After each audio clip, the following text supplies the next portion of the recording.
When Dick unexpectedly arrived at the battlefield of God Valley, this man, who was contemporaneous with dragons, originally planned to complete his mission discreetly.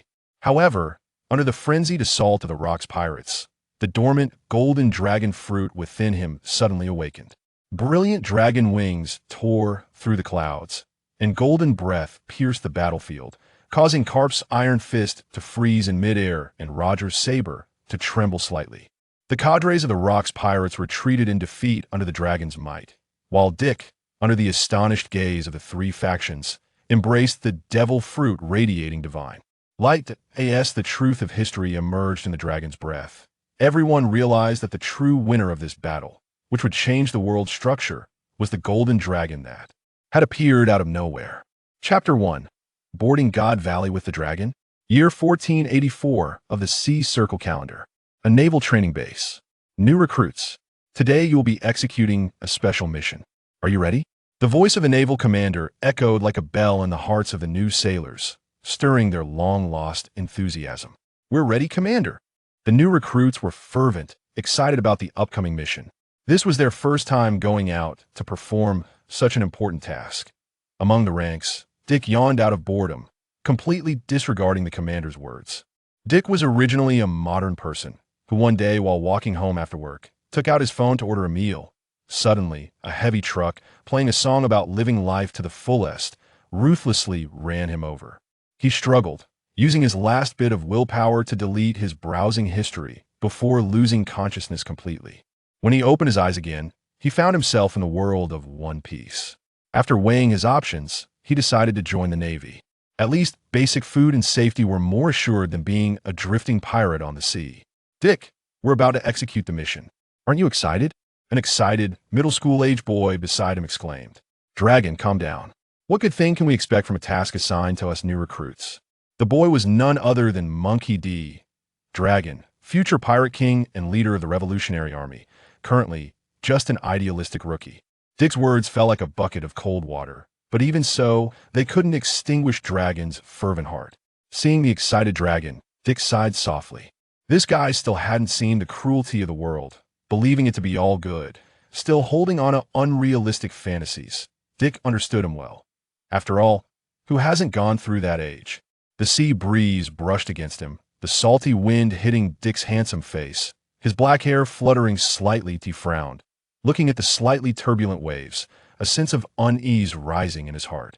This time the Navy hadn't clearly informed them of the specific mission details, and the sea had been very turbulent lately. Not only the Rock's pirates, but also the Roger pirates had stirred up quite a storm on the sea. Moreover, at this point, Dick had a vague guess about the mission's location. If his guess was correct, Dick might gain considerable benefits from this mission. The warships sliced through the waves, the sea continually crashing against the Navy's ship, the sky overcast, and the waves beneath them quite tumultuous. Several warships swayed amid the waves, with Dick standing on the deck, unmoving, like an ancient tree rooted firmly. His lips parted slightly, astonished as he gazed at the approaching location. Ahead, a small island with two towering peaks appeared as if cleaved in half by something. Years of watching One Piece told him this was the legendary island that had been destroyed. God Valley. In his dark eyes, a glimmer of anticipation shone. This was God Valley, a place where the elusive divine fruits of the sea could be found in abundance. In this world where strength was paramount, only powerful abilities were the true standard of discourse. Prepare to disembark. New recruits. The instructor's words snapped Dick back to reality. Dick, I'm so nervous, but a bit excited too. After all, this is our first mission. Dragon, holding the newly issued weapon from the Navy, trembled, unsure if it was from nerves or excitement. After joining the Navy, Dick and Dragon had practically shared everything, training together every day. Their relationship was quite good. Dick sighed inwardly, wondering what Dragon would think if he knew what would happen in God Valley. Perhaps it was because of this incident that Dragon decided to leave the Navy. Upon landing on the island, the first command from the officers was to aim their tranquilizer guns at innocent people and shoot. Indeed, the Navy and the despicable celestial dragons were consistent in their style, very much aligning with Dick's stereotypes of them. Commander, they're just unarmed civilians. Are we really going to attack them? Dragon questioned at that moment. The Navy major widened his eyes, glaring at Dragon for questioning the orders. New recruit, you just need to follow orders. Dragon wanted to say something more, but was stopped by Dick. Report, Commander, we will complete the task as ordered. Dick was already well aware of the nature of these Navy members. Anything more would be superfluous. Very good. New recruit, I have high hopes for you. He patted Dick's shoulder approvingly. Dick, are we really going to attack civilians? Dragon still couldn't understand the Navy's orders. Dean raised an eyebrow, speaking lightly. Of course, it's the commander's orders. At that moment, two civilians, dressed in rags and covered in mud, ran towards them, continuously pleading. Aren't the Navy supposed to protect the people? We're just ordinary civilians. We don't know what's happening. Dragon's heart struggled intensely, but he ultimately pointed his gun at the two, his hand trembling slightly on the weapon. It's just tranquilizer darts, it'll be fine. He kept reassuring himself, and just as he hesitated internally, bang, bang, two gunshots rang out, and sparks flew from Dick's gun barrel. Yet the two civilians were unharmed. They ran straight past the two. Oops, I missed. Dick feigned regret as he spoke. Both of his shots had hit the nearby rocks. Dragon looked at Dick with newfound admiration. As a fellow soldier who trained alongside him, Dragon was well aware of Dick's capabilities. He not only ranked at the top in shooting, but also excelled in all physical assessments, even surpassing Dragon, who had been trained by Karp since childhood. If Old Man Karp knew that Dragon would become the leader of the Revolutionary Army in the future, would he hide under his blanket and secretly wipe his tears? Dick was not a savior. He couldn't save everyone. The most important things in God Valley were just a few fruits. His eyes revealed a burning determination as he silently resolved to obtain a powerful devil fruit. At that moment, a large amount of white smoke suddenly surged around them. Chapter 2. The request of red-haired Shank's mother. All units, tear gas is being released. Everyone put on gas masks immediately and continue with the mission. The sound of the Navy's announcement came through the broadcast. Dick almost hesitated and quickly put on his gas mask, while Long stood frozen in place. That it was only after seeing Dick's action that he hurriedly put on his gas mask. Survive. Staying alive on this battlefield is the most important thing. In such a battlefield, even characters at the major general level can only serve as cannon fodder, and Dick didn't want to die so soon. He hadn't even had the chance to truly enjoy this world. Fighting was the most exciting part of it. As they gradually ventured deeper into the interior of God Valley Island, more and more people lay dead on the ground, blood streaming from their bodies. Watching the tragic scenes unfold, Dick felt something tugging at his heart. In the eyes of the celestial dragons, the lives of ordinary people are no different from weeds. Long followed closely behind Dick, witnessing the horrific sights and the faces of the dying. He struggled to cover his mouth, preventing any sounds from escaping. Tears swirled in his eyes. I can hardly see any signs of the Navy. They must have retreated to their ships. Dick, what should we do? Long gritted his teeth and asked with reddened eyes. Dick simply replied, Dragon, just follow your heart. I can't make this decision for you. At this moment, on the sea surrounding God Valley. Major, is your squad assembled yet? Report, sir. All present. The Navy personnel saluted in standard form, speaking with conviction. Yet, internally he thought, Dick and that drag guy aren't here. They must have gone into the island, but who cares about them? They might even be dead on the island. Just two new recruits. If he knew that Long's father was Garp, I wonder how he would react. The two did not head to the warship for assembly, but continued deeper into God Valley. This was a once-in-a-century opportunity. Dick could not let it slip away so easily. They arrived at the living area of the island's indigenous people, which had become severely damaged, with raging fires consuming the area and houses in ruins. Dick noticed a very obvious trail of blood, and the two followed it. The blood trail ended outside a house, and Dick pushed the door open. Inside, he saw a young woman with red hair, her breath weak, blood continuously flowing from her chest and staining her clothes. Long hurriedly helped the woman up, preparing to treat her. Dean frowned as he looked at the woman and coldly said, It's useless, Drag. She's about to die. She's only hanging on by a thread. It wasn't that Dick was heartless. He could clearly sense the woman's life fading. She could die at any moment. Long seemed not to have heard him and continued with his actions. Hang in there, miss. I will save you. The red-haired woman suddenly grasped Dick in Long's hands, her lips pale, her breath fading as she said, Sir, he's right. I'm almost dead. I beg you to save my children. They're still on this island. And you are the Navy. You should be able to do this. They are innocent. Long lowered his head, unable to agree.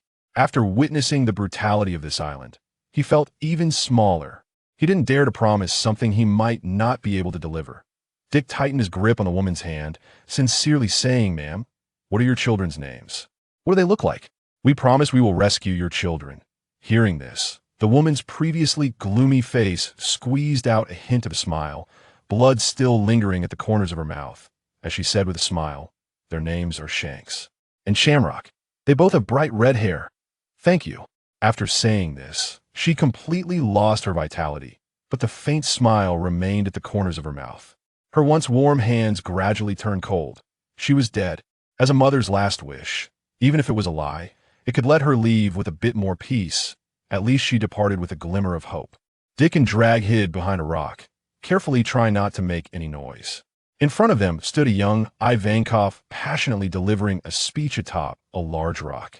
"All we need to do is hold on for 3 weeks, and we will gain our freedom. But we absolutely cannot sit back and wait. We must do everything we can to escape this island." His speech was heartfelt and impassioned.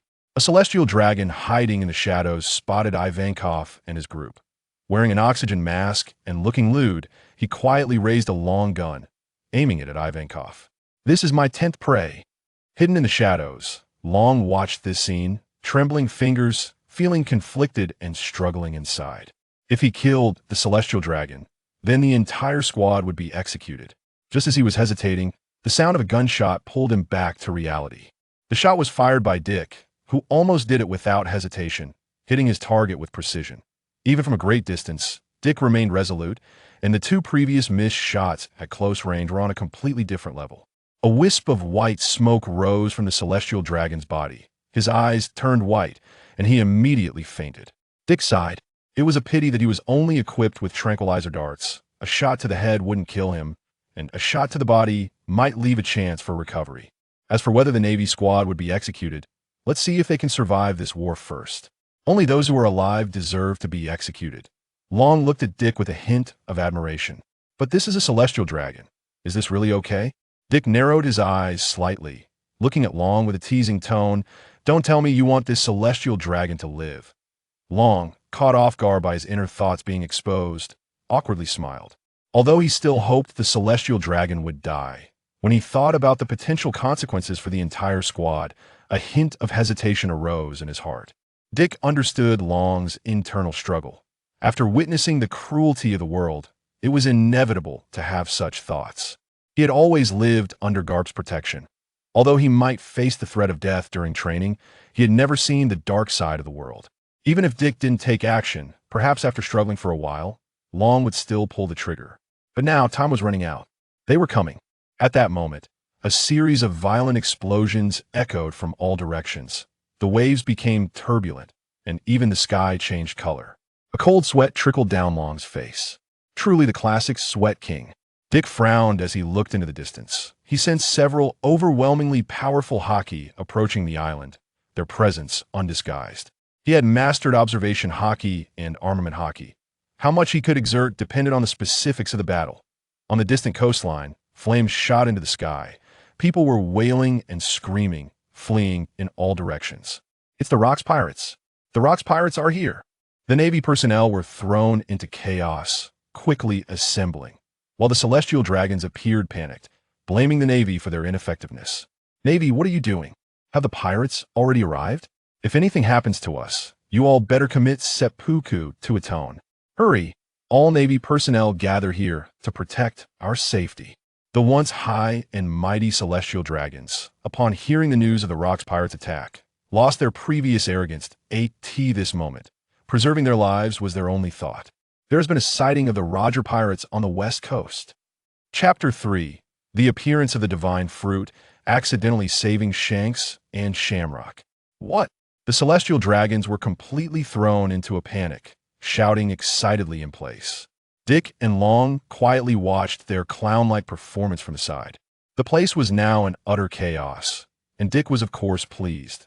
The more chaotic it was, the easier it would be for him to fish in troubled waters. After all, this was a gathering of the top-tier strongmen in the pirate world.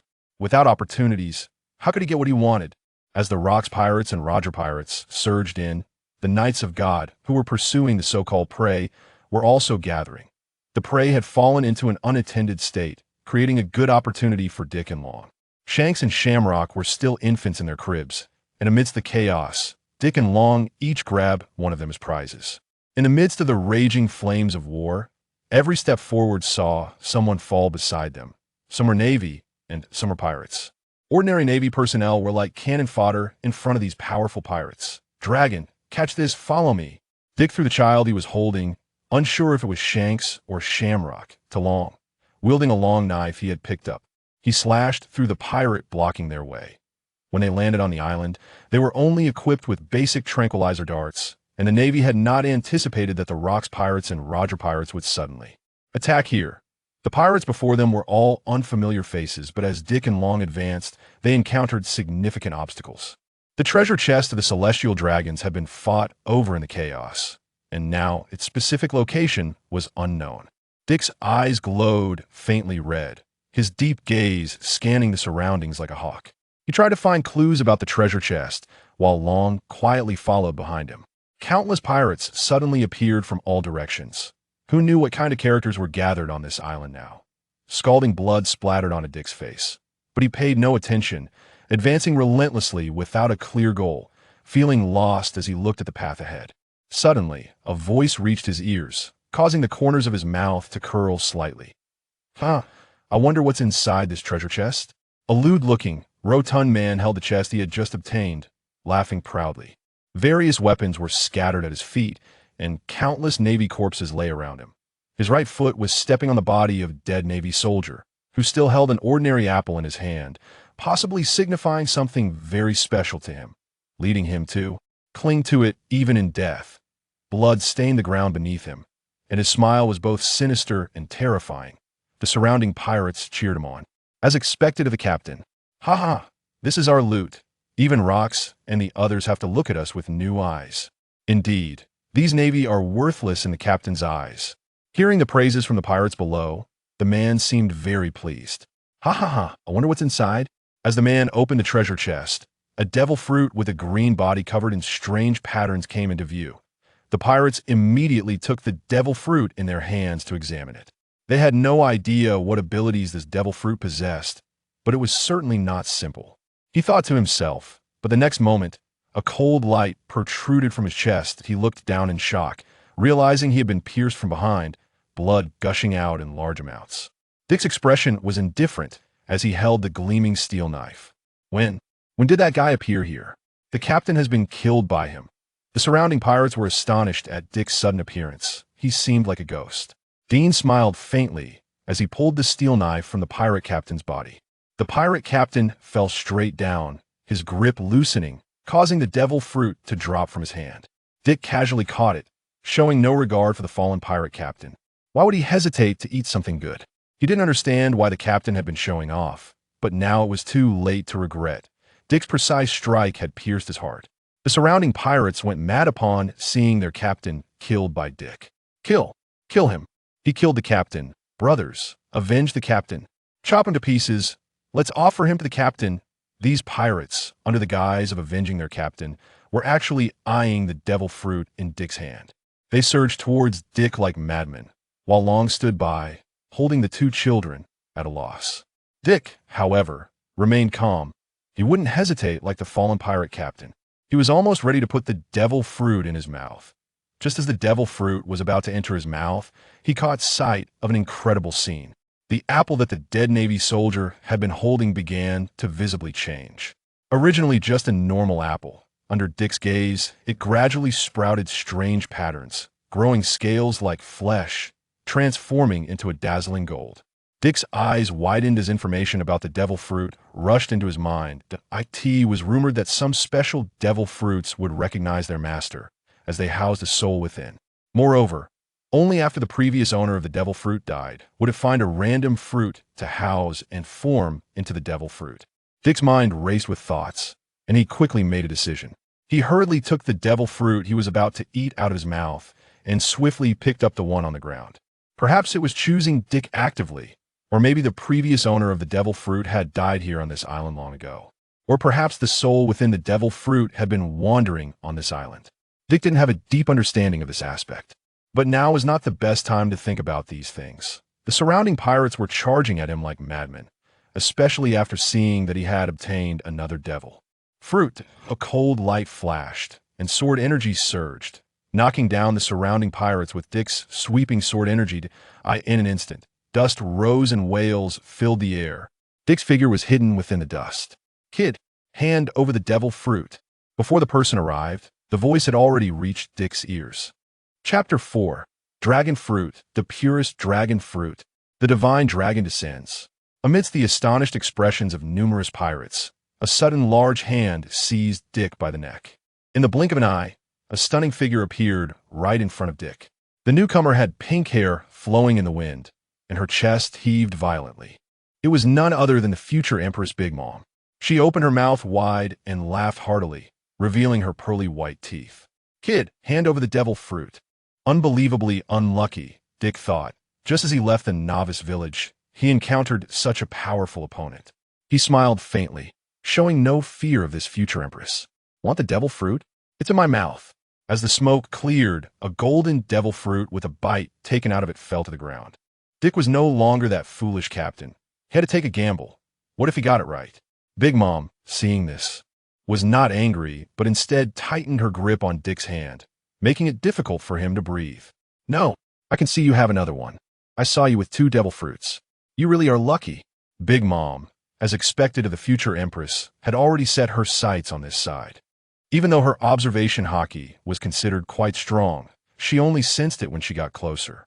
That was why Dick had time to eat the other devil fruit. A meaningful smile appeared on Dick's face, and he raised an eyebrow. Are you taking a closer look? On the other side, Dragon was already holding the emerald green devil fruit, with 2 children cradled in his arms. The moment Big Mom charged over, Dick tossed the fruit to Drago, ensuring it didn't fall into Big Mom's hands. Big Mom's gaze scanned, and she instantly noticed Drago's presence. Drago stuffed one child into a treasure chest while carrying the other on his back, watching Big Mom warily. Run! Dick shouted loudly. Drago hesitated, beads of cold sweat sliding down his face. I won't die, just run. Dick continued to shout. Seeing this, Drago finally took action and ran. Big Mom's brows furrowed tightly, glaring at Dick with resentment. You little brat, you made me lose 2 devil fruits in an instant. You have some guts. Big Mom tried to crush Dick with her hand, but she found she couldn't. This seemingly weak boy had surprising strength, gripping her hand tightly. This was a woman who had single-handedly destroyed half of the giant kingdom in her youth, yet she found herself unable to deal with this boy. Watching Drago grow farther away, Big Mom decided to give up on Dick and pursue Drago instead. Her target was the devil fruit, which made the one in Drago's hands much more valuable. As expected of one of the future emperors, Dick was not yet her match. But killing him wasn't going to be that simple.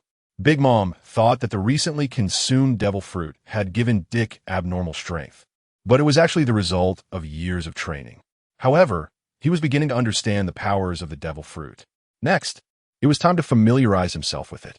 A cold light flashed in his eyes, and a faint red glow flowed. Don't go, Big Mom, he shouted, his black armament Haki gradually spreading from his hand to the blade until it was completely covered. A sharp sword aura sliced through the air, and where the blade passed, dust flew, and the ground was marked with long cracks. Big Mom furrowed her brows slightly at the sword aura approaching her, while it wouldn't harm her. It did block her path to chase the devil fruit. Just as she prepared to respond, a shadow fell from the sky. A weapon in hand directly intercepted the sword aura's attack. Lingling, you go chase the one with the devil fruit. I'll handle this guy. The figure that appeared was Kaido in his youth. At this moment, he was still quite immature, but his body had grown tall, and a pair of horns made him look very imposing. Then I'll leave it to you. Kill him for me. He wasted one of my devil fruits. Seeing Kaido's arrival, Big Mom had no more worries and left directly, leaving Dick and Kaido to face each other. That was Kaido from the Rocks Pirates and Charlotte Lingling. Such a huge commotion naturally attracted countless pirates and Navy officers. The reputation of the Rocks Pirates was well known, and their appearance drew everyone's attention. Who is that Navy soldier? It seems like he is fighting with a member of the Rocks Pirates. Looks like a rookie. A Navy rookie? Facing a member of the Rocks Pirates. He is likely doomed. 10 chances out of 10 he'll die. Neither Pirates nor Navy looked favorably at Dick. It was understandable. One was a legendary pirate crew, while the other was an unknown Navy rookie. Dick furrowed his brows, feeling immense pressure as he looked at the mountain-like Kaido in front of him. Kid, I just had a devil fruit, so let me see how effective it is. Kaido's face showed a fierce look as he raised his kanabo and charged at Dick. The fierce wind carried a powerful offensive, and the sonic boom rang in his ears. Dick jumped to evade as the kanabo smashed into the ground, instantly creating a huge pit with dust rising everywhere. The shockwave spread from the center, making it hard for people to open their eyes. Dick looked at the pit, feeling a lingering fear. Being hit by that would be disastrous. In that case, let's test the fruit's power, Dick thought, and with a thought his muscles bulged.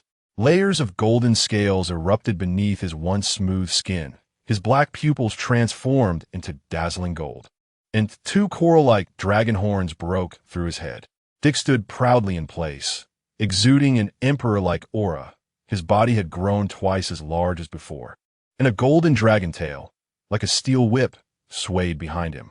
This was the form of the dragon fruit, mythical Zoan, 5-clawed golden dragon, the purest dragon breed. While Kaido's was merely the fish fruit, mythical Zoan, azure dragon form. Seeing Dick's transformation, Kaido felt delighted. He had worried that Dick was too weak to test his abilities, but now it seemed just right. Kaido's blue scales erupted. His original horns doubled in size, a long tail dragging behind him, and his face was covered in blue scales, revealing sharp teeth when he opened his mouth. For some unknown reason, Big Mom had just given the fruit to Kaido, asking him to remember this favor. Perhaps it was because she saw Dick acquire 2 devil fruits that this thought arose.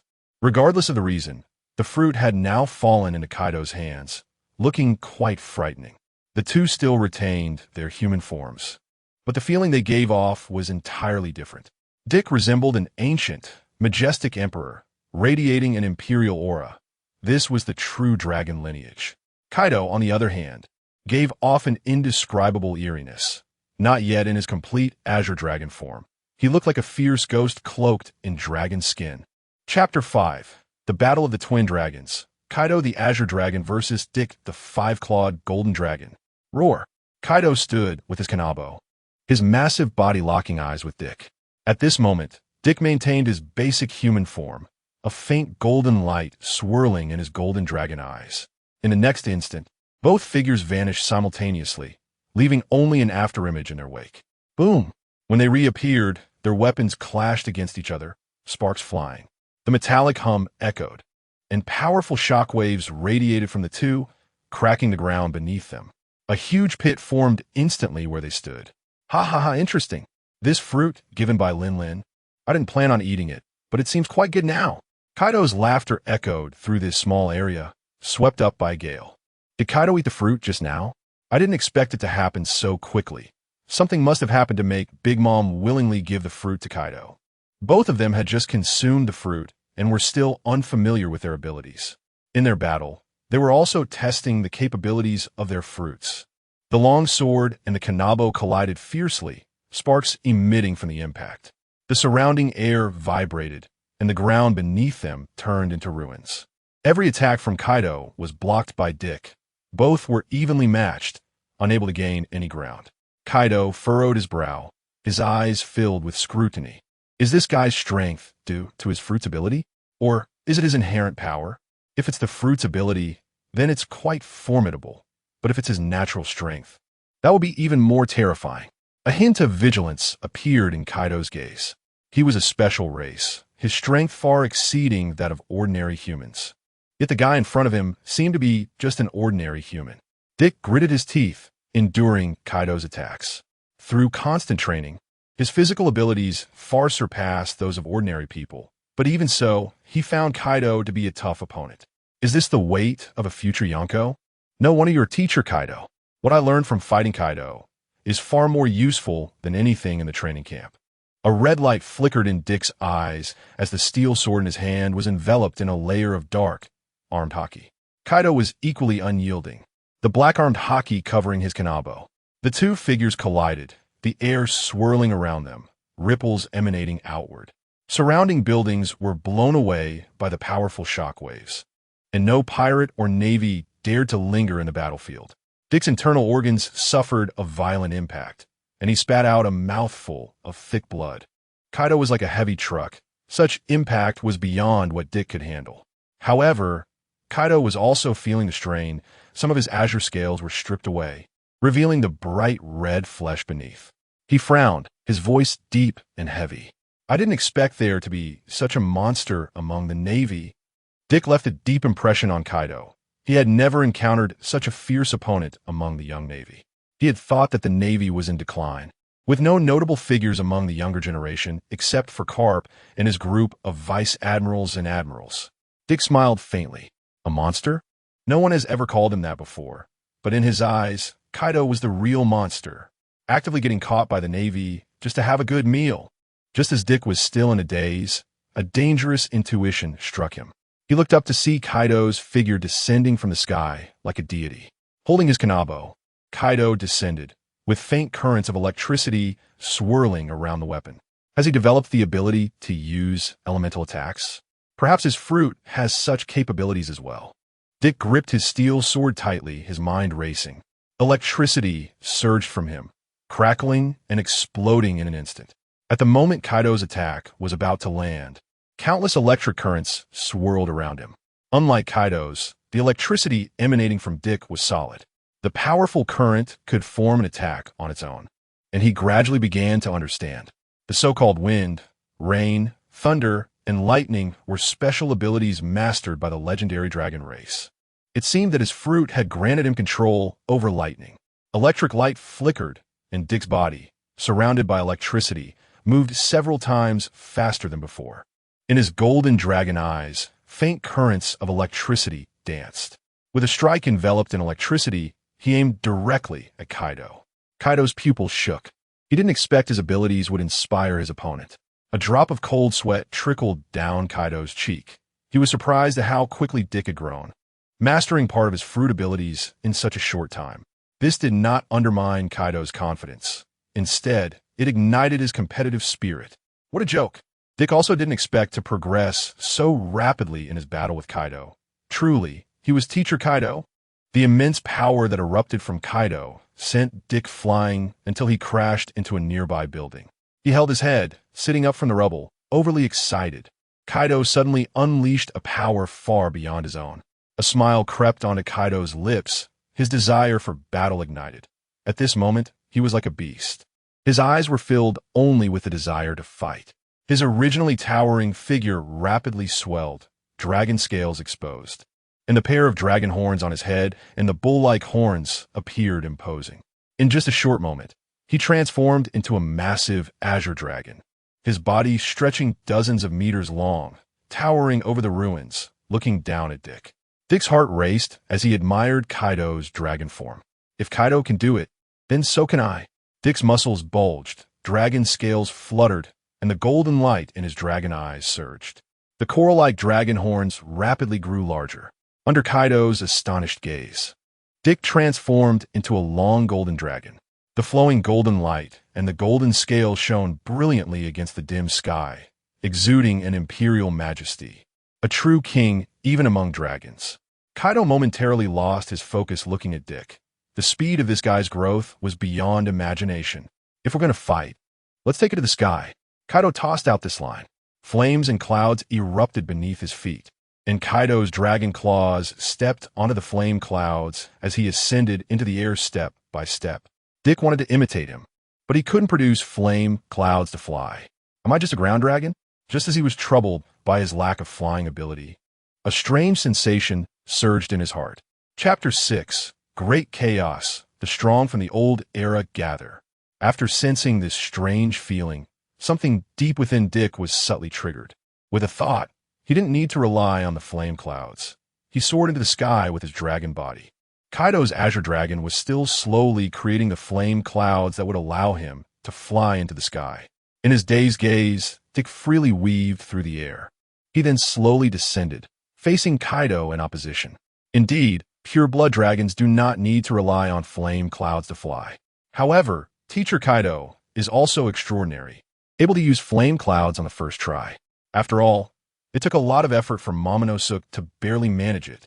Kaido's pupils contracted, and the man before him appeared even more terrifying in his eyes. He took a deep breath, and the surrounding air was quickly drawn into his abdomen, gathering power in his neck. Dick sensed something was off. The next moment, a blade of wind, carrying countless gusts, shot out. Dick's dragon eyes suddenly narrowed. With his massive body, there was nowhere to hide, only to defend. Numerous electric currents surrounded him. Even the dark sky was filled with flashing white light. As the wind blades approached Dick, they were dispersed by the surrounding electric currents, rendering the attack completely useless. It seems to be a powerful devil fruit. Relying solely on its additional ability, it can actually block Kaido's attack. A flash of lightning crossed Dick's eyes, and the next second, thunder roared as a bolt of lightning fell from the sky. It was as if a divine punishment striking directly at Kaido's dragon body. Kaido's body shook, and then wisps of black smoke emerged like something crawling out of a coal pile. However, it still did not cause him any harm. It was indeed not that easy. Kaido's dragon brows furrowed as he exhaled a mouthful of black smoke. Just as he was about to strike again, the sky became overcast, with countless black and red lightning bolts dancing about. Dick's golden dragon whiskers fluttered in the wind, his brow slightly furrowed. He sensed that numerous powerful Haki were rapidly approaching. "Roger, stop!" A loud shout rang out, followed by a violent explosion that erupted beside Dean. A man wearing a red cape with a circle of black beard was being chased by a young Marine. "Gopu, I don't have the mood to waste time with you here. After all, my target is not you." The man revealed his signature smile. The Marines behind him were composed and completely disregarded the relentless pursuit. Meanwhile, several pirates were rushing towards Dick from the opposite side. The leader had long hair that stood up and flowed in the wind, laughing freely and showing his white teeth. Following him was a man with golden hair and a crescent-shaped beard, the future world's strongest man, Edward Newgate, a.k.a. Whitebeard. The others were also members of Rock's crew: Silver Axe, Captain John, and the cigar-smoking, wooden clogs-wearing golden lion Shiki. "Where's Shaki? Shaki, wait for me to save you, and then be my wife." "Are you dreaming?" "Golden Lion, I will be the one to save Shaki." Are the old generation so shocked? "What the hell are you guys talking about? Shaki can only be saved by me." Roger shouted loudly at the group. The captain has no special privileges in this regard. A golden-haired boy wearing glasses and holding a long knife made his appearance. Rayleigh was accompanied by Jabba and other strong figures. In contrast, on Karp's side, there was only Bogart, his assistant, who had never drawn his sword, making him seem a bit shabby. At this moment, Kaido and Dick were caught in between these groups. Dick was sweating profusely. Even though he had consumed this devil fruit, everyone present was among the top powerhouses of this era. Rox noticed the two giant dragons hovering in front of the group and curiously asked, "What kind of creatures are those? I've never seen them before." "Rox, I didn't expect you to be so ignorant. Those are two devil fruit users. I can't believe someone obtained a devil fruit so quickly. I envy them," Stussy said, leaning against Whitebeard. "Stussy, you're really terrible. Seeing a devil fruit makes you unable to move, huh?" Girlioza mocked, holding a snake staff. "Devil fruit users, huh?" Rox murmured softly before shouting, "Just take them down." His eyes glowed red, and his aura exploded as black and red Haki lightning wrapped around him, swirling violently. The sky dimmed, and black and red lightning fell, shaking the air. "Rox, it's me. If you dare to attack me, be careful that I won't be polite to you." Kaido, in his dragon form, spoke human words with a deep voice. "So it's you, Kaido. I didn't expect you to have already eaten a devil fruit. Congratulations. But my attack is already prepared, so..." His gaze turned to the five-clawed golden dragon Dick. Dick's expression changed drastically. "Not good. Rox wants to attack me." "Stop. Rox, he is my opponent." Kaido shouted to stop him, but it was already too late. A slashing attack was unleashed, shattering space, and the air trembled as black and red lightning surrounded the strike. The world changed color, and a powerful blow aimed at Dick. Dick's eyes glimmered with golden light. Haki condensed, and an incredibly dark Haki wrapped around him. In the next moment, Dick was sent flying by the strike, dragon scales scattering, golden scales falling, and a mouthful of fresh blood was spat out.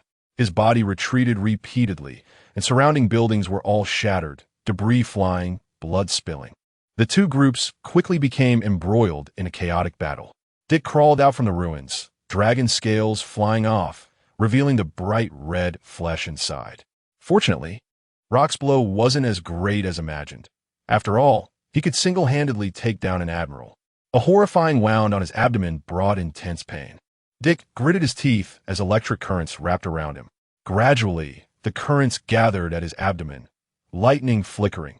Under the stimulation of the electricity, the original wound rapidly scabbed over, and in a short moment, no blood was flowing out anymore. Rox! Dick gritted his teeth, glaring resentfully at Rox, who was fighting freely in midair. Although he considered himself a hero in the pirate world, it was unforgivable for him to have injured me. Dick dragged his dragon body back into the air, lightning flashing as a bolt of thunder fell straight towards Rox. Rox casually waved, and the thunder instantly dissipated. "Oh, you're still alive."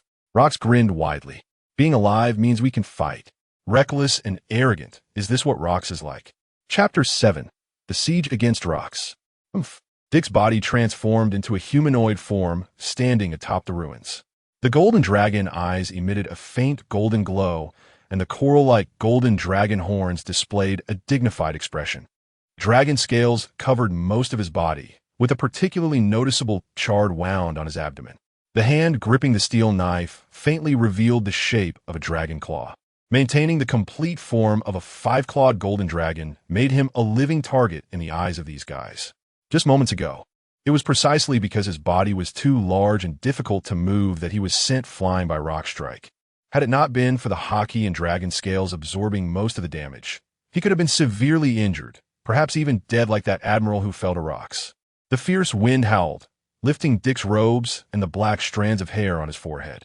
Seeing Dick's appearance, Vice Admiral Garp's eyes instantly lit up.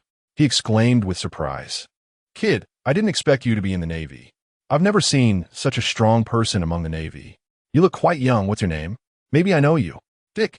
Dick replied lightly. How could Vice Admiral Garp possibly pay attention to the training camp for recruits? Garp's mouth dropped open in shock as he said, "So you are Dick. I've often heard Dragon mention your name. He says you've always been on top of him in the Navy training camp." Ha ha. Dick was slightly surprised.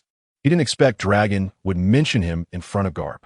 But upon reflection, it wasn't strange, as Garp had always aimed to cultivate strong individuals for the Navy. "You and that brat Dragon are in the same batch, right? You're already this strong. It seems he has fallen far behind you. It looks like he needs to train even harder in the future." Garp rambled on, sometimes sighing, sometimes expressing joy. However, Dick's expression was grave.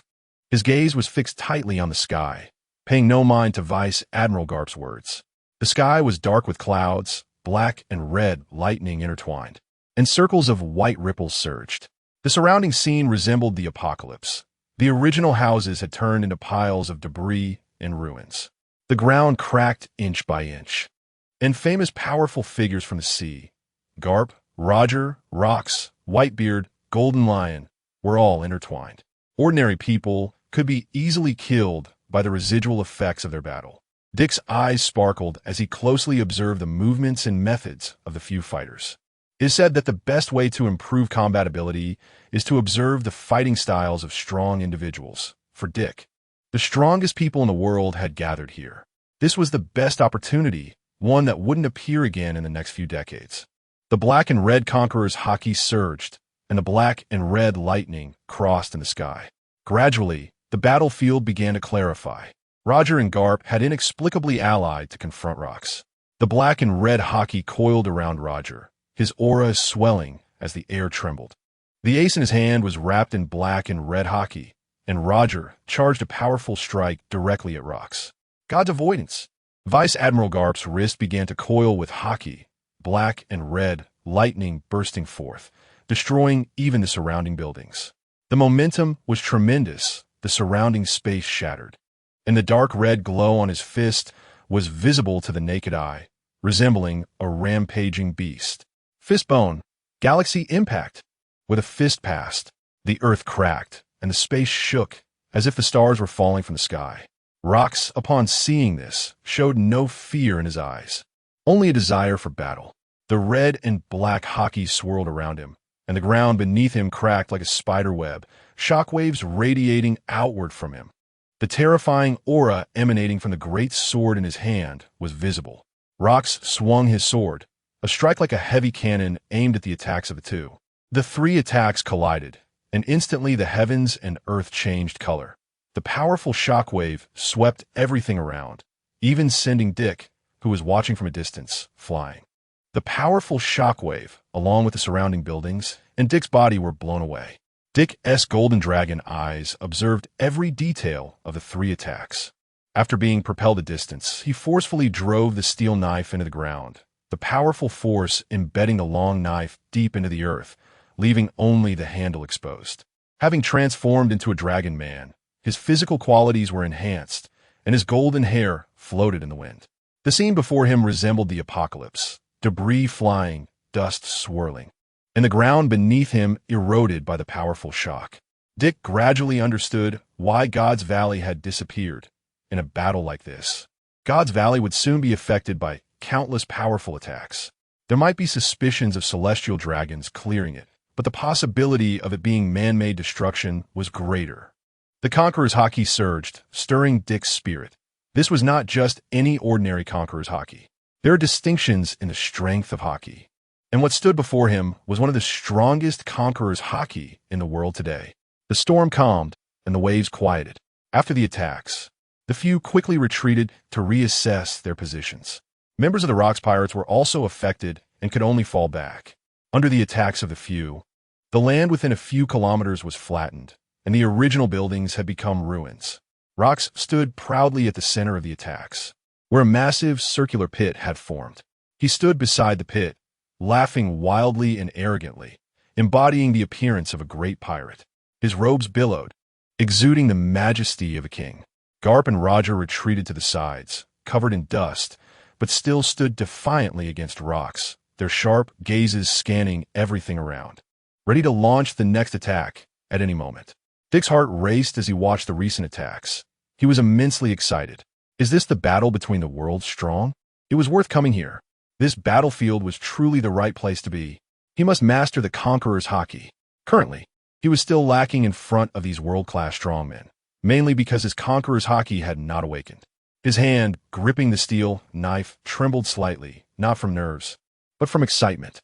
To be able to fight alongside such strong individuals, even if he were to die, so what? In the next moment, he pushed off forcefully with his feet, his figure flashing, and he vanished from his spot.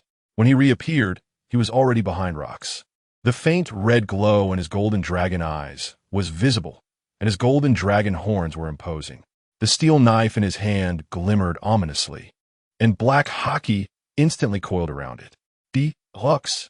Chapter 8. Sneak Attack on Rox. The strongest strike in the world. Dick did not hesitate, swinging his blade down toward Rox's back. The momentum was overwhelming, and the sharp strike was powerful, causing the surrounding space to shatter inch by inch. Rox displayed an expected expression, grinning widely and revealing his white teeth. Gripping his giant sword, he suddenly turned around with incredible speed, shocking even Dick. A powerful gust of wind emanated from him, and black-red lightning surrounded him. A strike, as powerful as a heavy cannon, was unleashed, instantly shattering Dick's sword aura like broken glass. The cannon-like strike continued to assault Dick, with Conqueror's Haki lightning intertwining within the attack. Dick's golden dragon eyes narrowed, his dragonized hands gripping the sword hilt tightly. Gritting his teeth, he struggled to withstand Rox's blow. However, this strike was immensely powerful, like a 100-ton truck charging at him with full force, lacking the usual sharpness of an ordinary strike. It was primarily the overwhelming impact that he had to endure.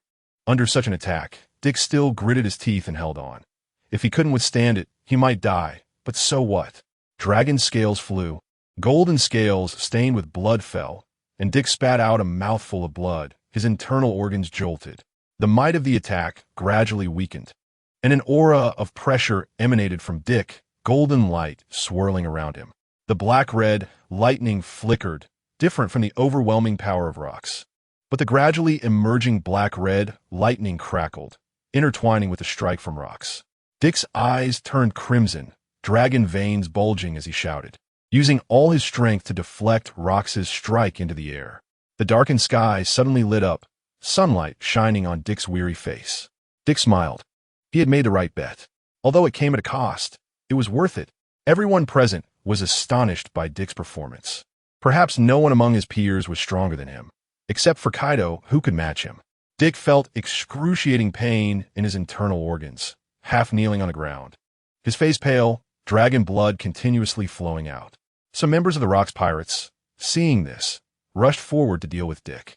Kill him, or we'll have another powerful opponent in the seas. Captain John downed the bottle of liquor, his face flushed and expression lazy. The Golden Lion, holding twin blades, was eager to try. I'm very interested in eliminating a young genius. Haha, what a bunch of cowardly guys. Are you all so afraid of the growth of young people?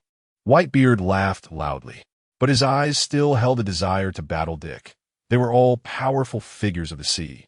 Fighting was their most fundamental desire and interest. I won't let you harm the future of our navy. Vice Admiral Garp jumped out, blocking Dick's front. Haha, this world is really too interesting. Rox laughed heartily, then looked at Dick. Their eyes met, and in Dick's dragon eyes burned a thirst for battle. Forget it, let that kind of guy live. He might be an interesting opponent in the future. Don't forget our purpose. Let's go.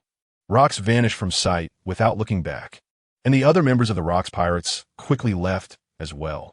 They were not worried about Dick's growth. In the sea, strength was respected, and killing him was not that easy. Their goal was never him, so they naturally didn't want to be held back by Dick and others. Rayleigh, we're leaving. Roger glanced at Dick before departing. Their goals were the same. If they hadn't happened to meet, they would have completed their objectives first before engaging in reckless slaughter. Roger, stop.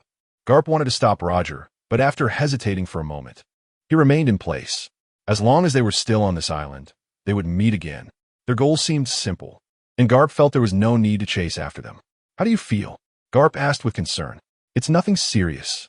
Dick struggled to stand up, electricity coursing through him, with countless arcs gathering at his wounds.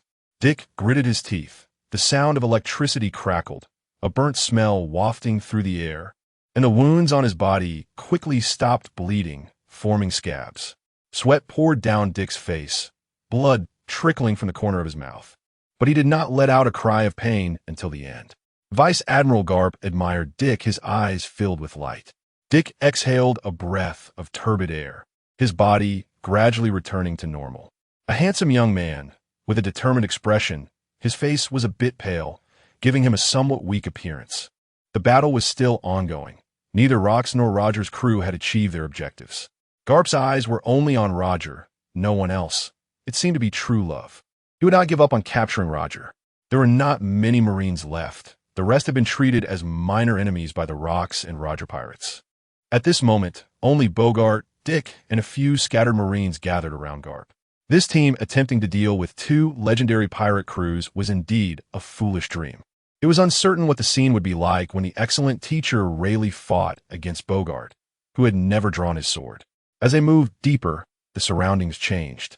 The group arrived at a vast platform where numerous celestial dragons were gathered. Most of them were anxious and panicking, shouting as noisily as a market. Upon seeing Garp's arrival, some celestial dragons rushed forward to accuse them.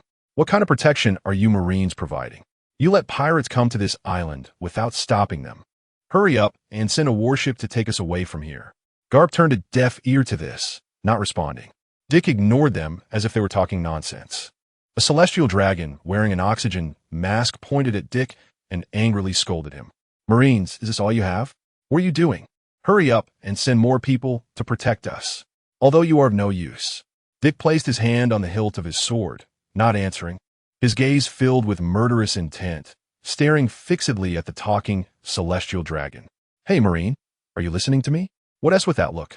The celestial dragon looked down on Dick, and Dick's hand, gripping the hilt, trembled slightly, ready to draw his sword at any moment. But a pair of large hands pressed down on the blade that was about to be drawn. Calm down.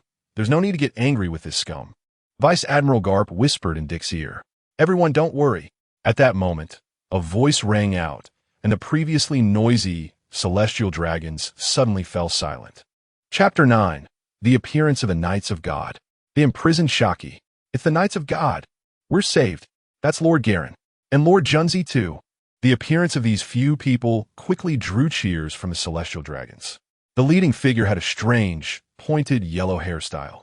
And beside him appeared the Kirin with white, floating clouds, along with members of the Knights of God, including Somaz and Junzi.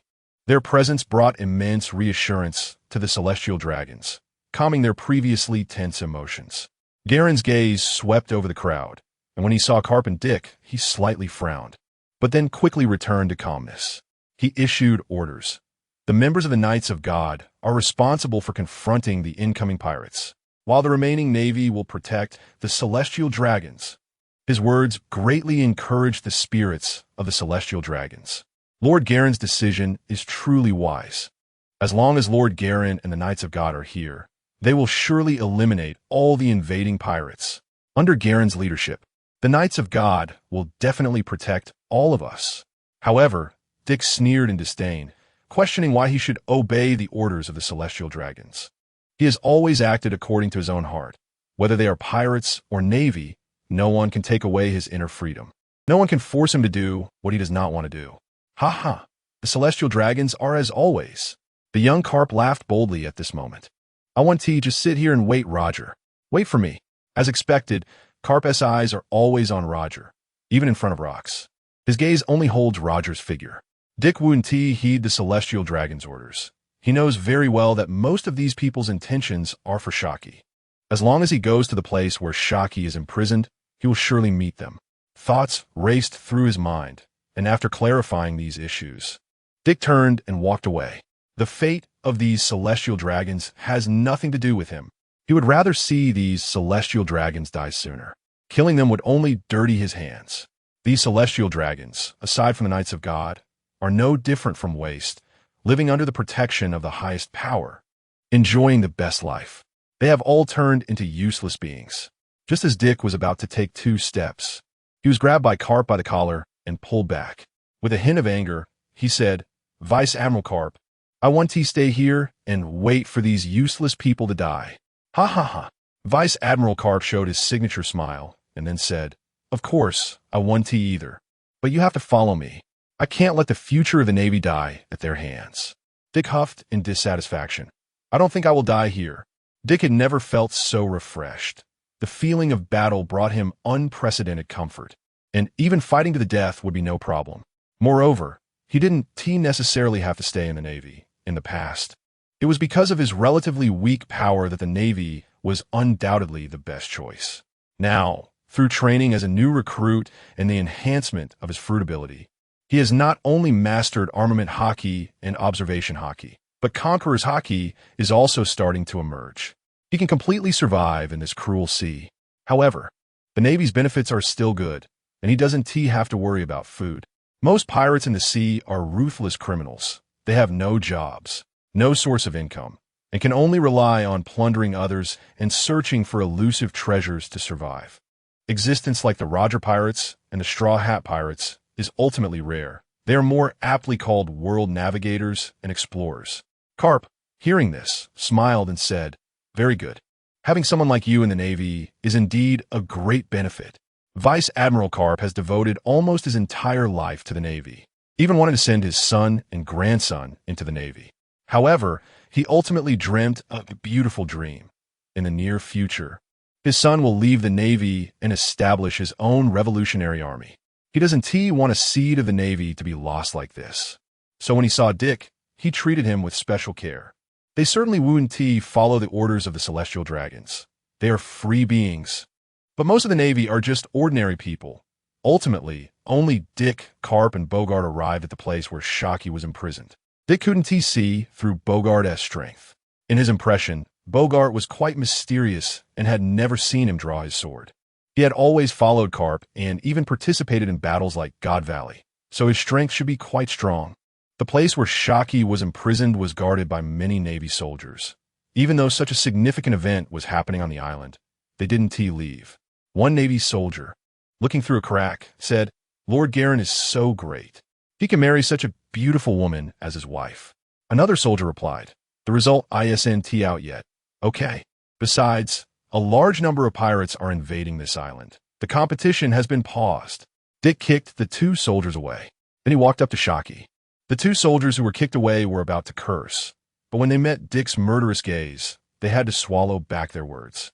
Then, lacking confidence, they said softly, "New recruit, what do you want to do?" Dick ignored them and walked straight to Haki, lowering his head to look at her in the room. At this moment, Shaki's beautiful brows were tightly knitted, and a trace of worry appeared on her fair face, reflecting her concerns for her future. The two soldiers were very dissatisfied with Dick's attitude and were about to erupt. But when they saw Vice Admiral Karp approaching from behind Dick, they could only leave reluctantly. Seeing a young Navy soldier staring at her, Haki smiled gently, her brows slightly relaxing. "Is the soldier handsome?" she asked playfully. Dick frowned and thought for a moment, then blurted out, "Average." He really couldn't understand why the older generation would fight over a woman. It must be said that Haki indeed had some beauty, but to the extent that world powers would be infatuated with her, he found it hard to comprehend. Hearing Dick's response and attitude, Haki was somewhat surprised, but then smiled slightly. She had been pursued by many powerful beings on this sea and had seen humans who treated her as if she were invisible. The young Navy soldier in front of her seemed quite different in attitude from most people. Suddenly, a sense of alertness stirred in Dick's mind. Several powerful Haki signatures were approaching not far away. Chapter 10. The battle for Haki that world powers compete for. Powerful auras surged from all directions. Dick frowned slightly, looking towards the horizon where dark clouds gathered, and sweat unconsciously formed in his palm, gripping tightly the steel knife strapped at his waist. Haki also looked up at the sky inside the house. "It seems the one to save you has arrived." At this moment, Dean's eyes burned with a desire for battle. He didn't care about Shaki's allegiance. "Clear the way, clear the way." In the distance, explosions echoed continuously, and the Navy soldiers' defenses were easily shattered like paper. "Haki, I'm here to save you." The ground trembled, and the air shattered like a spider web. "That man has arrived." Whitebeard charged in like a war god, effortlessly sending the Navy flying with his attacks. "Newgate, why can't you even look at me?" Stussy, who was lying on his shoulder, said. "Stussy, you look really terrible." GOLD. Roger, holding ace, took down all the Navy in front of him. In this matter, the captain has no privileges. Jabba and Rayleigh from the Roger Pirates followed closely behind him. They stepped over Roger's body and continued forward, completely unconcerned about his life or death. This is what the Roger Pirates are like. In Shaki's eyes, a glimmer of hope ignited, but she didn't focus on anyone else. Instead, she looked at the man with golden hair. Rayleigh. Her eyes were filled only with Rayleigh, no one else. "Clowns, brothers, you should go back. Let Rayleigh handle this alone." A classic prince saving the princess scenario, but there's only one princess. She can only be taken away by one prince. The rest are just knights. Roger, as expected, this man only has eyes for Roger, and he immediately focused on him. "Karp, don't stop me. I didn't come here for you today," Roger said helplessly, but Karp laughed loudly, saying, "I came here for you. Young Navy soldiers, I'm here. Let us continue our battle." The future Beast Kaido jumped into the crowd, swinging his spiked club vigorously. The surrounding Navy was scattered. "Teacher Kaido." The fire of battle burned in Dick's eyes. "But sorry, I can't only favor you now. There are so many strong ones in front of Dick, and he wants to fight them." Haki looked at the back of the young Navy soldier, feeling a stir of emotions. As a woman, her intuition told her that this soldier in front of her only had a pure thirst for power, or he simply wasn't interested in girls like her. Dean was just a teenager going through puberty. It would be impossible to say he had no interest in girls at all. It was just that his thirst for battle and power greatly exceeded that desire. "Kaido." Dean tightened his grip on the steel knife. He could learn a lot from Kaido, which is comparable to years of training from an excellent teacher like Rayleigh. When the two met, they were particularly eager to fight. Kaido, after witnessing Dick's growth, could not wait to continue battling him. Dick, on the other hand, wanted to gain more insights and learn more from Kaido. "Bold pirates, daring to cause trouble in God's Valley, and even trying to take my wife, you are really too rude." Saint Garen appeared on the battlefield with all the members of the Knight of God. What do you mean, your wife? How bold! I will split you in half. Hee hee, Celestial Dragon. I wonder how it feels to chop you up. The members of the Rocks Pirates were furious upon hearing Saint Garen's words, and their attacks became even more ferocious. Navy retreat. Saint Garen issued orders with a serious expression, and the remaining Navy retreated upon hearing this. They had long wanted to withdraw. Facing such opponents, they didn't want to die for nothing. Saint Garen was not being considerate of the soldiers.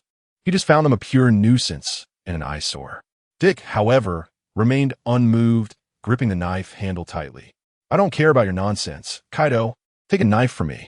His body leaped high as he charged towards Kaido. Karp, of course, was not someone who followed orders when Roger appeared. He had been closely watching him. Bogart, as always, followed closely behind Karp, acting as an ornament. Kaido, Navy rookie. Dick held the steel knife, the blade gleaming coldly. A strike with a fierce slash attacked Kaido. Kaido, holding his massive spike club with sharp spikes protruding from it, was enveloped in a pitch-black armed Haki. Their attacks collided. The metallic ringing echoed, and the ground beneath them cracked continuously, with shockwaves radiating from the two of them. A fierce wind arose, and red light flickered in Dick's eyes. The two were evenly matched, neither willing to give way. Kaido's pupils constricted. A powerful force surged again, and Dick, unwilling to show weakness, pushed back directly. Kaido frowned slightly. What a monster! I didn't expect to meet a monster like you on this island. Dick smiled faintly. You are the monster here, standing at 5 meters tall, with pointed horns and astonishing skin defense. Kaido had not even eaten any fruit and voluntarily got captured to go to prison just to have a good meal. After eating, he simply left on his own. Now Dick, from his appearance, looked like an ordinary, handsome human teenager. For the monster, it seems quite clear. Kaido did not respond. He was indeed a special race, and being called a monster was not an exaggeration. However, the Navy rookie fighting him appeared to be just an ordinary, handsome human boy. Yet he could fight back against him with his human body, which was truly incredible. Saint Garen frowned as he watched the battle between the two. This Navy soldier actually disregarded his orders and charged forward, and his strength was so formidable. Just as he was still pondering, a sonic boom echoed across the battlefield. Ha ha!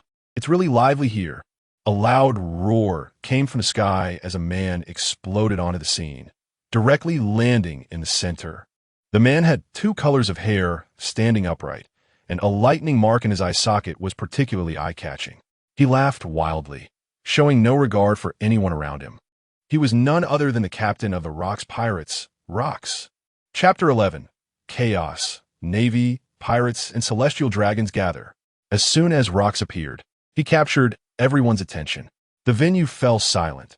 Even the battle between Dick and Kaido temporarily ceased. Dick stepped back, distancing himself from Kaido, his gaze locked onto Rocks. Those 2 slashes will be repaid to you, Rocks. A faint golden light shimmered in his deep-set eyes, and the appearance of dragon scales subtly emerged beneath his smooth skin. A cold sweat trickled down Galen's cheek as his focus shifted to the suddenly appearing Rocks.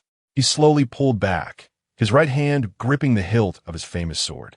Karp, who was originally prepared to continue chasing Roger, also halted, his fists clenched, his gaze filled with the figure of Rocks, the strongest recognized power among the crowd.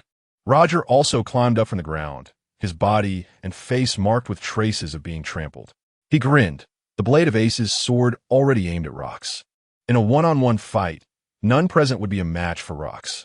The battlefield fell into an eerie silence due to Rocks' arrival. It was Whitebeard who first broke this strange atmosphere. Rocks, where have you been? Rocks maintained his smile and replied without looking back. Just took care of a small matter. Pirates shouldn't be so arrogant. Don't you think we are beneath your notice? A member of the God Knights said seriously, sticking out his tongue. Hell, we're celestial dragons. Are they worth our attention? The Golden Lion arrogantly retorted. With a floating building flying toward the God Knights, the battle for the Shaki began. Whoever wins will claim the Shaki. Galen drew his sword, and a sharp golden sword aura effortlessly sliced the flying building as if it were tofu. The moment the building fell, war commenced. Both sides charged at each other like madmen. and Roger's pirate crew and Karp reached an inexplicable tacit understanding. They jointly charged toward the Rocks pirates, undoubtedly the strongest team present. Although they had no coordination, each one was a king of the sea. 3 of the future Yonko were among them, and with Rocks, who could single-handedly defeat generals, everyone temporarily directed their attacks toward them. The battles between others, regardless of who ultimately won, could not stand against the Rocks pirates on their own. "Rocks, I'm coming." Dick burst forth, radiant and glowing, golden light flashing. Coral-like golden dragon horns looked imposing, with a dragon tail behind him swishing with vigor. Even his hair transformed into long golden locks, fluttering in the wind. His hand, gripping the steel sword, resembled a dragon's claw. Boom! A figure descended from the sky, blocking Dick's path. Dick swiftly dodged to the side, narrowly avoiding the incoming stomp. A tall woman, curvaceous, with waves in front of her violently undulating, had long pink hair cascading freely over her shoulders. "You little brat. You caused me great trouble, losing 3 devil fruits all at once." The newcomer was none other than the future Yonko, Charlotte Linlin, also known as Big Mom. Now, she was spirited and youthful, having only given birth to 4 or 5 children. Upon seeing Dick obtain 2 devil fruits, Big Mom's eyes lit up, and she immediately handed the Azure Dragon fruit she had just seized to Kaido. She wanted to take advantage of their distraction to take them down in one fell swoop. However, Dick's performance far exceeded her expectations. At the last moment, he not only consumed the devil fruit, but also tossed another one to someone else. That little brat was quite clever. Big Mom couldn't catch him. Dick smiled faintly, revealing his white teeth as he said, "Was that your devil fruit? I clearly snatched it." Big Mom's expression darkened as she gritted her silver teeth and said, "Fine, let me kill you to relieve my resentment." Before her words fell, a large sword swung toward Dick's head. The golden dragon pupils flashed red, and Dick flipped to dodge Big Mom's strike. The spot where he had stood was instantly carved with a crack over 10 meters long. Dick looked at the crack, secretly alarmed. Indeed, none of the Yonko were easy opponents. "Hey, Linlin, that's my prey. Don't steal him from me." Kaido charged at Dick, swinging his kanabo. Dick's brow furrowed. He initially intended to head toward Rocks, but coincidentally ran into these two. With Roger and Karp holding Rocks back, Dick merely planned to find an opportunity to sneak attack. Now, facing Rocks directly, he considered himself not yet capable of that and recognized the current disparity in strength. He was in trouble. Alone, he could still ensure his safety. But facing 2 Yonko alone? Interesting. After all, they had spent several waves of manpower to defeat the Straw Hat Pirates. The Iron Balloon, the strongest creature on land, sea, and air. Without Haki, he couldn't even fight. A strong sense of crisis surged in his mind, and Dick tightened his grip on the steel sword, flashing cold light as he slashed backward. Instantly, it collided with Kaido's kanabo, and a powerful shockwave radiated from them, sending their clothes flapping. Dick's expression was tense, remaining vigilant against Big Mom's sudden attack. Facing Kaido alone, while he couldn't kill him, he wouldn't put his life in danger. Facing 2 at once was a different story. Just then, within the range of his observation Haki, Big Mom's figure suddenly appeared, just 10 steps away from him. "Linlin, I told you he's my opponent. Don't interfere." Kaido shouted loudly at Big Mom. "Heh, Kaido, he's just a little brat. I must kill him, or my resentment won't dissipate." Big Mom paid no mind, her eyes solely on Dick. Flames wrapped around her blade, and the scorching temperature made the surrounding air suddenly rise. Dick's pupils contracted sharply, and the dragon tail behind him whipped like a steel whip, directly deflecting Kaido's attack. Then, the black Haki on his sword instantly wrapped around it as he engaged in a close encounter with Big Mom's large sword. Instantly, the ground beneath Dick's feet caved in, creating a large pit. Even so, he showed no signs of retreat, simultaneously fending off Big Mom's attacks while his golden dragon pupils turned, observing Kaido's movements. He was on guard against a sneak attack from Kaido, but at that moment, Kaido made no move. He always preferred fair battles. That was his style. But Dick would not give up. "Kid, you look like you're struggling. Let me help you." A man wielding 2 sharp axes, with a messy hairstyle and sunglasses, appeared. Chapter 12. A brief alliance with the Roger Pirates to counter 2 future emperors. That person is none other than the legendary figure, Jabba. one of the right hands of Pirate King Roger, a legend among ordinary humans, the first to bravely explore giants, an object of admiration for all humanity. His sudden appearance brought a tremendous change to the battlefield and relieved a lot of pressure from Dick. Let me be your opponent, Lin Lin. Jabba charged at Big Mom with dual axes. Big Mom had no choice but to abandon Dick and confront the suddenly appearing Jabba. Dick spoke up, all right, then let S temporarily cooperate. He pointed his blade at the already charging Kaido, who could no longer wait to battle Dick for supremacy. Kaido had really grown from a small fry to a formidable opponent, unlike Shanks, who continuously grew to reach that level. The two figures collided like cannonballs, their weapons intertwining. The golden dragon eyes clashed with Kaido's gaze, who was now in his dragon human form. He had a pair of dragon horns on his head, a pair of bull horns, a long tail, and blue scales exposed on his body. With sharp fangs and a menacing appearance, he looked like a demon. In contrast, Dick, adorned in golden scales and yellow dragon horns, exuded a regal aura that felt completely different. With Jabba entangled with Big Mom, it was a great opportunity.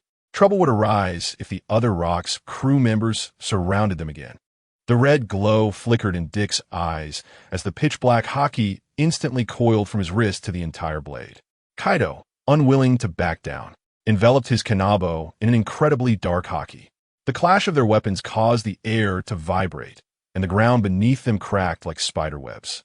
In just one day, Kaido had already suffered a lot at Dick's hands.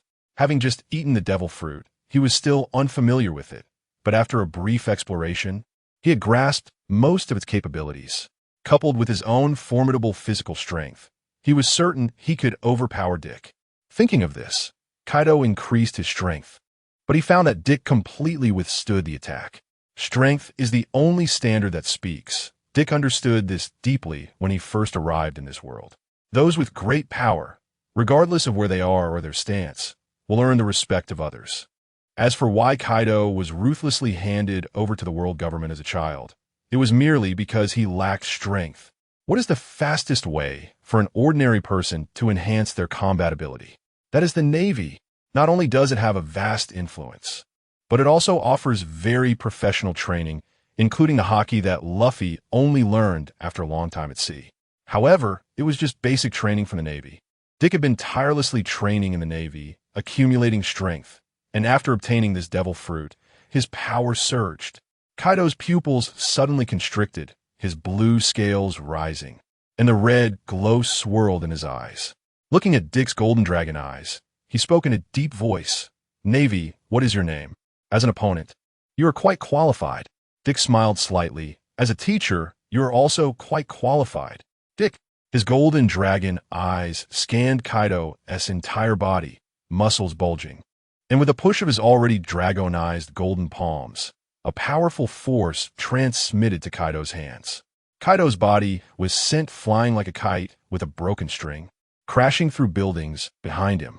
It took a while for Kaido's massive body to finally come to a stop. Dick's gaze was sharp, fixated on Kaido's direction. Such a normal attack could hardly inflict significant damage on him.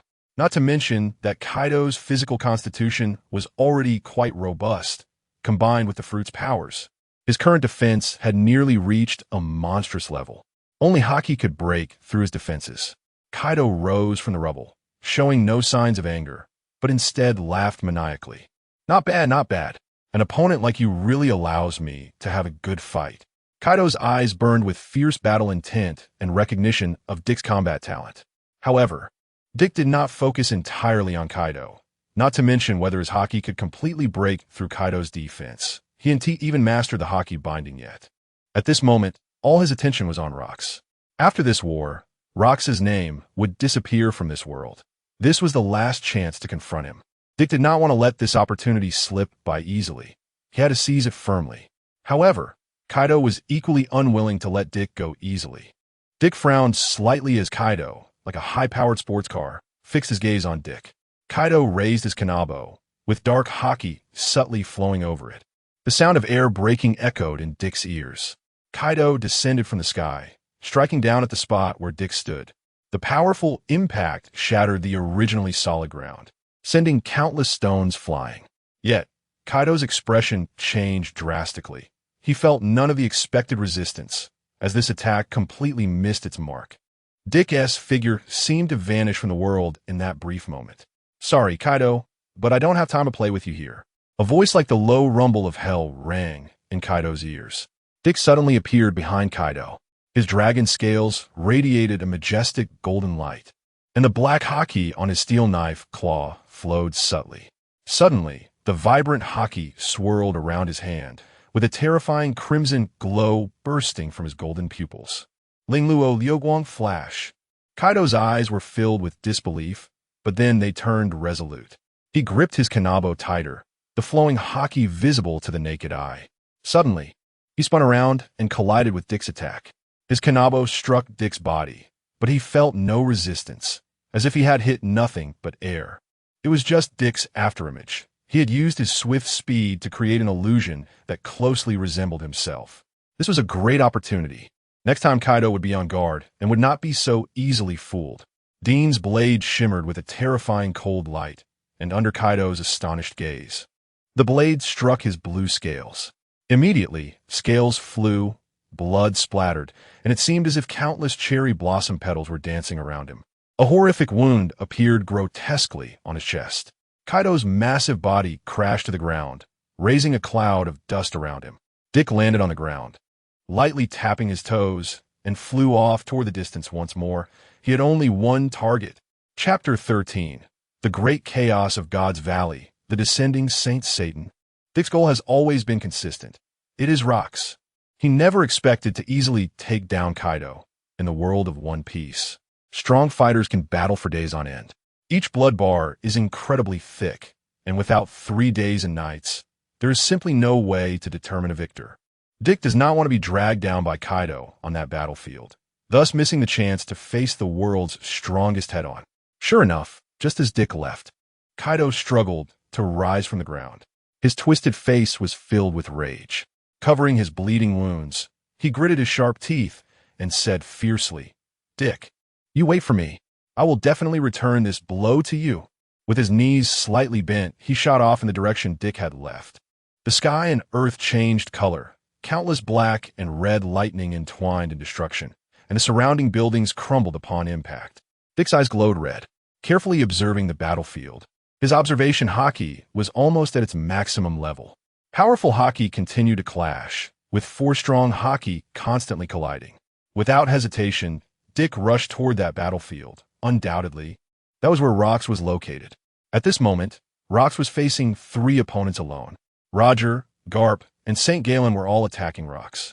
Black and red lightning fell from the sky, and the 3 did not show any weakness, unleashing 3 bolts of black and red thunder that collided with Rox Haki.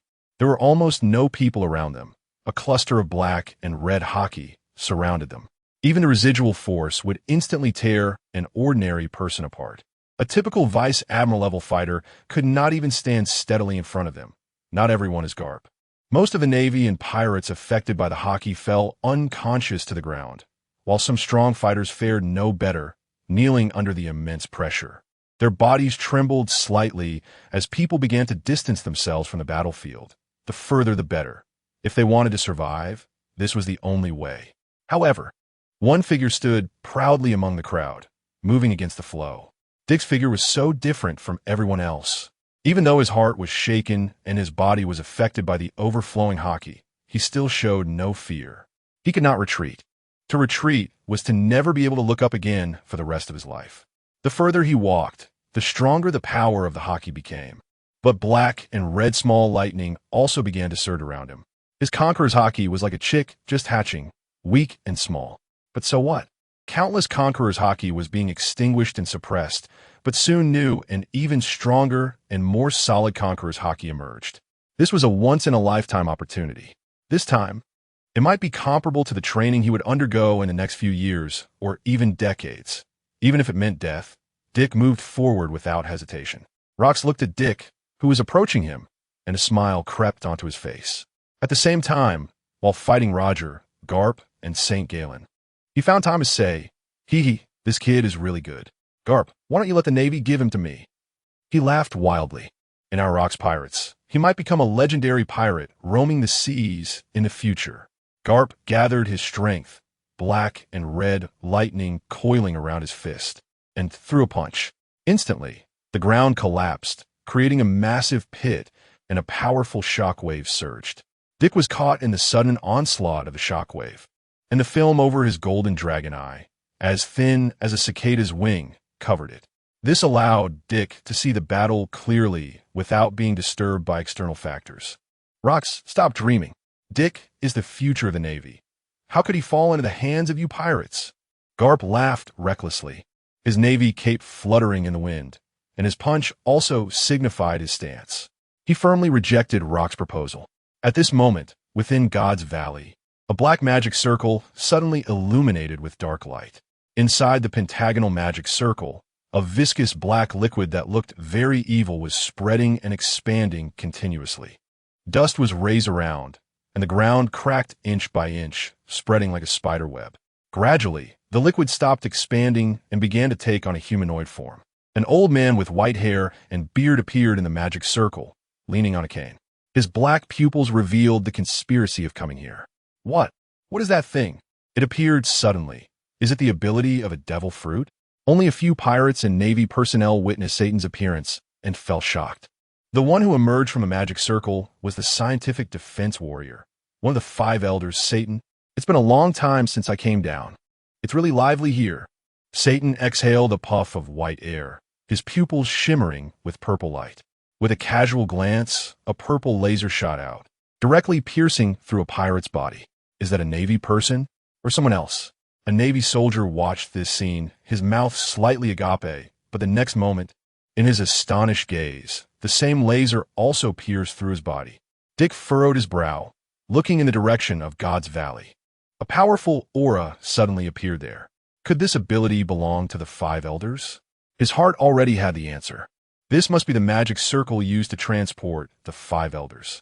Other strong fighters mostly sensed this sudden invading aura, but were puzzled about the identity of this person.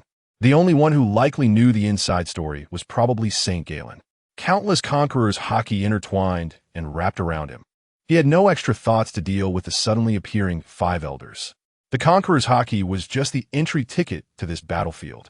It was evidently not possible for Dick to fight Rox alone. He could only wait for the right opportunity. Just as Dick was preparing to continue forward against these powerful conquerors' Haki, a voice came from behind. Dick, stop! Kaido's wounds had stopped bleeding. What powerful healing ability! He closely followed Dick's steps. Dick's expression was quite grim. Kaido, you really are persistent with me.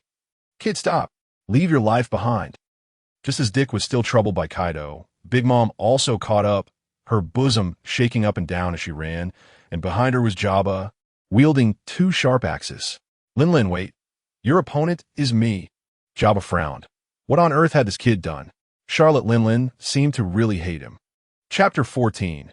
Kaido's obsession, Big Mom's hatred, all converging on the same person at this moment. Damn! Dick clenched his teeth, his brow furrowing slightly. Trouble. He was looking for Rox, but these two seemed to have latched onto him. Dick also felt a hint of helplessness. However, in this situation, Rox was definitely not a priority anymore. He could only deal with the 2 in front of him first. Dick tightened his grip on the steel knife, and the golden dragon pupils burst forth with a commanding golden light. Crack, crack, crack. The bones made crisp sounds as his muscles bulged. The coral-like golden dragon, horns visibly growing larger. Dragon scales continuously emerged from beneath his skin. The dazzling golden scales were so bright that his clothes were directly torn apart by his powerful physique, becoming a pile of rags. The steel whip-like dragon tail swung behind him, and Dick's body grew several times larger. At this moment, he exuded the pressure of the dragon race. A solemn aura radiating from him. Big Mom's eyes sparkled with envy. What a good fruit. It's a pity you ate it in front of me. Dick exhaled a breath of turbid air, his voice somewhat hoarse, but he spoke with a solemn authority. I didn't take your stuff, Lin. But how could Big Mom think so? She's a pirate. What she set her eyes on should belong to her. She watched 2 devil fruits slip away from her grasp. How could she not hate it? A wave of flames surged toward Dick, and the temperature around him suddenly rose, his body illuminated red by the flames. In the blink of an eye, Big Mom was already in front of Dick, her big knife eager and ready. She swung it vertically toward Dick's head. Dick's dragon pupils suddenly constricted, and the steel knife in his hand glimmered with a chilling sword light. With a single stroke, a sharp sword energy carved a long crack in the ground, splitting the incoming flames apart. The divided flames did not disappear. Instead, they returned to Big Mom like rivers flowing back to the sea. These flames were soul-infused attacks, and eliminating them was not so easy. Dick's steel knife slashed upwards, colliding with Big Mom's attack. Big Mom was on top, and he was below. The powerful force made Dick's knees bend momentarily, but they quickly returned to normal. The ground beneath him couldn't take it. Under the immense pressure, the earth directly sank down, forming a massive pit.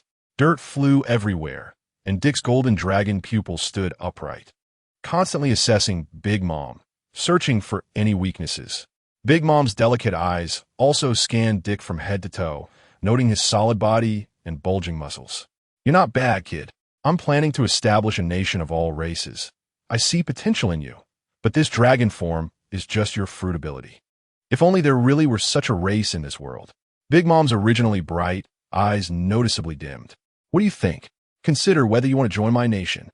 At this moment, Big Mom was youthful and radiant, her skin fair, her figure curvy, a true beauty of the pirate world. Completely different from the steel balloon she would become later. "Would you like me to bear you a son?" "That's not the life Dick has always wanted." "I refuse, Lin Lin. I do not want to join your so-called nation." Dick's rejection was firm, but would there be a hint of regret? Big Mom seemed to have anticipated this answer, the corners of her mouth slightly curling up. "With someone like you, how could you be content to be subservient?" Then, thunder roared, and the temperature around them rose rapidly, as if they were in a great furnace, fine currents of electricity buzzing around Big Mom. "You should just die." Big Mom suddenly increased her strength, the crimson light swirling in her pupils. "I will not die here," Dick shouted loudly, electricity erupting from his body. Unlike Big Mom's electricity, Dick's electricity seemed to have solidified into substance. Both Big Mom's flames and her electricity were easily destroyed and dissipated by the thunder erupting from Dick as they approached him. Big Mom looked at Dick with even more hatred. This fruit should have belonged to her. This guy is impervious to both soft and hard approaches, completely impossible to subdue. Thunder roared in the sky, and black-red lightning descended, striking directly at the spot where Dick stood. Big Mom no longer held back. Since she couldn't subdue him, she would just kill him. She had originally planned to incorporate a new dragon race into her nation, but that was impossible now. The Conqueror's Haki erupted with a bang, a powerful pressure pressing down on Dick's body. Conqueror's Haki? He has it too. Dick focused his mind, and small black-red lightning swirled around him, clashing with Big Mom's Conqueror's Haki. However, it was clear that Dick was lagging far behind, as he had only just awakened less than 2 days ago. Dick's Conqueror's Haki was being pushed back, but he still advanced to clash fiercely with Big Mom, greatly alleviating his pressure. "You're quite good, kid. If that's the case, I can't let you live." Big Mom's strength surged, her aura continuously climbing, the surrounding airwaves becoming very turbulent and all converging toward her. Big Mom held the blade in front of her, and a massive black vortex spun continuously, causing destruction. Everything around was being destroyed beyond recognition. Big Mom gripped her knife with both hands. Dick's heart raced, feeling uneasy. Something powerful was about to come. Big Mom exerted all her strength to unleash the black vortex. Wano, wherever the vortex passed, not a blade of grass grew. All the land was destroyed, leaving a long scar behind Wano. The destructive power was visible to the naked eye, and its speed was so fast that even Dick's observation Haki could only see its movement trajectory. Am I going to die? Is this how I'm going to die?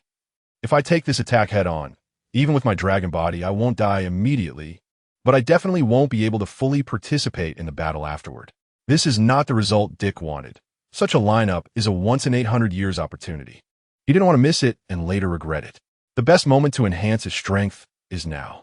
As the powerful force of Wano surged toward Dick, he focused his mind, and a strong force lifted him high into the sky.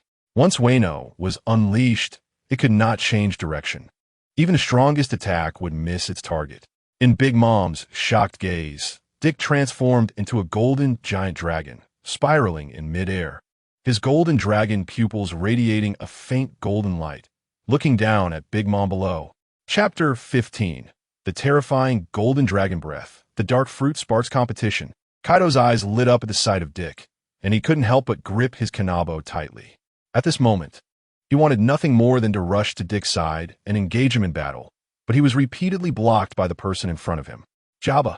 Kaido's voice was hoarse as he swung his weapon several times. After seeing Big Mom relentlessly pursuing Dick, Jabba could only point his axe at the advancing Kaido. This legendary man truly lived up to his title, able to see through the thoughts of several people at a glance. He couldn't help but feel a heightened curiosity towards Dick.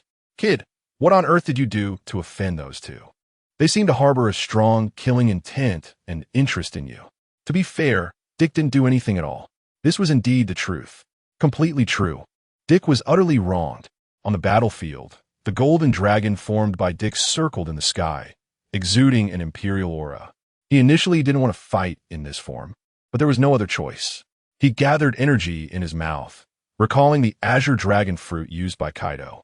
If possible, perhaps he could also master a fraction of that power. Big Mom stood frozen, raising her head and arching her white neck to look at the golden dragon in the sky.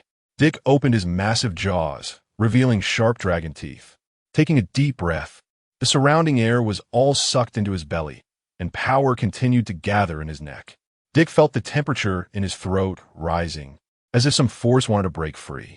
The shining golden light gradually became visible to the naked eye, continuously growing in Dick's wide mouth. Big Mom immediately realized that Dick's next attack would be extraordinary and had to stop him before he could unleash it, but it was already too late. Dick's attack was fully charged. Suddenly, the previously gloomy sky was illuminated by a burst of golden light, resembling daytime. The golden dragon breath, carrying a devastating force, was unleashed directly at Big Mom. Although Big Mom reacted in time, the range of the dragon breath was too vast, completely engulfing her entire body. The dragon breath sent Big Mom crashing down, kicking up dust, and turning solid ground into ash in an instant. The waves surged violently as Big Mom's body was pressed into the ground by the tremendous force, plunging downwards. Dick took a deep breath, and the golden dragon breath instantly ceased, wisps of white smoke slowly drifting from his mouth. At this moment, he felt a burning pain in his throat, as if it had been scorched by flames. The dragon breath lasted nearly a minute, but that was Dick's limit. He needed to rest before using it again. Otherwise, he might ruin his voice. Dick's golden dragon eyes looked down at the scene below, where smoke billowed, and a giant pit was the result of his dragon breath. What would become of Big Mom after such an attack? Was she dead? A powerhouse like her shouldn't die easily. Sure enough, from the depths of the pit, a shadow shot out. Cough, cough, cough. At this moment, Big Mom's clothes were tattered, her pink hair covered in dust, and even the hand gripping her sword trembled slightly. This future Emperor of the Sea appeared so disheveled. After emerging from the pit, Big Mom dusted herself off and fixed her gaze on Dick in midair. Her hatred for Dick intensified, and her resentful eyes seemed to wish him dead. Dick felt a chill run down his spine at the sight of her gaze. This feud was now sealed. However, the other party was already a notorious pirate. What did it matter if they had a grudge against each other? Big Mom tightened her grip on her sword, while Dick's golden dragon eyes remained fixed on her next move. Just as the two prepared to clash again, an unexpected change on the battlefield caught everyone's attention. A seemingly ordinary fruit began to transform, dark patterns emerging on its surface, swirling in circles. The natural type dark fruit. At the first glance, Dick immediately recognized the name of this fruit. A significant event must have occurred on this island. But all of that had been submerged in the tides of history. The secrets of this island were too many. It was incredible that two devil fruits had formed in succession. Perhaps only a handful of people in the world knew about the events that took place on this island. Rox was certainly one of them. As soon as the devil fruit appeared, some pirates rushed forward to seize it. However, Rox moved with lightning speed, directly fending off Roger, Garp, and St. Gallen, who were attacking him. He almost teleported to the fruit's location, snatching it into his embrace. After acquiring the fruit, he laughed wildly. as if he had found immense satisfaction. Ha ha! It has finally appeared. It chose me. Rox set the fruit down. Roger chased after him relentlessly, while St. Gallen frowned, glaring at Rox. From their expressions, it was clear that Roger still didn't understand the value and purpose of this fruit. He simply wanted to plunder it as a pirate. St. Gallen seemed to know a bit more, but was completely unable to outpace Rox. Garp, on the other hand, followed behind them, looking completely clueless. Dick had already consumed one devil fruit, so he no longer had any desire for another. However, fighting Rox was something he had always yearned for. He immediately flew towards Rox. Upon seeing Dick's movement, Big Mom and Kaido also reacted first. Stop, Rox. I'm here to help you. Remember to share the treasure with me afterward. Dick had already eaten a devil fruit, so consuming another would be of no use to him. Therefore, Big Mom's target naturally shifted to Rox, even if Rox compensated her with a devil fruit afterward. This trip wouldn't be in vain. Dick, wait. Seeing Dick leave, Kaido immediately transformed into his Azure Dragon form and chased after him. Kaido, why are you so fixated on me? Now, these people had formed a tacit pursuit, nearly forgetting their original goals. Yet, a group of individuals remained steadfast. Their target had not changed. That was Haki. At this moment, outside the cell where Haki was imprisoned, chaos had already erupted. She furrowed her brows slightly, her eyes like autumn waters, peering through the small window to observe the situation outside. Get away, get away! Only I can save Haki. Golden Lion, you're too deluded. The one who will rescue Haki is me. Yet, the so-called Knights of God were simply too annoying. Whitebeard swung his sword, charging through, while Golden Lion flew in the air using the powers of the float fruit. Chapter 16, The Belonging of Shachi. On this battlefield, most of the characters are like cannon fodder. At this moment, the navy guarding Shachi was thrown into disarray by the sudden intrusion of the Rocks Pirates. Having long lost the courage to fight, the Rocks Pirates were surrounded by members of the Knights of God. They used various means to hinder the progress of the Rocks Pirates crew. So annoying, you bunch of fly-like characters. Whitebeard frowned. The members of the Knights of God before him were exceptionally strong and continuously blocking their advance. For a moment, they couldn't kill them. The previous battle had completely scattered everyone, and now many pirates were rushing towards the place where Shachi was imprisoned. The Navy's defense line was as fragile as paper, easily breached. The screams and wails echoed through the heavens and earth. Countless Navy personnel fled for their lives, and even the celestial dragons couldn't be bothered to protect themselves. Once high and mighty, these individuals could now only be slaughtered, their lives no different from anyone else's. Knights of God, come protect us. Navy, what are you doing? The pirates have already broken through here. Don't kill me, don't kill me. I can give you whatever you want. They spoke threatening words and begged for mercy. Their former appearances were gone, leaving only a desire to survive, to save their own lives. They even stepped over the bodies of fellow celestial dragons.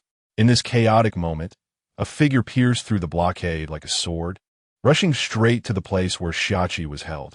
The air trembled incessantly, and black-red thunder roared, solidifying the domineering aura around his blade. Boom! A devastating strike shattered the seemingly indestructible cage, and in an instant, debris flew and dust rose. Amidst the smoke and dust, a majestic and robust human figure emerged. It was Rox. His mouth curled into a wild, triumphant smile. The cage was breached. Although the sky was overcast, light still shone down. Shachi looked up at the sky, the light illuminating her gloomy face. The moment she felt the brightness, a smile crept onto her lips. Although the cage was broken, her body was bound by several iron chains, making it difficult for her to move. Rox, don't attack suddenly. What if you hurt Shachi? Shiki the Golden Lion accused. Rox, don't steal my thunder. I'm the one here to rescue Shachi. Whitebeard looked displeased. Just give it up, Whitebeard. You look too shabby. Let me rescue Shachi. Roger had also landed on the ground, holding Ace in his hand. Although his words were directed at Shachi, he stood opposite Rox. The moment he saw Roger appear, Girolio's face instantly lit up with a smile. Roger, I told you are mine. I will rescue Shachi. Roger's expression also turned helpless. Rox, you stay here today. Vice Admiral Karp stood on the other side of Rox. forming an encirclement with Roger. That won't do. Karp, I still have unfinished business to attend to. Dick quickly chased after their figures, but his speed was still slightly inferior, mainly due to his large body, which couldn't change for midway. Otherwise, his speed would be even slower. It was not until this moment that Dick transformed from a dragon into a human body. He knew that what these people were fighting over was nothing but treasure and Shachi. So, the moment he became human, he rushed to Shachi's side. His clothes were tattered, and a dragon tail swayed behind him, with coral-like golden dragon horns looking quite imposing. Dragon scales covered most of his body, even showing faint traces on his neck, and his golden hair fluttered in the wind. His feet and hands bore signs of dragon transformation, with a layer of shallow dragon scales covering his hands. He stood by Shachi with a steel knife in hand. Shachi glanced at Dick, her tone carrying a hint of teasing. I didn't expect the Navy boy you would look like this.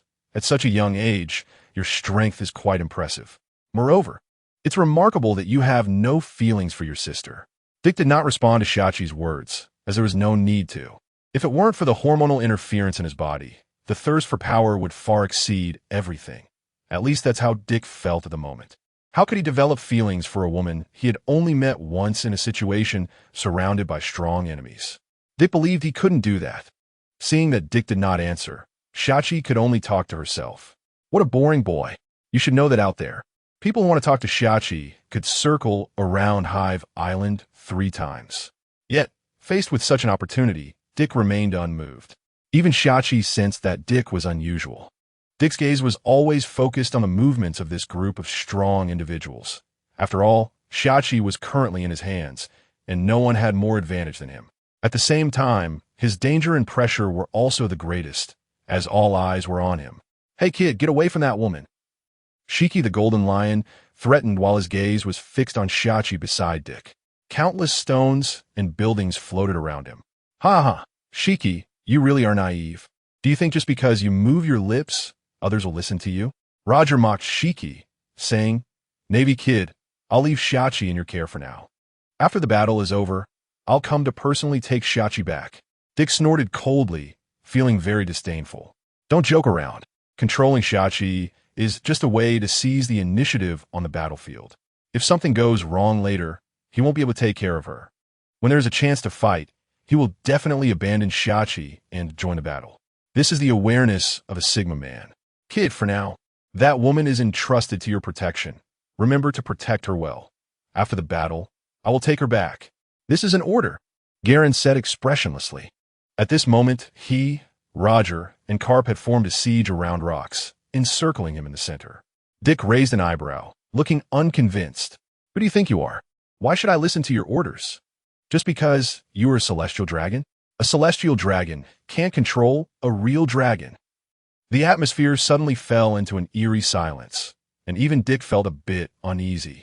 They were all constantly watching the movements of their opponents, not daring to let their guard down. Roger's fingers holding Ace moved slightly. Chapter 17. Scheming against everyone. Haki Roger's nostrils twitched slightly, and in this environment, he suddenly sneezed. In an instant, the originally silent atmosphere felt like a silver needle dropping in an empty classroom. Everyone's tense nerves snapped at that moment. Countless attacks surged toward each other, and Lox watched the chaotic scene with a smirk, revealing a triumphant smile. The more chaotic the scene became, the more advantageous it was for him. Everything he wanted to accomplish and obtain had already been achieved. All that was left was to escape from this island. Everyone's gaze was fixed on him, and even for world-class powerhouses, escaping completely was not easy. So he destroyed the prison cell holding Shachi, exposing her to everyone. As long as there was a struggle for Shachi, he would have a chance to completely escape from here and reap considerable rewards. Lox faced the combined attack pressure from Galen, Karp, and Roger alone. Dick's eyes shone with a crimson light, an invisible pressure enveloping him. Countless solid black-red thunderbolts danced and intertwined. The power was terrifying, and ordinary Navy soldiers and pirates were instantly affected, losing their lives. The once high and mighty celestial dragons, merely touching the residual wave of the attack, turned into lifeless corpses. Such is life, so fragile and weak. Dick was constantly paying attention to the movements on the battlefield. The sky had become even darker than before, and Dick looked up. He saw buildings and countless stones rapidly rushing toward him. "Kid, let go of the woman next to you. Otherwise, I'll smash you into a puddle of mud." Golden Lion Shiki stood on a floating stone, looking down at Dick from above. His eyes were filled with intense battle intent, and his robes fluttered in the wind. Without hesitation, if he wanted, the buildings would immediately come crashing down on him. Dick frowned slightly, a wicked smile curling at the corners of his mouth. His already dragon-transformed right hand rested on Xiaqi's shoulder. With a smile, he said, "Sure, you can try. I don't mind being buried here with this beautiful lady." Xiaqi, however, showed no surprise, merely smiling slightly and speaking in a calm tone. "One excessive man. You really don't understand how to cherish a lady. There's nothing I can do. Who told me my strength is too weak? If I get smashed into meat paste, that would be bad." Xiaqi glanced at Dick. "Weak? Don't joke around. It's already a miracle for a Navy rookie to survive on this battlefield. And you've made those world-renowned pirates suffer." Dick's golden dragon eyes gazed at Golden Lion Shiki like a deep, dark spring. Shiki's face darkened, and he gripped his twin swords tighter. "This young Navy, is he really Navy?" He asked, just a shameless kid, using a girl as a shield. Shiki's brows knitted together, and he spoke in a hoarse voice. "Kid, what do you call this? Using a girl as a shield. Do you dare to have a real man's duel with me?" Dick, however, was unfazed. "Do you think my gender will change just because of your words?" Shiki found himself at a loss for words against Dick for a moment. That damn brat. And so he had to give up fighting from the air. His body dropped directly to the ground, holding his two famous swords, Sakura Tinundead wood, glaring fiercely at Dick. "Kid, I'll make your death a little more pleasant later." His eyes were filled with hatred towards Dick. Dick tightened his grip on his steel sword, showing no signs of fear as the sea breeze blew his golden hair back. His face was filled with determination. "I don't believe I will die here." The two figures flashed, and a golden light collided with Golden Lion Shiki. The powerful force caused the ground beneath them to crack into pieces. Countless stones rose around them, and Shiki's lips curled up as numerous stones coalesced into a giant stone lion. Roar! The air surged, and the ground trembled. Almost instantly, the stone lion charged at Dick. Dick's dragon pupils narrowed sharply, an invisible pressure enveloping him. Shiki wore a triumphant smile, his gaze always watching Dick's next move. The ability of the float fruit restrained Dick's movements as he faced the charging stone lion. Golden scales emitted a faint golden light, and the dragon tail behind him whipped out like a steel whip. The seemingly solid stone lion shattered into a pile of rubble upon impact, scattering to the ground. Shiki was taken aback, not expecting Dick's physical prowess to be so outstanding. He was dragging down Dick's attacks, his hands never stopping, unable to spare a moment to deal with him. However, what usually could easily break through a Navy warship's defenses was effortlessly neutralized now. But Shiki felt no discouragement. If one was manageable, then he had countless more to see how Dick would handle it. With a thought, countless stone fragments quickly rose, visibly gathering into ferocious stone lions. Lion Valley Lion Roar. Roar. Terrifying shock waves erupted from the lion's mouth, dust clouds rising, shaking the ground violently. Dick frowned as he watched several stone lions charge at him. Weak currents flowed continuously in his golden dragon pupils, and white electricity appeared in his gripping hand. Thunder roared in the sky, and countless arcs of electricity flowed. In the next moment, a flash of white light erupted from Dick, as nearly solidified currents of electricity exploded from his body. A powerful force swept through, crackling loudly. The stone lions before him instantly turned to ashes, becoming piles of rubble. Golden Lion Shiki's eyes widened in shock, using the float fruit's power to float in midair. After the electricity dissipated, Shiki's robes were singed and blackened. He looked at Dick with a newfound wariness. Where the electricity had dissipated, Dick's figure appeared, with charred ground beneath him, extending out several meters from his center. "Dick, I'm coming." Just as Golden Lion was momentarily stunned, Kaido's figure descended from the sky. His massive form landed on the ground, kicking up dust, his appearance resembling a hellish demon. Chapter 18. The Battle of the Twin Dragons. Kaido opened his mouth with a hoarse voice, revealing his sharp fangs. "Dick, I'm coming." Dick felt helpless. Why did so many people have to fixate on him? When the Golden Lion saw Kaido's arrival, he was somewhat displeased. "Kaido, he's my opponent. Step aside." Kaido tugged at the corner of his mouth, revealing a meaningful smile. "Weren't you here for Shaki? She's right over there. Don't you want to save her?" The Golden Lion suddenly remembered his purpose for coming and almost forgot it because of this kid in front of him. "Shaki, I'm coming." The Golden Lion quickly glanced at the spot where Shaki was. At this moment, Garling Saint was engaged in battle with rocks and could not break away. Seeing the Golden Lion heading toward Shaki, his expression remained calm as he shouted loudly to Dick, "Navy, stop him. Don't let him get close." Dick turned a deaf ear, completely disregarding it. He had originally taken Shaki as a hostage to seize the initiative in the battle. Letting him protect her would only put him at a disadvantage. He always prioritized the value of reciprocal relationships, and he wouldn't foolishly engage in such a thankless task. "You." Seeing that Dick was unmoved, Garling Saint felt a surge of resentment, but he could not easily leave rocks. "Bastard." He could only curse inwardly. "Shaki, I'm here to save you." Just as the Golden Lion was about to reach Shaki, a man with golden hair and glasses suddenly jumped out. His golden hair was styled back, and he held a famous sword in his hand, his glasses reflecting white light. Upon seeing the newcomer, Shaki's eyes sparkled like autumn waters as she softly called out, "Rayleigh." "Golden Lion, sorry, but I'm saving Shaki." Rayleigh burst into the castle like a knight, also invading Shaki's heart. "Rayleigh, that won't do. The one who saved Shaki is me." Without saying a word, the Golden Lion charged at Rayleigh fiercely. On the other side, Dick and Kaido remained in a standoff. Dick felt quite helpless. His target had always been rocks. First Kaido, then Big Mom. And now the Golden Lion, one after another. Kaido, however, did not care about Dick's thoughts. He just wanted to have a good fight with Dick. It seemed that he had to deal with Kaido's entanglement first. Countless arcs of electricity surged around Dick. Kaido's eyes revealed excitement.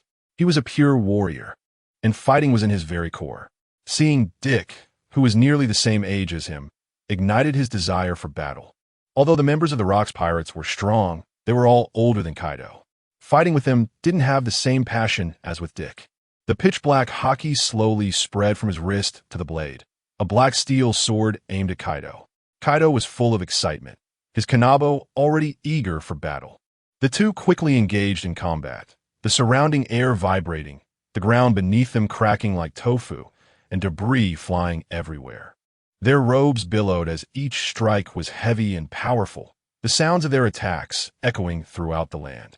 From the ground to the sky, the two transformed into giant dragons soaring through the air. Kaido inhaled deeply, gathering countless air currents, and Dick was not to be outdone. Power gathered in his mouth, a fierce breath emanating from his throat. Kaido was indeed the future strongest creature on land, sea, and air. He had mastered about 70 to 80% of his fruit's abilities. In Dick's golden dragon eyes, a layer of red light shimmered. The dragon breath was fully gathered. The two spiraled above the Valley of Gods. Two mountain peaks, as if split apart, stood before them. Kaido's red power grew stronger in his throat, finally condensing to completion. A scorching flame dragon breath was expelled, raising the surrounding temperature dramatically. The towering flames illuminated the darkened sky, and Dick's golden dragon breath was not to be outdone. With overwhelming power, golden light and fire intertwined, turning the once blue sky into a scene of flames and golden light. The two powerful forces collided, generating strong shockwaves that spread from their attacks. The two towering peaks of the Valley of Gods broke apart under their assault. Countless fragments and stones fell from the sky, and the already damaged ground was even more severely destroyed. There was not a single intact building left underground. It was like hell. Flames burned on the abandoned, ruined ground, and humans were constantly running for their lives. They were like ants caught in a battlefield, easily crushed. Kaido and Dick transformed back into human forms and quickly engaged in combat on the ground. Days and nights changed, and battles between strong opponents often unfolded like this. They fought for an entire day and night. At this moment, Kaido's blue scales flew, his body covered in wounds, his robe soaked in blood, and his hand, gripping the Kanabo, trembled slightly. Dick's golden dragon scales were partially knocked off, revealing charred flesh beneath. At the moment of injury, he quickly used electricity to stop the bleeding. Kaido wanted to do the same, but unfortunately, he lacked precision in controlling the electricity, resulting in painful shocks each time. This kind of thing required practice and a strong ability to endure. Only through real application could one understand how painful it was. Kaido preferred to endure first, treating himself later, or waiting until he mastered the electricity more accurately before using it on himself. Dick was also struggling against Kaido's attacks, draining most of his energy. His complexion was pale, and the golden light dimmed for a moment. Kaido's aura surged, and the power in his hand gripping the kanabo continued to gather, gradually revealing hints of red lightning flowing through his pitch-black haki. Dick's gaze sharpened, bracing himself. The air around Kaido churned, raising countless fragments. In Dick's eyes, Kaido's figure suddenly vanished. Dick's pupils constricted sharply. Just as he was about to evade, the earth beneath him began to rise, with stones surrounding him, greatly restricting his movement. Thunder 8 trigrams. The thunder roared in Dick's ears, and Kaido's kanabo mercilessly knocked Dick over. Dick spat out a mouthful of blood, golden dragon scales flying. Blood splattering. Under Kaido's powerful blow, Dick's body flew far away. Seeing Dick get hit, Kaido showed no signs of joy but instead shouted loudly, "Golden Lion. I told you he is my opponent." The Golden Lion waved at Kaido from the side. Don't mention it. Chapter 19. Kaido's Defeat, dedicated Teacher Kaido. The Golden Lion utilized the power of the float fruit to greatly limit Dick's movements. This led to Kaido's strike landing squarely on Dick. Although he was fighting Rayleigh, he could still manage to restrict others' abilities to some extent. Battles between strong opponents often hinge on a moment's decision, and small details can determine the course of the battlefield. Kaido was clearly taken aback by this scene, his hand gripping the kanabo still frozen in its previous motion. The sudden turn of events surprised him slightly.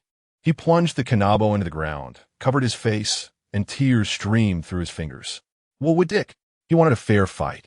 Kaido felt no gratitude towards the Golden Lion's intervention, but rather an increase in his disdain for him.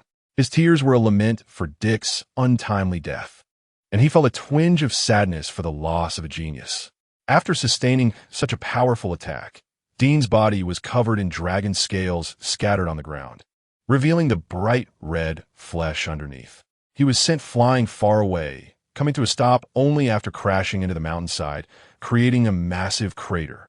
He felt as if his internal organs had been violently impacted, his head spinning, and he could no longer sense his consciousness. Countless stones pinned him down, and darkness enveloped him. However, he could faintly hear Kaido's weeping. Crying about what?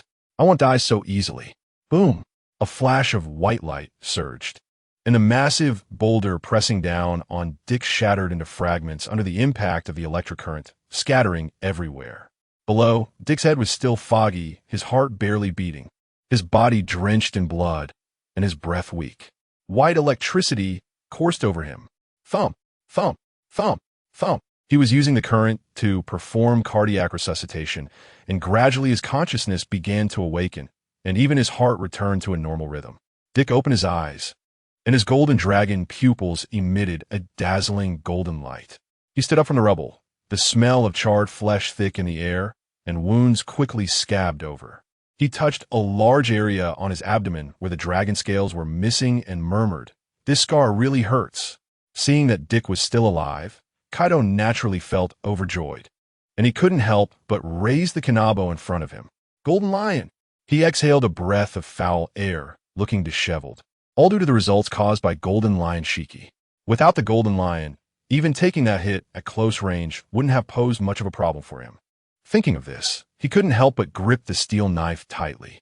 His mind replayed Kaido's moves, his eyes slightly closed. The surrounding air trembled anxiously, and faint red-black arcs of electricity crawled up the dragon-clawed hand onto the blade. The aura suddenly surged, and the ground beneath him trembled violently. Kaido also sensed the change in Dick, black-red lightning swirling around his kanabo, ready to respond to Dick's attack. His eyes fixed intently on Dick's movements. In the next moment, in Kaido's line of sight, The current surrounding Dick surged towards him at a visible speed, as if teleporting in front of him. His pupils constricted sharply as he swung the kanabo towards Dick. Dick would not fall for the same trick twice. Thunderous 8 trigrams. Black lightning flashed, and a powerful gust of wind slapped against Dick's cheek painfully. But he still gripped the steel knife in his hand, the blade glimmering with a chilling light. A thin layer of black-red Haki wrapped around it. Azure Dragon, Crimson Sakura Falls. Cherry blossoms fell, blood-splattered, and countless cherry blossom petals seemed to float in front of him. The powerful slash sent both Kaido and himself flying into the distance. Dick smirked, spitting out a mouthful of foul blood. Here, as a return gift for you, Kaido.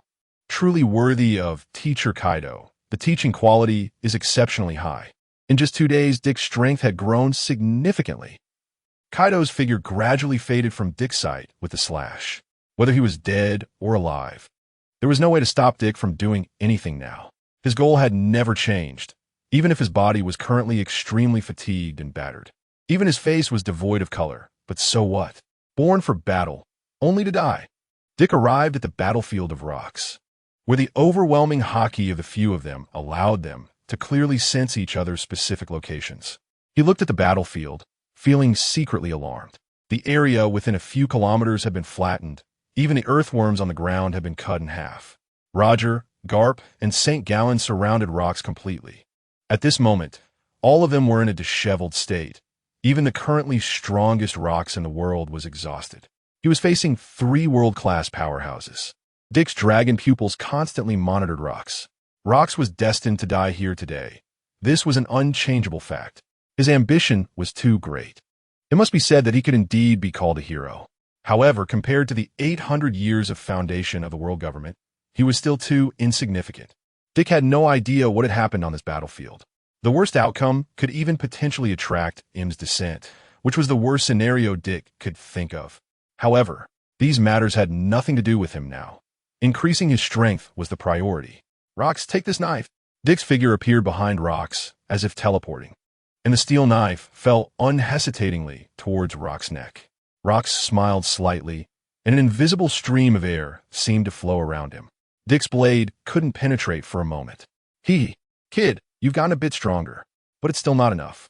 Rocks gently gripped the great sword in his hand, and Dick's expression changed slightly. What big move was Rocks preparing again? But the current situation was different from before. The powerful allies around him were watching Rock's movements closely. If he showed even the slightest opening, they would seize it without mercy. Rocks was at his limit. Garp raised his iron fist above him, dark red Haki swirling around his iron fist. St. Gallen's sharp gaze locked onto Rocks, the long knife in his hand slicing through the air. The sharp slash entwined with Conqueror's Haki, charging towards Rocks. Rocks, it's been a year. Time to pay you back. Captain Roger's ace was already itching for action.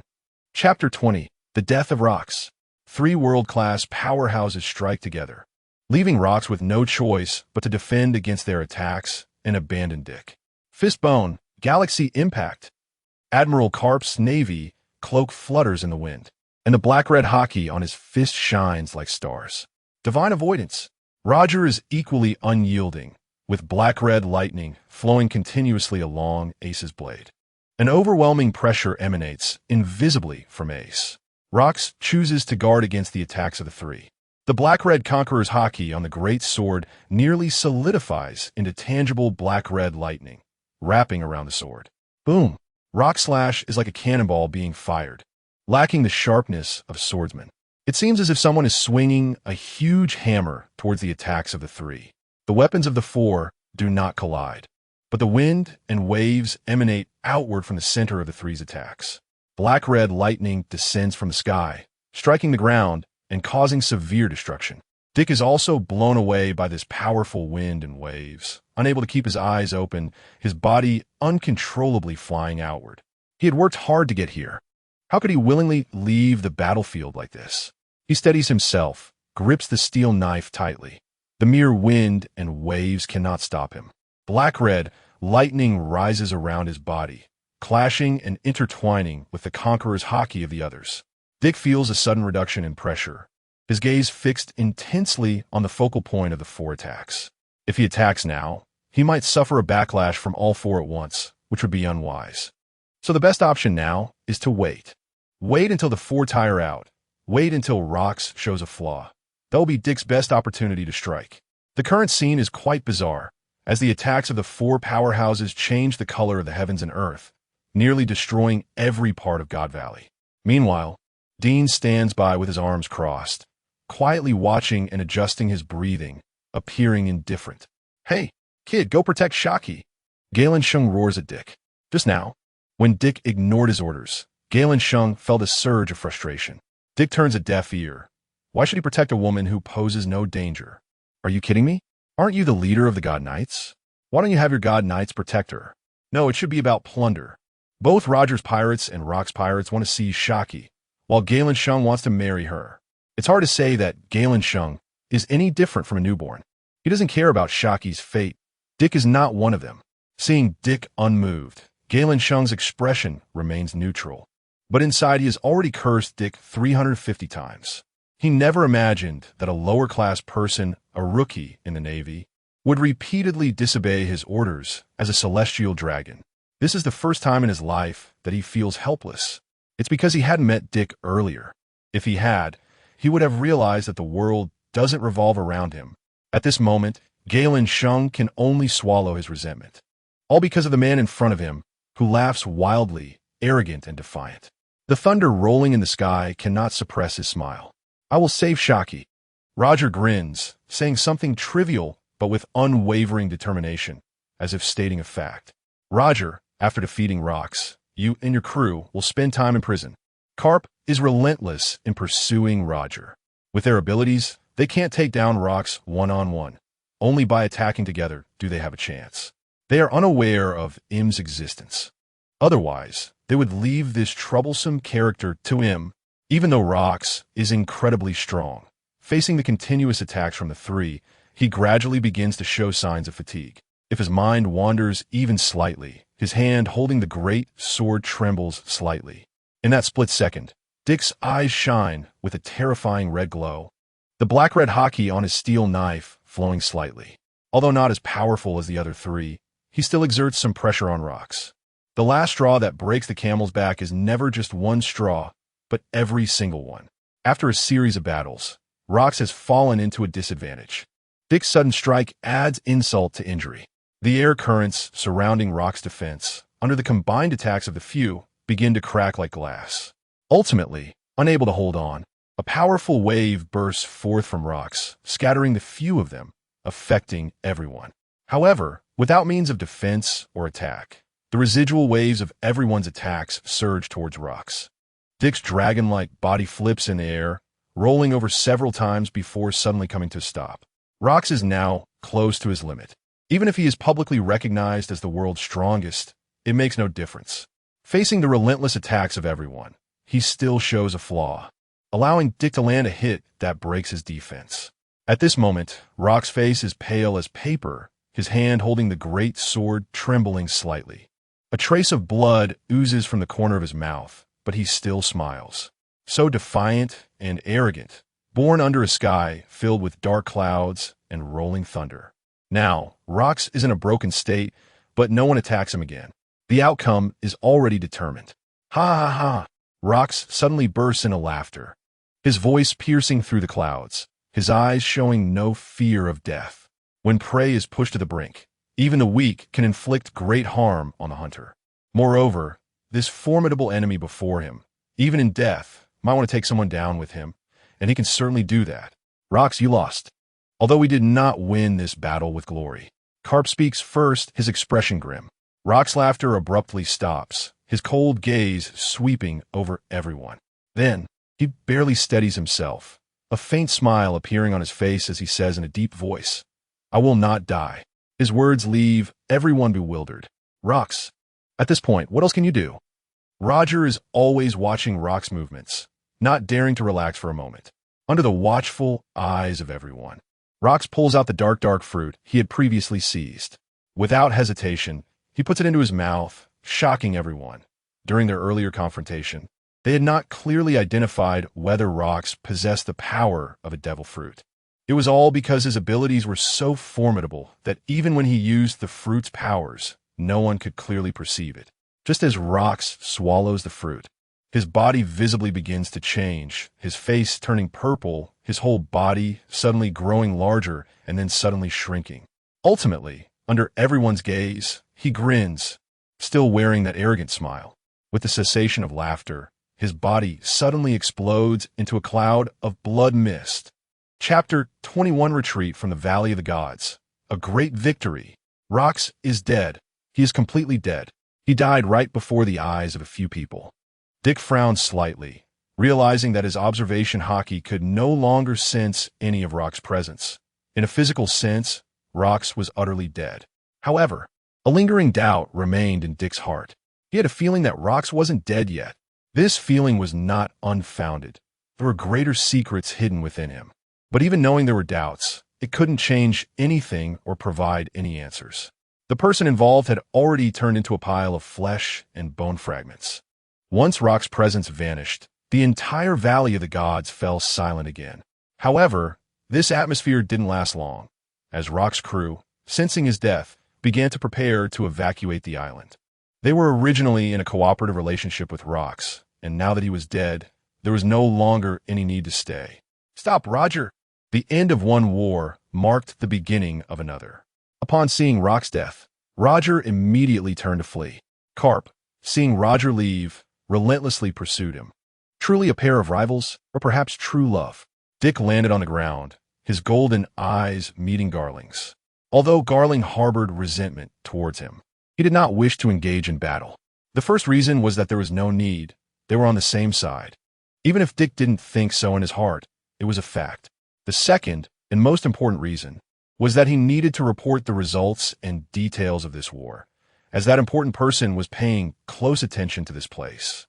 Dick had just experienced a major war and had no energy left to fight Garling.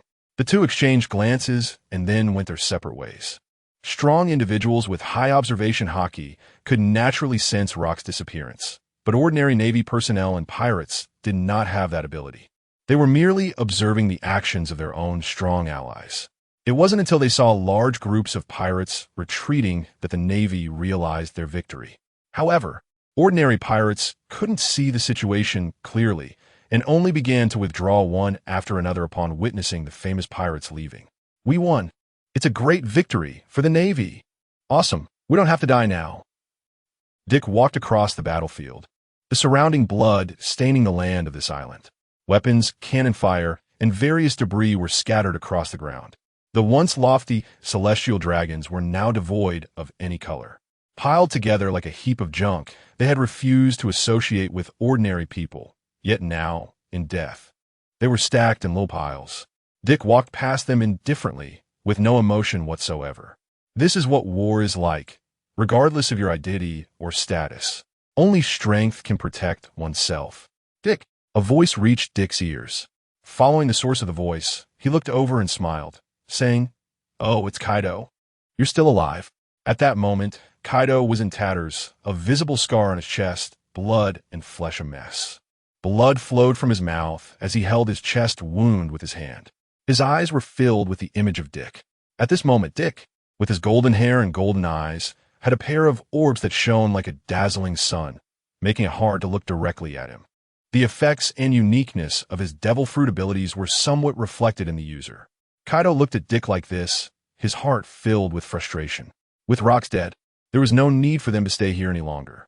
Furthermore, a large number of Navy personnel were rushing towards the Valley of the Gods. Even though he was a battle maniac who loved to fight, he could only leave reluctantly at this moment. "Dick, we will meet again one day." Kaido said this as he was about to leave, a hopeful remark for the future. He was unwilling to leave like this. "Ha ha ha, Kaido, you've been beaten to this state, and you're still talking tough." Whitebeard, accompanied by Stussy, descended in front of Kaido. This world's strongest man spoke to Kaido. Although he had not fought Dick, he had witnessed the battle. This new Navy recruit was quite extraordinary and could potentially become another Karp in the future. After speaking, Whitebeard turned and boarded the pirate ship without looking back. Kaido, though still unwilling, could only turn and leave. Kaido, when we meet again, remember to get stronger. Even at the end, Dick couldn't resist mocking Kaido. Upon hearing this, Kaido's face was filled with frustration, nearly grinding his teeth to dust, and after giving Dick a fierce glare, he disappeared. Dick felt pleased to see Kaido beaten down. Opportunities for such a strong adversary to be humbled were rare. Mama. A burst of laughter made Dick's scalp tingle. It was easy to guess who it was. Big Mom Charlotte Linlin. Big Mom floated in the air on clouds formed by Zeus. Her gaze dark as she passed by Dick, her expression resembling that of someone who wanted to devour him. Dick, little brat, I remember you.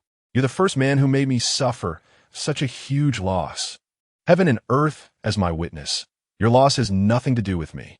Dick silently lamented. Kid, one day I'm going to chop off your head. The Golden Lion also noticed Dick on the island as he was about to retreat. At this moment, Dick's face was filled with frustration. These guys were clearly the source of their problems. All right, from the beginning to the end, Dick's only goal was rocks, and they had been blocking him all along.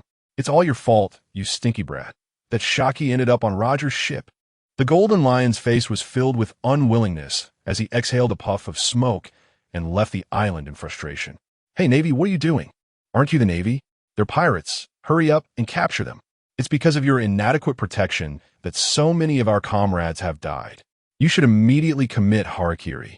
We spend so much money to support you, and you can't even guarantee basic safety?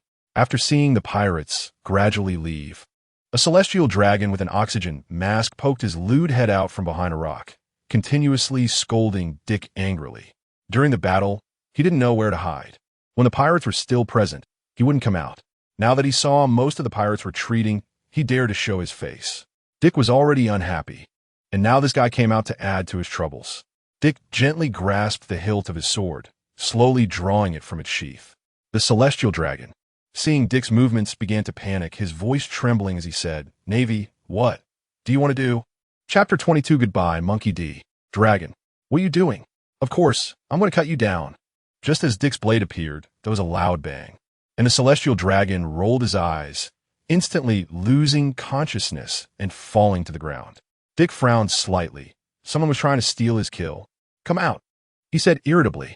A head slowly peeked out, and Dick was already familiar with the appearance of the newcomer. It was none other than the Sweaty King, Monkey D. Dragon. Oh, isn't this the Sweaty King? Dragon looked around cautiously, and when he saw no one, he approached Dick. Dorag, has your hand stopped shaking? After knowing each other for many years, it was natural to tease him a bit. Dick, don't make fun of me. I'm not like you. When facing the high and mighty celestial dragons, I strike without hesitation on the first move. At this moment, Dragon was holding a treasure chest and carrying a red-haired child on his back, dressed in a green cloak. He cautiously approached Dick and said seriously, Dick, the Navy might not be suitable for me. Dorag had witnessed another side of the world and understood that it was far darker than he had imagined. There was no so-called justice in the Navy. With such thoughts, he could only choose to walk a path he had never taken before. Then you should leave. Dragon was clearly taken aback. He indeed had that thought, but hadn't voiced it yet.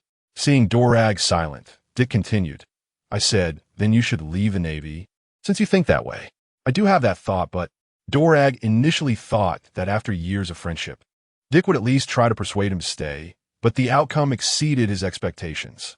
Looking at Dragon's hesitant demeanor, Dick appeared frustrated.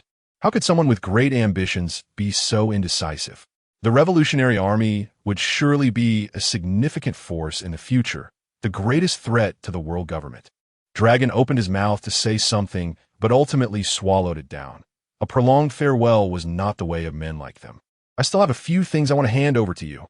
Dick frowned slightly, casting a sidelong glance at Dorag. I've never hesitated in my actions. When I think of something, I do it. You, always hesitating, still have things to hand over? Dorag said earnestly, Dick, you and I are different.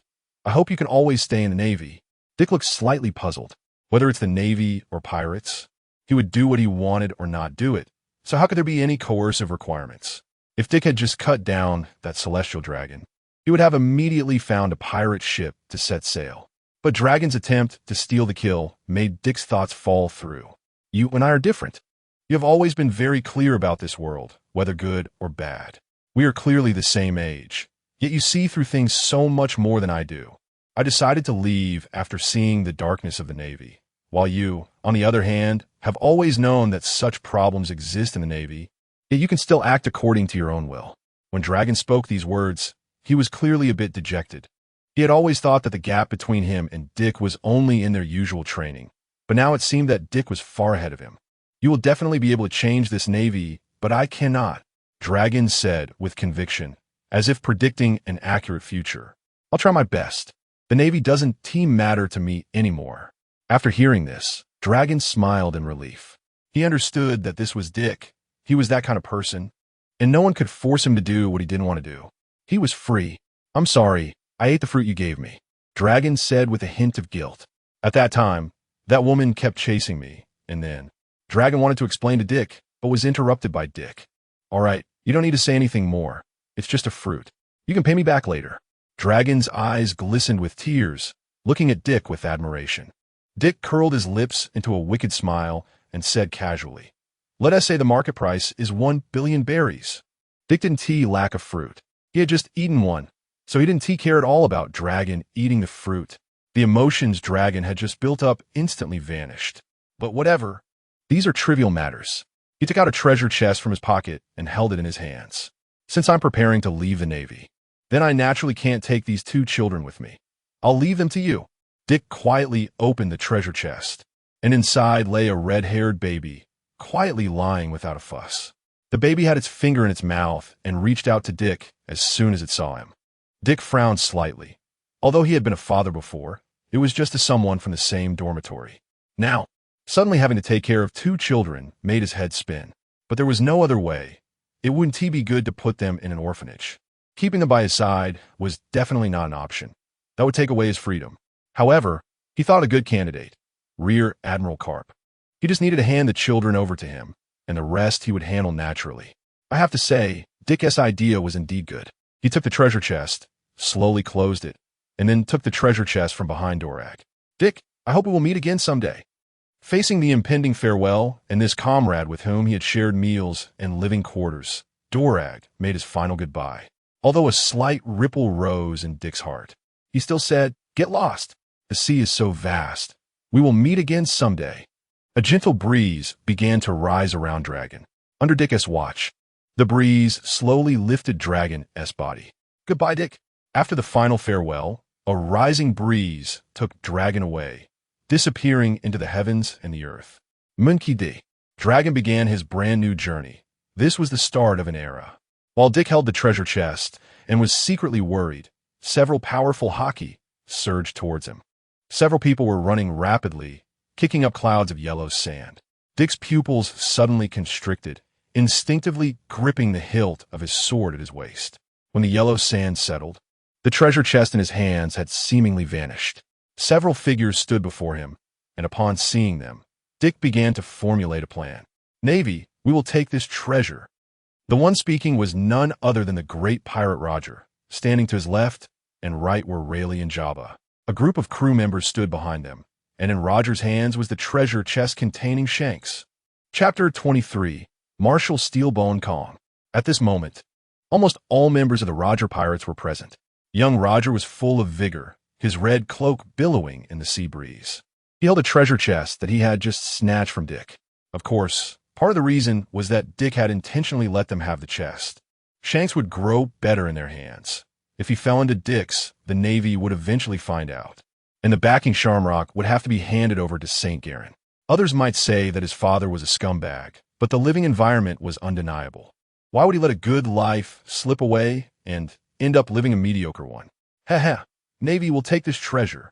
Roger examined the chest in his hands with great joy, unaware of what expression he would have when he opened it.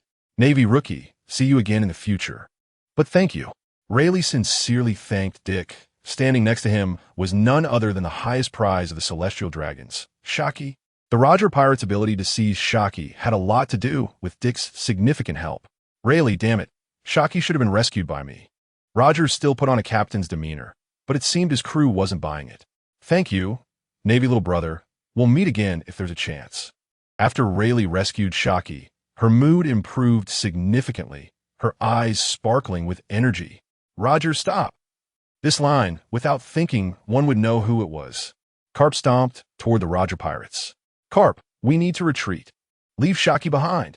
St. Garen appeared not far away with the Knights of God. He was still very concerned about Shaki, and upon seeing her with a few people, he immediately turned red with anger. Seeing Dick closest to them, he hurriedly shouted, "Navy, stop them. How much do you like giving orders?" Dick remained unmoved. It wasn't the right time to confront the Roger pirates. They were intent on escaping, and it wasn't that easy to keep them. Dick wouldn't do such a thankless task. Seeing Karp and St. Garen chasing after them, they immediately pushed their speed to escape. In the blink of an eye, only ships sailing on the sea were left. By the time the Knights of God arrived, they could only watch the ships disappear into the distance. "Navy!"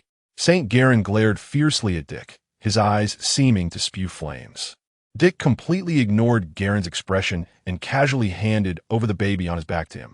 Since he's a rich second generation, he should live the life of a rich second generation. Dick didn't want to interfere in others' karma. What if he worked hard to raise Shamrock and in the future discovered he was a celestial dragon and ended up hating him? The fate of others had nothing to do with him, and he didn't want any involvement. Indeed, under the enhancement of observation Haki, one could hear the distant shouts from the Roger pirates as they left. "Captain, what is this? Why is it like this? Where's our treasure?" They couldn't believe that what the Navy rookie held was such a thing. It's a child. So cute. The Battle of God Valley had basically come to a close. The Rock's pirates disbanded, and the remaining members formed their own pirate crews, still active on the seas. The Knights of God had not appeared again, not even for questioning. Dick had shot a celestial dragon, albeit with a tranquilizer dart, and had made several attempts to attack celestial dragons. However, those celestial dragons from Mariehua seemed oblivious, as if they hadn't noticed at all. As a result, Dick could still be safe and sound in the Navy's office, drinking fresh tea and eating sunbae. Creak, creak, gurgle, gurgle. The sounds echoed in the office as Dick unhesitatingly shoved the sunbae and tea into his mouth. Bang! "Karp! Dick! What are you doing?" The sharp-headed Navy Marshal Steelbone Kong slammed his palm on the table. The room suddenly shook, and the documents on the table trembled. Steelbone Kong's face was very unpleasant, his gaze fixed firmly on the two. Karp and Dick sat in their chairs, completely ignoring the gazes of others, sweeping the senbei off the table before speaking. "Marshal, I'm just here to listen. You go ahead and talk without minding me." Dick had a look as if he didn't fear scalding water. At this moment, his blonde hair and black eyes, wearing a navy coat draped over his shoulders, made him look both capable and handsome. He exuded an air of ease and confidence. After the Battle of God Valley, he had been promoted directly from a rookie to the rank of Rear Admiral. How incredible this was, but here it was possible. An ordinary Vice Admiral wouldn't even survive that battle. As long as one survived, promotion was guaranteed. Ha ha ha, you all just chat. It's just a unique meeting anyway. Karp held fresh tea in one hand and sunbae in the other, with food still in his mouth. Everyone's eyes were focused on the two, both of whom were witnesses of the God Valley incident and the two most outstanding individuals in the Navy. Even Steelbone Kong, as a marshal, was helpless against them. Sitting beside Vice Admiral Karp on the sofa was a calm and composed middle-aged man, arms crossed.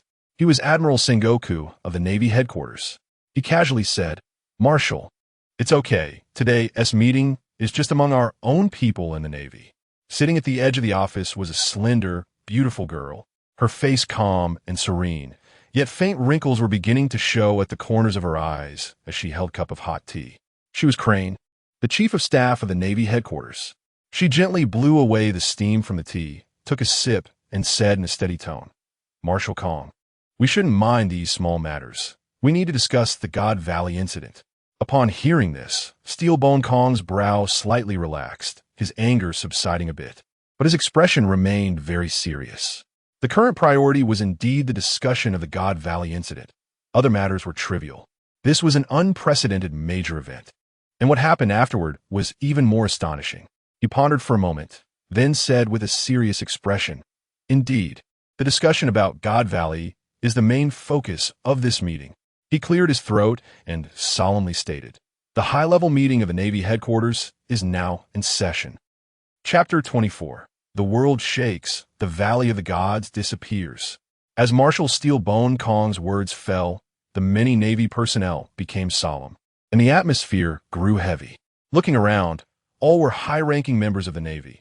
Marine Admiral Steelbone Kong, Admiral Sengoku, Vice Admiral Crane, Legendary Vice Admiral Garp, dressed in a black suit, with a square face and a cold expression, his arms crossed over his chest, yet a hint of an incongruous smile lingered. Admiral Black Arm Zephyr, along with 3 other high-ranking Navy officials. Adding to this group was Dick, the blonde-haired, black-eyed Navy Brigadier General, who seemed out of place. Forming the attendees of this meeting. Seeing everyone gathered, Steelbone Kong coughed twice and scanned the Navy officers below. Since everyone was present, the meeting would commence. First, it would focus on the 2 Navy members who performed outstandingly in the Valley of the Gods incident. All eyes in a room turned to Garp and Dick. Among the attendees, only they had participated in the Battle of the Valley of the Gods, and both had performed exceptionally well. This had caused a significant stir within the Navy. Garp was not only hailed as a Navy hero, but also gained unprecedented prestige. Dick was similarly recognized, being promoted directly from a Navy recruit to a Navy Brigadier General.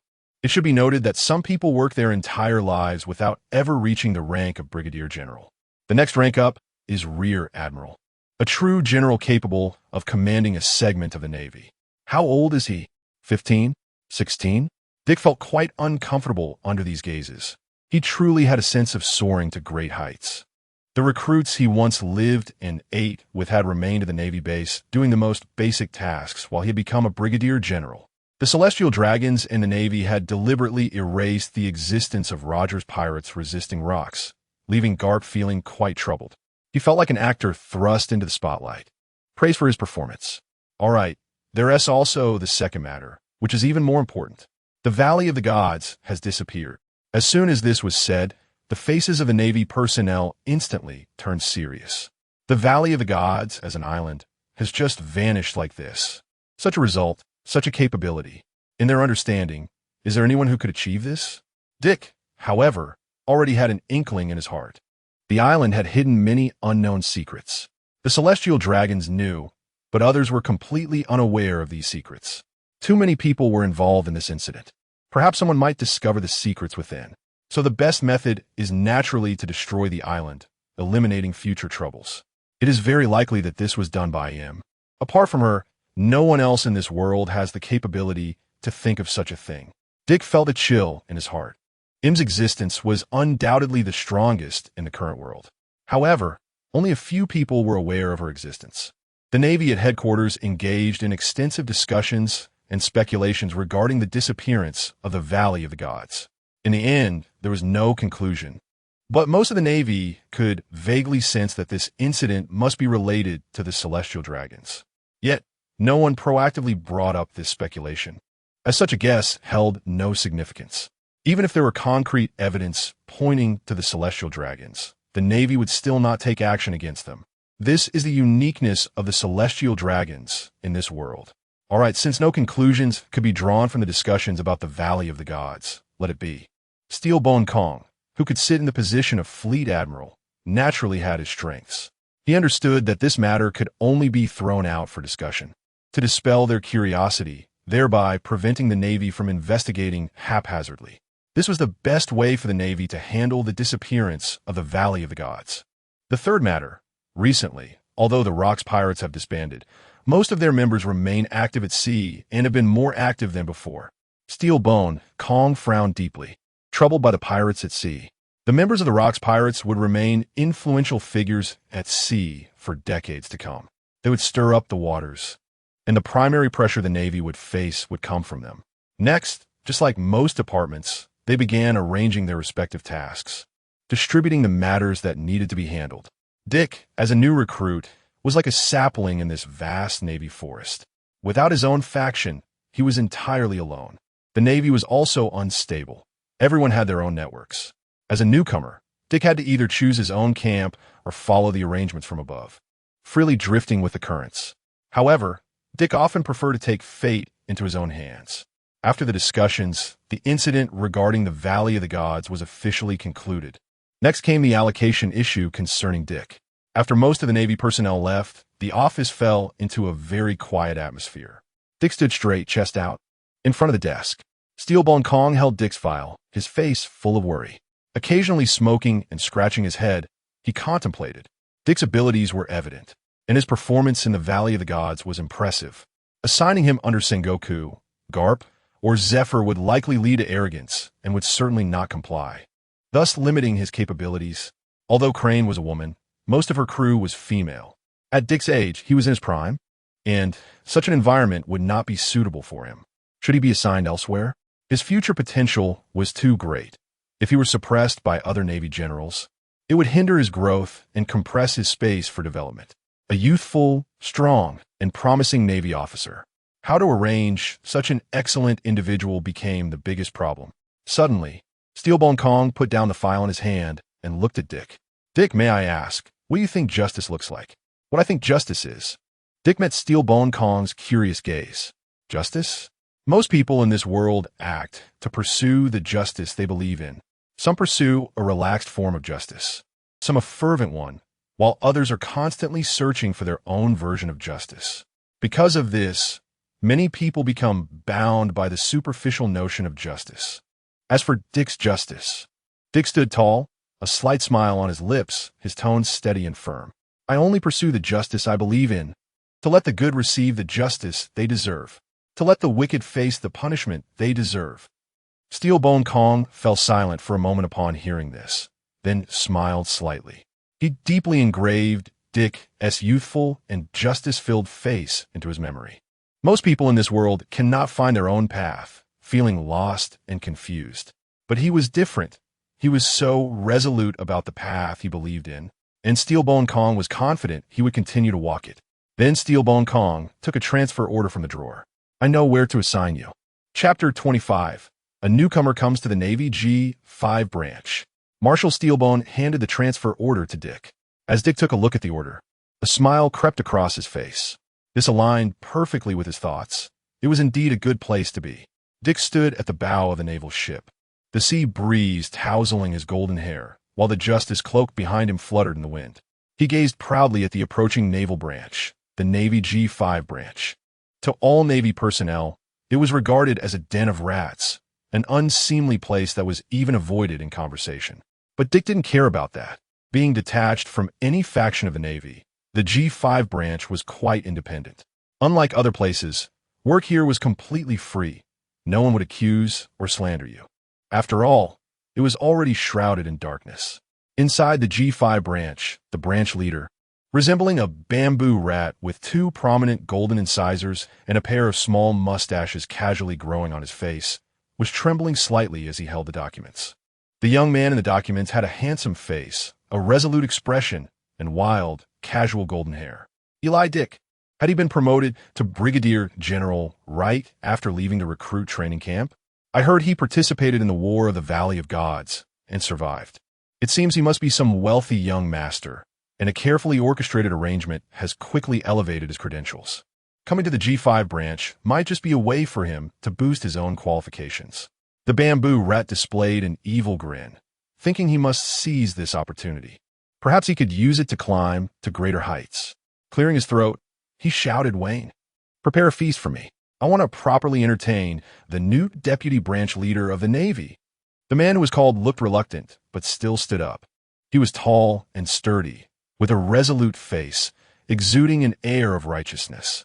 However, he was merely a captain in the Navy G5 branch, and he had no choice but to obey the bamboo rat's orders.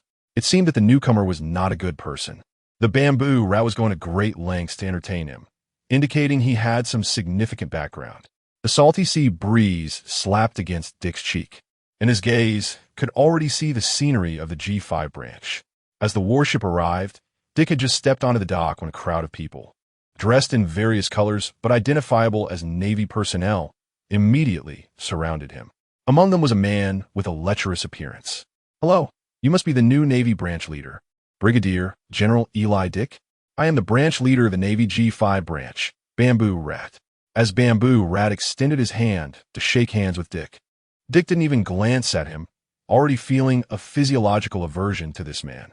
Looking at Bamboo Rat's shiny appearance, which, while ugly, had a fair complexion, contrasted sharply with the Navy personnel around him, who were all in tattered clothes, their uniforms pieced together haphazardly, unable to even wear a proper Navy uniform. They could only sew Navy insignias onto their ragged coats. It was evident from this that the Navy personnel in this base lived in dire conditions. Dick directly brushed past Bamboo Rat's outstretched hand, leaving it hovering awkwardly in the air. Bamboo Rat clenched his teeth, feeling furious inside. However, he still feigned politeness, inviting Dick to dine at the bar he had prepared. Does he have such a significant family background? How arrogant and rude. Bamboo Rat still believed Dick was a descendant of some high-ranking official. To learn more about this place, Dick decided to follow Bamboo Rat's lead and go downstairs. Knowing oneself and one's enemy ensures victory in 100 battles. Dick was definitely going to deal with Bamboo Rat. He didn't want to work with such scum. Dick arrived at the dining table, where an ordinary table was filled with delicacies. After living for so many years, this was the most luxurious meal he had ever seen. Seeing Dick's dazed expression, Bamboo Rat thought he was quite satisfied with the meal. He began pouring wine into Dick's glass. Some of the ingredients on the table were ones Dick had only seen in books, and now they were laid out before him. Looking at the Navy personnel beside him, 2 rows stood straight in tattered uniforms, and under Dick's observation Haki, many of the Navy personnel's eyes occasionally glanced at the dining table, their swallowing sounds rising and falling. Dick's expression darkened. He didn't want to wait any longer. He thought about dealing with Bamboo Rat right now. But on the surface, he still maintained respect. Wanted to see what tricks Bamboo Rat had up his sleeve. Bamboo Rat, is your usual food this good? Upon hearing this, Bamboo Rat revealed a lecherous smile, thinking he had already attracted the attention of the new deputy branch leader. Ha, Brigadier General Dick, you jest. It's us. He intentionally emphasized us, implying that they didn't represent the Navy soldiers behind them. Dick felt a strong aversion to him, but still smiled and said, as a newcomer, I'm unaware of what other interesting things are in the branch. Upon hearing this, Bamboo Rat's face showed a knowing expression. The other Navy soldiers wore expressions filled with disgust towards Dick at that moment. Bamboo Rat then waved and called, servants. As soon as he finished speaking, 2 women dressed lightly walked in from a corner. After entering, they deliberately approached Dick, holding 2 large boxes. The women wore simple embroidery featuring the Navy insignia. Both women were slightly trembling, their faces filled with fear of the unknown. Under Dick's observation Haki, he could clearly sense their fear. Bamboo Rat casually opened the 2 boxes, revealing a dazzling array of gold and berries inside. He stroked his little mustache and leaned closer to Dick, saying, I wonder if these satisfy you, Brigadier General? These are your servants? No. From today onwards, they will be your personal servants, and the wealth in their hands also belongs to you. Good, good, good. Dick clapped and laughed. He was laughing out of anger.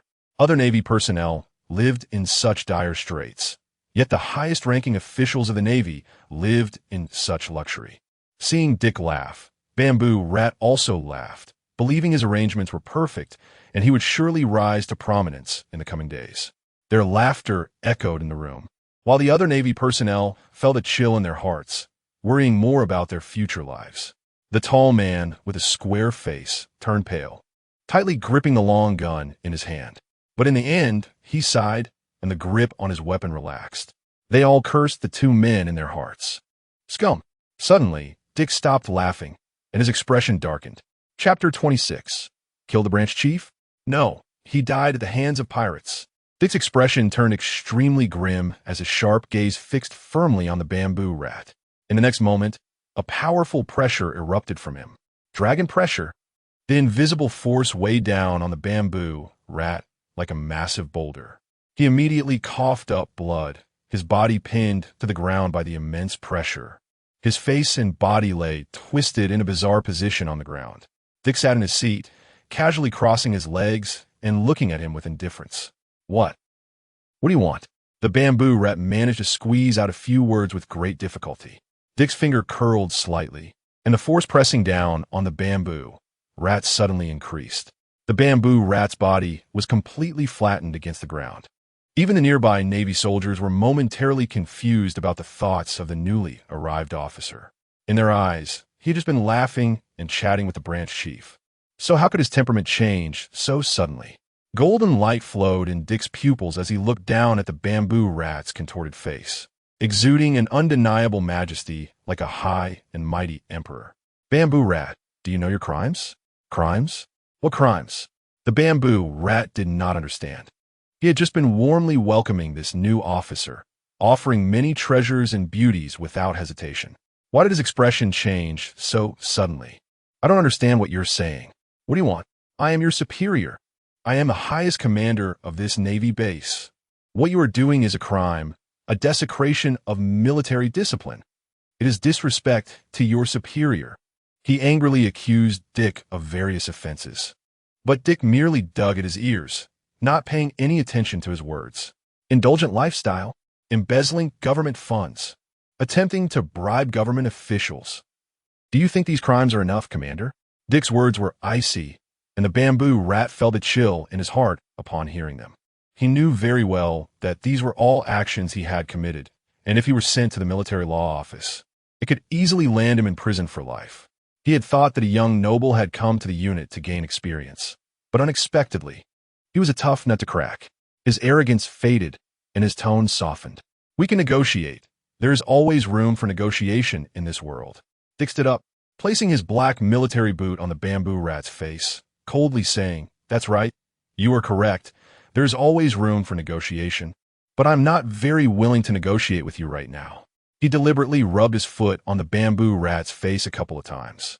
In daily life, he enjoyed fresh food shipped from the sea while the soldiers could only eat food mixed with sand and cockroach corpses in the cafeteria.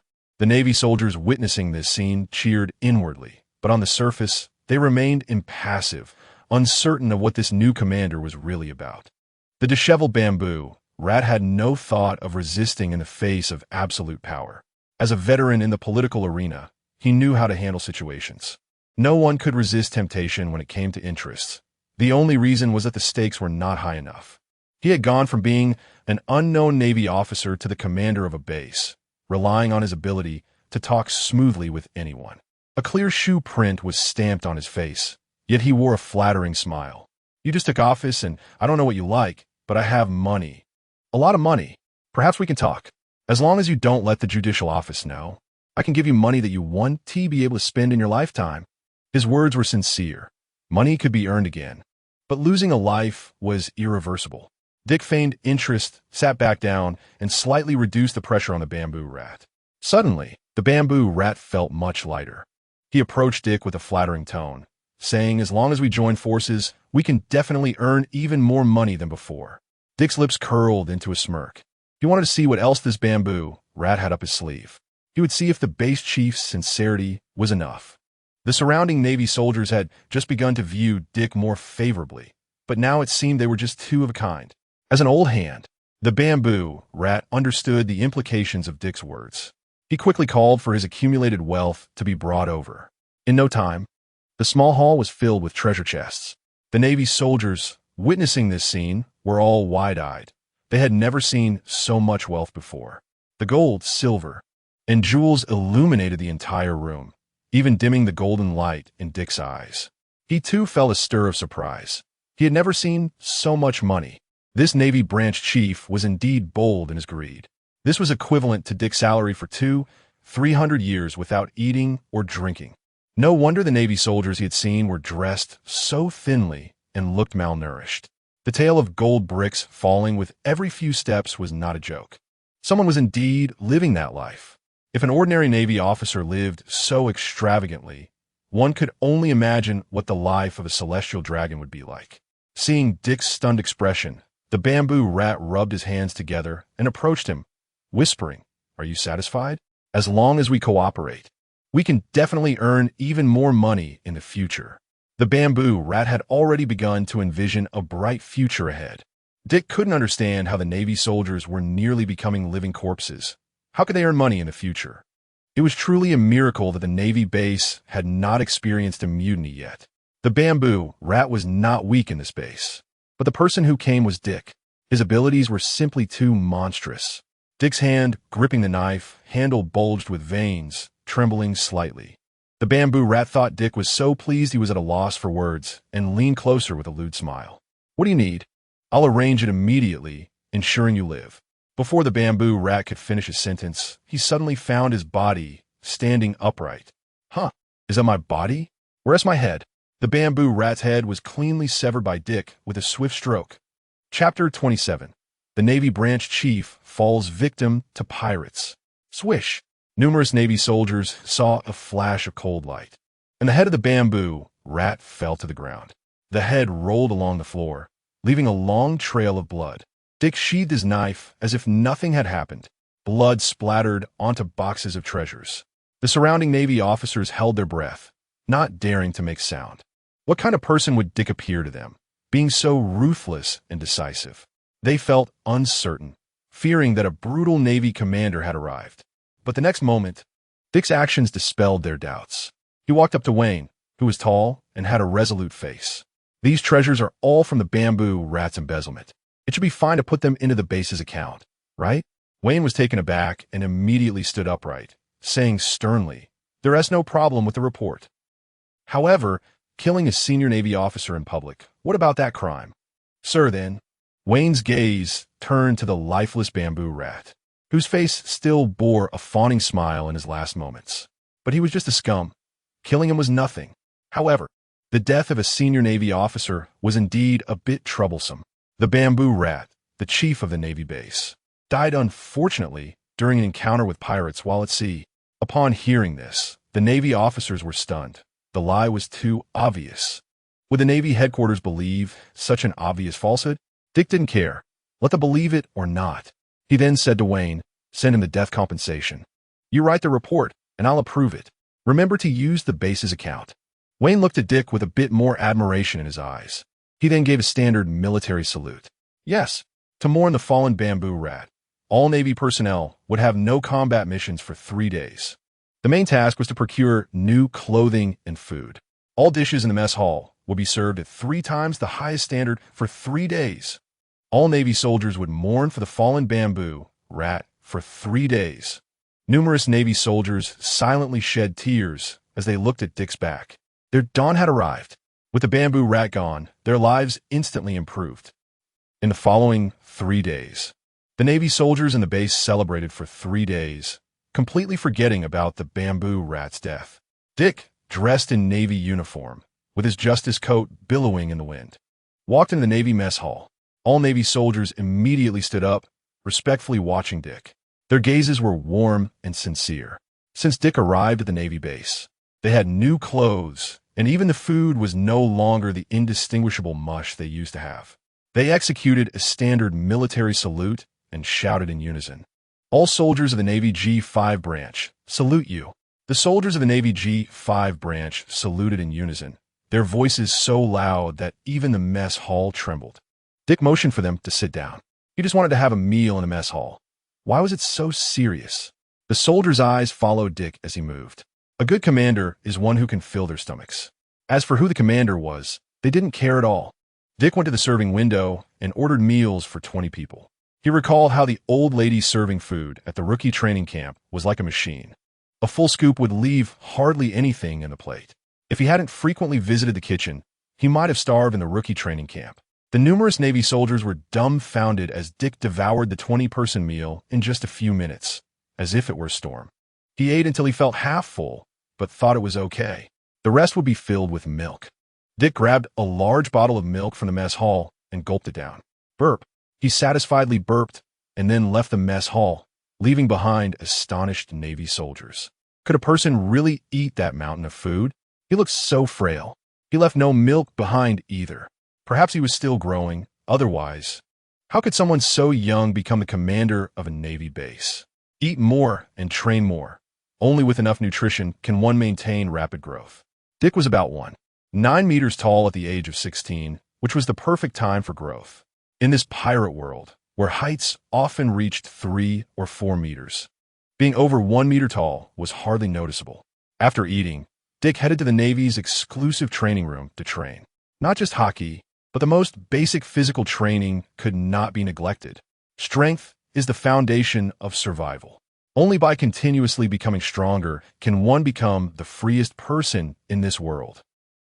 At the Navy headquarters, Marineford, Steelbone Kong looked at the report in front of him with a headache. He slammed his hand on the desk, causing the documents on the table to shake violently.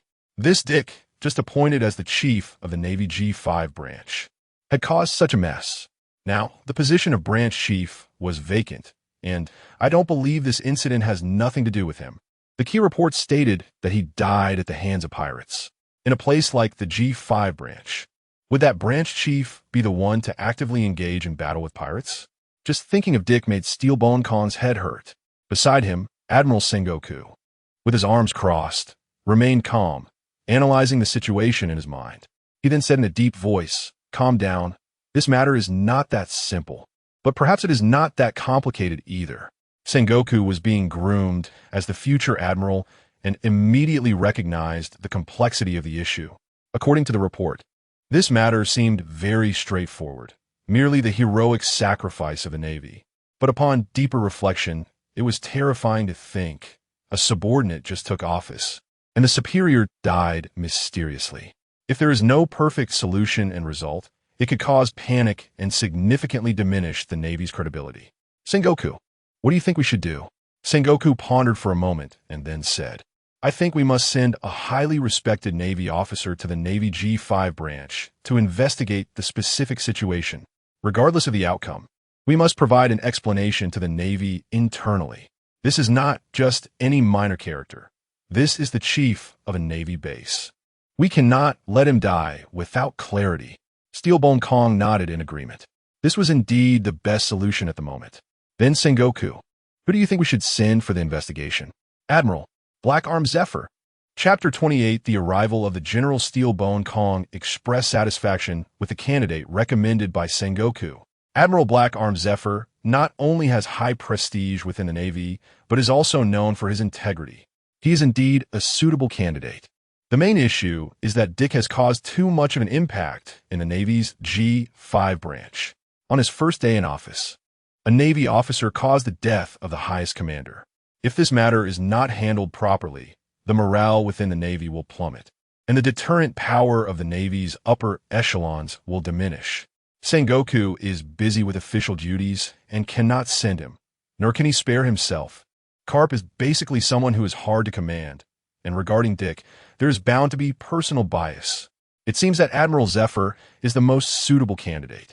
Admiral Zephyr, with a square face, a resolute expression, and dark skin, holds the orders just issued by the Navy headquarters.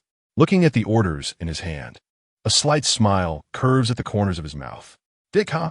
I wanted to meet him for a long time, but unfortunately, I haven't had the chance. What kind of person is this rookie who survived the Battle of God Valley?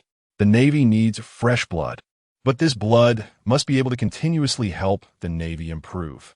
Karp mentioned you to me, saying you are the future of the Navy. So, Dick, let me see what kind of person you really are. Zephyr gazes out the window at the Sea Kings leaping out of the water, revealing a meaningful smile. The Navy's warship immediately changes course, heading towards the G5 branch. Please, spare us. The speaker's voice trembles, nearly shouting out these words. Nearby, the sea is scattered with broken planks and wrecked ships, blood staining the entire surface, creating a particularly striking scene under the sunset. Just moments ago, the pirate crew that was so arrogant and boasted about sinking Navy warships is now almost completely annihilated. Only their pirate captain is left half kneeling at the feet of a young Navy officer with golden hair. He is soaked and in a sorry state, continuously begging for the Navy's mercy. He never expected that the Navy, which usually turns and flees upon seeing pirates, would be so bold today. Upon seeing the pirate ship, they even accelerated to ram it. In just a few short minutes, his pirate crew, which roamed the seas, was wiped out by one person. The speed at which things happened was simply too fast. He only saw a golden-haired young Navy officer charge into the crowd. The pirates fell like waves of wheat, and soon the deck was covered in blood. Let you go? Sure, no problem at all, Dick said softly. The sea breeze lifting his golden hair as the sunset elongated his shadow. I have always loved peace. I am not one for indiscriminate killing. Dick's tone is calm as he smiles and pats the trembling shoulder of the pirate captain. Love peace. The pirate doubts he heard correctly. Who was that just now, wielding a knife and cutting from one end of the deck to the other without blinking? His clothes were not even fully dry from the blood. How could he say such a thing? But the instinct for survival made him forget to think too much. Dick kindly combed the pirate's hair back and softly asked, "Where is the treasure? You've been sailing the seas for so many years. You must have quite a bit of treasure." Upon hearing this, the pirate captain's body shook violently. There's hope. No one in this world doesn't love money. He immediately divulges everything, fearing he might leave something out. It's just money. They can rob again. After all, they are pirates. With the reports from the Navy soldiers, the pirate's treasure had basically been rounded up. The amount he reported was mostly consistent. Upon hearing the Navy soldiers' report, the pirate captain breathed a sigh of relief. He thought he might survive. However, the next action brought him an unprecedented fear. Dick pulled out a steel knife, the cold blade pressed against his neck. Fear filled his heart as he shouted with no color left in his face, "I've already given you all my treasure. Didn't you say you would let me go? Right? I've already let you go." Dick replied, "Let you leave this cruel world. Someone like you. The world is too cruel for you. I'm giving you a quick end. This way, you can leave with peace of mind." With that, Dick struck down, and the pirate's body fell heavily to the ground. Blood flowing freely, life extinguished. Since you chose to be a pirate, you must always be prepared to be killed. "Sir Dick, how should we handle the treasure obtained from the pirates?" Wayne stood tall, giving a standard military salute. "Deposit it into the branch's treasury and allocate 30% to the nearby residents." "Yes." "Loyalty." The Navy soldiers behind him also stood tall, saluting with standard movements, collectively shouting, "Loyalty." They did not hide their admiration for Dick at all. Before Dick arrived, they could barely fill their stomachs. And during training, they had no strength. Ever since Dick came, their bodies have become significantly stronger. In the past, they would flee upon seeing pirates, worried for their lives. Whenever something happened, the highest commander of the Navy would hide behind and push the soldiers out. Now, they do not have to worry about safety. Every time Dick is at the forefront. By the time they arrive, they can only pick off a few remaining pirates. The previous bamboo rats not only exploited the Navy, but did not spare the nearby residents either, leading to the Navy having virtually no credibility in front of the people. Now the situation is completely different. They are the ones chasing the pirates. Soldiers are living beings. They remember who treats them well. The sea breeze caresses Dick's cheek, the salty smell stimulating his nostrils. Dick silently lights a cigarette and takes a satisfying puff. Recently, he has only been dealing with small pirates, and it has been a long time since he had an exhilarating battle. This cannot go on. Moreover, the Navy has not dispatched higher-ranking officers to take over the position of branch commander. There are some hidden issues in this. Since I'm here, I'll make the best of it. Dick does not wish to think too much about things that have not happened. The issues in the Navy's G5 branch are also quite serious. The bamboo rat branch commander has been collecting taxes from the nearby residents for decades. The villagers shudder at the mention of the Navy's G5 branch, like a cat seeing a mouse. Therefore, restoring the people's trust in the Navy's G5 branch is also very important. If the military loses the support of the people, does such a military still have the need to exist? Although Dick has tried to make some efforts, he has only just taken over. It will take some time. As for the soldiers, there is no need to worry. The changes are visible and tangible. Everyone has a scale in their hearts.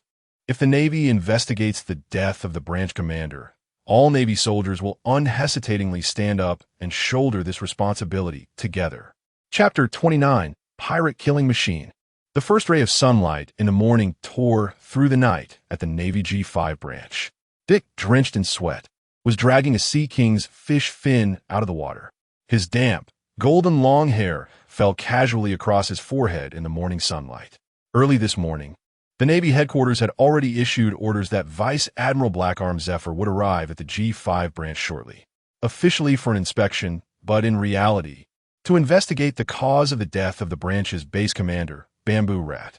After all, a Vice Admiral dying just like that, with his intricate web of connections within the Navy, meant that Dick's act of killing Bamboo Rat had harmed many Navy officers' interests.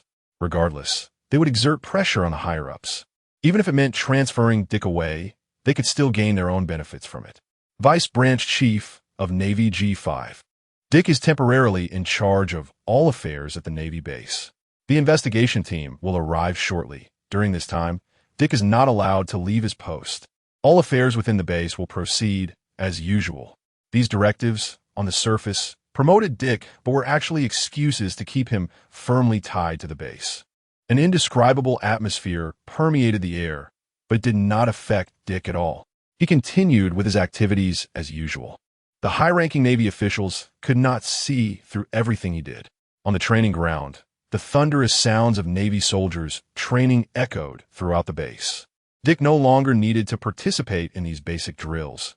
He required training more suited to him. The Navy's training began only after Dick arrived at the base. Prior to that, the sailors could barely get enough to eat. The soldiers' warehouse was filled with outdated training equipment, making it impossible to conduct proper training. Since the training began, the sailors had noticeably felt an improvement in their physical fitness. Dick stood next to the Sea King he had just killed, gazing at the newly risen sun. At this moment, the Navy base was as bright and sunny as the sun itself. Sunlight cast down on his resolute and youthful face. His thoughts drifted back to a long time ago, when he had just arrived in this world. The brutality of pirates, their bloodlust, and the cold blades easily piercing ordinary people's bodies. Pirates indiscriminately vented their inner desires, constantly plundering, bloodthirsty, and ruthlessly killing anyone. The people cried and shouted in utter despair, but no one came to help them. Dick had been lucky to survive amidst this plunder. Although the Navy was not that great, it was still much better than the pirates. At least there was food and basic training. Since then, Dick had secretly vowed to kill all the evil pirates in this world. Dick handed the captured Sea King to the kitchen for cooking, then walked past the training area. The Navy soldiers straightened their chests and saluted as they saw Dick passing by. Their eyes were filled with respect and admiration. Dick arrived at his desk. He gently tapped the surface, where a document sent by the Navy was placed. After the battle at God Valley, the surviving Navy personnel held a strange reverence for Karp and Dick. This was sent by a Navy officer who had survived alongside them at God Valley. The information on the document was quite simple. To his surprise, the Navy headquarters had actually dispatched an entire warship this time, not just Vice Admiral Zephyr alone. Dick frowned slightly and looked out the window. Black Arm Zephyr, an extremely righteous Navy officer, but too merciful. Otherwise, his family would not have died tragically at the hands of pirates. But now it was still not too late. As long as Black Arm Zephyr could set aside his pity for pirates, everything could still change. Otherwise, what awaited him would be a broken family. In the end, he would betray the Navy out of unwillingness and resentment, only to be killed by his own student, who would even build a grave for him. If Zephyr were not so soft-hearted, his Navy career would have been much more perfect. The final outcome would not have been so lamentable. Dick muttered to himself, "Pirates are ultimately still pirates. There may be good pirates, but it's better to wrongfully kill than to let them go." Adventurers like the Roger Pirates and the Straw Hat Pirates are few and far between in the entire pirate world. The morning sunlight gradually passed, and the temperature suddenly became scorching. Dick slowly lit a cigarette for himself. He exhaled a puff of smoke. The white smoke curled up, mixing with the golden sunlight that filled the room. The smoke obscured Dick's face, blurring his handsome features. Pirates deserve to die. The smoke drifted from his fingers as he said flatly. Then he got up and hurried to the cafeteria. It's mealtime. In the cafeteria, Dick devoured a mountain of food before him like a glutton. The food disappeared at a visible speed, and the Navy soldiers had long since become accustomed to it. Since Dick arrived, the food expenses at the Navy G5 branch had significantly increased. Although the meals were much better than before, no one would randomly cut back on rations. However, due to Dick's appetite, expenses remained high. Therefore, he often had to go out and hunt Sea Kings to solve the food issue. This was a form of exercise that helped with training while also addressing the food problem. Two birds with one stone, especially since he was still in a growth phase. "Sir." Wayne stood in front of Dick and saluted formally, his expression serious. They were in a very good mental state now. They could eat well, train, and win battles. It would be hard not to have a good spirit. Behind the scenes, Wayne had already referred to Dick. who dared to kill a superior for the benefit of Navy soldiers as a buddy. But in public, he still had to pay attention to the superior-subordinate relationship. Sir, Vice Admiral Zephyr is less than 3 days' journey away from here. Dick took a deep breath, swallowed the food in his mouth, and casually said, "Don't worry about him. Just treat him according to the standard officer reception." This hesitation appeared on Wayne's face. It was a vice admiral coming. Was it really okay to do this?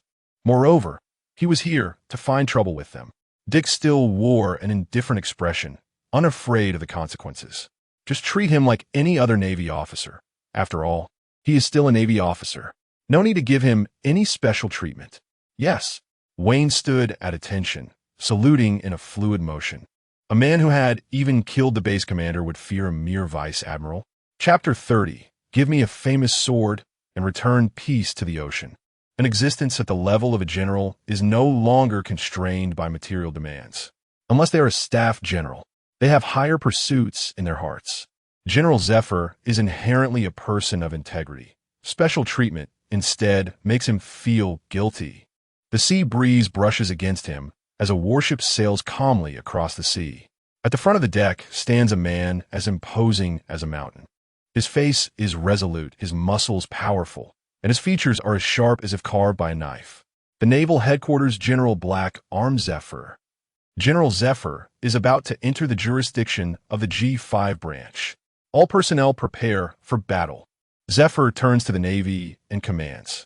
The G5 branch has always had a bad reputation within the Navy. In their jurisdiction, pirates run rampant, and the people suffer greatly. Countless citizens have complained, and letters of grievance have long filled the Navy's inspection department. Moreover, military discipline is incredibly poor, to say the least. Dick had seen this man at a naval meeting and had heard about him from Garp. However, now he has been labeled as a slaughtering officer. And if this matter is not clarified, it will not only make everyone in the Navy feel insecure. It will also be a significant obstacle to his career within the Navy, and he could very well be imprisoned because of this incident. I want to see just how rampant the pirates here really are. Dick sits at his desk, calculating the time. General Zephyr should arrive within 2 days, and during this time, Dick must wait at the base for his arrival. The nearby pirates have mostly been cleared out recently, and there are basically no organized pirate ships left to operate. From the orders given above to the execution below, by the time General Zephyr actually arrives at the base, it will have been 3 months since Dick killed the base commander. The transmission and execution of information within the Navy require multiple approvals and agreements, which is quite troublesome. Therefore, the place where Dick is currently is relatively comfortable. No Navy officer is willing to manage such a place. They are composed of scattered troops. However, everything changed after Dick arrived. Within 3 months, they had grown into well-trained Navy soldiers. This twisted world can be changed little by little, and the G5 branch is just the first step to allow those oppressed people to bask in the sunlight, to let those persecuted masses truly stand up. This is probably the reason why Dragon chose to leave the Navy. He felt powerless to change the internal Navy, so he chose to depart. Dick is different. He knows the darkness of the world. To change the world, one must take some extreme measures. He suddenly stands up and walks to the window. As the scorching sunlight pours down, under the sunlight, the Navy soldiers of the G5 branch have transformed, standing in formation on the training ground.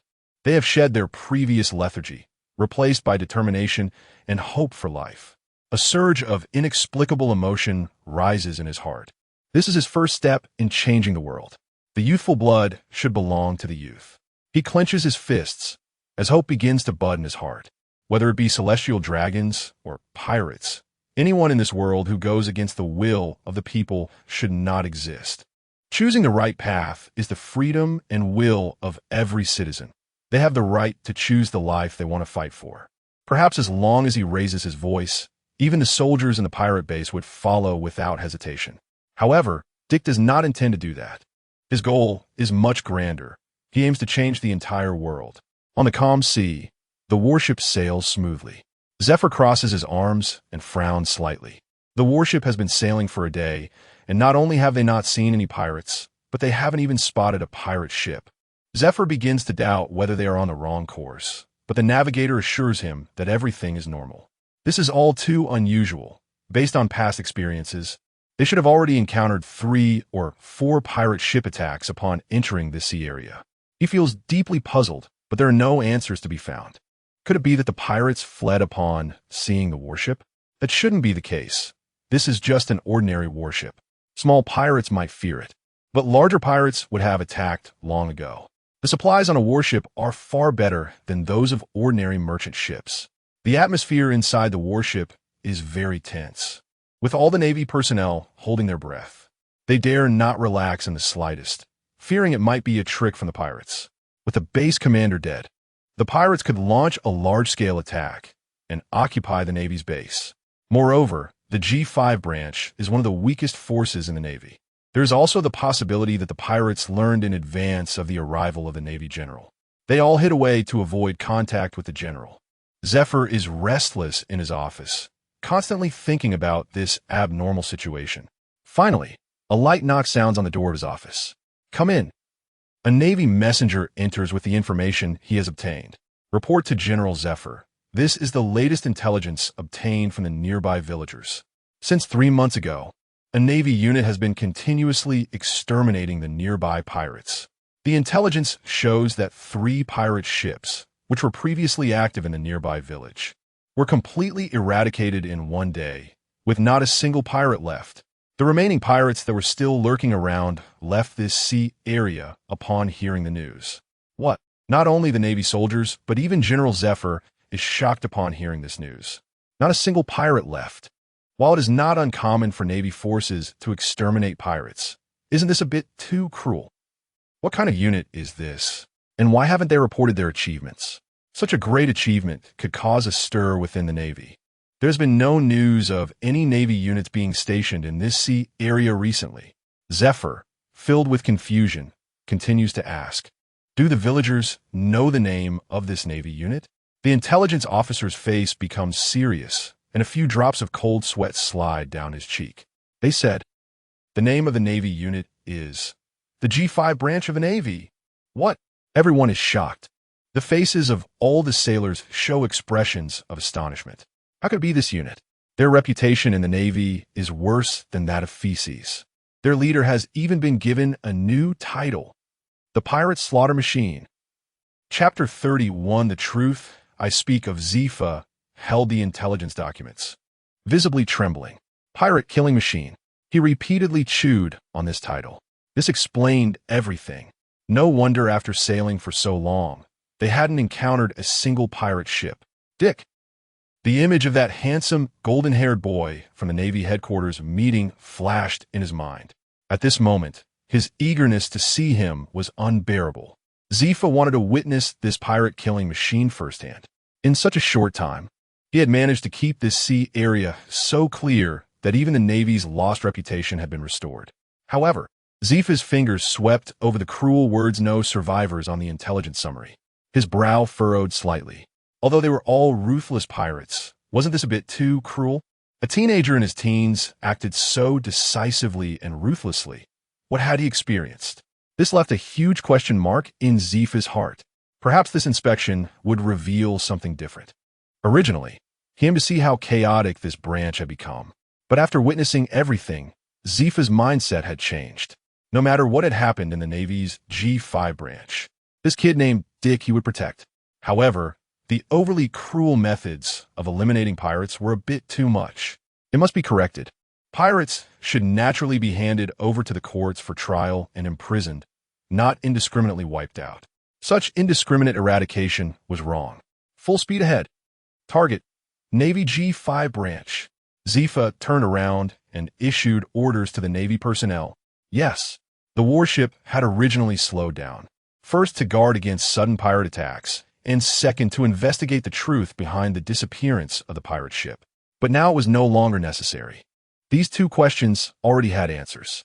Pirates would no longer attack, as the intelligence indicated that the nearby pirates had almost all been cleared out by the newcomer Dick. The warship broke through the surface of the sea, racing towards the Navy's G5 branch. Navy G5 branch. Office Dick squinted his eyes. fingers continuously tapping on the table. The sun scorched the earth, and the sounds of soldiers training came from outside. The hot weather made Dick feel a bit irritable. According to the orders from headquarters, Admiral Zifa should have arrived yesterday, but it had already been a night with no news. Could there have been an accident on the way? That shouldn't be the case. The nearby pirates should have been mostly cleared out. The treasures of these pirates had significantly enriched the Navy G5 branch's reserves, and the corpses of these pirates had already been disguised and exchanged for berries. Reporting to Navy headquarters could only be recorded as military achievements, and Dick himself had no demands for rank or military merit. It would be better to exchange for something practical to supplement household expenses. The previous head of the Navy G5 branch had nearly drained it dry. It was unsustainable without a source of funds. Suddenly, Dick abruptly opened his eyes. In the distance, a warship flying the Navy flag was rapidly approaching the Navy G5 branch. The Navy soldiers were still training crazily, completely oblivious. Dick's observation Haki had already covered a large area. The moment the Navy warship appeared on his radar, he clearly sensed its presence. On the Navy warship, Zifa, with his well-defined features and a steady demeanor like a mountain, stood at the bow with his arms crossed, gazing at the slowly emerging Navy G5 branch base. He deliberately did not notify them in advance. He wanted to witness the normal state of the Navy G5 branch firsthand. A warship was speeding toward the base. It was Admiral Zifa's warship.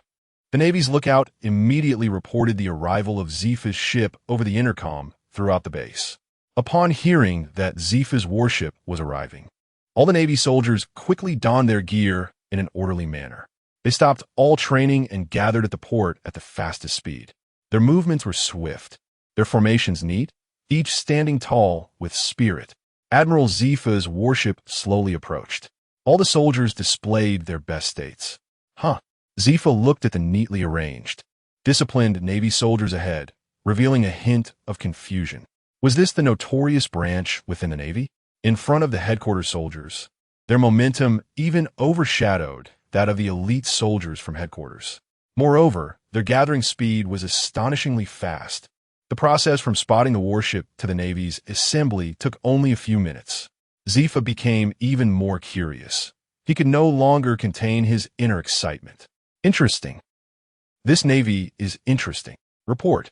Admiral Zifa, Fleet Admiral Sengoku, is calling to inquire about the investigation results. Zifa's excitement was already beyond control. Investigations could go to hell. Zifa said in a deep voice, "Tell Fleet Admiral Sengoku that the branch chief was killed by pirates. The deputy chief of the Navy, Brigadier General Dick, is very angry and determined to avenge the chief. During this time, the nearby pirates have been mostly cleared out, but we just haven't had the chance to report yet." The officers at headquarters were dumbfounded. They hadn't even landed yet, Admiral.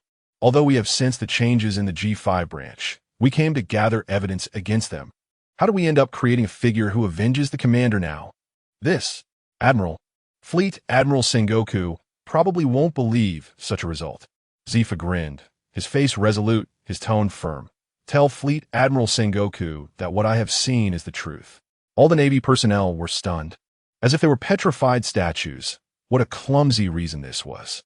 Zifa didn't care about the facts. The moment he saw the G5 branch, he was convinced that Dick would surely be the future star of the Navy, no matter whether the branch chief was killed by him or not. Even if he truly was, Zifa would protect him. Zifa suddenly kicked off, rapidly flying towards the G5 branch without any warning. He could no longer wait. Zifa's right arm quickly enveloped in the dark armament Haki, the black light radiating from his fist. The surrounding air was suddenly compressed together. Dick's eyes burst with a scarlet glow. He raised his head, looking at the azure sky.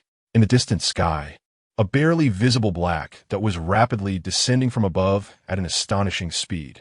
Chapter 32, Zephyr's Judgment Boom. The black spot fell to the ground like a cannonball, creating a deep pit. Thick smoke and dust rose, and a shadow emerged from the haze. Hearing the noise, Dick wasn't overly surprised. He simply placed his right hand gently on the hilt of his knife, ready to draw it at any moment. Enemy attack.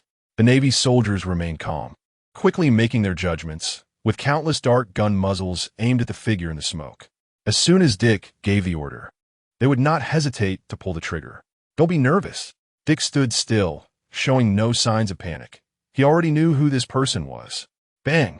As the smoke cleared, Zephyr moved incredibly fast, appearing before Dick in the blink of an eye. His black iron fist swung towards Dick without hesitation. Dick pushed off with his legs to retreat, swiftly drawing his knife. The sound of the fist created a sonic boom near Dick's ear, and the terrifying force smashed through the nearby wall. A sharp flash of blade light passed by, and Dick's figure gradually became clearer, intertwining with Zephyr's fist. Buzz! The crisp sound of metal clashing echoed across the land as Dick blocked the blade with his fist. Admiral, your sudden arrival has damaged our wall. You'll have to compensate, Dick said, smirking. After all, our G5 is quite poor. A smile crept on his Zephyr's lips. He was very satisfied. No problem, it's on me. With these words, Dick no longer held back. Dragon scales began to rise beneath his skin, prominently visible on his hand gripping the steel knife. His hands taking on the shape of dragon claws. Rapid/6 strikes. The armed color Haki quickly covered the blade like ink. The pure white blade light flashed as 6 consecutive slashes cut through the air, leaving behind 6 cold arcs. Bring it on! Zephyr beamed with a smile. The armed color Haki enveloped his fists. Bang! Bang! Bang! He threw a series of punches. The collision of fist wind and sword energy caused the sword energy to shatter like broken paper. After dealing with the sword energy, he instantly appeared before Dick. His pupils constricted sharply, and he immediately retreated. But Admiral Zephyr relentlessly pursued, unleashing a charged punch. The air compressed, and a sonic boom echoed in Dick's ear. This punch was immensely powerful. Dick took a deep breath, and his right hand, covered in scales, was dyed with armed color Haki, turning the originally golden dragon claw pitch black, adding an extra layer of pressure. Without hesitation or retreat, Dick extended his right hand like a steel spike, firmly grasping Admiral Zephyr's fist. The bodies of both parties came to a halt, landing steadily on the ground. Not bad, very good. Zephyr expressed his satisfaction with Dick and the Navy's performance. Upon seeing the visitor's face, the Navy soldiers exclaimed in shock. What? It's a Navy! It's Admiral Zephyr! Zephyr retracted his fist, and Dick returned to his original form. Taking a deep breath, he saluted Zephyr with a standard military gesture. Admiral Zephyr, this is Brigadier General Dick from the G5 branch of the Navy, greeting you. The Navy behind him saw Dick's actions, and all sheathed their weapons. Though they usually displayed rebelliousness, the person standing before them was one of the highest commanders of the Navy. The Navy soldiers saluted Admiral Zephyr in unison, their voices strong and resonant. Admiral Zephyr, the G5 branch of the Navy greets you. Admiral Zephyr, good day. Seeing such disciplined military conduct brought a smile to Zephyr's face. This is what the Navy should be. This is the real Navy. He was very satisfied with the Navy's performance and turned his gaze to the young Navy officer before him. Brigadier General Dick, we have met before. Zephyr then looked around at the surrounding Navy personnel, who were spirited and well-disciplined. Not bad, very good. Dick, I think your abilities are a bit wasted here. Our Navy's officer training camp is lacking an instructor. Would you be interested? I happen to have an open slot. The elite of the Navy headquarters had just arrived, and the moment they got close to the harbor, they heard such shocking news. It wasn't just the Navy personnel of the G5 branch who were surprised. Even those from the headquarters found it incredible. Instructors for the Navy's officer training camp are typically held by highly respected and experienced Navy officers. The Navy in front of them was extremely young. He was about the same age as some of the training camp students. More importantly, the official instructors of the officer training camp were usually at the rank of captain. Although Dick was already a brigadier general, he was still some distance from being a true captain-level officer. Such an invitation was essentially a disguised promotion. Has there ever been a captain-level officer this young in the history of the Navy? Many in the Navy could feel how difficult it was to reach the rank of captain. Zephyr's gaze swept over the many Navy soldiers. Some had their heads bowed, some looked at Dick with dim eyes, while others held a glimmer of hope. In their hearts, they wished for Dick to stay. Only Dick was the backbone of this branch, the one who had transformed this Navy base. Everyone hoped he would remain, but he would be an instructor at the Navy officer training camp. This was a true captain-level officer. And the concept of a branch's brigadier general was completely different from that of a headquarters brigadier general. The Navy personnel in the officer training camp could potentially be the upper echelons of the Navy in the future, possibly even reaching the level of admiral. With this connection, their status within the Navy would be virtually unshakable. Faced with such temptation, any normal person would agree without hesitation. The Navy personnel of the G5 branch all drooped their heads. Despite their reluctance, the opportunity was just too great. Zephyr watched Dick with an expectant gaze, waiting for his answer. Dick's eyes scanned the familiar faces of the Navy he had spent day and night with, seeing the disappointed expressions on those he knew. He had already made his decision. He didn't care about status or treatment. He turned to Admiral Zephyr. His gaze collided with Zephyr's hopeful eyes, and he answered with a very firm tone. "I'm sorry, Admiral, but I refuse." All the Navy personnel were astonished, their eyes nearly popping out. He actually refused. Chapter 33 for the Dream. Admiral Zephyr's eyelid twitched imperceptibly. Did he just directly refuse without even thinking? He didn't expect Dick to agree immediately.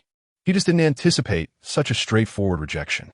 Zephyr's gaze was fixed on Dick's deep-set eyes, which resembled ancient springs, filled with determination. Faced with such a great temptation, Dick remained unfazed, proving that Zephyr had not misjudged him. However, this direct refusal made the Admiral feel a bit awkward. "Admiral, I would rather stay with my brothers. After spending so much time together, I have developed a bond with them. I don't want to leave here." Upon hearing this, some of the G5 branch's Navy personnel were even moved to tears. For them, this was such a strong affirmation. Such recognition is far more touching than money and material possessions. Zephyr was even more satisfied with Dick's performance. A soldier who is neither arrogant nor impatient, and who has strong feelings for his comrades, is far more perfect than a machine that only knows how to kill. In Zephyr's eyes, he was simply the perfect template for a Navy sailor. If every Navy member could have such awareness, how could the Navy not thrive?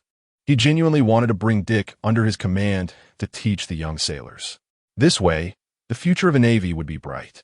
The temptation from Admiral Zephyr was indeed significant. A rear admiral from the headquarters, and also an instructor at the Navy officer training camp. From branch brigadier to rear admiral, and then to headquarters rear admiral. The two positions may seem close, but they are worlds apart. Becoming a headquarters rear admiral means truly stepping into the upper echelons of the Navy. The authority and resources one can wield are substantial. It would be a lie to say he wasn't tempted. Yet Dick still refused. It was simply because stepping into the headquarters meant that all his actions would be under the headquarters scrutiny. Moreover, once a mission arose, he would have no freedom. The current branch, being far from the Navy's core, would require some time for even an admiral to arrive. Not to mention the transmission and execution of Navy orders. There's a saying, a general on the outside has his own orders. Right now, Dick was quite free. He could develop and grow without being constrained by anyone. He took a deep breath and continued. "My answer remains a refusal. Since the Admiral is here to investigate, why not stay a few days?" Seeing Dick's resolute attitude, Zephyr had nothing more to say. He understood that once Dick had made up his mind, it wouldn't change. As for the report, he had already thought it through and would respond accordingly. Such a Navy member should not face unexpected issues. Of course, Zephyr had to accept Dick's goodwill. He needed to carefully assess what kind of practice could turn the Navy's disgrace into a praised existence among the nearby villagers. Navy Headquarters, Marine Fort. Admiral Akainu furrowed his brow slightly, holding the information just conveyed by Zephyr. His hand trembled slightly, his eyebrows knitted together, and his expression was serious. "Is this the result of your investigation, Zephyr?" He almost crumpled the report in his hand. "Admiral, don't be so worked up. Since it's Zephyr's report, there must be a reason for it," said Sengoku, crossing his arms. Although he said this, his expression was not good either. His brows were slightly furrowed, and his eyes were tightly closed. Zephyr's report was filled with praises for Dick, with no mention of the cause and result of the base commander's death. At first glance, it gave the illusion of covering for Dick. Indeed, it was covering up. Huff. Young Vice Admiral Crane held a cup of hot tea. She gently blew away the steam and said slowly, "Since Zephyr mentions only praises in the report, it means that in his view, Dick has no issues. Why bother getting tangled up in these problems? Akainu naturally understood that Crane's words made a lot of sense.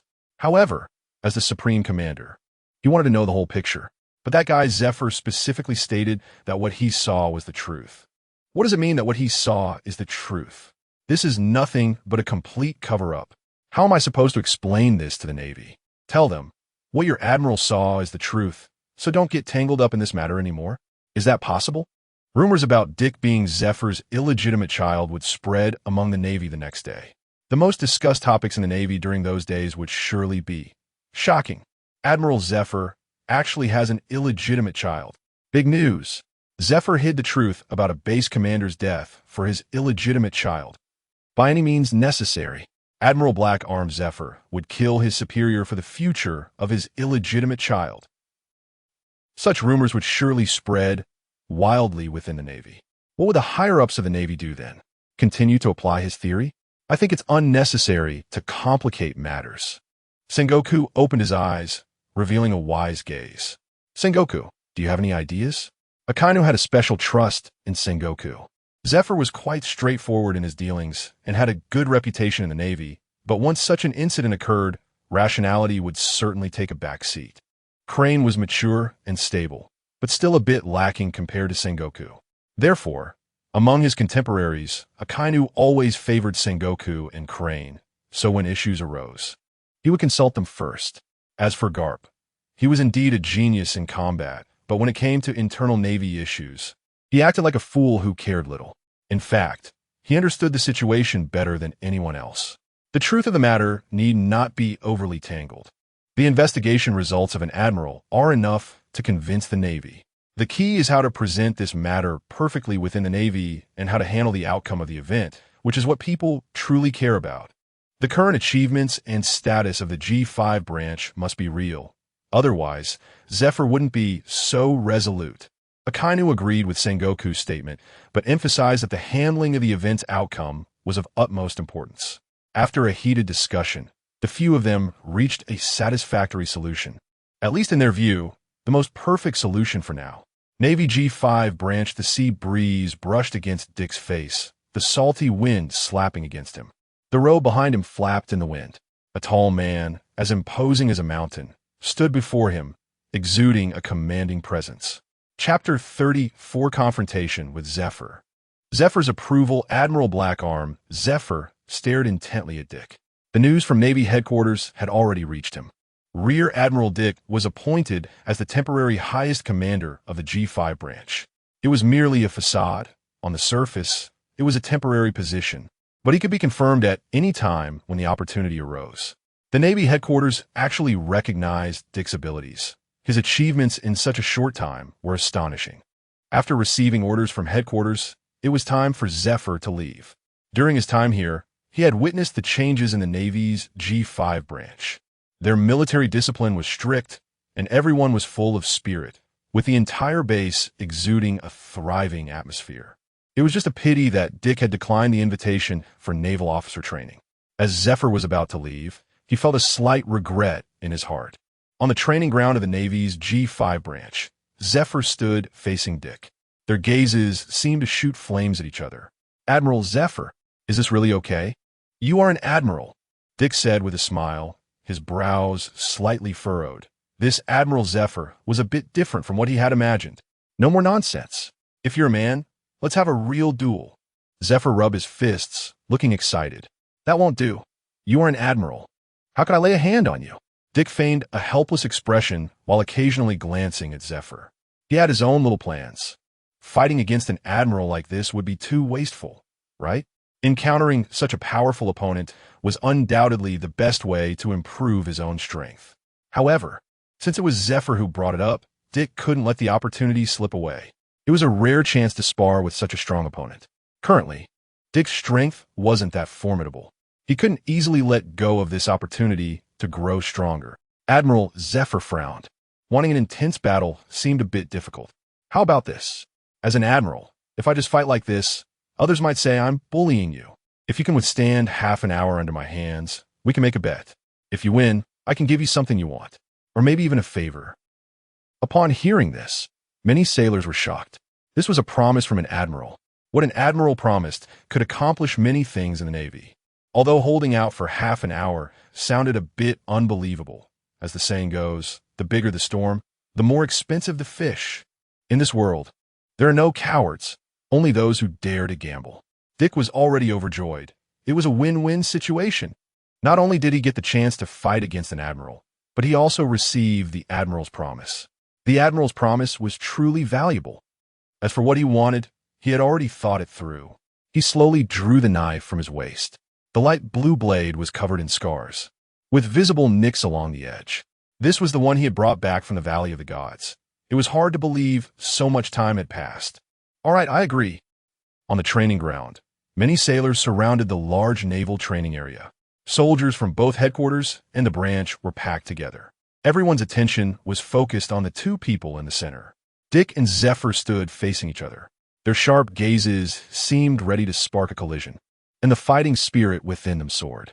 A battle between a Navy admiral and a rear admiral? That was the highest combat power of the Navy headquarters. Were they sure the admiral was going to take action personally? The sailors whispered among themselves. After all, they had come to cause trouble, and the events that unfolded had long exceeded the expectations of the Navy headquarters. That was the top combat power of the headquarters. Indeed, among the entire Navy, apart from some freaks, there were only two such combat powers, even though Rear Admiral Dick had recently cleared out the nearby pirates. Those were merely low-level pirates with no real combat power. It was undeniably a losing battle. But the admiral had said that as long as one could endure for half an hour under his hands, it would count as a victory. Half an hour? Don't joke around. He might not even last 5 minutes. The soldiers from headquarters were not optimistic about Dick. They knew all too well the strength of Admiral Zephyr. What are you all saying? Rear Admiral Dick can not only last half an hour, he could even last an hour without a doubt. 2 hours. Don't underestimate our commander. I bet Rear Admiral Dick can last 2.5 hours. The sailors from the branch had seen Dick's abilities, but facing an admiral, even they had no hope for Dick. I bet 1,000 berries for half an hour, 3,000 berries for 1 minute, 5,000 berries for 5 minutes, 100 berries for 1 hour, 50 berries for 2 hours. The sailors from the branch had previously been seen as the Navy's outcasts, and although they had completely changed now, some habits from before still lingered in their memories. Dick felt a bit awkward, thinking how little faith they had in him. Is it okay to gamble in the barracks? Zephyr's adjutant asked. It's fine. Let's just enjoy ourselves today. Admiral Zephyr waved his hand, indicating that it was no big deal. Soon, the noise gradually subsided, and everyone's gaze was focused on Dick and Zephyr. The two took their stances, and the atmosphere around them instantly turned cold. Dick's right hand rested on the hilt of his knife, taking a deep breath as his aura gradually condensed. Zephyr glanced at him, his pupils slightly narrowing, his aura surging. He extended his hands, fingers slowly forming fists. With a whoosh, the black armament Haki visibly enveloped Zephyr's arms. Here I come. Get ready. Come on, Admiral Zephyr. Dick was already on high alert.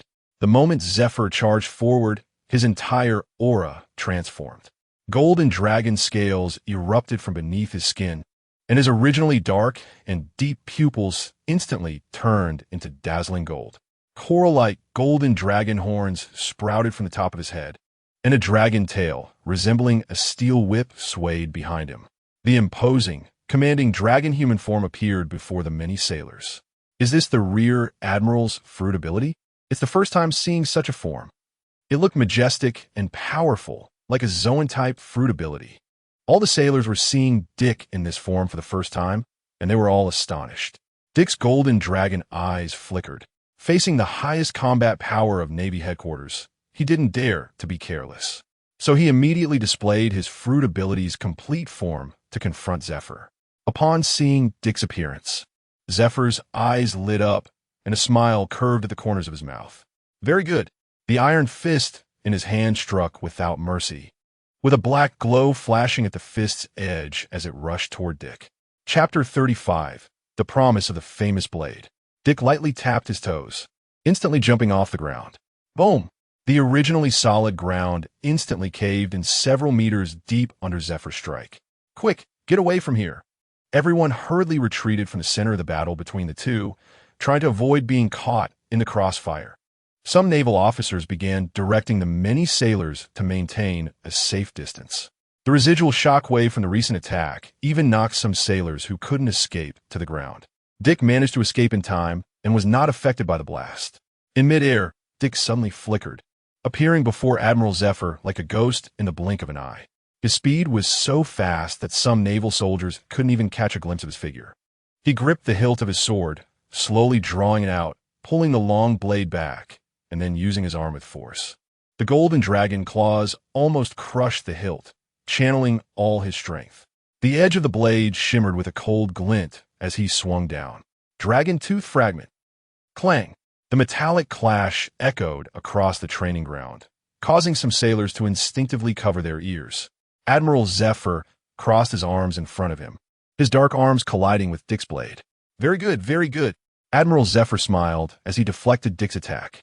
In the next moment, an explosive energy gathered around Zephyr. He clenched his fists, the dark iron fists gleaming with power. Boom, boom, boom. The sound of sonic booms rang in Dick's ears. The attack sound reached him before the strike itself did. A crimson light erupted in his eyes. The iron fist thundered towards him, countless fist shadows appearing in his vision. The fists, tearing through the air like a storm, slammed towards Dick's body. Dick crossed his arms, the dark-armed Haki clinging to his dragon claws like ink. With his observation Haki, he could clearly perceive Admiral Zephyr's punching trajectory. Boom, boom, boom. He successfully blocked all of Zephyr's attacks, stepping back a few paces. His expression grew serious, and he felt a sharp pain in his arms. Their earlier exchanges were merely probing attacks, proving that they were indeed the highest combat power of the Navy headquarters. The armed Haki was almost at the pinnacle of the pirate world. Although he had blocked the attack, pain was unavoidable. The retreating naval soldiers, witnessing this scene, were astonished. 5 minutes had passed, and Dick had suffered no significant injuries. Moreover, the headquarters admiral's attacks had been successfully blocked by him. Is he really this age? The admiral's attack was actually blocked. Don't underestimate our brigadier general. That's right, he's really strong. Zephyr moved his shoulders. Although Dick's slash hadn't caused him substantial damage, he could clearly perceive that the power and effect of this strike had surpassed that of an ordinary rear admiral and barely reached the level of a vice admiral. As the highest combat power of the Navy headquarters, a fierce battle intent ignited within him. Dick was far stronger than he had imagined. A red glimmer flashed in Zephyr's eyes, and the hard ground beneath his knees instantly cracked. Only a shadow remained in place, and he reappeared less than 10 steps away from Dick. Dick narrowed his dragon eyes, the dark-armed Haki spreading from his wrist to the blade in an instant. At the same time, he moved back, creating distance from Zephyr. Dick, very good. You far exceed my expectations. Dick focused intently on Zephyr's movements, not daring to relax for a moment. That was an admiral of the headquarters. Even without exerting his full strength, his power was incomparable to the youthful Kaido of the past. Muscles bulged on Zephyr's solid arms, the dark-armed Haki clinging to them like armor. His arms slowly pulled back, gathering breath and power in his fists. Zephyr let out a low growl, and the surrounding air was instantly compressed to its limit. Boom! With a powerful punch, Dick's dragon eyes narrowed. He could dodge, but there was no need. He immediately raised his sword to block. He wanted to test the strength of Zephyr's so-called strongest armed Haki attack. The armed Haki-covered blade visibly bent under the force of the strike. The ground beneath him instantly caved in, and the shockwave knocked nearby naval soldiers to the ground. A massive pit spread out beneath the feet of the naval soldiers before stopping. Zephyr controlled his power well, ensuring it didn't affect the actual naval soldiers. He clearly hadn't used his full strength. Only he knew how much force he had used. Perhaps a full-force strike could destroy half an island like Garp did. From within the deep pit, Dick stood up, a few drops of blood dripping to the ground, and a few dragon scales were dislodged. This attack caused him some harm, but it was insignificant to him. There were no visible wounds, but Dick's golden dragon eyes fixed intently on the mountain-like figure of the admiral. An admiral of the Navy, truly worthy of being called an admiral, except for the one who was joked about as a desk admiral. Every other one was indeed formidable. What? He can still stand after taking an attack of this level. That was an admiral. The admiral's attack was actually blocked. Many soldiers from the headquarters were astonished, unable to believe what they were witnessing. Brigadier General Dick, I knew you could do it. We have always believed in you. Just defeat the admiral. At this statement, many sailors fell silent, their gazes turning towards him. Defeat the admiral? What a joke. If he defeats the admiral, doesn't that mean he could become an admiral himself? How old is he? The sailor lowered his head under the scrutiny. Dick chuckled inwardly. They really think highly of him. However, although defeating the admiral was unrealistic, his aura began to coalesce as he took a deep breath. The milky white lightning danced around him, and a brilliantly colored armed Haki flowed along his blade, accompanied by the white lightning. Crackle. Several bolts of lightning surged around him, and the golden dragon eyes flickered with electricity. Some naval soldiers broke out in cold sweat, not only not defending, but also planning to attack. Hajik, you guy. The sailors from the branch felt their long-dormant blood boiling at this moment. Zephyr's eyes sparkled with golden light. I didn't misjudge you, Dick. In the next moment, Dick's figure flickered, disappearing from everyone's sight along with the lightning. His speed was so fast that some naval officers without observation Haki couldn't see what had happened at all. Even some who had awakened observation Haki were astonished. Even under observation Haki, his speed was still incredibly fast. The battle between the two began and ended in an instant. Dick appeared behind Zephyr, slowly sheathing his sword. His tone was extremely calm. Admiral Zephyr, half an hour is up. Chapter 36. Song of Victory under the gaze of numerous Navy personnel. Admiral Zephyr's naval uniform suddenly tore open at the front. A visible slit clearly looked like it had been cut by a blade. Dick's mouth twitched. Zephyr's attack had directly struck his internal organs, but fortunately, it wasn't too serious, and there were no issues. He had held back, and so had Dick. If Dick had used a bit more force, he could have left a wound on Zephyr's chest. However, there was no need to do that. He had already won, and his objective had been achieved. This battle had brought him an unprecedented sense of relief. Indeed, only through fighting could one feel the most comfortable. Such a battle, where one could fully showcase their strength, was incredibly enjoyable. Although both sides had held back, this battle was more than enough. In the future, perhaps he could have more sparring sessions with the admirals in the Navy, including Vice Admiral Garp. Zephyr slowly released his Haki, revealing his original bronze skin. He turned to Dick and said approvingly, "Not bad. You won this battle?" Hearing this, Dick took a deep breath and slowly exhaled. Although the battle had been intense and thrilling, he always felt exhausted afterward.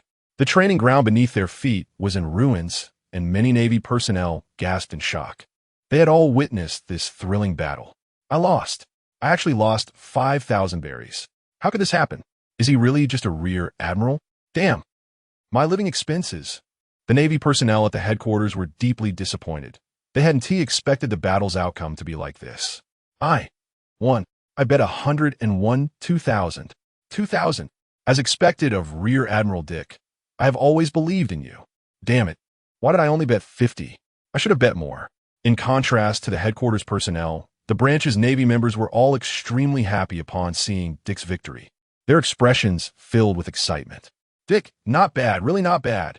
With an approving gaze, Zephyr placed his right hand on Dick's shoulder, his eyes full of anticipation. With your strength, ordinary vice admirals truly aren't your match. Many Navy personnel's eyes nearly popped out. He even surpasses ordinary vice admirals. Is he joking? No way. He looks about the same as me. That's right. I think he is definitely younger than me. I've struggled for so many years, and am still just a lieutenant colonel. The personnel at the headquarters were quite clear about the rank of vice admiral. What does this mean? In the Navy, any vice admiral is a figure known throughout the seas. They are the backbone of the Navy. But since this was said by Admiral Zephyr himself, they had no choice but to believe it. Over at the branch, they were all marveling at Dick's strength. Rear Admiral Dick, I will follow you for the rest of my life. What is this? This is only 1/10 of Rear Admiral Dick's strength. He patted Dick on the shoulder and sighed. Although it's a pity you didn't get the position of instructor in the officer training camp, I believe you can still shine here. Dick had never aspired to a position. What he cared about were more tangible benefits. Being a rear admiral was already enough, especially since he had become the base commander of G5. His gaze turned to Zephyr. The golden dragon scales disappeared, and he returned to his original state. A bead of cold sweat slid down Zephyr's cheek as he almost forgot about the promise he made. Dick, once I say something, I cannot take it back. Whatever you want, just ask. Zephyr had never thought he would lose so easily. It seemed he had overestimated himself, thinking the opponent was just a young sailor who could be easily handled. He inwardly cursed Garp. That bastard Garp only said he was the Navy's future star without providing specific details. I was at a loss. What a loss. However, Dick's request was very simple. He planned to practice swordsmanship. During the battle at God Valley, he had felt the power and benefits of being a swordsman, but he had been struggling with finding a suitable famous sword, always using a knife he picked up randomly. Therefore, he only asked Zephyr for a .Psi knife, believing that with the Admiral's capabilities, he could arrange for one. Asking for an unparalleled .Psi knife would be excessive. There were only a few in the whole world. But a .Psi knife was still acceptable, and the most important thing was that a .Psi knife could be upgraded to an unparalleled .Psi knife depending on the user's skill. Zephyr felt troubled. There were no such famous swords on his ship. However, Dick wasn't in a hurry to use it. As long as the famous sword was prepared and brought to him, that was enough. Zephyr looked at this handsome young man with well-defined features. He recalled various things about him, as well as his cruelty towards pirates. He wanted to say something, but the words got stuck in his throat. What wrong had he done? The ones he killed were all vicious pirates. Should he have been more merciful toward them? They were the Navy. Admiral, is there anything else important? Seeing Zephyr's hesitant expression, Dick had already guessed what Zephyr wanted to say, but couldn't bring himself to say it. After all, he was the Navy. Killing a few pirates was nothing. Dick was not a person who indiscriminately killed. Of course, the rumors had reached Admiral Zephyr's ears. He was known for his mercy within the Navy. But what was the result? The pirates he spared ended up killing their families, severing arms, murdering students, ultimately leading to another extreme. He became a different person, and all of this was caused by his mercy. Seeing that his thoughts were disrupted by Dick, he couldn't get the persuasive words out. Zephyr had no choice but to quickly change the subject. Oh, well, we brought some specialties for the brothers at the branch. They're on the ship. Everyone can. Dick's lips curled into a smirk. Admiral Zephyr, it seems you ultimately couldn't say it, right? After all, they are all pirates. If they must die, then let them die. But since you said so, I won't be polite. Brothers, Admiral Zephyr has prepared a lot of supplies for us to reward our hard training. Let's go move them together. We won't trouble the brothers at headquarters. All right. Thank you, Admiral. Thank you for the supplies. Zephyr watched as boxes of supplies were moved off the warship, feeling a pang in his heart. He couldn't help but cover his face, bitterly smiling. The price of saving face was making himself suffer. Chapter 37 Admiral. These supplies are truly a timely gift. The Navy personnel at headquarters watched as the supplies for their fleet were unloaded from the warships, one box after another. Their expressions were quite unpleasant, filled with gloom. A military officer from headquarters approached Zephyr and quietly said, Admiral, do we really have to give them these supplies? Zephyr wore a bitter expression, but once words were spoken, they were like spilled water. He could only grit his teeth and say, it's fine, just a bit of supplies. The brothers at the branch are struggling to make ends meet, so giving them these supplies is no problem. Dick glanced at Zephyr's discomposed expression and felt like laughing. Indeed, the higher the position, the more one values face. Only a thick-skinned Navy like him could eat well. Admiral Zephyr, thank you for your supplies.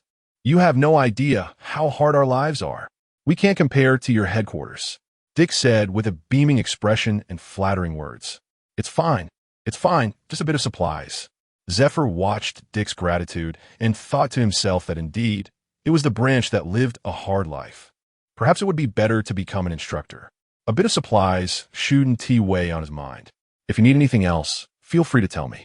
As long as it's within my ability, I can help you. The surrounding Navy personnel from headquarters looked at Dick with increasing dissatisfaction. This Navy officer, who appeared dignified, transformed into a different person when it came to self-interest. Though powerful in combat, his shameless behavior was undeniable. The Admiral was just being polite and had already given so many supplies to their branch. They felt he shouldn't be so ungrateful. This was the sentiment of most of the headquarters Navy personnel. After hearing this, Dick excitedly grasped Admiral Zephyr's hand. Really? Thank you so much, Admiral Zephyr. Our branch is indeed lacking in supplies. Your visit is truly a timely gift. What? The Navy personnel at headquarters were shocked, their eyes almost popping out. Just being polite, and you really want it. A senior Navy officer, formidable on the battlefield, even had some young female Navy soldiers secretly infatuated with him. Who would have thought he would be so shameless? One can only choose either a thick skin or supplies. Dick knew well that the child who cries gets the candy, sacrificing a bit of useless face in exchange for heaps of supplies. He could distinguish between the two. Dick's words were sincere, his eyes sparkling with gratitude. Zephyr found himself in a dilemma. He initially intended to be polite. However, he had already been put on the spot, and backing out would make him a dignified admiral seem petty. He could only grit his teeth and agree to Dick's request. But how to explain it to Admiral Steelbone Kong later? So many supplies were lost during the inspection. Thank you so much, Admiral. Your timely gift. Since you're here, let us eat before you leave. It was unreasonable not to treat someone who had given so many supplies to a meal. At the G5 Navy cafeteria, the headquarters Navy sat opposite each other with grim expressions. This is a Sea King species, right? Indeed it is. Is this the branch's meal? It's too lavish. Admiral Zephyr's fingers were cracking for being clenched. This is what you call a timely gift? This is what you call a lack of supplies? Such good food is your daily fare? Looking at Dick S.'s smiling face, his anger surged. Not just an ordinary capable Navy, but his shamelessness was also extraordinary. Zephyr's forehead throbbed with veins glaring at Dick. His voice carried a heavy tone. Brigadier General Dick, is this what you call a lack of supplies? Most of the supplies from our headquarters warships are left here, yet I don't see them in the meals. Dick looked at Zephyr's almost fiery gaze and innocently said, Admiral Zephyr, it's unfair. Our branch has only had enough food for less than a few months. Dick wore a sincere expression. Admiral Zephyr was skeptical. However, what Dick said was indeed the truth. The previous base commander had embezzled most of the meal funds. Forget about eating well. Being able to fill their stomachs during training was already good. Some of the Branch S Navy personnel recalled those hard times, tears involuntarily falling. They had indeed suffered a lot. Seeing the expressions of the many Branch Navy personnel, Zephyr began to believe Dick's words. Looking at Dick S' passionate gaze, he wanted to say something but swallowed the words back. The supplies had already been given enough, and Dick was the current base commander. With him around, their lives would surely not be as hard as before. Therefore, the idea of giving more supplies was dismissed. Moreover, this kid had already taken quite a bit of his supplies. Also, the military achievements from the defeated pirates had not been reported, mostly absorbed internally. Zephyr turned a blind eye to these matters. After all, that branch, once a disgrace to the Navy, had already transformed under his leadership. In the future, it would surely become one of the mainstays of the Navy. Seeing that Zephyr had something to say but didn't say it, Dick felt it was a pity. He thought he could obtain another batch of supplies. However, he would take these supplies for free. Admiral Zephyr S' fate wouldn't be too good due to his excessive kindness. But Dick wouldn't let that happen. Since he had the ability to stop it, why not do so? Some Navy personnel from headquarters secretly breathed a sigh of relief. If this continued, they would go bankrupt. The noise at the G5 branch continued late into the night. The Navy personnel had not relaxed for a long time due to continuous training, so today was an exception. The branch and headquarters Navy personnel gathered together to dance and celebrate. Dick sat alone on the rooftop, gazing at the starry sky. His mouth was stuffed full of food, and in front of him were chunks of meat made from Sea King species.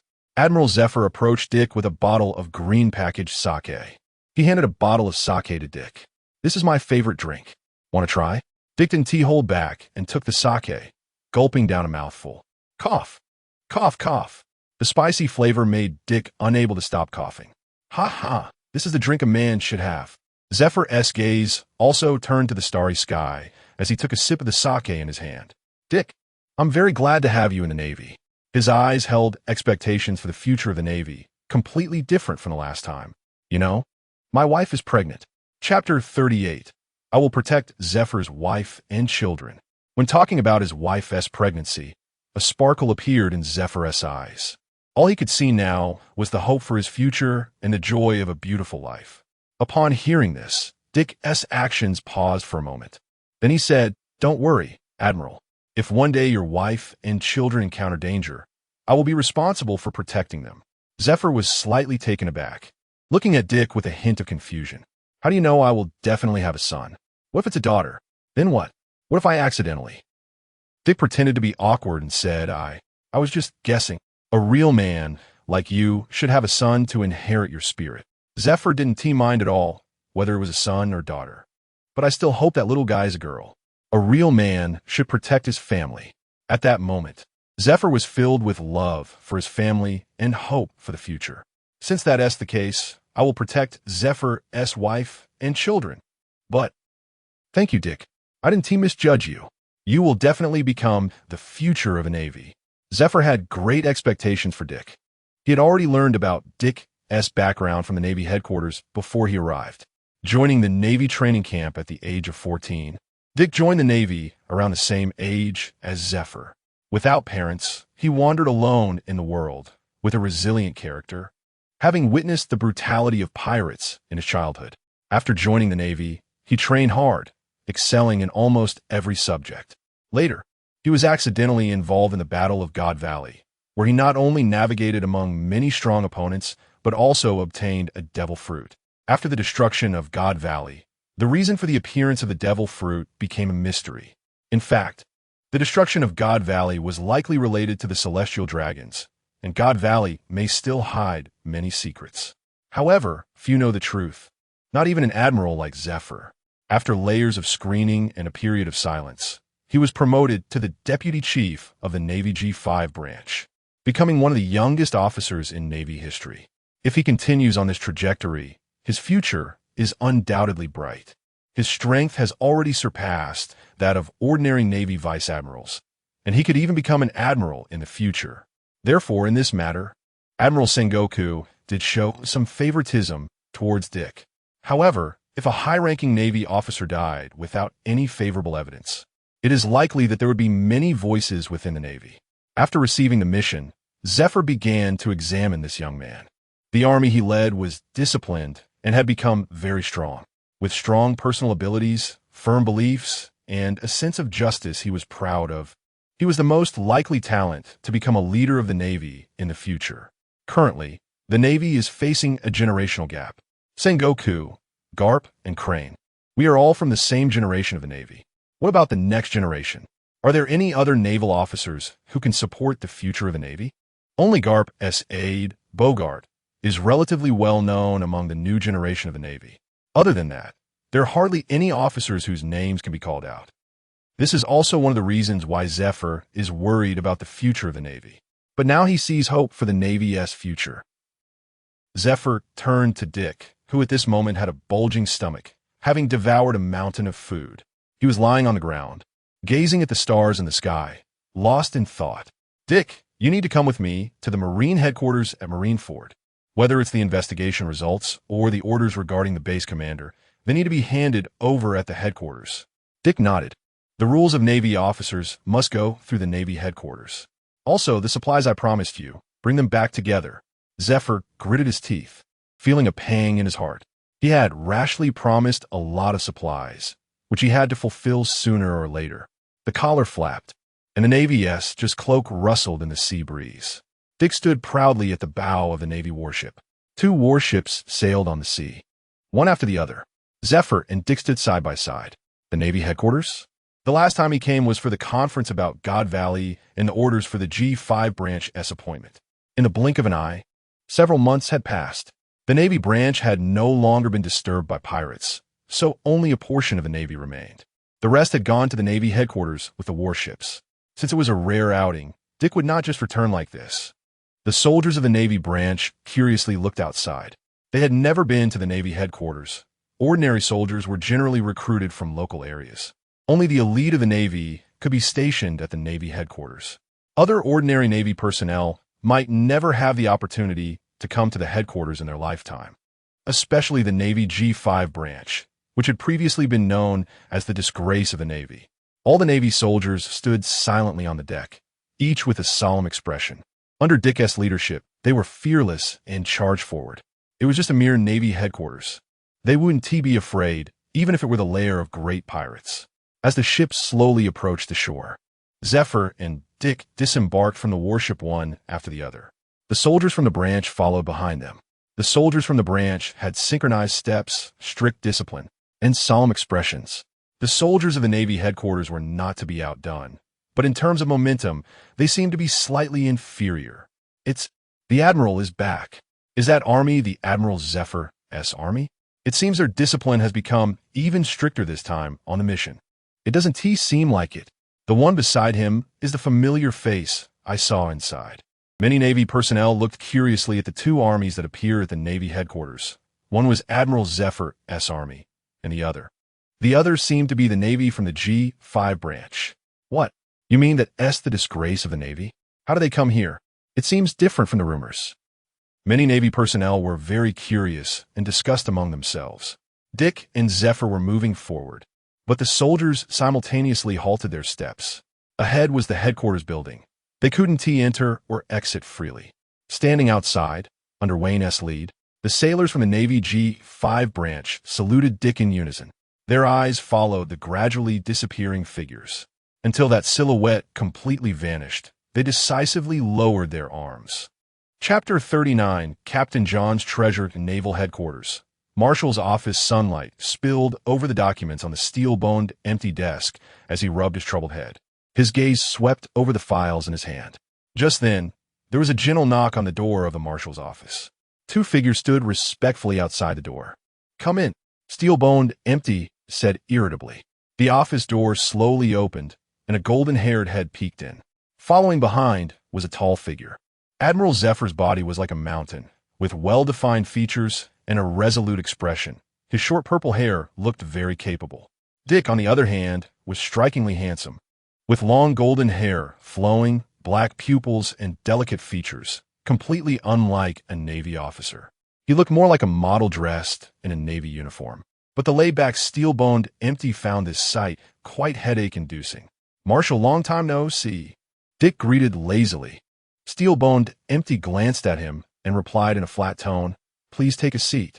"Oh," Dick comfortably sank into the sofa, letting out a contented sigh. The sofa in the marshal's office was indeed extraordinary. Dick had seen Marshall's steel-boned empty back in the naval training camp, but their interactions were limited. After all, how could a naval marshal be easily approached? However, Dick had a decent impression of this marshal. At least, despite his angry tone, he didn't seem genuinely angry. Seeing Dick's lazy demeanor, steel-boned empty couldn't help but feel exasperated. The Navy's training was quite good. He could see the well-ordered Navy outside the window. Achieving such a level in just 3 short months was truly remarkable. Yet, Dick still wore that annoying expression, making steel-boned empty clench his fists and slam them on the desk, shouting angrily, "Put that down." At that moment, Dick was preparing a cup of hot tea for himself. Since he was here to get promoted, he had to treat it well. "Don't be so stingy, Marshal. It's just some tea leaves. Who doesn't drink it?" Such good tea was rarely available. The high-ranking officers' limited rations could only be found here with the Marshal. He thoughtfully brewed a cup for both the Marshal and the Admiral. "Don't be angry, Marshal." Steel-boned empty sighed deeply. "You'll kill me one of these days," Admiral Zephyr quietly observed, a smile on his face. Such an atmosphere was rare in the Navy. There were probably very few who dared to speak to Marshal steel-boned empty like this. Facing the highest commander of the Navy and remaining so calm was quite impressive. "Dick, you bastard. Just a few days after taking office, your superior dies an untimely death." "Well, I can't help it. The superior was too brave, charging straight at the pirates. I couldn't stop him." Although the matter had already reached a conclusion, there were still appearances to maintain. The truth of the matter was no longer a priority for Marshal steel-boned empty to discuss. The key now was to convince the entire Navy internally and ensure the matter passed smoothly. Despite Dick's innocent facade, steel-boned empty felt helpless. Even if he had killed that officer, so what? Where's the evidence? He had witnessed the changes in the G5 Navy outside. There were plenty of bugs within the Navy. Dick's strong sense of justice was both a blessing and a curse. This time someone covered for him. But what about next time? So, steel-boned empty had a secret. He needed to keep an eye on him and make him behave more sensibly in the future. "Can you be a bit more cautious in your actions? He was your superior. Shouldn't you have stopped him? Even so, when he faced danger, you should have done everything to save him. One of our senior naval officers has died, just like that. Can you live with your conscience? Steel-boned, Empty's responsibilities poured out like a barrage, his voice echoing throughout the building, fearing that others wouldn't hear. His roar shook the room. Zephyr remained expressionless, sitting silently. Dick looked like a dead pig, not afraid of boiling water, letting the words go in one ear and out the other. Now that the outcome was already determined, this was just a show for certain people in the Navy. Don't you have anything to say? Steel-boned, Empty's gaze swept over Dick. Dick suddenly stood up. Report, Marshal. I know I was wrong. If such an incident happens again in the future, I will be at the forefront. I will do everything I can to ensure my superior's safety. I stand against the pirates. Dick's voice was thunderous, causing steel-boned, Empty's ears to hurt. He expressed his determination and his mourning for the fallen officer. Okay, no need to be that loud, sit down. Steel-boned, Empty was quite helpless, gently sighing while supporting his forehead. Why be so serious when it was all just acting? However, such favoritism did indeed warrant a full performance. Therefore, he had only summoned the two parties involved for the report, with no one else present. Dick took a deep breath and then slowly sat down. The three of them exchanged some documents in the marshal's office. They signed the appointment letter, and from now on, Dick would be the highest officer of the G5 branch of the Navy. Dick had always been a headache for steel-boned Empty. Finding someone like him was as difficult as ascending to the heavens.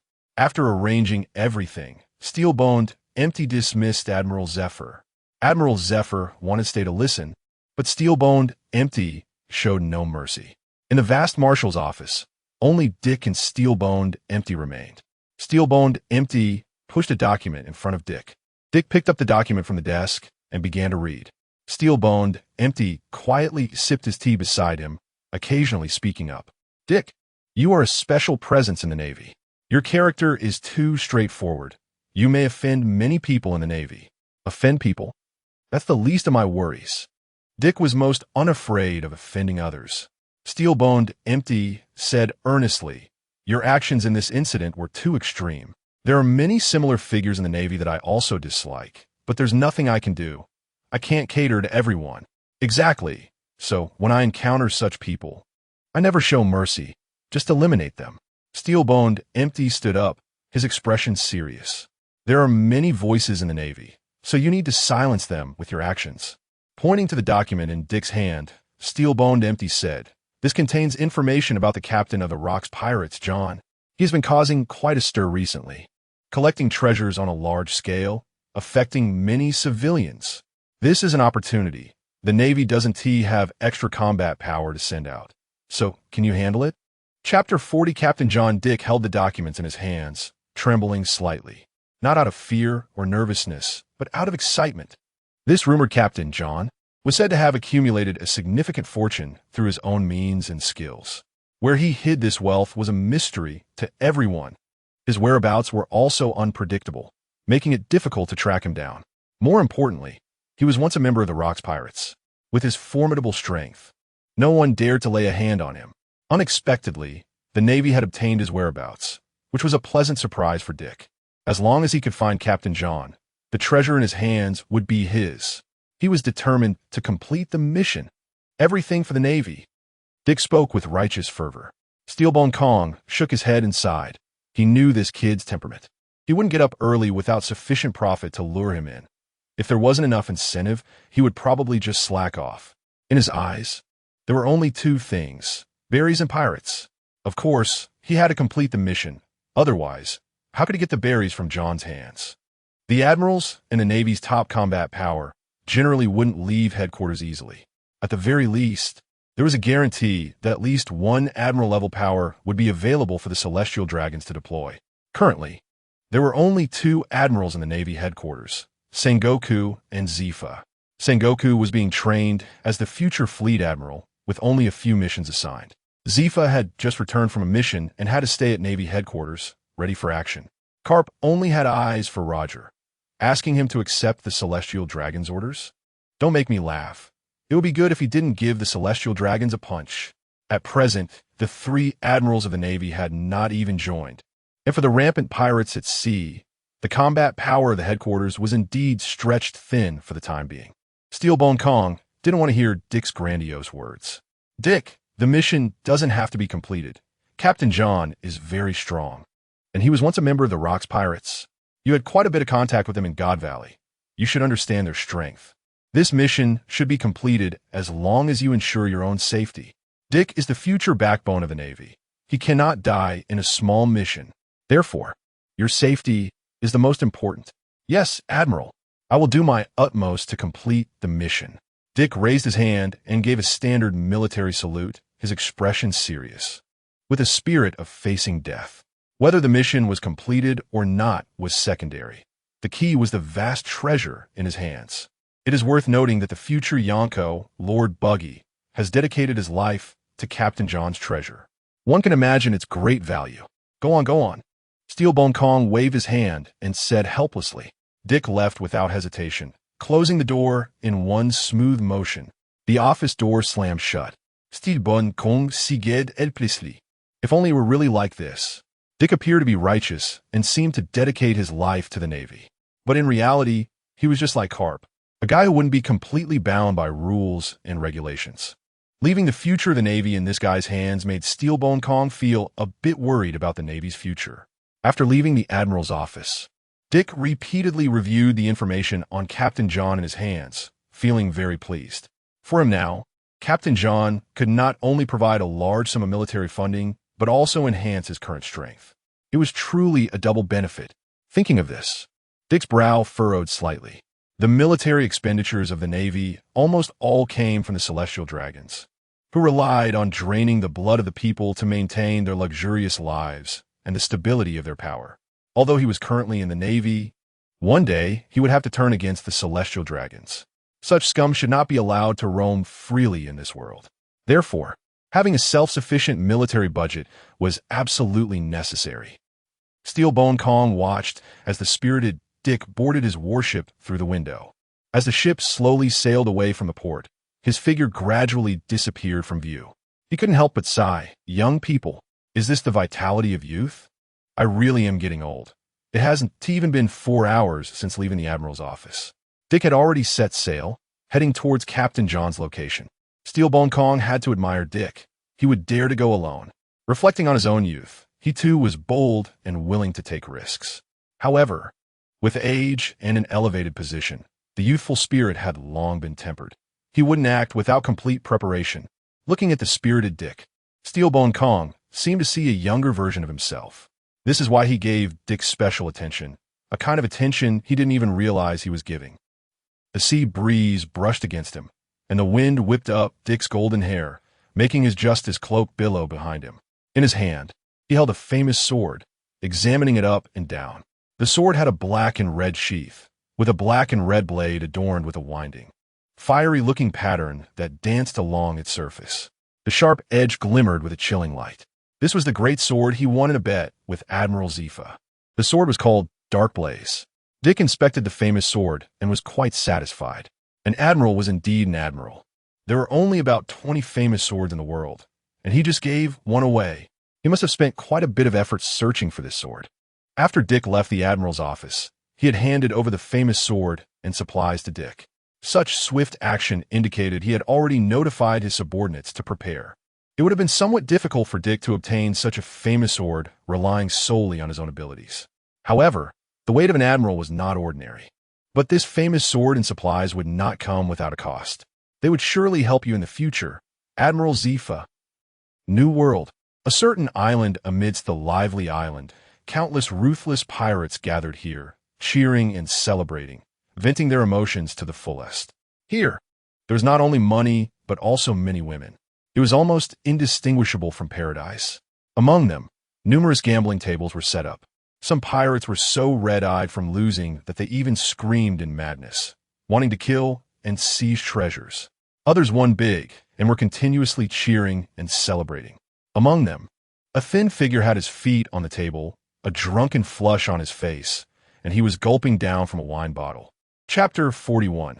Disguised arrival on the island. Captain John, with his light purple hair and a faint smile on his lips, disdainfully scanned the crowd. It was simply too boring. The only things that piqued his interest were treasures and exciting events. He slowly drew his prized sword from his waist, the sharp blade glinting coldly in the light. With a powerful swing, a sharp sword energy was unleashed. In the next moment, the pirate who had just lost his temper was cut down to the ground, lifeless. The other pirates seemed to be accustomed to such scenes, unfazed by the brutality. They had long been used to such sights. On this island, anything could happen. The pirates continued with their activities. Truly, Captain John, that slash was so cool. As long as you were here, no one would dare to trouble us. Ha ha! Captain John laughed heartily before sheathing his sword. At the same time, he took a big gulp of sake. Hearing the various discussions around him, Captain John paid no mind, simply enjoying his drink. Ever since the battle at God's Valley, the Rock's pirates had fractured. Most of the members had formed their own factions. Captain John cared only for treasure. As for everything else, he had no interest. Anyway, Shaki had also left with the others. With so many pirates gathered on this island, it was merely for his amusement, and to make some money while he was at it. A living person was killed just like that. Pirates are truly brutal. Wayne, wearing a brown trench coat and sweating coldly, said, "He, a gambler losing his composure, can do anything." As the leader, John's actions just now were the wisest among pirates. If he hadn't stopped him, who knows what that desperate loser might have done. Dick, dressed in a simple blue and white shirt, with a white pirate scarf on his head, an eye patch covering one eye, and a circle of stubble around his mouth, said lightly. His outfit looked like a classic movie pirate. According to the intelligence, this was the gathering place of the pirate captain, John. He had gathered a large number of pirates here to gamble and feast, profiting handsomely from them. No wonder Captain John could amass such a vast fortune. There are so many ways to make money. Dick wouldn't be foolish enough to bring an entire warship here, just a little disguise to gather some intelligence, and to assess John's general combat power, as well as the pirate strength on the island. It seems that both the ordinary and elite pirate groups have considerable strength. Some of the bounties on the wanted posters are quite substantial, not to mention John himself. It would be difficult to take this island. 2 guests. I see you've been here for a while. Are you new to this island? Want to play a couple of rounds? A man who looked younger, had a weathered face, was missing a leg, and a tooth approached and said. Dick frowned slightly and looked up at him. Have you come? This guy just won at the gambling table. It seems he's one of John's men. Anyway, once you're on this island, there's no way to take anything back. That's the meaning, right? Dick's gaze shifted to John, who was still leisurely drinking, his eyes narrowing slightly. Then let us have some fun. Yes, brother. We just arrived and don't know what you have here. Brother? The man looked Dick up and down. I'm only 20, and what kind of outfit is this? So outdated. The man couldn't help but think. Although he looked like a pirate, his outfit was at least from the last century. Meanwhile, Wayne, dressed only in a brown trench coat and with a proper appearance, looked more like a pirate. But on the surface, he remained very respectful. Often it is the seemingly poor who are actually hidden wealthy. And seeing this man's foolish expression, he must be easy to deceive. The rules here are very simple. Just find any gambling table, and the game is established. In the world of pirates, berries, gold and silver, jewels, devil fruits, famous swords, and everything else are hard currencies. Anything can be gambled, even your life if you have enough capital. Following the man to a gambling table. Once they sit down, the game is in effect. If you don't have money, you can put up items, and the people present will give you an estimate. Most items' values can be guessed on the market. A rough estimate is all that's needed. Dick and the man sat down in turn, and the young man caught a glimpse of the prized sword at Dick's waist. It looked quite valuable. He exchanged glances with the server beside him. They both understood each other and nodded silently. Unbeknownst to them, their little actions were all under Dick's watch. What game do you want to play, sir? Dice? Beigel? Or something else? The server began. Dick sat down at the gambling table, his fingers interlaced on the table, frowning slightly. I don't know how to play any of them. Hearing this, many pirates were taken aback. How could he sit down if he didn't know how to play?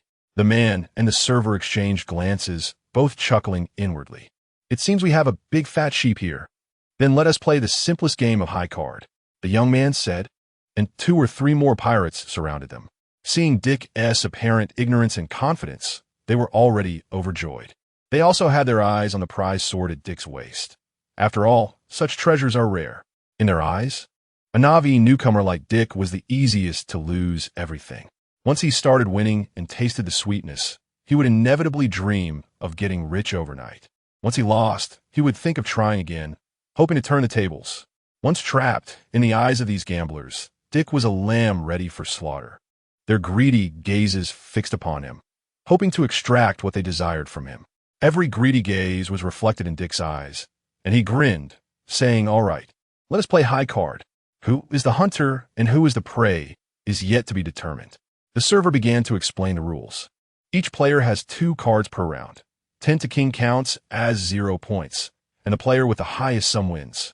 Big wins and small losses. The winner takes all.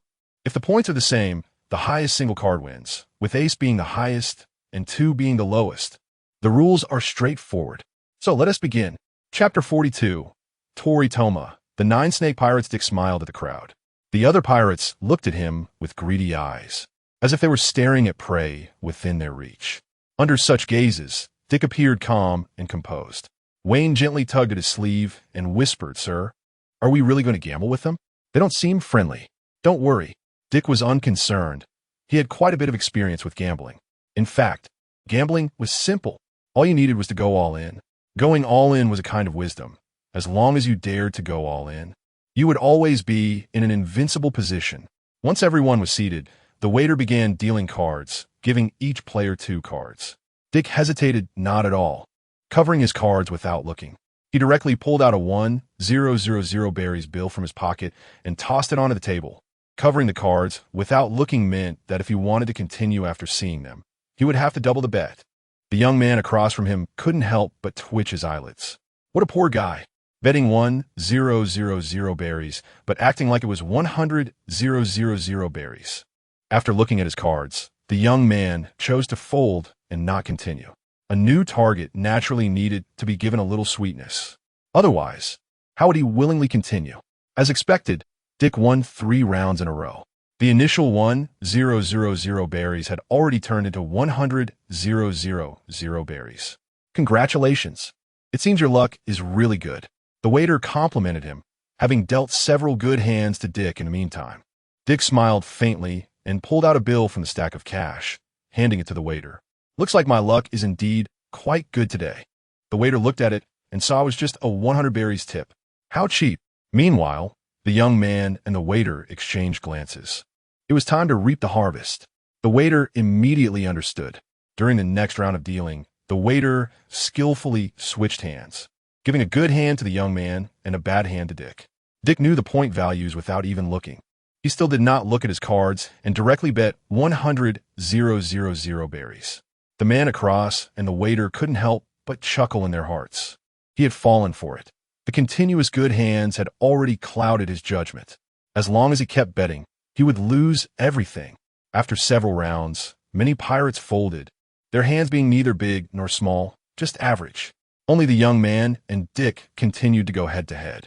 Unbeknownst to them, the small gambling table was already piled high with cash. Even the young man's forehead was breaking out in cold sweat. This kid isn't even looking at his cards? His cards are clearly so small. How infuriating. Staring at the mountain of cash in front of him, the young man couldn't sit still. Still not looking at the cards? What if he loses? He didn't know where the confidence came from for the kid across the table, still betting without looking. "No problem. No need to look. My luck is always great." Dick appeared unconcerned. The young man's veins throbbed on his forehead. Where did this kid get his confidence? Suppressing his excitement, he picked up the cards on the table to check. After confirming that his hand was indeed bigger, he finally relaxed. Arrogant, conceded, "Let's see how you lose later." But he still had to put on a show. "Oh, my hand isn't that great, but I've already bet so much, so I'll reveal your cards." Dick's lips curled into a smile. "Good." The young man slowly turned over the cards he had placed on the table. 8 points. It was already the second largest hand after 9 points. Dick, unfazed, turned over his cards. 9 points. Everyone was shocked. How could his luck be this good? This luck is too incredible. This guy always had big hands, winning several rounds in a row. There must be tens of millions of berries on this table. The pirates discussed among themselves. The young man across and the waiter were nearly about to pop their eyes out. How is this possible? You cheated? The young man across was almost in despair, shouting, "These funds aren't just mine. If I lose, someone will die. I don't want to die." The waiter pointed a trembling finger at Dick. "That's right, you must have cheated." He knew the cards he dealt, and they could not be that large. Dick leisurely lit a cigarette, slowly exhaling a puff of smoke that obscured his face. "Where's the evidence? You say I cheated? So may I ask where your evidence is?" This statement left them speechless. The cards on the table had been covered the entire time, only being revealed at the moment of opening. Even if there was cheating, what kind of method would it be? But they were certain that there was a problem with the cards because they had dealt them themselves. No problem. If you want to prove your innocence, just search him. If they were going to search, it should be all three together. That's right. This is the best way to prove it. The other two agreed, believing their methods were flawless. But the next moment, Dick had nothing on him. Instead, the two had several playing cards found on them. The two were incredulous. How? How could this be possible? They glared at Dick with resentment. It was, "You who did this." Dick calmly took a drag from his cigarette. "Looks like the cheaters aren't me. It's you two, and the evidence is all on you. According to the rules, your hand should be chopped off." As soon as this was said, both of their bodies trembled uncontrollably. It was quite lively here. While a few were speaking, a voluptuous woman with short hair emerged from the crowd. The woman had fair skin, short black hair, and wore shiny, snake-shaped earrings. As soon as she appeared, she attracted everyone's attention. It was Tori Toma, the captain of the 9 Snake Pirates. She swayed her enchanting figure and walked up to Dick. Everywhere she passed, everyone's gaze was drawn to her. As she moved forward, that's the pirate Tori Toma, so beautiful. Is this the captain of the 9 Snake Pirates of this era? Wow, wow, wow. I love you, Pirate Empress. Dick's gaze sharpened as he turned to look at the woman approaching him. Is this the Pirate Empress of this era, Tori Toma? Chapter 43. I want to bet my life with you. A fragrant scent wafted into the air as Tori Toma sat down next to Dick. The pirates around them fell into a frenzy. The only things that could drive pirates to such a state were treasures and women. Clearly, every generation of Pirate Empress had this ability. The voluptuous firebrand Lotus quietly sat beside Dick. Dick frowned slightly, his gaze fixed on this Pirate Empress, unsure of her intentions. Firebrand Lotus's beautiful eyes sparkled with a hint of tenderness as she looked at Dick. "Don't look at me with those eyes, it's terrifying," she said in a slightly delicate tone. The surrounding pirates grew increasingly agitated upon seeing Firebrand Lotus sitting next to Dick. "Hey kid, get away from her. Get out of here, or I never want to see you again. Leave this island." Dick's expression turned serious. This woman had brought disaster. Now all eyes were on him. Dick did not want to start a fight right now. Not because he feared Captain John, but because he had not figured out the power dynamics on this island or the location of Captain John's treasure. Starting a fight would not benefit him at all. Dick always prioritized benefits. Even if he could kill Captain John here, what would happen afterward? What about his treasure? A cautious person like him would never leave his treasure in an unsafe place. Firebrand Lotus gently touched the back of Dick's hand. The cold sensation traveled from her fingertips. A faint sound reached his ears, a fire-red snake flicking its tongue, staring at Dick. Firebrand Lotus parted her lips slightly, and a faint voice whispered in his ear. "Don't be nervous." That's Firebrand Lotus's voice. It continued, "I can roughly guess your purpose for coming here. I've been observing your every move since you entered the island." Dick's gaze shifted to the fire-red snake. It seemed that these snakes were all under her control. "So, Miss Firebrand Lotus, what exactly is your purpose?" "I want to cooperate with you." Dick turned to look at her, not speaking, but his eyes asking, "So, miss, what's your bargaining chip?" Cooperating with a pirate required sufficient leverage. Otherwise, what was the point?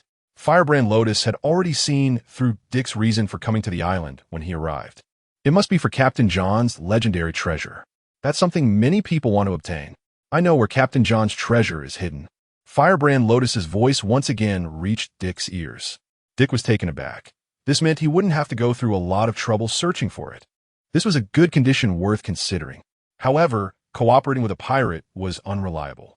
If she was using him to deal with Captain John, it would be a huge problem. Not only would he fail to acquire the treasure, but he would also end up making enemies of all the pirates on this island in such an extreme situation. That would not be good. Seeing Dick still hesitant, Firebrand Lotus threw out another bombshell. "My pirate crew is almost all here. After we deal with John, we will head to the treasure location. Importantly, the treasure is not on this island. Dick fell into thought. Not being on this island meant it could be anywhere in the world. After all, the pirate world was not small. How could one find it in the vast sea? If Firebrand Lotus was lying and using him against Captain John, Dick would kill her immediately. The heads of 2 pirate captains would be enough. After weighing the pros and cons, Dick chose to agree to Firebrand Lotus's cooperation. After all, Captain John was going to die in the end. Acquiring treasure was indeed the main goal, but if it didn't happen, then there was nothing he could do. Upon seeing Dick nod in agreement, Firebrand Lotus leaned closer to him. The most important thing now was to deal with Captain John. Since the man in front of her dared to come alone to this island full of pirates, it meant he had enough confidence to deal with Captain John. Firebrand Lotus's purpose was simple. It was all for John's treasure. There was nothing wrong with cooperating with others. Even if the entire 9-snake pirate crew gathered, they still had no advantage against John. As Firebrand Lotus got closer, the surrounding pirates grew even more agitated. "Hey kid, I told you to stay away from her." Although the 2 pirates from earlier were captured and waiting for processing, some members of John's pirate crew were still on the island, thinking about how to drive him away.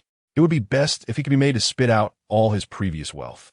A big man said as he put his hand on Dick's shoulder, his face full of brutishness. "Kid, didn't you hear me talking to you?" Dick took a gentle sip of his beer, thoroughly disliking the pirate's actions. In the next moment, a faint electric current coursed through Dick's body. Zzz. In the blink of an eye, the previously arrogant man suddenly fell to the ground, foaming at the mouth, convulsing, and his body charred black. He lost consciousness. This kid is an ability user. The onlookers exclaimed. "Did you see him move?" "No. I didn't see his movements at all before he was taken down." What a terrifying ability. The previous arrogance turned into wariness and fear. The surrounding pirates fell into panic, instinctively distancing themselves from Dick. Firebrand Lotus smiled knowingly, her brows arching. Looks like the bet was right. Captain John, who was watching from a high place, naturally saw this scene, his hand with the wine bottle frozen in midair. Seeing that such a commotion had erupted and John had not acted, Dick thought of adding fuel to the fire. He placed his legs on the table, crossed them, and said coldly, "Since the cheaters have been caught, throw them into the sea to feed the sharks." No, we were wrong. Please let us go." The 2 began to plead for mercy. Dick remained unmoved. He didn't care about the fate of pirates. Suddenly, a figure descended from the sky and landed directly in front of Dick. He pulled out a chair and sat down at Dick's gambling table. The rich smell of alcohol wafted over, and his face still bore the flush of drunkenness. "Little brother, since you're here to play, let me join you." They lost because they were outmatched. So, what's up to you to decide to throw them into the sea? What does my little brother want to play? Dick retracted his legs, propped his chin with his hands, and said, "I want to bet my life with you." Chapter 44. I bet your gun is empty. Captain John paused slightly with the bottle in his hand, looking at Dick with an expression that was hard to define.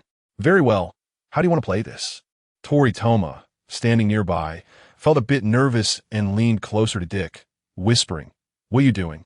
We can discuss cooperation regarding John first before taking action. If you die because of this, I won't be responsible for you. I saw you enter the island full of confidence. You must be a smart and capable person, but—" Dick did not respond to her, only smiled faintly. He looked towards Captain John across the table and said softly, "Don't worry, I won't die." Seeing his confident demeanor, Torch Lien felt uneasy. He says he won't die, but that's Captain John, once a crew member of Rocks. Torch Lien had been on the island for some time. After finally discovering the secret location of the treasure, he had been wary of John and had not taken action. There was no one on the island to cooperate with either. Observing Torch Lien's enthusiastic demeanor, Captain John couldn't help but speak up. "Torch Lien, Lady Xiaoqi already belongs to someone else. I have no chance. How about you consider joining me? That one-eyed uncle beside you is not a good choice." At this moment, Dick was dressed in the classic pirate outfit, so it's no wonder Captain John mocked him. He didn't mind at all. "John, give it up. Lady Xiaoqi won't follow you. She is doing well now, and so am I." "Oh dear, so sad, rejected." Dick snorted coldly. Treasure is more important to John. If he knew that Torch Lien was trying to get his treasure, he would definitely kill her without hesitation. Dick took out a revolver from his waist and placed it on the table. The surrounding pirates quickly gathered around, as they all knew what this meant. This was a game often played among pirates, deadly revolver. Just load one bullet into it, and everyone takes turns firing. Life and death depend on luck. They looked at this sudden man with a hint of apprehension. Decisive and unafraid of death was the first impression Dick left on them. Captain John raised his eyes, looking at the revolver on the table with interest. Interesting, very interesting. How about you consider joining my crew? I refuse, John. I'm here to gamble with you. Do you think I would agree? Dick rejected him decisively. He was here to cause trouble. Wayne looked at Dick with concern. Boss. The surrounding pirates all gathered as they heard what was happening. After all, they love to join in the fun. Since it's a gamble, there should be some stakes. Otherwise, how would it be interesting? Your life is of no use to me, Captain John said while drinking another bottle of wine, appearing perpetually drunk. Of course. Dick placed his famous knife, one of the 21 famous blades, on the table. It was quite valuable and rare in the pirate world. Captain John, being a swordsman, certainly knew its worth. Simply put, this game was like Russian roulette. Being a pirate, John had seen it many times before and was not surprised at all. Then let's begin.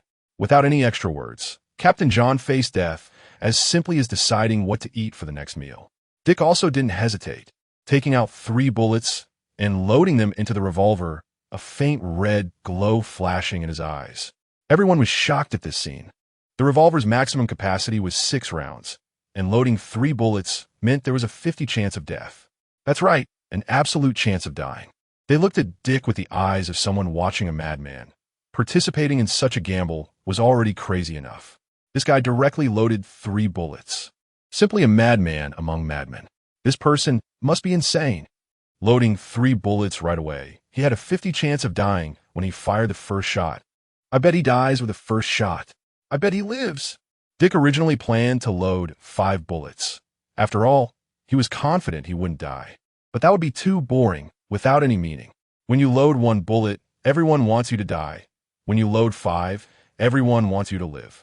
But that way, when you fire the first shot, your outcome is already determined. It's meaningless.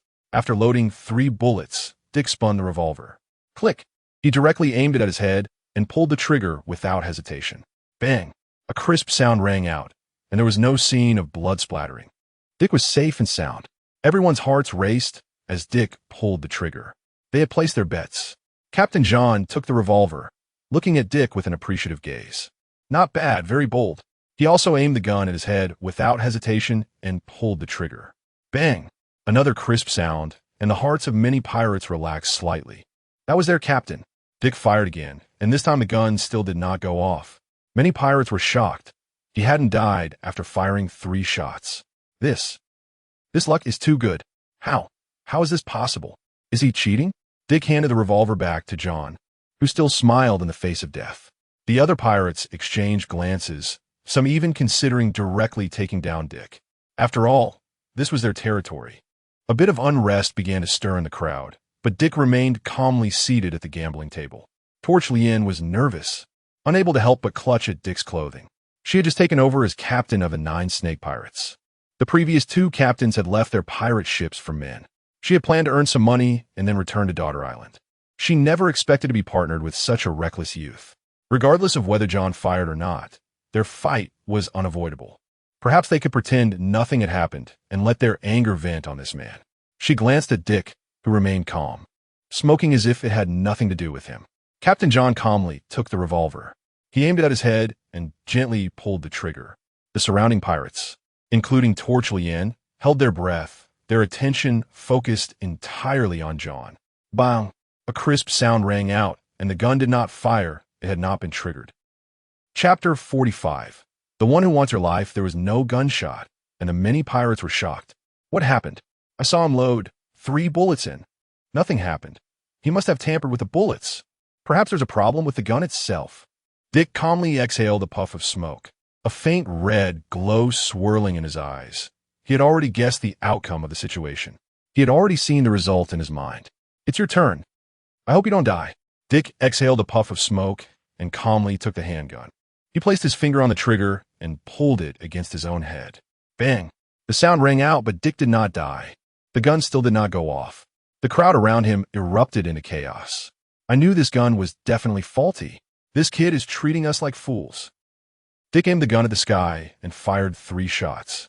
Bang, bang, bang. The 3 gunshots echoed in the air, and the expressions of the many pirates turned blank, falling silent. The gun is fine. Dick's gaze sharpened, a killing intent blossoming. Captain John, playing like this loses the meaning of its existence. Dick's hand had already pressed against the hilt of the knife at his waist. The famous blade at his waist was drawn swiftly, a sharp sword aura slicing out. The gambling table in front of him was instantly cleaved in 2.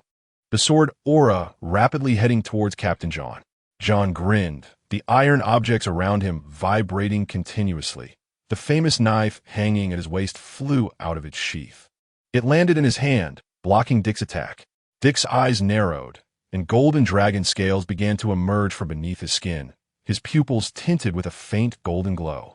Captain John seemed to possess some kind of fruit ability. Captain John took a sip of the sake in his hand and said lightly, "Little brother, don't be so hot-headed." Dick sneered. Captain John seemed not to take the game seriously.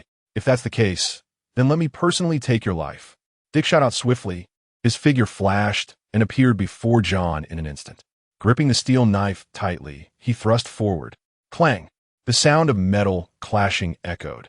As Captain John looked at the black-red blade in Dick's hand, the black-red hilt wrapped in black cord. The 2 swordsmen met, their fighting spirit igniting. All the pirates fell into a frenzy at that moment. Damn, this kid actually dares to fight our Captain John. Brothers, charge. Kill his accomplices. Wayne trembled beside them, watching the pirates charging at him, feeling extremely anxious. Damn it, these bastards. He gritted his teeth, tightening his grip on the steel knife. Torch Lotus, standing nearby, frowned slightly, choosing to cooperate. She had originally planned a meticulous strategy, waiting until she was sure before taking action. Unexpectedly, this guy went straight for the attack. Now she was being roasted on the fire. If she didn't act, this guy would definitely settle the score with her after winning. But what if she lost? Her heart sank as she made up her mind to act, directly blocking the advancing pirates. The many pirates were slightly surprised, but what followed was anger. Brothers, kill them. The 9 snake pirates are with them. The pirates surged like a tide. But Dick did not care about those lowly pirates. In his eyes, there was only Captain John. In midair, the 2 famous blades clashed fiercely, sending a series of dazzling sparks flying. Clang! After a brief exchange, both figures quickly retreated. Captain John put away his smile, looking at Dick with a hint of caution. The guy in front of him was not an ordinary pirate. His swordsmanship was strong, and his physical abilities were not weak. Dick glanced at the standing John, the dark-colored Haki swirling on his arm, gripping the knife, fully covering the entire blade. The famous knife, and she, became dark and profound, the Haki attached to it flowing like water. Captain John took a deep breath, his arm gripping the knife, instantly covered in armed Haki. Dick's calm voice rang out. Instant slash, 6 strikes. In an instant, only an afterimage remained where he stood. John's pupils shrank sharply. Dick had already appeared in front of him. A curved light flashed before him, drawing a beautiful arc. He sidestepped to avoid it, but then there were 2 for. The speed was so fast that John couldn't help but feel a tightening in his chest, the slashes carrying a faint white electric arc. Captain John instinctively raised his knife to continuously block, the speed of the arcs multiplying. The speed was so great that even a great pirate like him couldn't fully defend against it. The sword arcs grazed his clothing, slicing through it as easily as if it were tofu. Captain John retreated repeatedly, distancing himself from Dick. What a terrifying guy. A smirk played at the corners of his mouth, the drunken feeling slightly dissipating. Facing the enemy before him, he adopted a very serious attitude. "Kid, how about joining my pirate crew? I see your strength is quite decent." Dick sneered. "Captain John, I told you I'm here to take your life. In my eyes, you are already a dead man. No qualifications to negotiate with me. Young people are indeed hot-headed with such big words. Let's talk after I beat you down." John's gaze turned cold, erupting with a torrent of killing intent, and he swiftly swung his knife. Buzz! The sound of metal clashing exploded as Dick stood motionless, taking his attack. Captain John was slightly surprised. Dick was stronger than he had imagined. The armed Haki flowed almost tangibly on his blade, providing extremely high defense. The flow of armed Haki could not only break through high levels of defense, but could also easily withstand attacks. John's expression paused. Then he swung out several strikes in succession. The metallic clashes sent brilliant sparks flying. A torrential storm of attacks transformed into countless sword shadows, enveloping Dick within. The red glow in Dick's eyes swirled as he used observation Haki to clearly see every trajectory of the swings. Defending was effortless. After all, with the enhancement of the fruit ability, his physical qualities had already soared to an unbelievable level. His body stood firm like a lighthouse amidst the storm, unyielding. Cold sweat dripped down Captain John's face. This guy's swordsmanship was highly skilled. It seemed that he couldn't hold back any longer. His thoughts stirred, and the surrounding iron objects trembled slightly. In Dick's perception, the nearby iron was all influenced by John. Chapter 46. The Magnet Fruit User. Countless pieces of iron flew rapidly towards John, causing many pirates to quickly lose their weapons. The steel knife in Dick's hand trembled slightly, but with a thought. He quickly suppressed the agitation of the famous sword with his Haki. The iron gathered in John's hands, and in a short moment, his left hand transformed into a cold, mechanical arm. The mechanical arm was entwined with curved swords, and Captain John's gaze turned cold. With a series of mechanical sounds ringing in his ears, John's arm was filled with a mechanical sensation. Dick looked coldly at his left arm. So it turns out the previous magnet fruit user was him. Captain John held a knife in his right hand and a mechanical arm in his left. The pitch-black, deep-armed color Haki wrapped around his left arm. He suddenly attacked Dick. The powerful mechanical fist smashed violently towards Dick. Dick lightly tapped his toes to dodge the attack. The ground shattered under the immense force. Cracking inch by inch, a powerful shockwave surged from the ground. His mechanical arm greatly enhanced his strength and allowed him to control all nearby metals for his use. Dick's eyes glimmered with golden light, and a thin layer of dragon scale-like skin covered his entire body. Metallic dragon horns broke through the wrapped headscarf, emerging from his head. A strong and majestic form was displayed before everyone. Since it had come to this, there was no need for any disguise. Muscles piled up robustly, tearing through his thin clothing, revealing dragon scale-like skin. Golden hair fluttered in the wind. A figure of great authority and determination stood before everyone. Upon seeing Dick, Captain John's pupils slightly constricted. "I seem to have seen you before." "Really?" Dick was not surprised. After all, it had not been long since the God Valley incident. Those who survived that battle were somewhat familiar. "Torch Lotus, it seems you've allied with some remarkable people." Captain John cast a hostile glance at Torch Lotus, who was fighting fiercely among the crowd. Torch Lotus was slightly taken aback. He then turned to look at the golden-haired boy standing proudly before Captain John. A remarkable person? Does John know him? Of course, Torch Lotus did not recognize Dick. Two figures collided on the sea road at an astonishing speed. Clang, clang, the sound of metal clashing echoed continuously. Captain John's mechanical arm was covered with pitch-black armed color Haki, each punch powerful and heavy, accompanied by a strong gust of wind, as if the air was about to be torn apart. Dick's steel knife struck his mechanical arm, surprisingly unharmed. Dick's brow furrowed slightly. It seemed his defense was indeed quite high. Dick's left hand transformed into a claw, sharp nails growing from his flesh, and golden dragon scales covered his entire arm. The armed color Haki flowed on his hand like brilliant cherry blossoms. Teacher Kai said, "Haki surpasses everything." Dick suddenly reached out towards Captain John's mechanical arm. The dragon claw was as hard as steel, and under Dick's powerful strength, it twisted and deformed. Captain John saw this scene, his pupils shrinking sharply, and he hurriedly tried to distance himself from Dick. He did not expect Dick's power to be even more formidable than he imagined. The hard mechanical arm in front of him was like a stack of paper. With a sudden force, Dick pushed Captain John away. However, one of his mechanical arms was directly crushed into pieces of steel by Dick's overwhelming strength. Captain John showed little emotion upon seeing this. "Useless. You've only crushed one of my mechanical arms. I can create as many of these mechanical arms as I want." The iron on the entire island seemed to be given life by Captain John. Immediately, it flew out from around the island. Captain John stood in place. a faint purple glow surrounding him. This glow grew larger as countless pieces of iron were gathered by him. It was as if an invisible giant hand was molding and shaping these pieces of iron.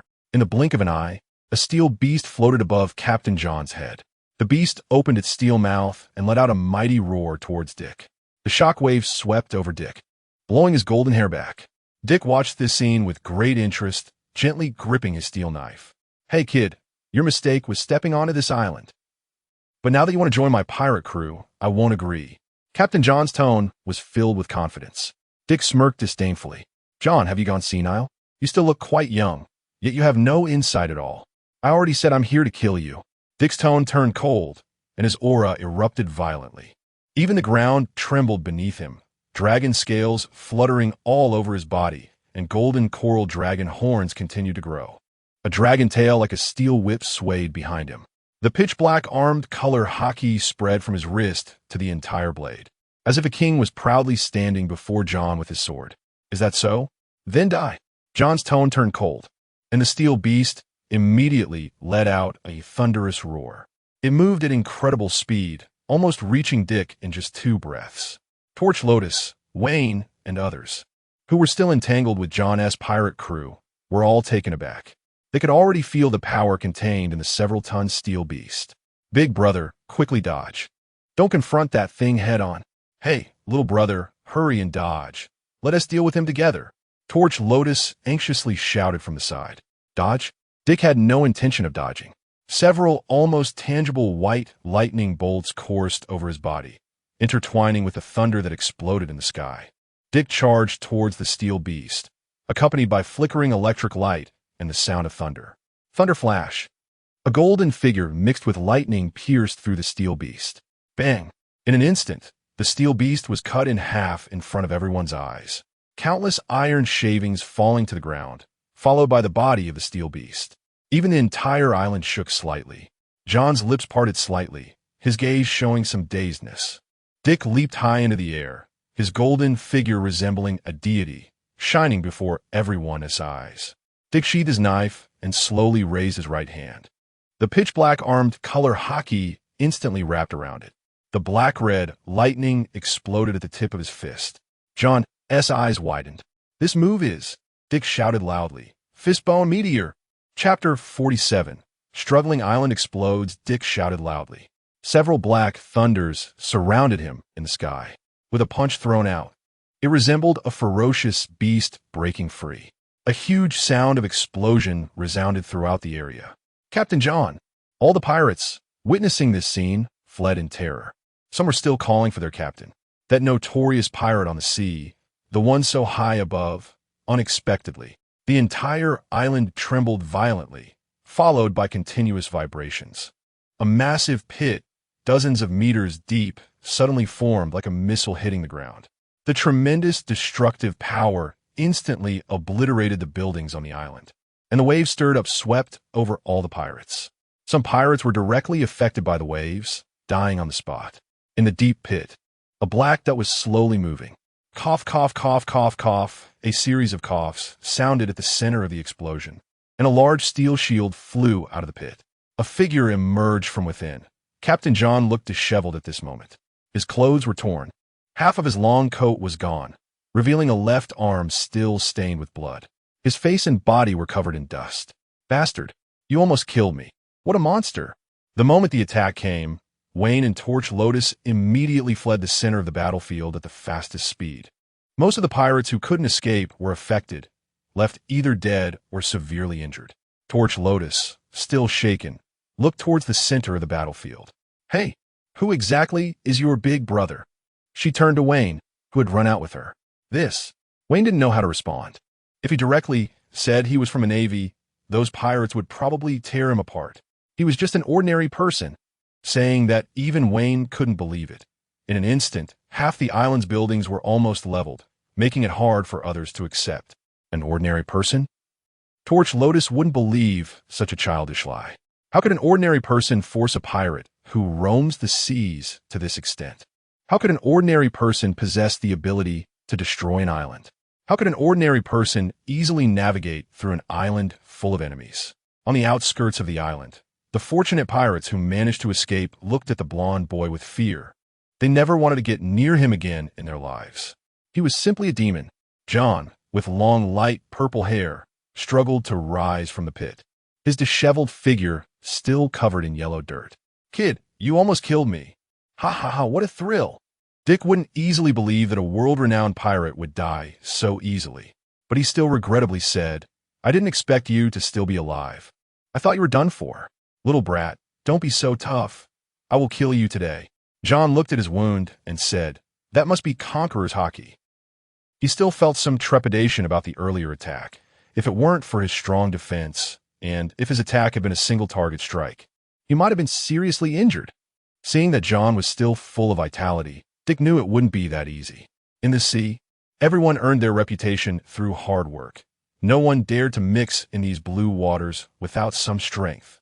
Even if Conqueror's Haki was awakened and had some development, Dick didn't think it would be easy to kill him. John fixed his gaze on Dick's movements. Dick wouldn't give him a chance to breathe. Since they were going to fight, he would use all his strength.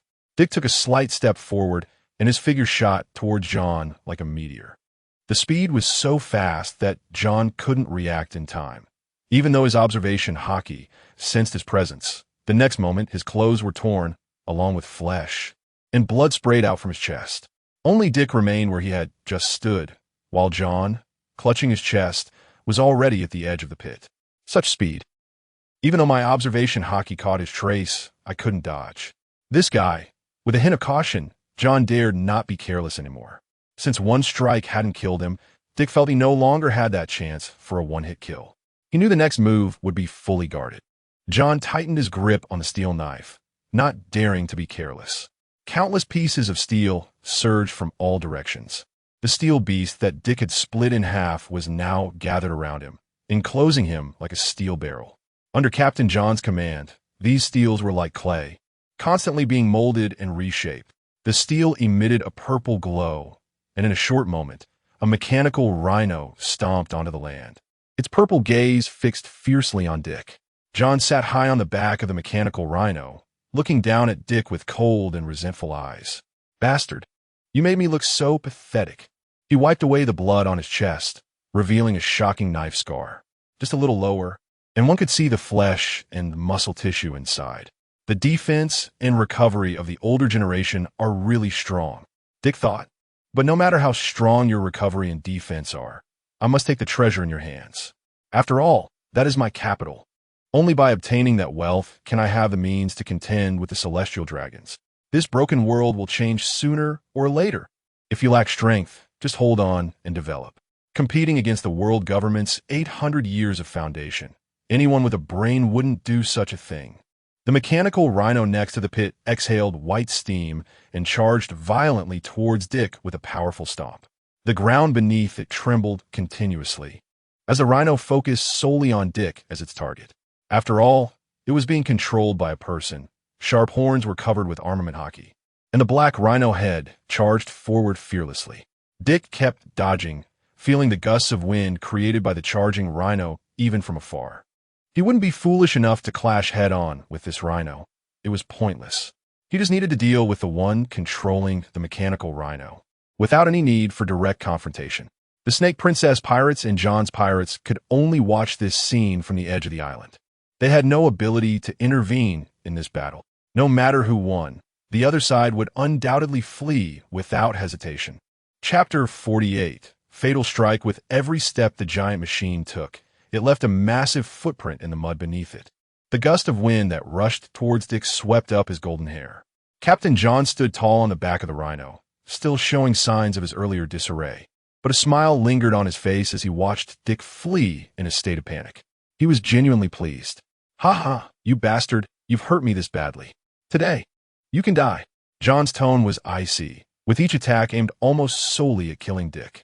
As Dick dodged, he searched for John's weaknesses. He had almost completely covered the rhino's body with his armed Haki, making a head-on confrontation unrealistic. Since he couldn't fight him directly, Dick's gaze shifted to the clear blue sky. Suddenly, he stomped his feet hard and lifted off the ground. His body began to expand, scales flying, and golden dragon horns erupted from his forehead. "John, I will not die." The one who will die is you. Don't worry, after you die, I will make good use of the inheritance you leave behind. Of course, Dick was referring to the treasure John had hidden. He had come for the treasure. In a brief moment, golden light burst forth in the sky, as if the horizon was painted with golden clouds. A golden giant dragon, several dozen meters long, circled above, its enormous vertical pupils looking down on everything on the island. At that moment, the giant mechanical rhino seemed like a small mouse in comparison. The dragon's head emerged, snorting heavily, and the sky echoed with the sound of thunder. At the same time, lightning danced in the original sky. The pirates below looked up at the golden giant dragon. A powerful sense of oppression weighed heavily on their hearts, making it hard to look directly at it. What? What is that thing? Is it a devil fruit user? That's too outrageous. Torch Lotus stood still, raising her snow-white neck, her beautiful eyes glancing at the silhouette of the golden dragon. She was uncertain whether collaborating with him was good or bad. Captain John's pupils widened as he reflected the golden figure in his eyes. He retracted his earlier smile, his tone turning cold. You little brat, I know who you are now. You bastard Marine, how dare you cause trouble on my island? John recognized the figure from the skies above God Valley. He would never forget that day. Dick's voice was hoarse yet deep, carrying a hint of royal authority as he spoke. John, so what? Who here today can take my life? You don't have that qualification. Dick raised his dragon head, gathering energy, and the surrounding airflow became chaotic. In his massive mouth, golden light shone like the sun, radiating a dazzling brilliance even in the daytime. Not good. John's pupils suddenly constricted, red light swirling in his black pupils. A sense of unease crawled over him, and a powerful pressure made his hands tremble slightly. It felt as if he was facing a fierce tiger just released from its cage, and this sensation made him uneasy. Damned. He gritted his teeth, while simultaneously, a brilliant purple light erupted from his body. The giant rhino beneath him quickly disassembled, and under his control, the steel seemed to melt. It transformed into molten iron and then reformed into a solid steel sphere, encasing him tightly. With a thunderous roar, the golden dragon breath illuminated the earth, and the entire sky was bathed in the power of the golden dragon breath, shining so brightly that it was blinding. The ground trembled, seawater surged, and the surrounding airflow, along with the water beneath, became tumultuous at that moment. The steel sphere, under the tremendous attack, felt like a glass ball welded into the earth. Its steel began to melt, the ground underneath started to split, and the entire small island faced imminent destruction. Some pirates standing on the shore had already lost their courage to stay there. They scrambled onto the nearest pirate ship, ready to flee. What is that thing? It's terrifying. Mom, save me. They rushed onto what they thought could be their lifeline, raising the sails. As for the captain and treasure, they had long since been thrown out of their minds. Surviving was their top priority, and they didn't care about anything else.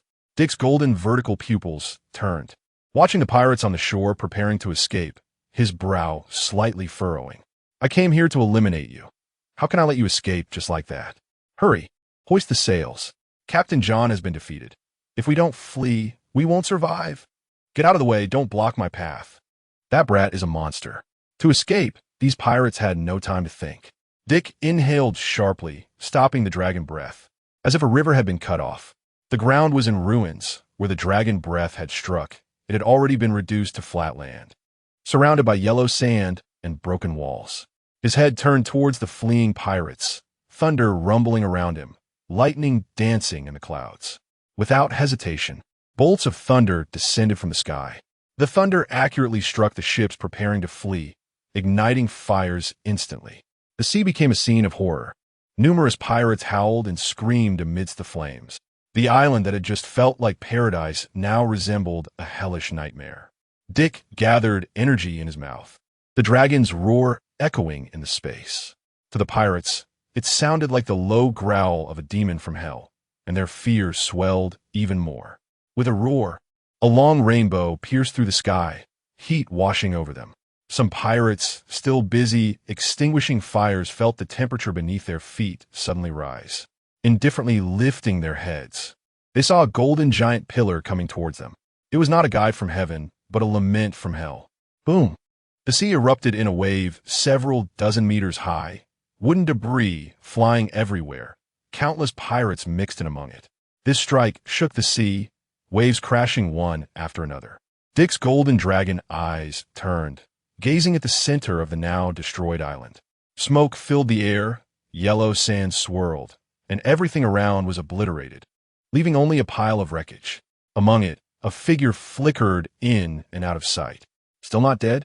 Captain John knelt on the ground, his clothes tattered, blood covering his entire body, exhaling a breath of foul air. Damn, brat, you're really impressive. Beside him, a massive steel cannon quickly formed. Dick's dragon eyes narrowed sharply. A hint of unease flickered in his golden gaze. Chapter 49.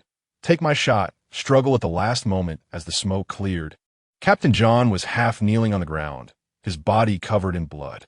The blood mixed with dirt made him look quite disheveled. One of his eyes was swollen shut, and several bones in his body were broken. Even his left arm was severed, hanging limply like a withered willow branch. Coughing, each fit brought blood, and he glared gloomily at Dick in the sky, his eyes filled with resentment.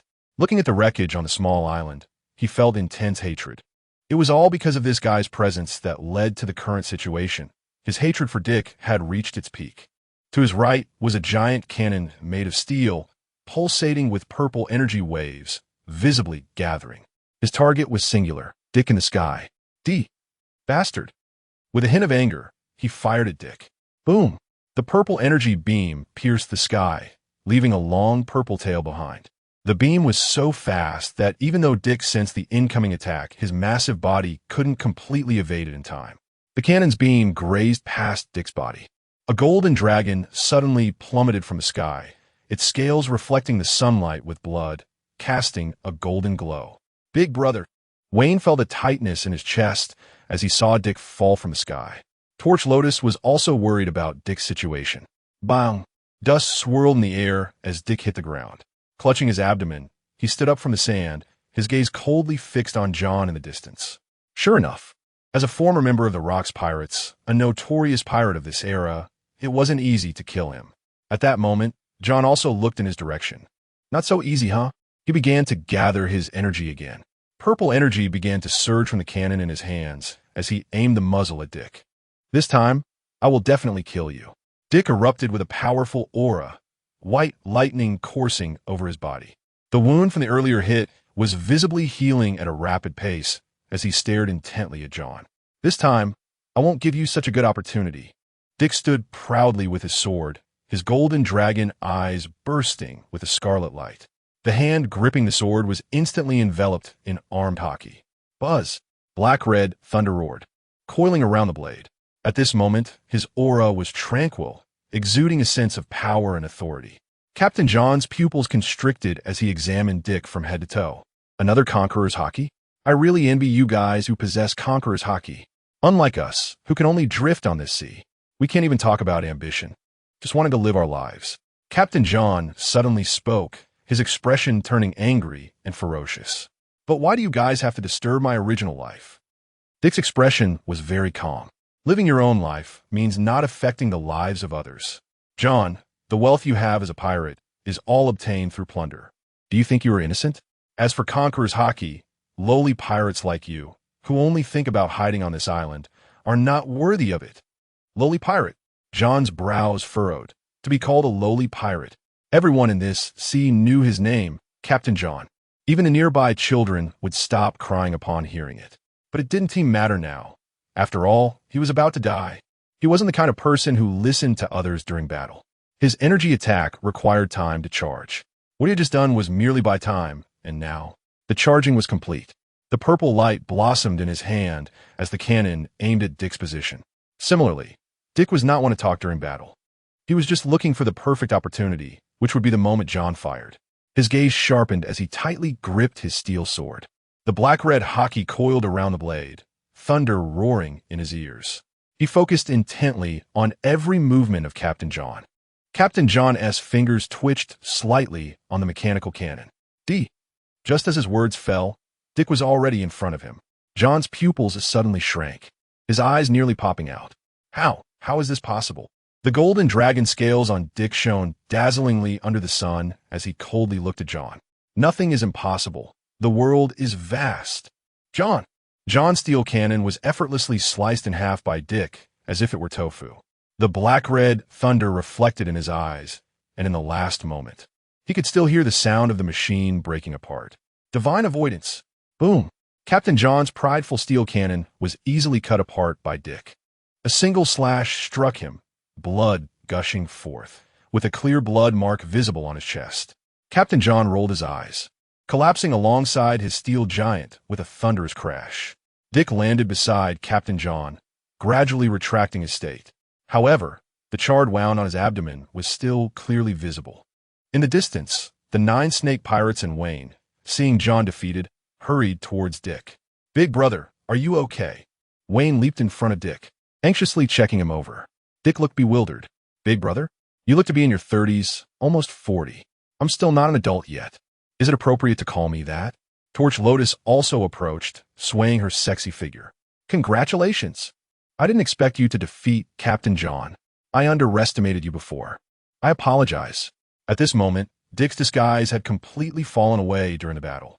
Now, he had golden hair flowing and looked like a teenager in his early teens. Seeing Dick so young, even Torch Lotus felt a bit shocked. She thought Dick was a middle-aged man in his 30s or 40s. And yet this older-looking man had called him Big Brother. Their generational differences were truly, just as the few of them were still talking. The already dead Captain John suddenly opened his eyes wide. He stood straight up from the ground, a sword wrapped in purple light swiftly rushing towards Torch Lotus. Chapter 50. Searching for treasure, damn it. Captain John said coldly, his eyes bloodshot. "It's you, you filthy woman, who conspired with others to kill me. Do you know?" Before John could finish his sentence, Dick immediately drew his sword. A white thunderclap drowned out John's words. At the same time, a laser shot from his finger to deflect the sword aimed at Torch Lotus. In one swift motion, he struck down John's life force. This time, he was truly dead. Dick gritted his teeth, thinking to himself, these people really love doing sit-ups. It's so hard to kill them. Damn it. I can't let you kill her. I haven't found your treasure yet. The reason for saving Torch Lotus was simple. Only she knew where John's treasure was hidden.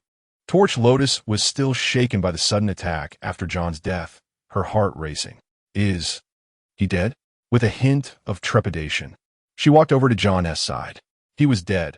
Now it was confirmed, but who would have thought John still had the strength to attack? In the pirate world, there were many who excelled at sit-ups. Dick approached to confirm several times until he was sure John was truly dead before he felt relieved. He didn't want John to cause trouble or to expose his identity. After all, they had met in God's Valley. Once Torch Lotus confirmed that John had indeed lost his life, she finally let out a sigh of relief and turned her gaze to Dick. "You are really powerful. Even former members of Rocks have been taken out by you. A pirate is strong, as he was surprisingly not very famous on the sea." Torch Lotus felt a tinge of surprise.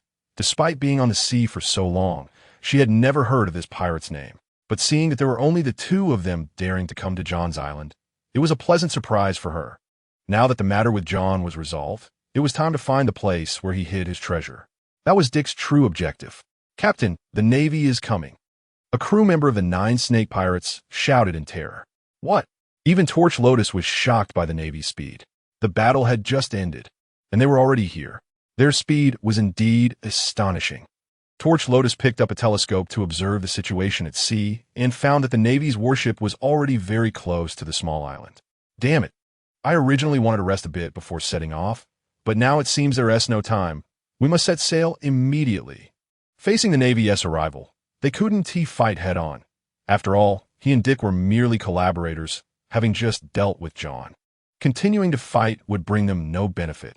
Retreating was the wisest choice now. With the order given, all the pirates immediately became busy, preparing to set sail. Dick, however, crossed his arms and looked toward the Navy warship that was about to land.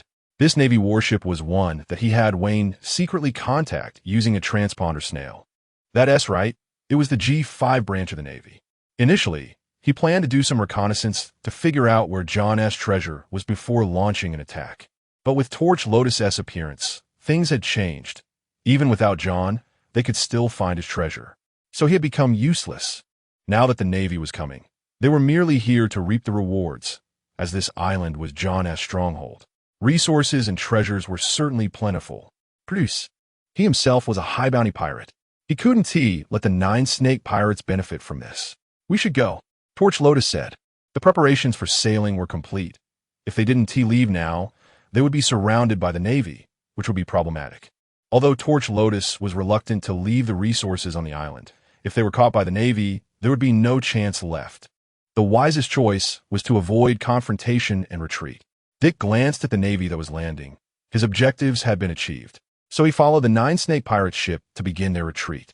As the 9 snake pirates retreated, all the Navy crew were stunned by the sight of the coast devastation.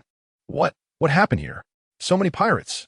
As they ventured deeper into the island, more pirates appeared before their eyes, some of whom were famous pirates on the sea. Were all these done by Brigadier General Dick? So powerful. When they reached the center of the island, the Navy was utterly dumbfounded. Before them lay a deep pit spanning several dozen meters, with everything around it reduced to rubble and debris. Was this hell? Could a human really achieve such destruction?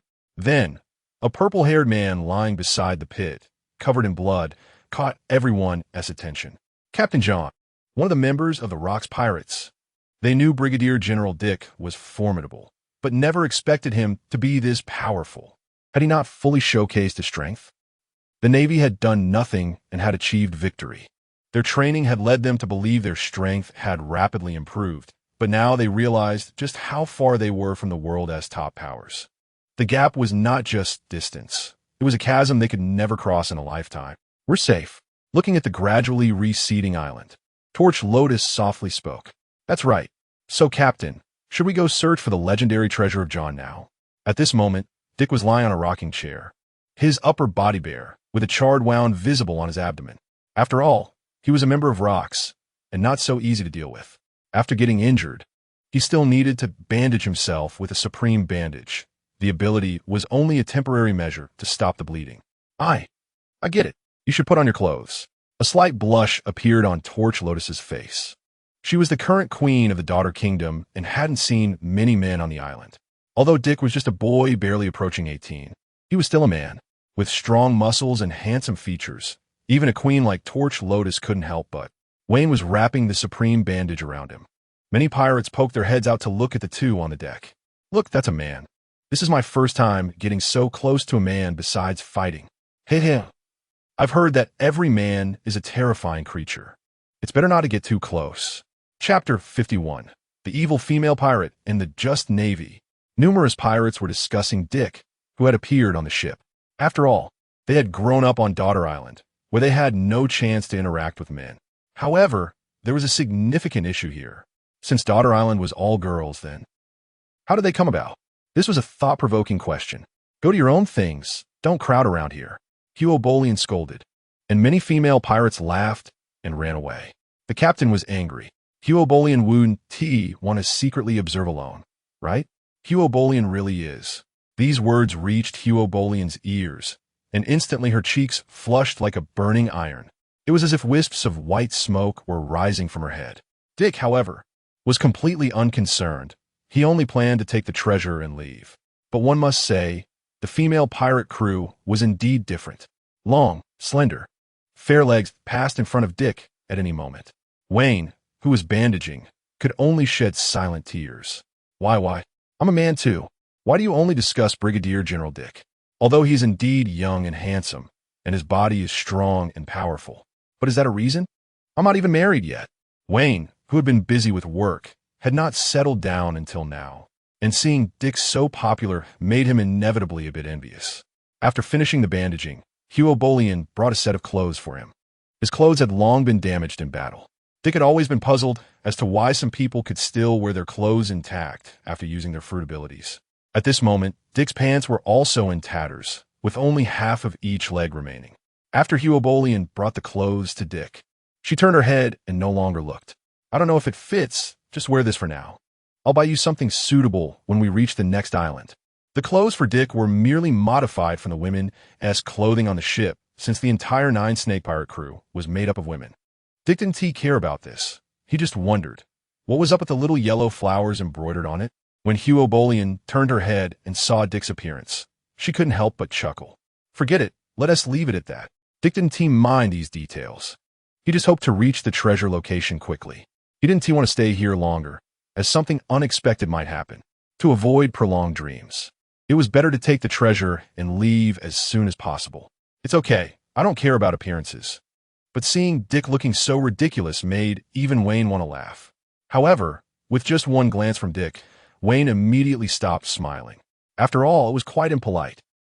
As the sea breeze fluttered Dick's golden long hair, the scene before him confirmed that they were sailing towards John's treasure point. Is John's treasure point confirmed? Have you verified it? Dick suddenly asked. Of course. Hugh O'Bolian answered without hesitation. Just haven't actually set foot there. Hugh O'Bolian was quite confident about the location of John's treasure, and Dick could only trust her. After all, he couldn't ask Captain John himself. Trust me, I will definitely take you safely to John's treasure location. I will not shortchange you on your share. Hugh O'Bolian patted her chest and promised. Dick didn't care about this. As for the treasure, he wanted it all.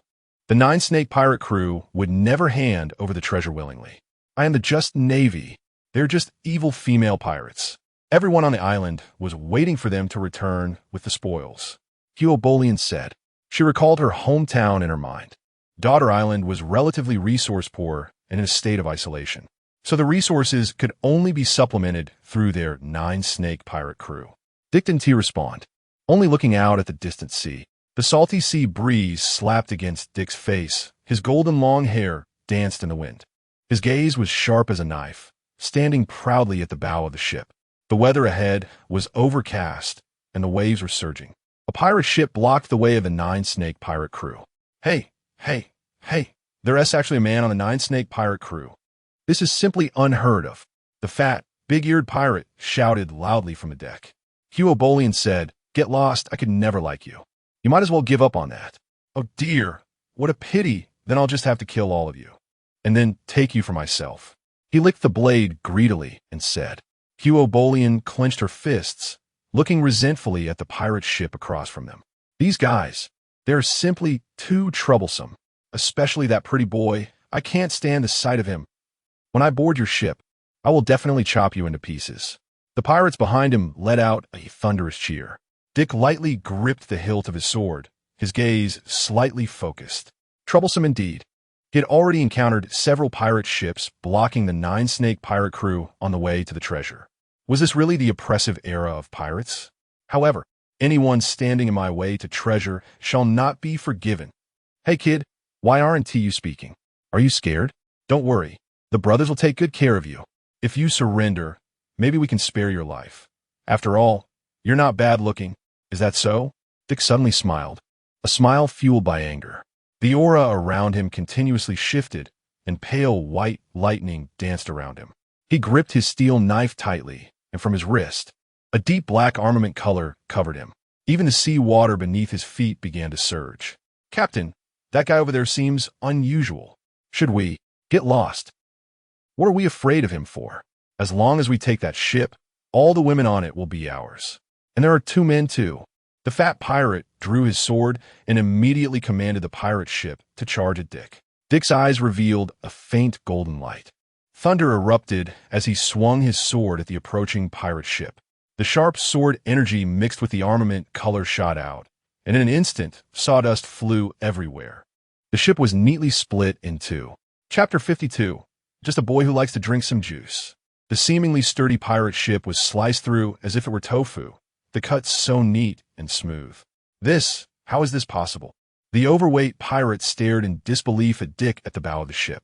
At this moment, Dick seemed like a deity from the heavens, even unwilling to glance at him. Monster. After uttering this word, his body was completely swept away by the surging waves. If he was lucky, he might still be alive. But it didn't matter anymore. The obstacles in the way had been cleared, and they could continue sailing. Wow, Master Dick is amazing. Along the way, they encountered several pirate ships wanting to take their sister, but they were all stopped by Master Dick. It's really a shame that a great pirate like Master Dick isn't famous. Yes, Master Dick's strength can already rival those renowned, powerful figures at sea. Dick calmly sheathed his sword, as if nothing had happened. He didn't take the praise from other pirates to heart. "Thank you, Dick," Torch Lotus said softly as she approached Dick. "No problem. Just don't die so easily."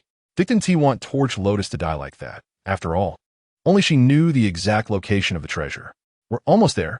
Torch Lotus looked at the gradually dispersing clouds and the horizon. Dick also gazed out at the distant sea. In his observation, no islands had yet appeared. However, it should be soon. The sailing time wasn't too short. At least within a day, Dick would see the treasure he had been longing for. Seeing Dick so relaxed, Torch Lotus couldn't help but smile bitterly in her heart. She was worried about the treasure. With Dick's abilities, if he wanted the treasure, the 9 snake pirates would have no power to stop him. Originally, she thought he was just an ordinary strong person, working together to take back the treasure from John, since the key to opening the treasure was in his hands. While on the island, Torch Lotus had secretly taken the key to the treasure from John. If Dick wanted to seize it, she would immediately destroy the key. That way, no one would get it. After all, if it weren't for this key, they wouldn't have to go to the extent of taking down John. Torch Lotus thought again about Dick's character and his actions along the way. He didn't seem like the unreasonable type. He wouldn't casually seize others' belongings like those inferior pirates at sea. Dick leaned back in his rocking chair, comfortably sipping the juice in his hand, a slight smile on his lips. Under his observation Haki, it wasn't easy for someone to hide something. Dick saw everything, but there was no need. Captain John was already dead at his hands. Was only John's treasure? Of course it was his. He seemed to really like drinking juice. Torch Lotus sat down next to Dick, wanting to build a good relationship with him. Otherwise, discussing the treasure would be difficult. The 9 snake pirates made their mark on the vast sea, not just relying on their looks. Their powerful combat strength and unique insight into people were their foundations. However, that powerful combat strength seemed a bit lacking in front of Dick. As for unique charm and insight, they were not weak either. Roger, whom Roger wholeheartedly followed. Rox, the strong man beside Shaki, and Rayleigh, whom she valued. All were world-class powerhouses, but the love they spoke of. Until now, Torch Lotus still hadn't figured out what it really was. She only knew that both of them had left the ship because of this so-called love. Of course, it's because I'm still growing. Huh? Torch Lotus was obviously taken aback. Growing? She asked with a puzzled tone. Growing, is that a joke? You know that Rock's crew member? That was a cadre John. He died at your hands. How old are you now? Although Dick didn't seem very old, the abilities he displayed were really not what someone his age should have. 17? Dick also somewhat forgot. After all, he even forgot his own birth date, only remembering the year he was born. 17. Torch Lotus was slightly surprised to hear this age. This explained everything. No wonder a nameless person could defeat Rock's cadre. There aren't many pirates of this age who are famous. Perhaps this person just came out from a village to venture into the sea. But there are quite a few monsters like this in the world. It is rumored that a few years ago, a 15-year-old boy named Kaido alone attacked the world government's army. And he came out unscathed. There are too many monsters in this sea. Who knows when a powerful monster might suddenly jump out from an inconspicuous corner. What Torch Lotus didn't know was that Dick's obscurity wasn't due to his lack of fame, but because he wasn't a pirate. His name had long circulated within the Navy, not only as a survivor of the God Valley incident, but also for killing his superior on his first day in office. Although it was just a rumor, the public version portrayed him as a heroic figure who avenged his commander after being attacked by pirates. Compared to Dick's seemingly leisurely demeanor, Wayne was not feeling well. For the past 2 days, his nerves had been tense, and even now, he was looking around. When he saw Torch Lotus leave Dick's side, he slowly approached Dick. "Brother, how much longer until we reach the place she mentioned?" Although he was surrounded by girls, they were genuine pirates. If they discovered his identity, it was possible he would be chopped into pieces. "Don't worry, we'll be there soon." Dick calmly reassured him. "Just take a nap. Just a nap will be fine. As a man, how can you be so afraid of a group of women? They're women, not tyrannosaurs. Such days are still quite rare. Relax." Wayne really was unaware of his good fortune. Back at the base, apart from the cockroaches that were female, could he see any other women? Although there were before, after Dick took over, he temporarily moved them to the outskirts of the base, because these were all recruited by the previous commander to satisfy his own desires. They basically had no combat power, only there to be seen in the base. As the sun set, The last rays of twilight fleetingly passed over Dick. I see the island. Chapter 53, This is our treasure, ominous sand. With a shout from Torch Lien, the shape of an island gradually appeared before everyone's eyes. Accompanied by the last rays of the setting sun, they finally arrived at this long-desired little island. Dick immediately sat up from his seat, his robe billowing in the sea breeze. His eyes glowing red as he scanned the island. Finally, we're almost there? Let me see what your treasure, John, really looks like. As they approached the island, something was swimming beneath the surface of the surrounding sea. Suddenly, a gigantic sea serpent broke through the water. Its green vertical pupils scrutinized the pirate ship, and its mouth opened wide, revealing sharp teeth. A foul odor wafted through the air, and Dick frowned slightly. This sea serpent clearly wasn't wild. Was it raised here by Captain John? But that would make sense.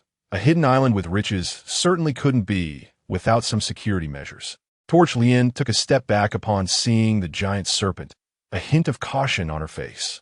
This is a sea king. Before Torch Lien could finish her sentence, the sound of a blade being drawn echoed behind her. Then, a golden flash of a slash shot out, and the previously roaring serpent's pupils suddenly constricted. Cold sweat broke out on its head as it tried to dive back into the sea. Sensing the immense pressure emanating from a man, a fear that erupted from deep within, even the Sea King was no exception.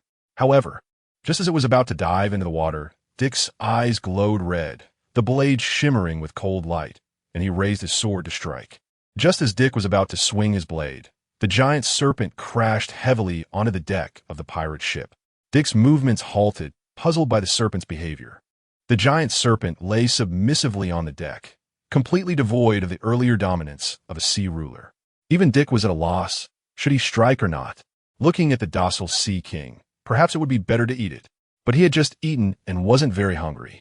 Torch Lien walked over to the sea serpent and gently stroked its forehead. The sea serpent remained very docile, even nudging its head against her palm. Having lived on Daughter Island for years and interacted with serpents, this was her first time encountering such a situation. Good girl. Torch Lien soothed the sea serpent's emotions while carefully observing it. She noticed its pupils occasionally darting toward Dick behind them. Torch Lien smiled gently, beginning to understand, and softly spoke to the sea serpent. It's okay, don't be afraid. It seems it's afraid of you. She turned to Dick and said, Afraid of me? It seems it knows its place. Dick slowly sheathed his knife and coldly remarked, Otherwise, we could have grilled sea serpent for dinner tonight. The serpent's body, which Torch Lien was supporting, noticeably trembled. Watching Dick turn to leave, she could distinctly hear the sea serpent let out a sigh. It was a breath of relief after a near-death experience. Clearly, it belonged to the intelligent kind. The Nine-Snake pirate ship docked at the shore, and Dick, along with the others, began to ascend the island.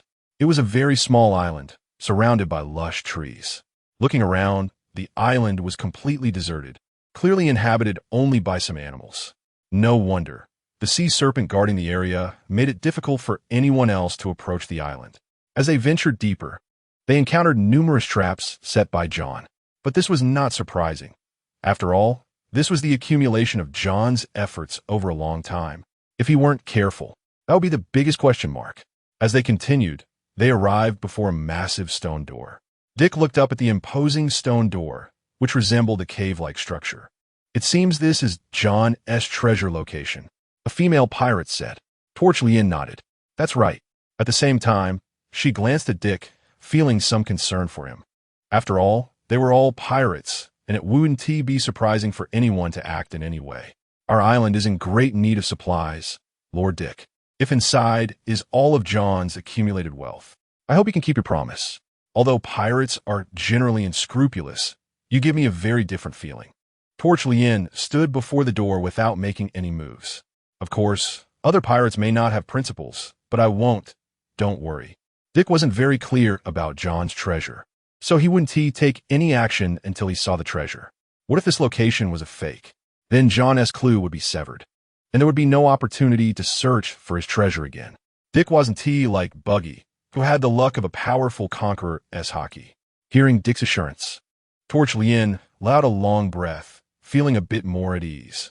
He shouldn't be that unscrupulous a pirate, right? Of course not. Dick is a Navy officer. First, we need to open this stone door. John's treasure is inside. Saying this, Torch Lien began searching for the mechanism to open the stone door.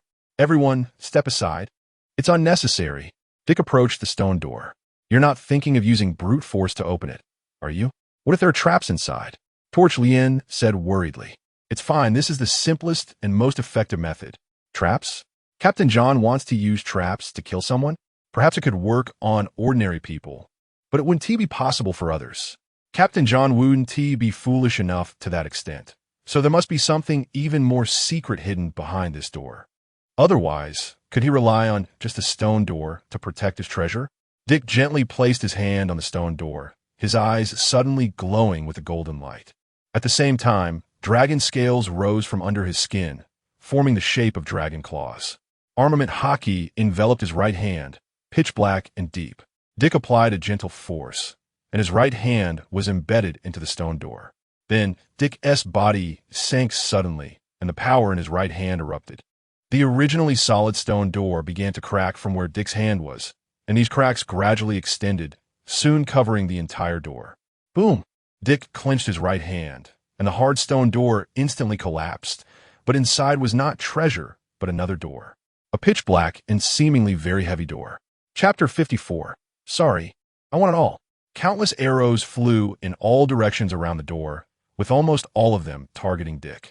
Dick frowned, and then the dragon scales inside his body erupted from beneath his skin, instantly covering him with golden dragon scales. The arrows grazed his body, leaving no trace, as if he were a hard rock, completely unshakable. As the attack subsided, Dick slowly walked up to the door. This door was entirely black and was half the size of the previous stone door. Dick prepared to use the same method as before, so his muscles bulged, and coral-like golden dragon horns emerged from his forehead. The first impression he gave was one of majesty and power. The members of the Nine Serpent pirate crew could only watch from a distance, as they lacked the ability to withstand the attack. Is this Lord Dick's fruit ability? It seems like a finely crafted armor is worn on him. They were just unsure if there would be a sudden attack behind this door. They were all carefully observing, not knowing when the next attack would come. Dick took a deep breath, stood in front of the black door, and slowly placed his hand on it, preparing to force it open with brute strength. However, the moment he placed his hand on it, he sensed something was off. His body instantly felt a loss of strength. At the same time, the form of his fruit ability became unstable, causing Dick's body to tremble slightly. This is made of sea prism stone. Dick lowered his brow.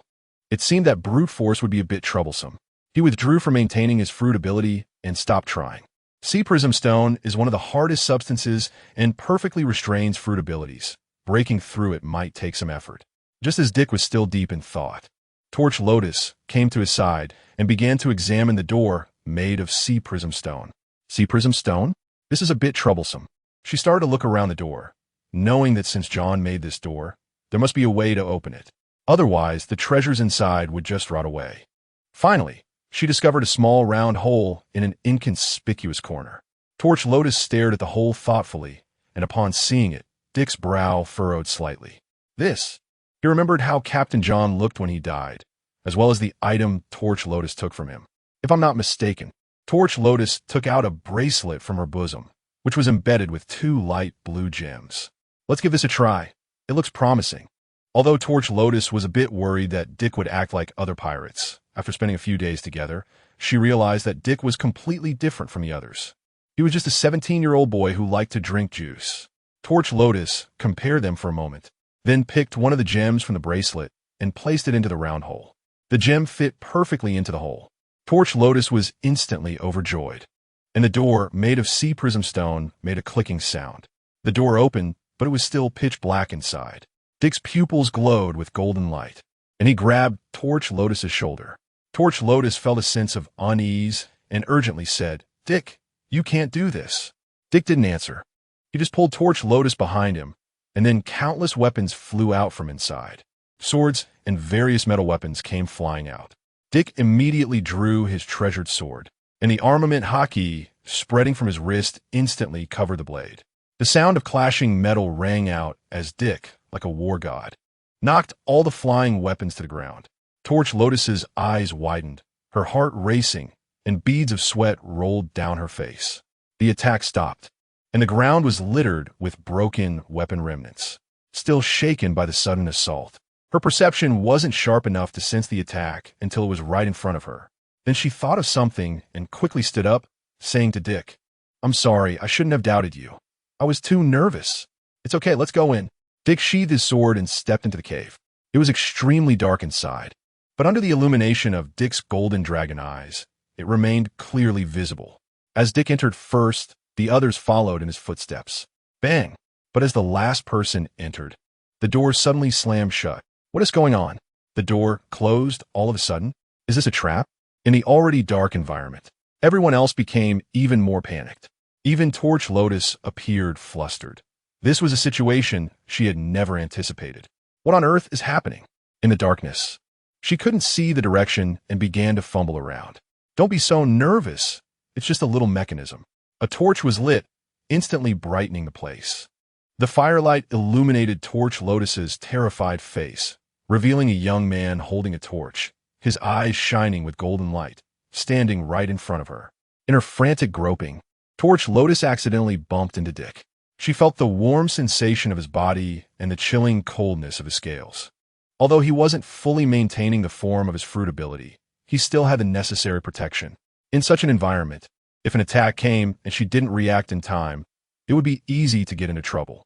Realizing her hand was in an inappropriate place, Torch Lotus quickly stepped back. "I'm sorry." As the queen of the Daughter Kingdom, it was her first time being so close to a boy. With the first beam of light illuminating the area, more torches lit up, gradually brightening the dark cave. Only then did everyone see the cave's true appearance. It was vast.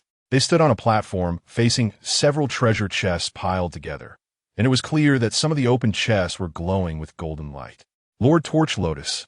"Lord Dick, we found it." "Is this Captain John's treasure?" "That's great. As long as we take these treasures and supplies, everyone on Daughter Island will no longer have to worry in the future." Having truly found Captain John's treasure location, everyone else was, of course, extremely excited and happy. However, Dick did not relax. The path to the treasure was surrounded by pools of water, and it seemed there was something extraordinary beneath the water. Chapter 55. The Pool Crisis. Dick frowned slightly, seeing that beneath the seemingly calm water surface, dark currents were surging. Monsters with dark blue-black skin were swimming underwater. Dick stepped forward, trying to take a step onto the path leading to the platform ahead. As soon as his foot landed, the originally calm sea surface suddenly became turbulent. Monsters the size of carp leaped out of the water. They had sharp teeth and wide, bulging eyes. There were so many that the water surface on both sides of the path was filled with them. Dick furrowed his brow and withdrew his foot. Torch Lotus looked worried. These were the piranhas raised by John. This creature could devour a human to the bone in an instant. John must have used special methods to keep them here. If we recklessly go forward, we might all die here. Faced with so many piranhas, Torch Lotus also expressed her concerns. Dick calmly observed the surrounding environment. In the dark, the piranhas swam below the water, occasionally popping their heads up to show their faces. It seemed that these piranhas were raised by John using special means, recognizing only him as their master. Once someone else arrived at this spot, they would certainly be attacked by the piranhas. It appeared that John had put considerable thought into raising these creatures. Dick covered his hands with golden dragon scales, preparing to reach into the pool to test its depth. "Hey Dick, stop. These piranhas are not ordinary. They can even bite through steel plates. Let's try other methods to get through here." Seeing Dick's actions, Torch Lotus became anxious for a moment. She was quite certain that Dick would do something different, as she saw him as a madman. There's no need for that. Dick thought it was unnecessary to go through so much trouble. He just needed to test the piranha's attack power. Ignoring Torch Lotus's objections, Dick directly plunged his hands into the water. In the next moment, countless piranhas immediately surrounded Dick's hands. They opened their massive mouths and bit down on his palms. Clang, clang, clang. Normally able to easily bite through steel plates, the piranhas found themselves utterly helpless against Dick's palms. Their hard teeth bit down on Dick's hands but couldn't shake him at all. It was as if they were biting not a human, but a thick, hard rock. Dick grinned, watching the piranhas swim in the water. Is that all there is to it? The members of the Nine Serpents Pirates and Wayne were momentarily stunned. Is this still a human? A piranha that can easily bite through the bottom of a warship seems unable to budge him even a little. No wonder he could defeat Captain John. It's not surprising he possesses such ability. Dick watched the lively piranhas in the water, his hands enveloped in dark, powerful haki, while creamy white lightning swirled around him. Zzz. The sound of electric currents crackled, and several bolts of lightning, almost tangible, danced through the water. In a flash, the surface of the water lit up, and countless piranhas flipped over, showing their white bellies. Just a moment ago, they were lively, but now they all lay unconscious in the water. The piranhas raised by Captain John could indeed fend off most invaders. However, Dick was among the few exceptions. With the piranhas dead or incapacitated, there was nothing left to leap around. Seeing that the piranhas were mostly dead, Dick withdrew his hands.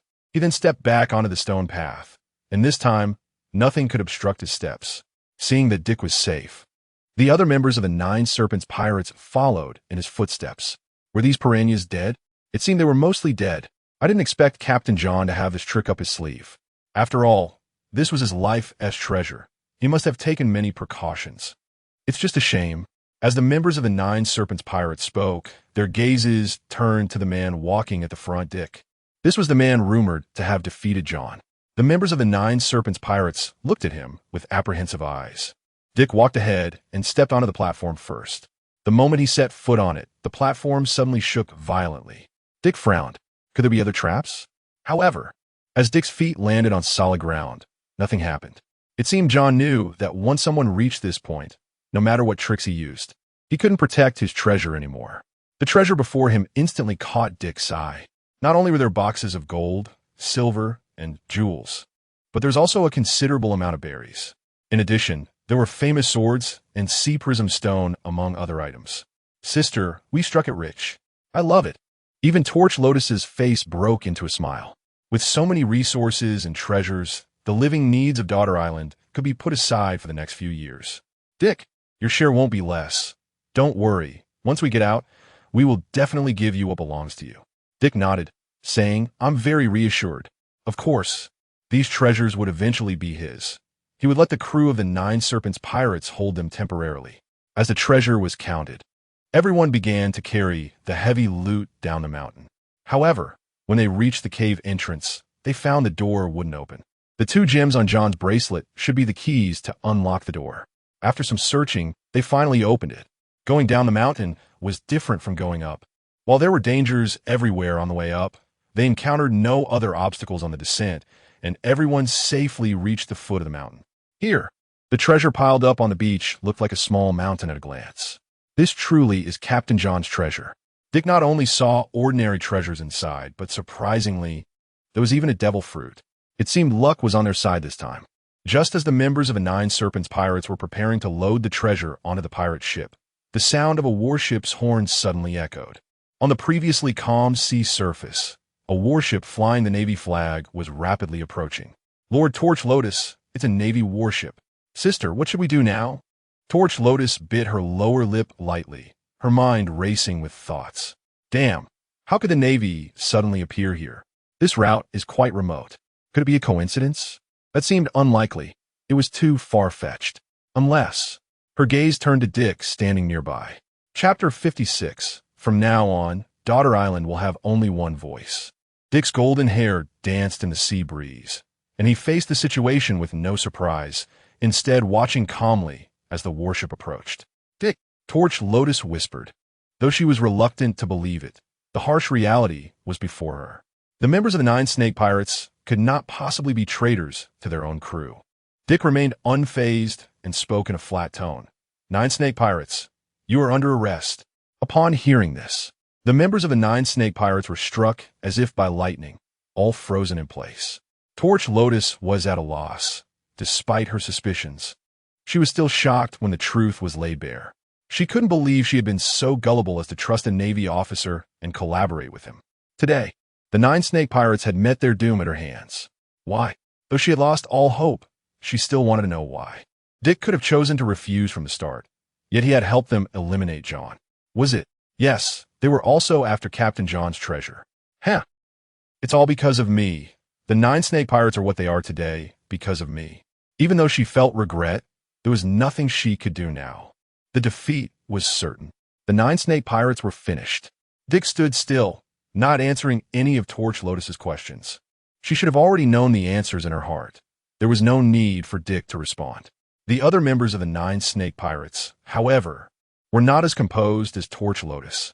They fell into madness, their eyes turning red. They could not accept it. Bastard. Why? We just wanted to live peacefully in this world. How dare you deceive Lady Sister? Dick remained unmoved by their accusations, standing silently. I will kill you.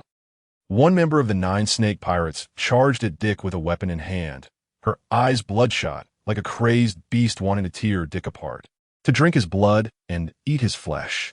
Stop. There's no need for this. Torch Lotus, feeling hopeless, blocked the pirate's path. Lady Sister, the pirate member deflated like a punctured balloon. We are no match for him. This will only lead to more casualties. The 9 snake pirates have already lost. Torch Lotus accepted her fate. She knew the gap in strength between the two sides was not on the same level. She herself needed to find allies to defeat John, while Dick alone could annihilate the entire John pirates. How powerful he was, regardless, as the captain of the 9 snake pirates and the king of Daughter Island. She would not allow her subjects to die anymore. This was her responsibility as a king. Biting her lower lip, filled with unwillingness, she said, Dick, you win. We concede. Very good. As a king, you have done well. You have a clear judgment of the situation. Dick saw no need to take action. He was not one to kill indiscriminately. Upon hearing this, all the pirate members lowered their heads. No matter how unwilling they were, strength spoke for itself. If Dick wished, all members of the 9 snake pirates would die here today. They recognized their fate, and at this moment, all laid down their weapons, choosing not to resist any longer. Very good. Your decision is correct. Dick felt relieved by their choice. He did not want to kill them all here. As the warship landed on the shore, groups of pirates slumped to the ground like deflated balloons, staring blankly at the sky.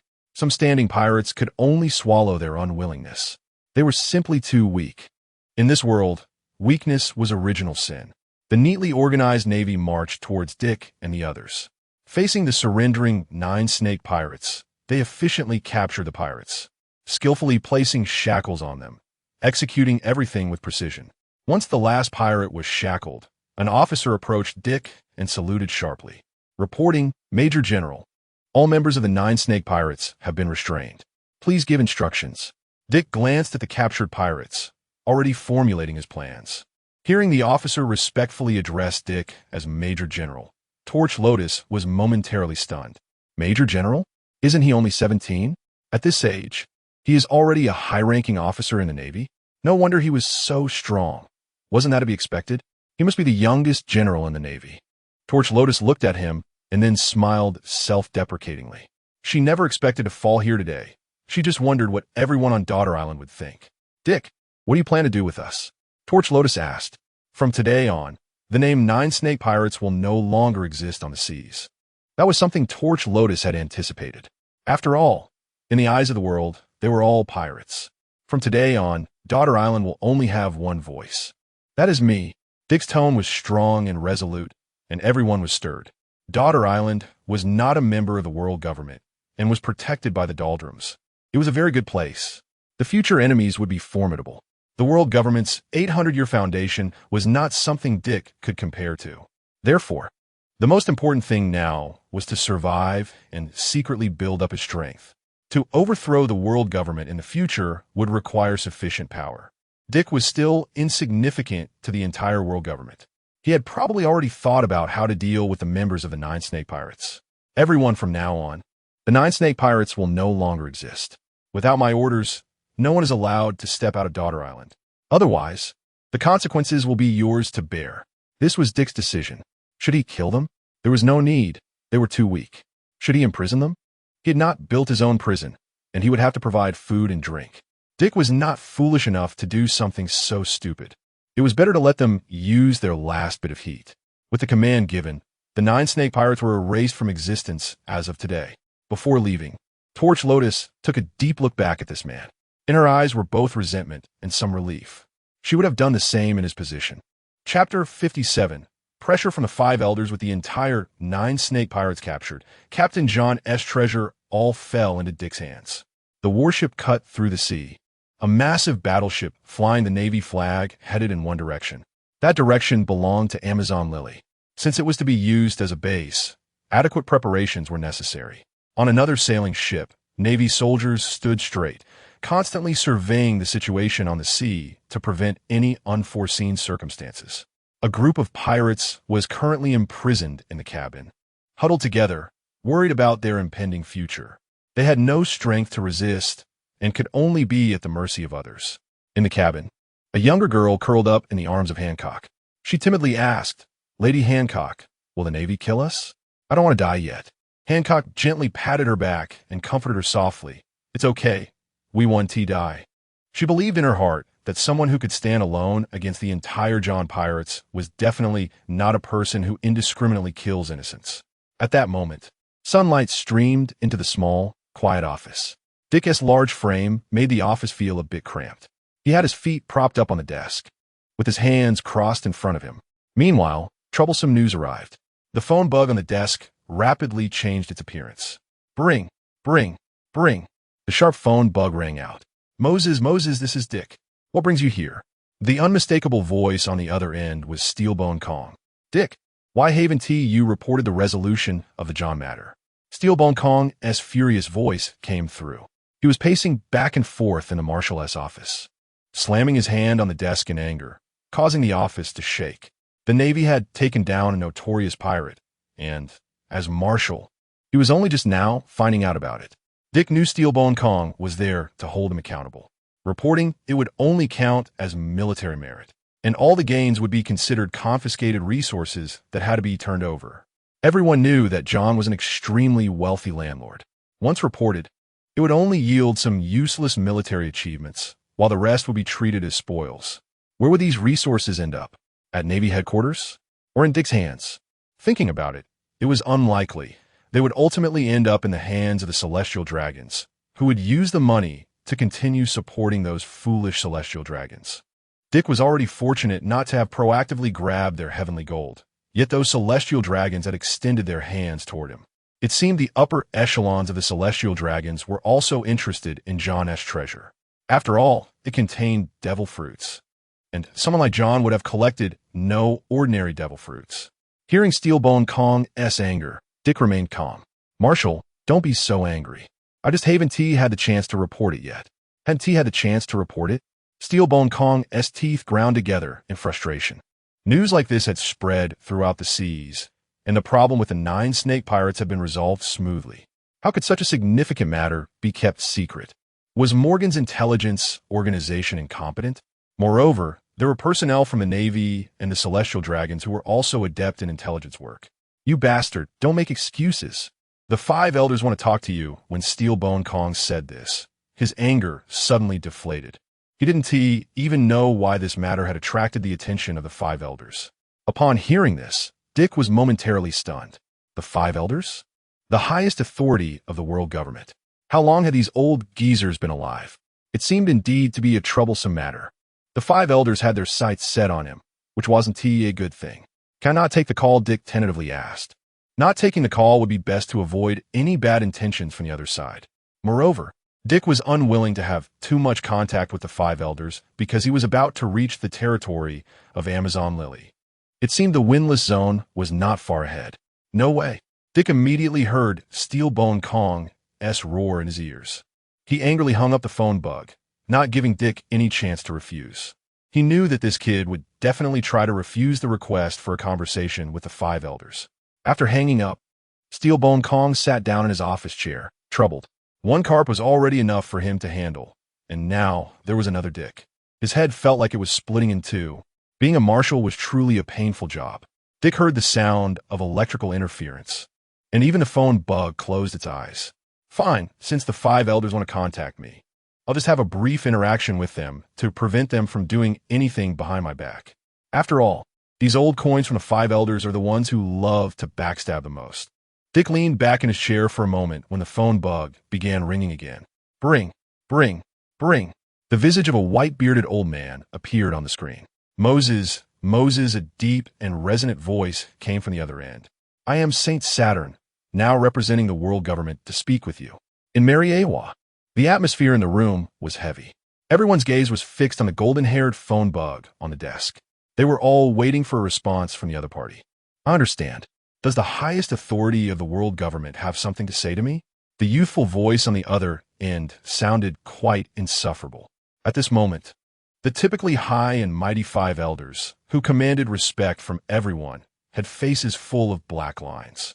The scientific and defense deity, Saint Saturn, had a cold gaze and a solemn tone. Brigadier General Dick of the Navy G5 base, we are here to discuss the defeat of the notorious pirate Captain John. Discuss? Dick knew what they were after the moment they opened their mouths. They were merely eyeing the treasure of John in Dick's hands. A treasure that could be coveted by the whole world must be extraordinary. Even the five elders were eager to know what was inside. Sorry, we don't wish to discuss this matter. The report regarding Captain John will be sent to the military, and you can review it at your leisure. Dick's attitude caused the faces of the five elders to darken considerably. This was their first contact with Dick. They had only seen other information from Navy reports. Arrogant, powerful, and a responsible Navy officer. These few simple words encapsulated Dick's character. For civilians, he was a qualified, strong, and trustworthy Navy officer. But for the five elders, he was a rebellious and powerful variable that was hard to control. Wait, Dick, we still want to Saint Saturn's voice was low, suppressing his anger. Sorry, everyone, but I have tasks to attend to, so I cannot accompany you. Chapter 58, The First Step of Cultivation. Capturing Daughter Island, the five elders wanted to say something more. But Dick on the other end of the phone had already forcefully hung up. The atmosphere in the entire conference room became dull and oppressive.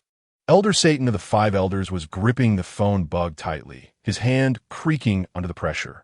Under his immense power, the phone bug was nearly crushed. We can't control this, Dick. Satan sighed, clearly sensing from his recent interaction with Dick that this young man was not someone who would heed authority. Those who suddenly gain power tend to become arrogant. Now is not the right time to approach him. He will inevitably be on guard against us. So let's wait a bit. Having hung up the phone, Dick stepped out of the cabin's office. The purpose of the five elders was simple. They were seasoned players. In terms of scheming, Dick believed he couldn't outsmart them. Continuing to interact would inevitably lead to unintentional revelations about Captain John and the 9 Snake Pirates. So it's better to minimize contact. He is still a Navy officer, and the five elders would not take any extreme actions. He is not as easy to deal with as Sakazuki. They wouldn't want to create another powerful enemy on the sea. As Dick stepped out of the cabin, he frowned slightly at the calm scene ahead. The sea was perfectly still, but through his observation Haki, he could sense turbulent currents beneath the tranquil surface. The calm belt and the sea kings within it were quite dangerous. At this time, he had no idea where Vegapunk was hiding, spending his days with a bunch of spirited scientists. Currently, only the ships of the 9 Snake Pirates could traverse the calm belt. Countless sea kings lurked beneath the surface, which was another source of danger. Dick's gaze sharpened, and he slowly spoke. You lead the way ahead. His tone was very calm, as if he were discussing something trivial. As soon as he finished speaking, a massive head suddenly emerged from the sea. A huge shadow blocked most of the sunlight from the warship. A gigantic sea snake appeared before everyone. This sea snake was the one tamed by Captain John to guard the treasure island. Since being intimidated by Dick, it had been following him closely. It seemed to understand human speech to some extent. The terrifying sea snake now appeared like a tamed puppy before Dick, obediently lying in front of the warship, and began to slowly pull the ship forward under Dick's guidance. Dick was quite satisfied with the sea snake's performance. The scorching sun baked everyone. The calm sea showed no signs of waves. Dick stood proudly at the front of the warship. In the distance, a small island gradually emerged on the horizon. Admiral, we are about to reach Daughter Island, Wayne said as he walked up to Dick, his expression tense as he focused on the island ahead. The Kingdom of Women was an extremely warlike nation. Although it was mostly composed of women, their combat strength was formidable. A forcible occupation would come at a significant cost. Dick's eyes glimmered with a chilling red light. His observation Haki covered a radius of several dozen kilometers, ensuring that they wouldn't be suddenly attacked by sea kings. However, Hope is always just hope. Are they coming? In front of the warship, enormous sea kings occasionally leaped out of the water. They had various appearances and strange shapes, swimming around while occasionally poking their heads up to observe the advancing warship. Their massive vertical pupils gleamed with greedy intent. Gradually, several deep-sea predators swam towards the warship. Even the sea snake, which was also a sea king, trembled slightly in front of the warship. Generally, animals have a sense of territoriality. To them, the sea snake was an intruder, and they would inevitably try to eliminate both the sea snake and the warship together. The ships of the Nine Snake Pirates had no issues, as they could freely traverse thanks to their vessels. The crew members of the Nine Snake Pirates saw the warship being besieged through the windows. "Sister, do you think the Sea Kings can sink the warship?" a crew member asked curiously. Torch Lotus smiled wryly, her eyes filled with concern. She had brought a terrifying creature into this situation. The kingdom of women might perish because of her. She felt quite troubled at this moment. "Don't you notice anything strange?" Torch Lotus knew Dick's strength well. Only some Sea Kings posed a threat to him. Upon hearing her words, the pirate crew members' pupils dilated, and they turned to look around the warship. Indeed, it did seem off. The number of Sea Kings was a bit excessive. Under normal circumstances, only a few Sea Kings would be considered a lot. After all, they were solitary beings and could not attack in groups. But now, beneath the calm sea surface, there were visible massive shadows. They looked like a large cloud, making even the area around the warship seem unusual. A bold thought crossed her mind. "Sister, do you mean to say he wants to lure all the nearby Sea Kings over and catch them all at once? How is that possible?" This idea seemed utterly implausible in her mind. After all, just a single Sea King was already quite troublesome, let alone such a large number. However, if it were that person, it might really be possible. After all, the entire Nine Snake Pirates were very wary of him, even surrendering without a fight. At this moment, Dick stood at the very front of the warship, his right hand resting on the hilt, ready to draw at any moment. At the same time, his gaze was sharp as a knife, closely watching the countless Sea Kings swimming beneath the surface. Have they finally gathered? He had cast bait in the water to attract the Sea Kings, gathering the nearby ones. After all, there was still some distance to go, and he didn't want these creatures to disrupt his journey. A powerful aura began to emanate from his body, causing the surrounding air to grow restless. The skies suddenly darkened, and white lightning flickered in the clouds. Weak currents of electricity surged around Dick. Zzz. His eyes burst with a terrifying crimson glow. Golden dragon scales began to rise from his skin where he gripped the hilt. The dark-armed Haki wrapped around him. Dick slowly drew his sword, its blade entwined with deep black-armed Haki, accompanied by crackling white electricity. Chapter 59. Destruction and Rebirth Buzz. Boom! A white sword energy, hundreds of meters long, was unleashed. The sea surface was instantly stirred up, with columns of water mixed with the severed bodies of Sea Kings. In an instant, blood mingled with seawater fell, even covering the deck in a mix of seawater and blood. Seeing this, Dick swung out several more waves of sword energy. At the same time, thunder rumbled in the sky, and countless bolts of nearly solid lightning struck the sea surface. The sea churned violently, the previously calm. Windless Zone was suddenly whipped into a frenzy by Dick's actions. All the crew members, whether they were imprisoned pirates or Navy soldiers watching from the deck, were left dumbfounded by the scene. Is this hell? Dick stood on the deck like a god of slaughter. Gradually, with his observation Haki, the nearby waters were completely devoid of any traces of Sea Kings. Meanwhile, even the few that managed to survive had long since fled. Their escape speed was so fast that it exceeded Dick's perception range. Dick retracted his aura, and everything returned to calm. His body was covered in blood, and the air was thick with the metallic smell of blood. He slowly sheathed his sword and said in a flat tone, "The Sea Kings are basically dealt with. Let's clean up the rest." After saying this, he turned and left. Sea Kings were among the rare items in the pirate world.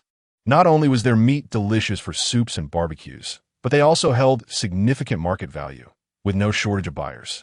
After Dick left, the Navy was left in a difficult position. The sea was scattered with the bodies of Sea Kings and severed limbs. There was no doubt they were all dead, and even if a few managed to survive, their breaths were weak and they would not last long. Blood stained the sea beneath their feet. Dealing with such a large number of sea kings was indeed no simple task. Dick arrived at the shower room on the warship. He removed his blood-stained clothes. Standing under the warm water, the blood and grime were washed away, revealing his yellowish-brown skin, which was visibly covered in dragon scales. The various wounds on his body indicated the many dangerous battles he had experienced. His solid muscles resembled a suit of human armor. His golden long hair hung behind him like a noble of the world. His pitch-black pupils already had hints of gold within them. Dick was very aware that these were symptoms resulting from the use of his devil fruit powers. However, they posed no harm to his body, merely causing slight changes in his appearance. After a simple wash, Dick put on a freshly pressed Navy general's uniform. The golden epaulets and meticulously sewn navy cloak draped over his shoulders. At his waist hung the large knife, dark obscurity. At this moment, Dick resembled a formidable general. At this time, on Amazon Lily Island, the island of the Daughter Kingdom, countless citizens looked up at the sky. The distant thunderstorm had captured everyone's attention. The scene on the sea also caught the eyes of most people. Although they knew what had happened in the distance, they could sense that something significant was about to happen in the Daughter Kingdom. What was with the sudden change in weather? The sky was flashing. It was thunder, but how could such a calm day suddenly turn stormy? It felt like something bad was about to occur. While the people of Amazon Lily were fervently discussing, the giant bell of the island rang, marking the return of the Kuja pirates. Is Lord Boa Hancock back? Wow, the warriors have returned. I wonder what good things they brought back this time. Upon hearing the returning bell, the people of Amazon Lily were enveloped in a joyful atmosphere. Wait, something doesn't seem right. Behind the Kuja pirates are the Navy. Moreover, there are no signs of the warriors. In that instant, a crisis of enemy attack loomed over the island. The people who were just celebrating the return of the Kuja pirates suddenly tensed up, gripping their weapons tightly in preparation for the imminent threat. Dick stood at the bow of the ship, his navy cloak billowing. His golden long hair danced in the wind. Then, his figure vanished and reappeared in the ship's cabin where Boa Hancock and many other pirates were imprisoned. Boa Hancock lifted her head, her beautiful eyes filled with sorrow. You should know what to do, Dick said flatly. He didn't want to use force against the people of Amazon Lily. They wouldn't be able to withstand it, and most of them had never been to sea. They had lived and died on this island their whole lives. Boa Hancock looked through the window at Dick's resolute face. She knew she had no right to blame him, since she chose the path of a pirate. She had to bear the consequences that came with it. I understand. Boa Hancock's face was devoid of color, her beautiful features marred by sadness. She struggled to pick up the ship's megaphone, biting her lower lip tightly. Her lower lip was nearly bitten through, and bright red blood trickled down her chin. In the end, she made this decision, because it was the best way and the best outcome.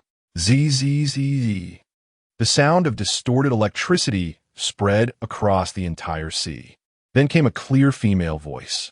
Citizens, this is the last speech of the current Empress of Amazon Lily, Boa Hancock. The members of the pirate crew in the cabin bowed their heads, tears welling in their eyes, filled with a sense of desolation. The citizens of Amazon Lily, preparing for an attack, looked confused. What does last speech mean? Why is Lord Hancock appearing with the Navy? And since just now, they hadn't seen any sign of her at all. This is my final statement as Empress. I hope all citizens of Amazon Lily can listen carefully to my next words. Boa Hancock paused, seemingly unwilling to recall or accept what was happening. But at this moment, the outcome could no longer be changed. Our Kuja pirates have suffered a significant blow. The Kuja pirates no longer exist. Boa Hancock's eyes brimmed with tears as she painfully announced this outcome. The citizens of Amazon Lily seemed to have heard something monumental. They were unwilling to believe this outcome. How could it be? Lord Hancock, this is a joke, right? That was the pirate crew composed of the strongest warriors of the Daughter Kingdom. Chapter 60, Perfect Conclusion. The guilty person, even if they were unwilling to believe it. The outcome was already determined. This time, the responsibility lies entirely with me. Fire Torch Lotus took all the blame upon herself. If it weren't for her unilateral decision, things wouldn't have come to this point. The pirates in the cabin silently shed tears. Lord Fire Torch Lotus, it's not your fault. It's because we are too weak, lacking even the courage to fight. Fire Torch Lotus's speech was not over yet. The people of the Daughter Kingdom no longer need to stubbornly resist. There will no longer be the 9-snake pirate crew. Her words carried a hint of sadness. There's no need for unnecessary sacrifices anymore. Everyone, we have lost. In the future, the Navy will come to take over everything on this island. After saying this, Fire Torch Lotus turned off the communicator. She felt as if she had deflated like a balloon, losing all her strength. Very good. Dick was quite satisfied with Fire Torch Lotus's actions. This was the best and wisest choice. However, he had no interest in managing a country. His choice to recover the Daughter Kingdom was simply to take advantage of its resources and non-member status. He planned to use this island as a covert base to slowly grow stronger. Only with enough military power in hand can one have a voice. Ultimately, Dick returned the original 9-snake pirate crew to this island. The guilty had been judged, while others would do penance on this island. No member was allowed to step out of the Daughter Kingdom without permission. Otherwise, they would be killed without mercy. Let them manage themselves. But necessary oversight measures still had to be in place. The 9-snake pirate crew was declared extinct at this moment. From now on, there will no longer be the title of 9-snake pirate crew. After completing everything, Dick slowly sailed away with the warship. The shadow of a warship on the horizon gradually became more and more blurred. Fire Torch Lotus stood on the shore, watching the warship drift away. Something in her heart stirred, and then she resolutely turned and walked into the island. As the queen of the Daughter Kingdom, what had happened was already the best outcome. She silently vowed to spend the rest of her life atoning for her country, to let them get back on track, to stand openly in the sunlight.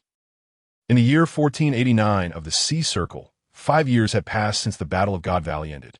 Inside the Navy G5 branch, the sounds of Navy training echoed across the training ground. Their movements were uniform and disciplined, and the sweat dripping onto the ground proved the hardships of their training. Yet, not a single person in the Navy complained of hardship or fatigue. They knew clearly that to survive on this sea, they must possess enough strength to protect themselves and capture pirates. Because within this base was a strong and legendary name, Navy Major General Eli Dick. His name was revered by everyone in this Navy base. Dick stood by the office window, looking at the well-trained soldiers outside. The sunlight shone on his golden hair, making it gleam, and his handsome face, with its well-defined features and deep, ancient spring-like black eyes, was filled with determination. He looked like a deity bathing in sunlight. Recently, the sea has been a bit unsettled. He withdrew his gaze. His nearly 3-meter-tall figure made the room feel a bit cramped. He walked slowly to his desk, which was cluttered with numerous thick documents. Dick sat down at the desk, frowning slightly. His handsome face bore a hint of gravity. Recently, the activities of pirates on the sea have increased. Former members of the Rock's pirate crew have established their own factions and grown into powerful figures. The Whitebeard pirate crew has been established in a new world. The world-class overlords, Edward Newgate and the Roger pirate crew, have become the dual heroes of the world. Their names have spread across the seas. Charlotte Limlin has established her own nation on Cake Island. Kaido is currently plotting something with Wano. Former Rock's pirate crew officer Wang Ji has occupied Hive Island and declared himself king. The entire sea is turbulent, with waves rising and falling. Dick picked up a stack of documents, a trace of worry appearing on his face. One of the Celestial Dragons, the Don Quixote family, has someone who has left the Celestial Dragons to become an ordinary person, thus leaving Mary Geos. It seems that the so-called Celestial Dragon is actually the future pirate Don Quixote da Flamingo. The sea is truly lively. However, during this time, Dick did not want to focus his energy on these individuals. Being in a high position in the Navy, he naturally had his own ideas and needed to take action. Navy Headquarters, Marineford Family Quarters. The tall Zephyr, with short purple hair, gently stroked the beautiful woman in front of him. His large hand softly caressed her face, while a child in a navy cape played happily nearby. Be careful and come back early, don't catch cold. The beautiful woman looked tenderly at the man with a resolute face and a smile on his lips. Zephyr comforted her. Don't worry, I'm a Navy admiral. There are very few people in this world who can hurt me. Zephyr was quite confident in his strength. After all, not many can be awarded the title of admiral. But you, make sure to greet your mother when you set off, and with pirates rampant at sea, you and our son must pay attention to safety. I will send someone to escort you. It's unlikely there will be any accidents, but you still need to take good care of yourselves." The woman nodded, tears welling in her eyes, and finally smiled at Zephyr's face. Zephyr picked up the little boy who was joyfully running around and softly said, "You're a man. When danger arises, you must protect your mother."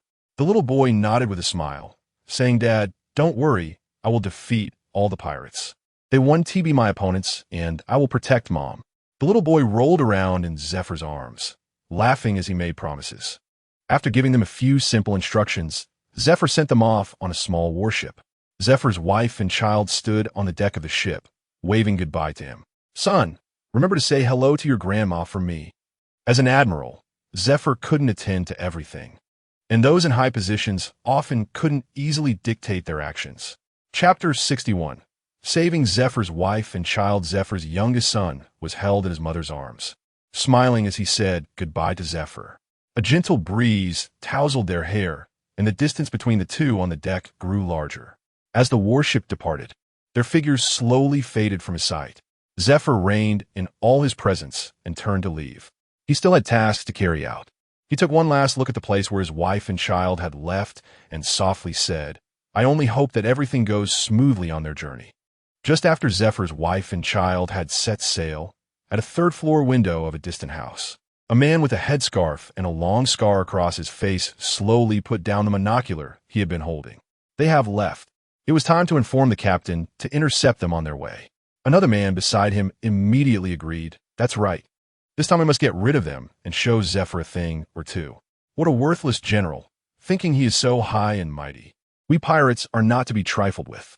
Even if he is a general, he must bear our wrath. He is a general, and we can't do anything to him. But dealing with his wife and child is more than enough." After saying this, their laughter echoed in the small room, filled with disdain for the Navy general. What were the two talking about? The faces of the two men stiffened as a sudden voice filled them with intense unease. There had been no one approaching in their perception. Most importantly, there were still a dozen pirates downstairs on guard, watching for a sudden enemy attack. "Who is it?"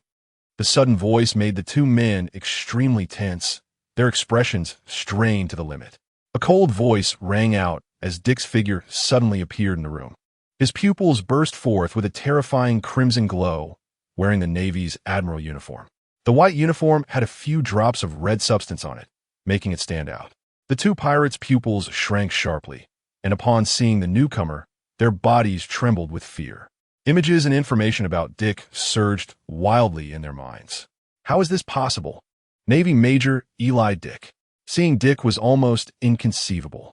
In their impression, this highest-ranking officer of the Navy's G5 branch should have been stationed at the base. How could he possibly appear here? "You seem quite surprised to see me? What was your plan?"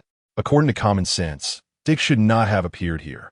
However, Dick could not be judged by common sense. He could be considered half a person who knew everything. Faced with Dick's question, the two pirates did not answer. Fear had filled their hearts. Not answering didn't necessarily mean death. After all, they hadn't made any moves of resistance yet. The worst that could happen was being imprisoned and impelled down. This Navy officer was not as easy to talk to as Zephyr. He had survived the battle at God Valley and was promoted exceptionally due to his outstanding performance, becoming the youngest admiral in naval history. He had also annihilated the notorious pirate of the New World, Captain John of the Rocks Pirates. Furthermore, he dealt with the Kuja Pirates, and it had been a long time since the news of the Kuja Pirates' last appearance. Most people speculated that the reason behind it was certainly related to this high-ranking Navy officer. But now this god of death stood before them. How could they not be shocked? "How did you get here?" one pirate asked, forcing back his inner fear. "We should have many brothers nearby. Are you talking about them? They may already be dead." Dick's tone was as cold as if he were discussing having eaten rice today. At the same time, several pirate corpses lay scattered around the house. Hearing Dick's words, the questioning pirate broke out in a cold sweat. His body shook, and he opened his mouth to say something. But just then, the crimson light in Dick's eyes flared up, and in an instant, he was right in front of him. With a swift motion, his blade fell. The pirate's expression remained frozen in shock. Blood dripped from the dark red blade onto the floor. Dick's tone remained cold. I see your future. It seems you are unwilling to cooperate. The pirate collapsed to the ground, blood gushing from his chest, quickly staining the floor red. He turned to look at the other pirate, who was already paralyzed with fear from Dick's methods, terrified that as soon as he stepped out of the room, the blade would come for his neck. He did not want to die like this. Next, I will ask a question, and you will answer it. If you dare to lie, that will be your end. Dick was completely indifferent, not acting like a normal person. The pirates could sense that in the following Q&A, if he had even the slightest thought of lying or escaping, he would undoubtedly die. Who are you?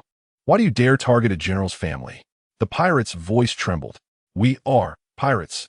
The captain ordered us to observe the movements of General Zephyr and his family. His fearful gaze occasionally darted towards Dick. Dick stood before the pirate like an iceberg. Your goal is to kidnap his family to threaten General Zephyr. In reality, their goal was to kill Zephyr's family directly. But could they say that in front of Dick? What's your motive? Why are you doing this? Because General Zephyr once defeated our captain, but ultimately let them go, leaving them a way out. So the captain wants revenge. A mocking smile appeared on Dick's lips. So you want to take revenge on his family because he spared you? A chilling, killing intent radiated from his eyes. Under such a gaze, the pirate appeared extremely uneasy, fearing that Dick might kill him if he was dissatisfied. It was all our captain's idea. He formed an alliance with some surviving pirates to deal with General Zephyr.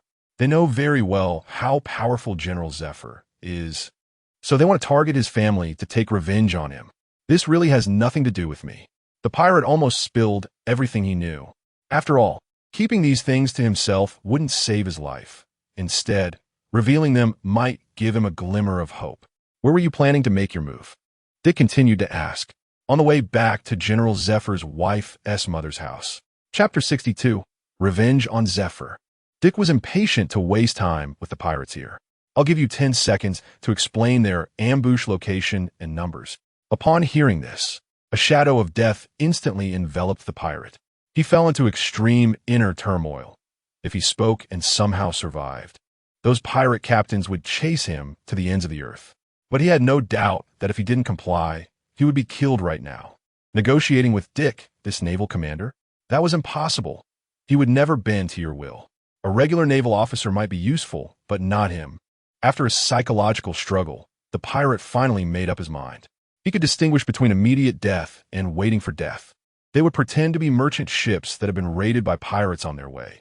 As long as Zephyr's wife helped them, they would be killed. Dick snorted in dissatisfaction. Using others' kindness to harm others? He really dared to do that. A cold smile appeared on Dick's face, his tone very flat. Not bad.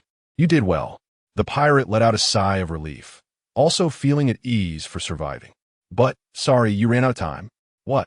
The pirate's face froze, his body froze in motion, and when he looked up again, there was no trace of Dick. He had long since disappeared from the room. Only the window was open, and the cold wind kept blowing in. He looked at the blue sky and white clouds outside, as well as the gentle breeze coming towards him, his brows slightly furrowing. What did he mean? As he let me go, just as the pirate was about to get up to close the window, he suddenly realized that his body was completely out of control. At the same time, warm liquid flowed from his neck. He reached out to touch it, and the feeling on his hand was sticky. Looking down, he saw that bright red blood had already soaked his clothes. When did this happen? The pirate's eyes rolled back, his head tilted, and he fell to the ground, instantly lifeless. The sea breeze brushed against his face, carrying the salty scent of seawater. A girl with yellow-brown hair was holding a purple-haired child who looked about 6 or 7 years old. In the distance, a ship resembling a merchant ship was anchored in front of the warship, not moving. A hurried voice came from the warship's broadcast. Merchant ship ahead, please clear the way. This is a naval mission. A middle-aged man wearing a wide-brimmed hat on the merchant ship appeared somewhat flustered upon seeing the warship approach. Sir, our ship is broken. We can't move. Can you help us? The middle-aged man pleaded for help from the warship. The naval officer on the warship was still a bit suspicious of the suddenly appearing merchant ship. We are the Navy, not a ship repair service. If your ship is broken, just wait quietly for rescue. The naval officer decisively rejected the merchant ship's request. The middle-aged man was not disheartened and, with tears on his face, pleaded with a glimmer of hope, "Sir, please save us. Our food and water are running out. If this continues, we will die here." He spoke so sincerely, but the naval officer had no intention of helping him. His instincts told him that this merchant ship was not simple. "Let's just take a look." Zephyr's wife stepped forward. "This."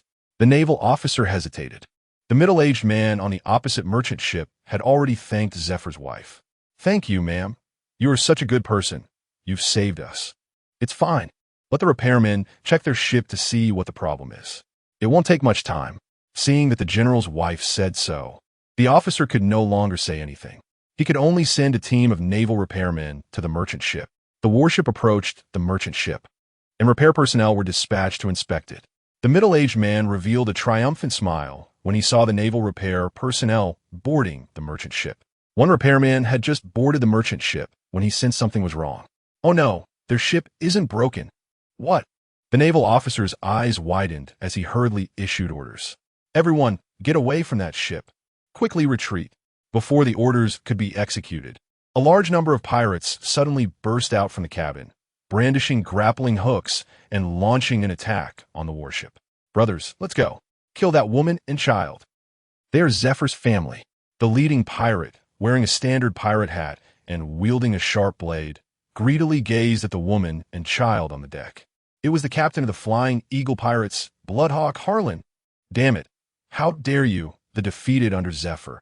The Navy gritted their teeth at the familiar face. General Zephyr had defeated him and spared his life, allowing him to escape by luck. "How dare he?" Harlan let out a sinister and arrogant laugh. "Ah, that's right. The biggest mistake that guy Zephyr made was letting me go. If I can't defeat him, how can I not defeat his wife and daughter? Today, I want Zephyr to taste the bitterness of regret."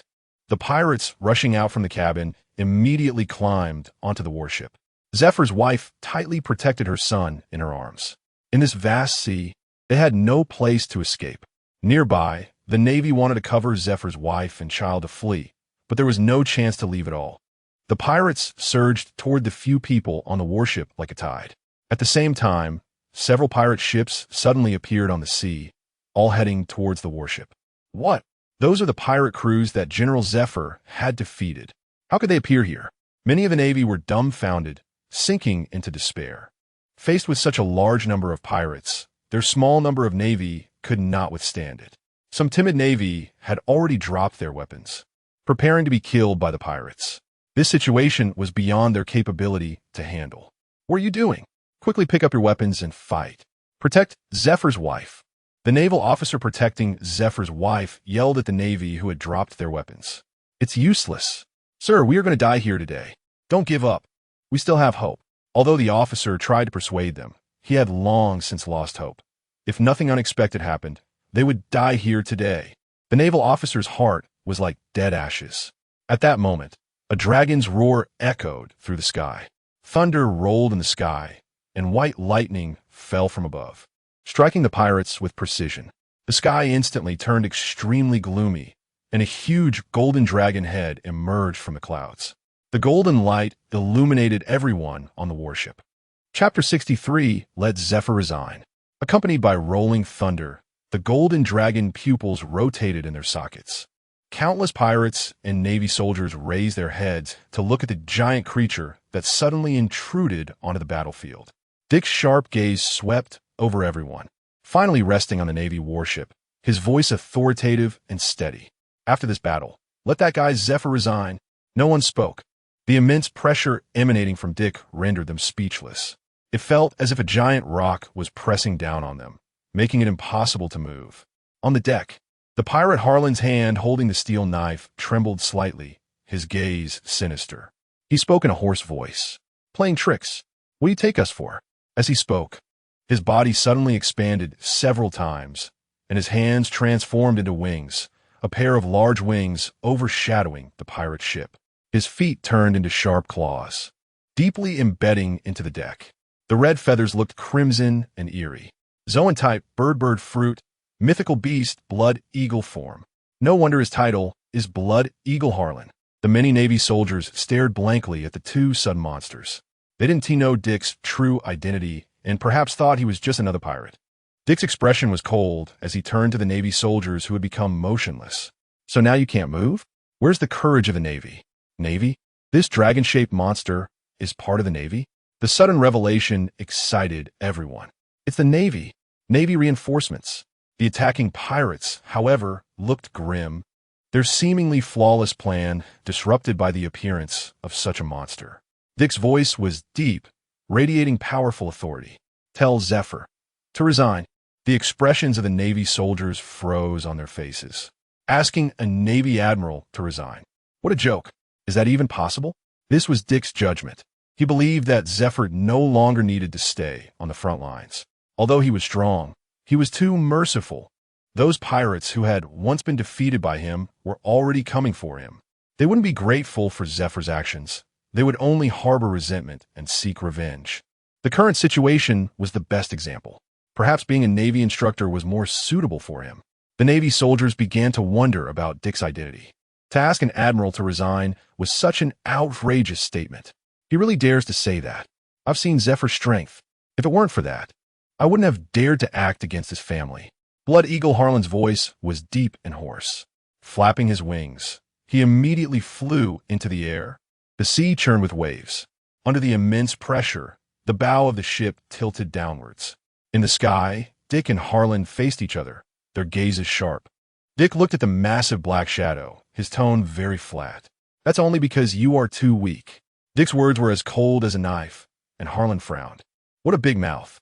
But today all of you will perish here. Several pirate ships surrounded the Navy warship. Their goal was not Dick, but rather Zephyr's wife and children. They weren't foolish enough to confront the seemingly powerful Dick directly. As long as they killed Zephyr's wife, their goal would be achieved. So you're here to hold me back. Then achieve your goal. Harlan did not answer, but showed everything through his actions. He waved his wings and immediately stirred up a powerful wind and waves, causing the sea to become turbulent. The wind blades formed by the waves scraped against Dick's dragon scales, leaving not a trace behind. Blood Eagle Harlan's hawk-like eyes narrowed sharply. Dick's defense exceeded his expectations. Although it was just a probing attack, it didn't leave even a hint of a mark. A sense of unease grew in his heart. Dick's gaze swept over the pirate ships on the sea. The number was relatively large, but they were all too weak. Several pirate ships quickly surrounded the Navy warship. The Navy was not on a combat mission this time. It was merely a simple escort task. Therefore, their manpower was already limited, and the number of pirates far exceeded theirs. If things continued like this, the warship would soon sink under the fierce assault of the pirates. Although Blood Eagle Harlan felt that Dick was indeed powerful and that he had no confidence in defeating him, he was still somewhat confident in simply holding him back. Dick looked at these pirate ships, his golden vertical pupils rotating, assessing their positions.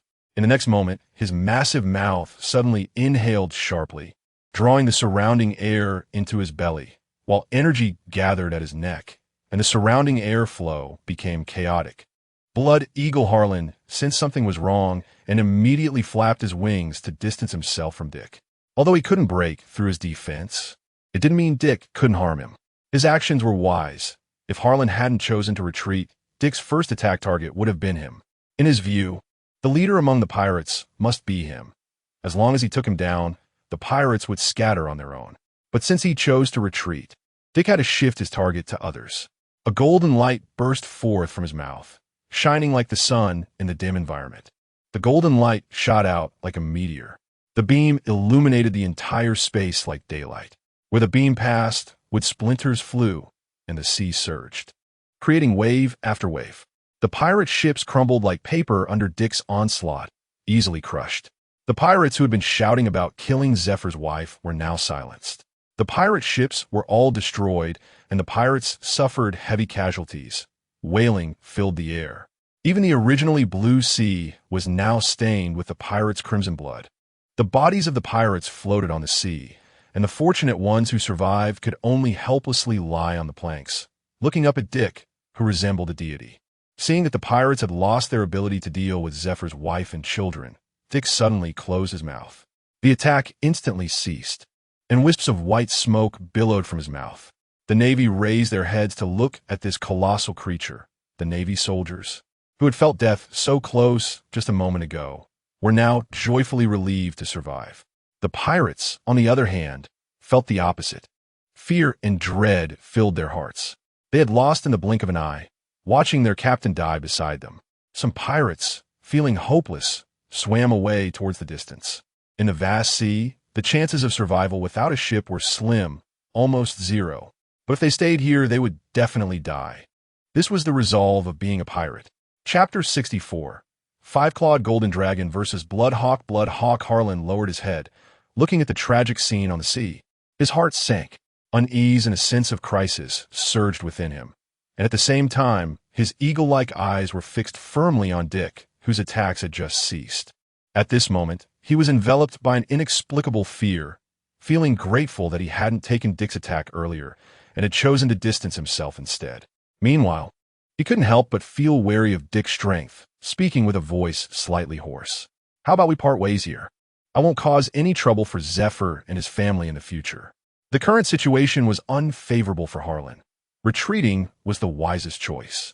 Dick's golden vertical pupils slowly rotated, observing the panic on Bloodhawk's face, and he sneered inwardly. "Bloodhawk Harlan, you want to negotiate terms with me? You're just a pirate. Do you really think you have enough strength to escape my clutches?" Harlan felt a chill in his heart. Coming here was a mistake.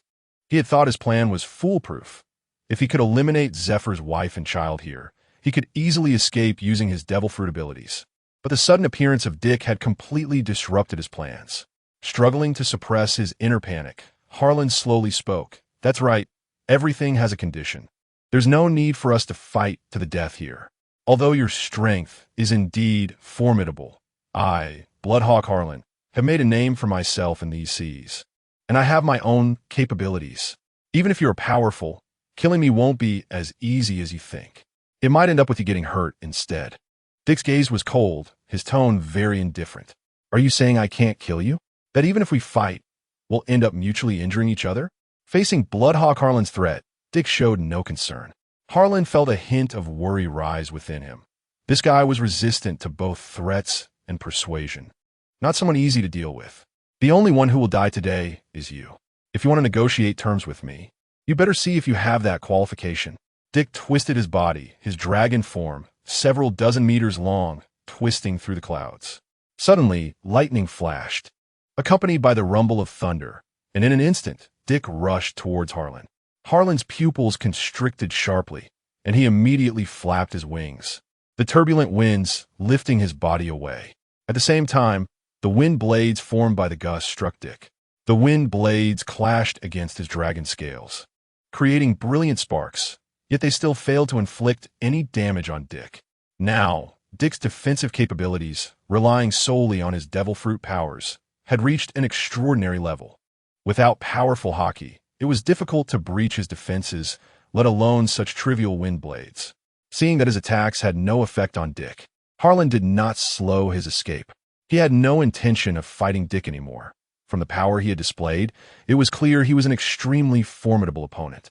He had come to cause trouble for Zephyr, not to seek death. Although he was a well-known pirate in the pirate world, he still cherished his life. Watching Harlan flee, Dick felt a sense of helplessness. Just moments ago, they were discussing terms, and now he was running away at full speed. Harlan glanced back at Dick, who was hot on his heels, silently cursing. "Damn it, why won't you just let me go?" Dick sneered. "Why? You're a pirate, and I'm a marine. Isn't it only natural for me to catch you? Besides, weren't you just planning to eliminate Zephyr's wife and child? If I kill you now, it shouldn't be a surprise, right? If you're prepared to harm others, you must also accept the wrath that comes with that choice." At this moment, Bloodhawk Harlan realized he seemed to have provoked a rather troublesome opponent. "Just let me go. I accept all your conditions." Harlan attempted one last struggle. At this rate, being caught was just a matter of time. "Fine, you can die, and I'll let you go," Dick stated firmly, laying down his terms. Harlan's gaze hardened upon hearing this. It seemed today would end in a fight to the death. "Damn it, if you want me dead, I won't let you have an easy time either." Feeling Dick's resolute momentum, Harlan realized that negotiating was futile. The only way to have a chance was to fight to the death. Feathers began to fall from his body, not completely shedding but floating around him. Then, black Haki appeared like a thread connecting them. Each fallen feather was imbued with deep, dark Haki, and under Harlan's control. These feathers swiftly shot towards Dick. Unlike the previous attacks, the power of the feathers was significantly enhanced under the influence of Haki. When they struck Dick's body, the once hard scales revealed tiny scratches, and some even pierced his skin, causing fine crimson blood to flow. Seeing Dick injured, Harlan let out a sharp cry. Eagle Strike! Seeing his attacks effective, Harlan immediately followed up, unleashing a barrage of strikes upon Dick like a storm. Dick's dragon pupils narrowed, although his attacks had injured him. They had not caused any substantial damage. However, faced with such an onslaught, Dick found it difficult to approach, which was somewhat bothersome. In the next moment, a layer of faint Haki covered his golden dragon body. Facing Harlan's storm-like attacks, he did not dodge or evade, rising directly against the onslaught. At the same time, white electric currents crackled around him, nullifying all incoming attacks. Watching his attacks being deflected by Dick and seeing him get closer, Harlan felt panic rising within him. He hurriedly accelerated, trying to distance himself from Dick, but Dick would not let him escape so easily. With a flick of his golden dragon tail, his speed suddenly increased, and Harlan's attempts to delay him were rendered completely ineffective. Under Dick's overwhelming offensive strength, everything was shattered. Just surrender, and I might consider letting you live out your life in prison. Harlan let out a sharp scream upon hearing this. What kind of joke is that? My bird will never be bound. Very well, then you can die. Dick's figure flashed, appearing instantly behind Harlan. He opened his massive jaws, revealing sharp teeth, with his golden dragon pupils shining brightly. With a fierce bite, he sank his teeth into Harlan's back wing, sending Harlan crashing down toward a nearby island. Chapter 65. You're useless when given a chance. Dick, along with the blood eagle Harlan, plummeted straight down from the sky, on an unknown small island. The indigenous people looked up at the enormous object suddenly falling from the sky and hurriedly moved away. Something is falling. Hurry and leave here. Hurry up.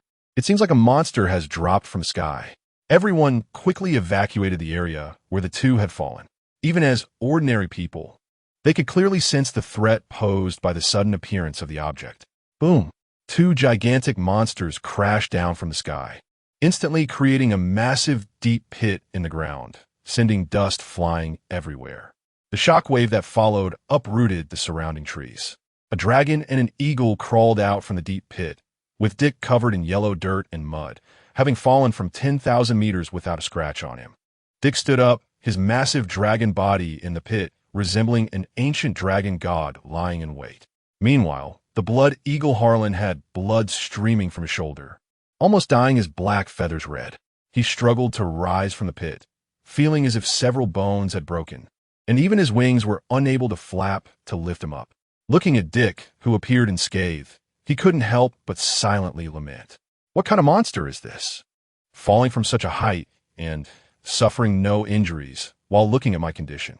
In the air, he had been fiercely clamped by Dick's massive jaws. Unable to move at all, falling from such a height and not dying immediately was already considered lucky. He shook off the dirt clinging to him and managed to steady himself. Then, under Dick's gaze, his body began to slowly shrink, gradually revealing a human form. His wings transformed into hands, and his sharp claws became human feet, firmly standing on the ground. At this moment, Harlan's face was as pale as paper, devoid of any color. A clear wound was visible on his right shoulder. Although it had stopped bleeding, it still looked quite gruesome. As expected of a Zoan fruit user, the wound had quickly ceased bleeding, and there were signs of faint recovery. Bastard, not giving me any chance at all, attacking with the intent to kill. He glared fiercely at Dick, feeling extremely angry about Dick's actions. Someone like you should just die. After being spared by Admiral Zifa, instead of being grateful, you're secretly plotting revenge. Can someone like this be spared? Of course not. Having such an incident happen once is enough. If it weren't for Dick knowing about Zifa's information, Zifa might now be weeping over the corpses of his wife and son. Faced with Dick's attitude, Harlan felt helpless. He was nothing like Zifa, who was easy to talk to. Dick was coming at him with the intent to kill. With this in mind, Harlan gripped the large knife in his hand, the sharp blade glinting ominously.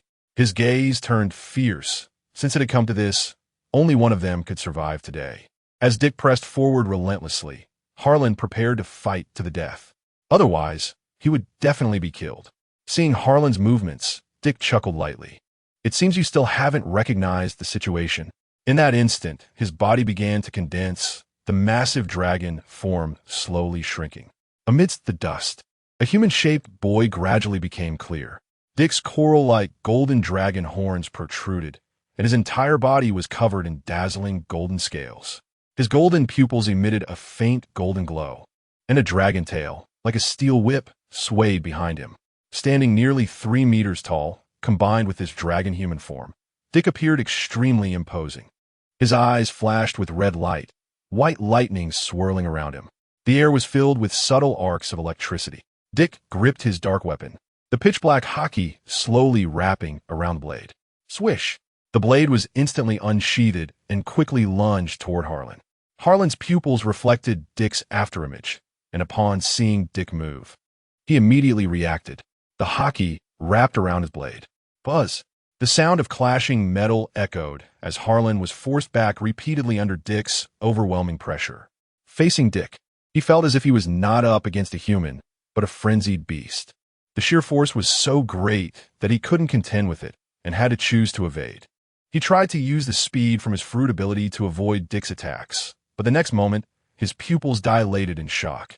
He never expected that his pride and his speed would be matched by Dick. Dick smiled faintly and snorted. "Humph, you old fool, just living in your own world. You're simply too weak. After being defeated, instead of thinking about how to defeat him, you're plotting how to ambush his family.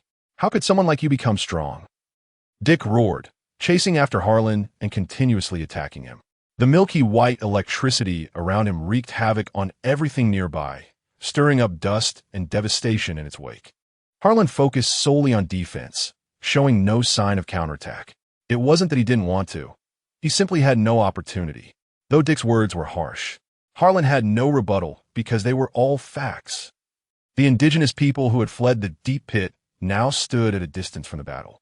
They watched the white arcs of electricity rising from the previous site and the powerful shock waves, secretly relieved they hadn't stayed there. "Big brother, we were lucky to leave quickly. Yes, otherwise we would have died there." The two brothers lamented their fortune, glad they hadn't been caught in the chaos.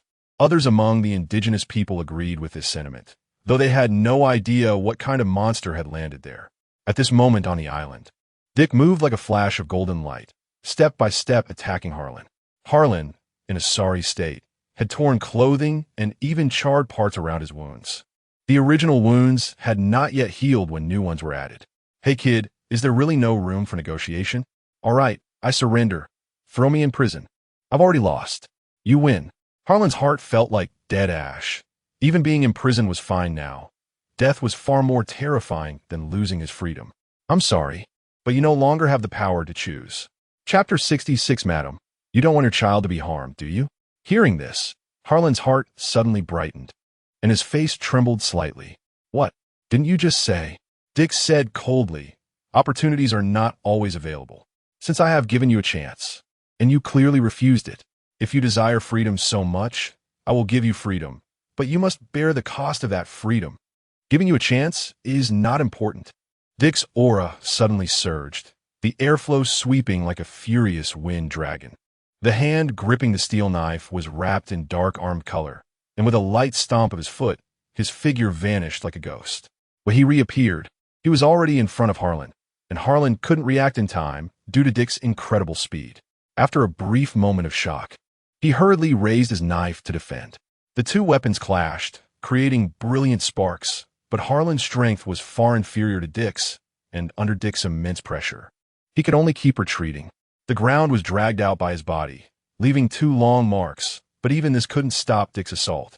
Dick was like a fierce beast, while Harlan was like a lamb waiting to be slaughtered. His face was ugly, as if he had swallowed something foul. If time could turn back, Harlan would definitely not choose to provoke this plague god named Dick. Zephyr had already spared his life once, but unfortunately, he didn't cherish it. If heaven could give him a second chance, he would choose to find a place to live in seclusion. However, the current Dick had red light in his eyes, and every attack was powerful and heavy. Let alone counterattacking, Even defending against his attacks was extremely difficult. Compared to Zephyr, Dick's attacks were even fiercer, clearly aiming to kill his opponent. Harlan opened his mouth, wanting to beg for mercy. But before he could speak, he was interrupted by Dick. "Hey, Blood Eagle Harlan, do you want to beg for mercy? I won't give you that chance." Harlan was puzzled. How could he know his inner thoughts? Especially since he hadn't even spoken them out loud? "No need to be confused. Your future is lifeless in my hands." Dick's words were cold and devoid of emotion. Harlan gritted his teeth, his eyes turning red, staring fiercely at Dick. Now he wasn't given even a chance to survive. "Bastard, do you want me dead? I won't let you off easily either." Harlan's body swelled several times, sharp teeth growing from his feet, taking on a Birdman appearance. Dick, however, remained calm, quietly watching Harlan's transformation. He was just curious about how Harlan had changed like this. There was an unspoken rule that one couldn't interrupt a transformation. So Dick adhered strictly to this, not attacking during Harlan's transformation process. Harlan looked down at Dick from a height, speaking in a hoarse voice. "Bastard, wanting me dead today won't be so easy." Dick's lips curled into a smirk, appearing confident. "It seems you still haven't recognized the situation." From his wrist, a stream of black armed color flowed like water, gradually wrapping around his knife. Armed color, flowing cherry. Harlan felt the pressure radiating from Dick was different. His body involuntarily wanted to retreat. A fear from deep within told him the upcoming attack would be dangerous. But would Dick let him escape so easily? Of course not. Harlan gritted his teeth, knowing he could only fight with all his might. Failure meant death. With that in mind, he prepared to face Dick's attacks. The feathers on his body were covered in pitch-black armed color, red light flashing in his eyes. Observing Dick's every move in the next moment, Dick vanished like a flash of light. Harlan's pupils constricted, cold sweat breaking out on his face. This was because, under his observation, Dick had disappeared, as if he had vanished into thin air. He turned his head, searching for Dick's figure, and in the next instant, Dick appeared within his sight, but was already less than 10 steps away. Harlan panicked. Even the hand holding the knife trembled slightly, his tone filled with disbelief. What? How was this possible? Dick had already closed the distance, and his observation didn't even detect it. Firefly starlight. Dick shouted softly, and countless starlight points appeared around him, his figure transforming into many. Hundreds of Dick's figures appeared in Harlan's eyes, and under his observation, each one seemed real, making it impossible to distinguish. All the figures created by Dick simultaneously attacked Harlan. In Harlan's astonished gaze, his body was hit with intense pain. Continuous bloodstains appeared on his body, and even armed color couldn't defend against it. His internal organs suffered a massive impact, and he spat out a mouthful of thick blood. The ground beneath his feet cracked inch by inch, and at the same time, the blood dripping from his body dyed the ground red. 3 breaths later, Dick's figure slowly appeared behind him, initially very blurry, but gradually becoming very clear. Dick slowly sheathed the long knife in his hand, exhaling a white breath. Harlan's massive body fell to the ground, gradually shrinking. Finally, he returned to a normal human form, his body visibly covered with countless bloodstains, some merely scratching the surface, while others penetrated to the bone, exposing the pale skeleton within. Harlan lay on the ground, completely dead. Dick glanced down at Harlan, then tucked his body under his arm, stepping onto the ground and slowly flying up. With each step, ripples of air appeared in the sky. This was the basic moonwalk from the Navy's 6 forms, which any slightly trained Navy personnel would master. On the surface of the sea, a group of people who initially planned to visit home for a reunion would never have expected to encounter a pirate attack on the way. A little boy with short purple hair was now trembling slightly, fearfully hiding in his mother's arms. The woman with brown hair patted the boy's head, gently comforting him. "It's okay, little treasure, it's all over. The pirates won't come anymore." Just then, a shadow rapidly fell from the sky, landing on the deck. "Madam, you're safe now, but you should let Admiral Zephyr resign afterward. He is not suitable for fighting on the front line anymore." "Madam, you don't want her child to be harmed, do you?" Chapter 67. Family is more important than missions. Zepha's wife was momentarily taken aback by the words, then raised her head to look at the tall figure before her. The handsome young man, standing 3 meters tall, was dressed in a standard naval officer's uniform, with a bloodied human body tucked under his arm. Dick casually tossed Harlan's corpse onto the deck. Many sailors turned their heads, observing Dick and the pirate on the deck. The atmosphere among the sailors became noisy for a moment. That is the pirate blood eagle Harlan, the pirate who just attacked us. I can't believe he is already dead. Since he is dead, then the one who attacked him is. Many sailors shifted their attention to Dick. He was wearing standard naval attire, yet his appearance was so youthful. A navy? Is he the golden dragon in the sky, just now? Such a young general. He doesn't look it at all. Hello, General. Someone quickly reacted, standing straight and giving Dick a standard military salute. After all, Dick was a general now, and he had just saved them. The proper military etiquette must be observed. Dick scanned the sailors and returned the salute. These sailors belonged to Admiral Zifa's unit, and their military demeanor was relatively orderly, showing no excessive panic in the face of such a large number of pirates. In Dick's eyes, they were barely qualified. Zifa's focus was not on training his troops right now, but rather on completing missions. After all, he was an admiral. He had numerous tasks. Otherwise, he wouldn't have put his wife and children in danger. Dick walked slowly to Zifa's wife and gently said, "It's all right, madam. The pirates have been dealt with. I am from a Navy G5 branch, Dick." Zifa's wife stood up, slightly bowed, and gratefully said, "General Dick, thank you. If it weren't for you today, we might have died here. It's all right, just doing my duty." As a semi-omniscient being, knowing the events that would unfold made it just a matter of convenience. Moreover, by protecting Zifa's wife and children, Zifa would naturally take better care of him in the Navy. The power dynamics within the Navy were also complex, despite the outward peace. There were many factions behind the scenes. After all, there were only 2 admirals in the current Navy, and vice admirals formed the backbone of the organization. However, when others heard the name Dick, they were extremely shocked. Is he the Vice Admiral Dick? It's my first time seeing him. I've heard he is very young. The youngest general in Navy history. I didn't expect him to be so young when we finally meet. His strength was simply terrifying just now. Dick had certainly become a hot topic of discussion within the Navy.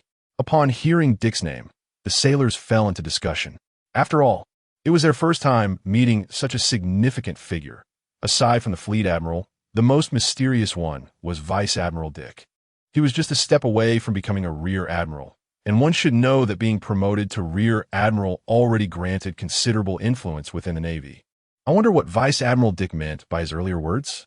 Was he blaming the admiral for not doing his job properly? Zifa's wife shifted the topic back to Zifa's resignation. Many sailors stopped their discussions, holding their breath, with only the sound of the sea breeze and waves crashing against the deck in the background. After all, Zifa was an admiral. Vice Admiral Dick had already suggested more than once that Admiral Zifa resign. What is this? Is he accusing an admiral? Or is he blaming the admiral for his incompetence, which led to the current troubles? The sailors did not dare to speculate recklessly, as there indeed were issues with Admiral Zifa. However, casually suggesting that an admiral resign was truly inappropriate. No matter what, he was an admiral. One should know that Dick was merely a vice admiral. Although Zifa's wife was saved by Dick, she could not tolerate such disrespectful words towards her husband. As a wife, she could only silently support her husband's decisions. After all, what an ordinary person like her could do was quite limited. Dick scratched his head, his face showing no anger, but rather a hint of helplessness. "I'm sorry. I didn't mean it that way. It's just that Admiral Zifa's talents shouldn't be wasted here." To suddenly propose that an admiral resign was indeed hard for his wife to accept. Such words made it sound as if he were accusing an admiral of incompetence. Everyone has different talents, and their places of contribution are also different. Zifa's talents were more suited for training Navy soldiers. Brutal pirates were not something for an admiral like him to handle. Hearing this, Zifa's wife lowered her head. She seemed to be deep in thought, as if contemplating the feasibility of Dick's words. This was not an insult, but rather a better suggestion. Zifa's wife opened her mouth, wanting to say something, but her mind was racing with thoughts. Asking an admiral to give up his position to take on a logistical role was unacceptable for a man who pursued excitement, and Zifa's wife could not make that decision for him. Ultimately, the decision still relied on the person closest to him. If she couldn't understand Zifa, Then who in the world could? Seeing Zifa's wife in such a conflicted state, Dick said, "Madam, there is no need to be too entangled. The decision does not lie with you or me. I am merely making a suggestion. As for whether he accepts it or not, that depends on him. Is a mission more important than family?" Dick certainly hoped Zifa would resign from his position and start training new Navy recruits. After all, the future Navy would see many outstanding individuals emerge. The passionate Sakazuki, the cold Akiji, and the lazy Kizuru, among others. These are the future of the Navy. Zifa's wife said, "I understand, Vice Admiral Dick. I will talk to him about this." Dick nodded slightly, the sunset's afterglow shining on his face. With the calm sea before him, undisturbed, the Navy ship could no longer continue sailing. The hull had sustained considerable damage, and having just encountered such a large-scale pirate attack, it was better to return to port now. Naval Headquarters, Marineford Zifa held the phone he had just hung up, his brow slightly furrowed, a look of worry on his face. Family is, of course, the most important. Chapter 68. When did a glutton appear in the cafeteria? Zephyr had just spoken with the naval fleet and learned about the situation his wife and child encountered. Fortunately, everything was safe now. He also heard from his wife about Dick's thoughts. He murmured to himself softly, "Dick, huh? Looks like I owe you a favor." The news of Dick saving the entire warship had also reached here, although he didn't know how he ended up there. But he still had to thank him properly. Zephyr was seriously considering Dick's suggestion. This incident was entirely caused by himself. He felt a deep sense of regret and realized that perhaps he really wasn't suited for fighting on the front lines anymore. After all, facing brutal pirates, he was increasingly feeling powerless. It seemed the Navy indeed needed fresh blood. He raised his head to look at the fading sunlight on the horizon, secretly feeling emotional. Perhaps stepping back to a secondary position would suit him better. The first ray of sunlight pierced through the darkness in the early morning. At this time, at the port of the Marineford family compound town, Zephyr, dressed in his Navy Admiral uniform, looked resolute and serious, gazing at the sea level. As the sun slowly rose, a warship gradually appeared in everyone's sight. The Navy warship looked somewhat battered, but the Navy flag on it flew proudly in the wind, displaying the Navy's authority. On the deck, Dick was looking into the distance at the approaching town. The family compound's city wasn't far from the headquarters, and the warship could easily dock at this port. In Dick's sight, a well-built man with purple short hair appeared. Admiral Zephyr. After hearing that the warship had been attacked, Zephyr had been very worried, but once Dick came to the rescue and got them out of danger, his tense nerves finally relaxed a bit. He was well aware of Dick's strength, so he wasn't too worried, and his heart was finally at ease. He had arrived early, waiting for the warship's arrival. As the warship docked at the port, a brown-haired woman holding a little boy with purple short hair immediately ran toward Zephyr. The three embraced tightly, and tears streamed down Zephyr's usually stern face. "Great. I'm so glad you were safe." He was genuinely happy that his wife and child had survived under such circumstances. After hugging for nearly a minute, Zephyr finally looked up at Dick, who was standing quietly nearby. "Dick, thank you. It was just a small effort." However, Admiral Zephyr was prepared to give him some reward. Although Dick didn't save Zephyr's wife and child for resources, how could he miss the opportunity to gain something? "No problem. Whatever you need that is within my ability, I can fulfill." For Dick's act of saving his wife and child, even if he didn't say it, Zephyr felt he had to give him some compensation. After all, such a favor couldn't simply be measured with money and resources. Therefore, Dick's trip wasn't in vain. He received a medium-sized Navy warship from Zephyr, along with some resources and a monetary reward. However, the most valuable thing was still the warship. Generally, officers below the rank of major could only possess small or micro warships. Only officers of the rank of major general and above could own a medium-sized warship, and a typical branch could have 2 or more medium-sized warships to be considered a large fleet. Typically, they also needed to add a few small warships. Large warships were usually only equipped for vice admirals at the headquarters, which Dick didn't dare to hope for. There were very few heavy warships in the entire headquarters, and only admirals had the right to mobilize them, and even that was not simple. Admiral Zephyr looked at the gradually rising sun, gently stroking his admiral uniform. His eyes filled with unspeakable meaning. "Dick, I've considered your suggestion. After this, I will resign from my position and will serve as the chief instructor in the Navy. Dick was slightly taken aback by Zephyr's quick agreement. It surprised him a bit. However, it was also understandable since his wife and child had just gone through a life-and-death crisis. This husband and father must have considered this aspect. Indeed, becoming an instructor would allow him to better protect his family. After being in the Navy for so many years, he had already done enough. Although his childhood dream couldn't be considered fully realized, he had done his best. This high-ranking admiral, about to leave the front lines of the Navy, couldn't help but feel emotional. This man, who had devoted his life to fighting for the future of the Navy, cried. He knew that this might be the last time he wore this Navy admiral uniform. But for his family, Zephyr didn't regret making such a choice. Nothing was more important than family. Since Zephyr had made his decision, Dick wouldn't interfere anymore. Since he was already here, he might as well try the Navy headquarters food. In the Navy headquarters cafeteria, a meat stick the size of a person was finished off by Dick in just a few bites. The movements of the soldiers in the cafeteria all came to a halt as they turned to look at Dick at the table. This Navy man was simply a glutton, and even the cafeteria lady was dumbfounded. After so many years in the cafeteria, it was the first time she had seen a human eat like this. How could such a small body hold a mountain of food? Burp! It was rare for him to come out once, and the headquarters food was much worse than their base. It seemed the food at the headquarters cafeteria wasn't that great either. After Dick finished eating, he took out a bucket of juice. Gulp, gulp. Indeed, after eating, one still needed to drink some juice. Zephyr naturally had to comfort his wife and child, as they had just gone through such a huge scare. He said he would treat them to dinner in the evening, but since it was breakfast time now, they could only casually eat something at the headquarters cafeteria. Dick lazily leaned back in his chair, digesting the food he had just eaten. Many Navy personnel had just finished training, while some were watching Dick continuously eat. However, his bulging belly attracted the attention of all the Navy personnel. When did such a character appear? I saw him eat at least dozens of pounds of food. Is this still a human? When did the headquarters get a glutton? Many Navy personnel dared to whisper among themselves, as Dick was wearing the Navy officer's uniform. At least he was a general. Those who could come to the cafeteria for breakfast still felt a bit of awe in front of General. Dick took a deep breath and then slowly exhaled. The once bulging belly visibly deflated. Life returned. Chapter 69, The General's Proposal. Dick's stomach visibly shrank and returned to its previous state in just a few seconds.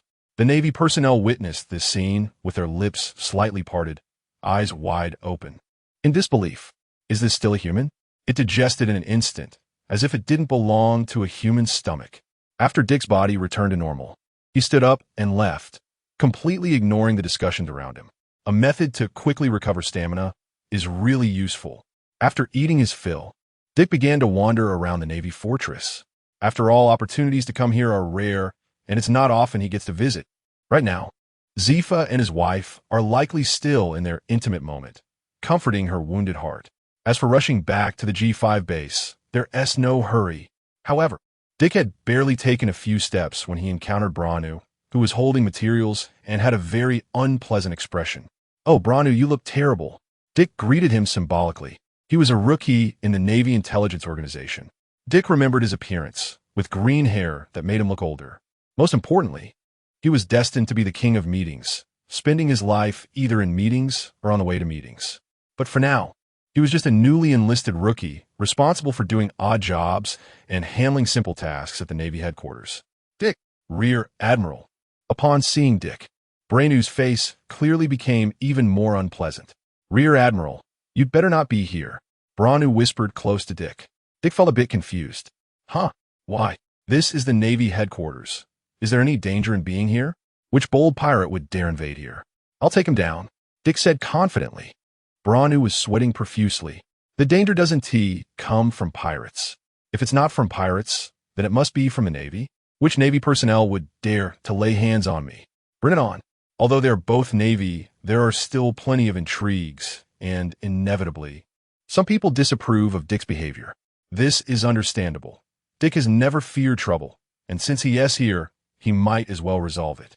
Branu's body involuntarily trembled as he quietly said, "Rear Admiral Dick, it's Marshal Steelbone Kong." Hearing Steelbone Kong's name, Dick's momentum instantly wilted. You probably guessed the reason. Branu continued. "This morning, General Zifa submitted his resignation. He resigned from the position of general and chose to retreat to train new recruits. Although Marshal Steelbone Kong tried to persuade him to stay, he couldn't withstand General Zifa's determination. The Marshal doesn't understand why a young Navy general would suddenly resign, until a fleet under General Zifa reported a mission. Now Steelbone Kong is very angry. He understands that all of this is due to you. Before Branu finished speaking, Dick's figure disappeared from a spot. Branu looked around and could no longer see him. Rear Admiral Dick. Looking again, Dick had already reached the roof of the Navy headquarters. He stood at the highest point of the Navy building, overlooking the scene below. In a huge circular bay, several Navy warships were docked, and countless Navy personnel in uniform were busy. The Navy headquarters has many tasks, so there are quite a few Navy warships coming in and out of the port. Dick sat cross-legged on the highest cannon platform. A cool breeze brushed against his cheeks. It's better to hide here for a while. He almost forgot about this. After all, Zifa is a general in his prime. Currently, there are only 2 generals in the Navy. Steelbone Kong, as the Marshal, one to easily take action, and Karp, although he could be promoted to general, has no such intention. Once Zifa resigns, the position of general will temporarily become vacant. And it's worth noting that the 3 new generals are mere rookies. Steelbone Kong knows that one reason for Zifa's resignation is because of Dick, and he is probably feeling irritable and angry right now. Dick wants to go provoke him at this moment. Once Zifa has prepared everything he promised Dick, he'll pack up and leave. In the Marshal's office, damn it. How could he resign at such a young age? That damn Dick actually made such a request. Steelbone Kong had a worried expression, holding his forehead in helplessness. It's okay, Marshal, after all, that's his family. Although he is a general, he must also consider the safety of his family. Sengoku, sitting on the sofa with his arms crossed, spoke up. What he said is true, but the resignation of a general severely leads to a loss of combat power within Navy. Now that pirate activities are frequent, the Navy's deterrent power has greatly decreased.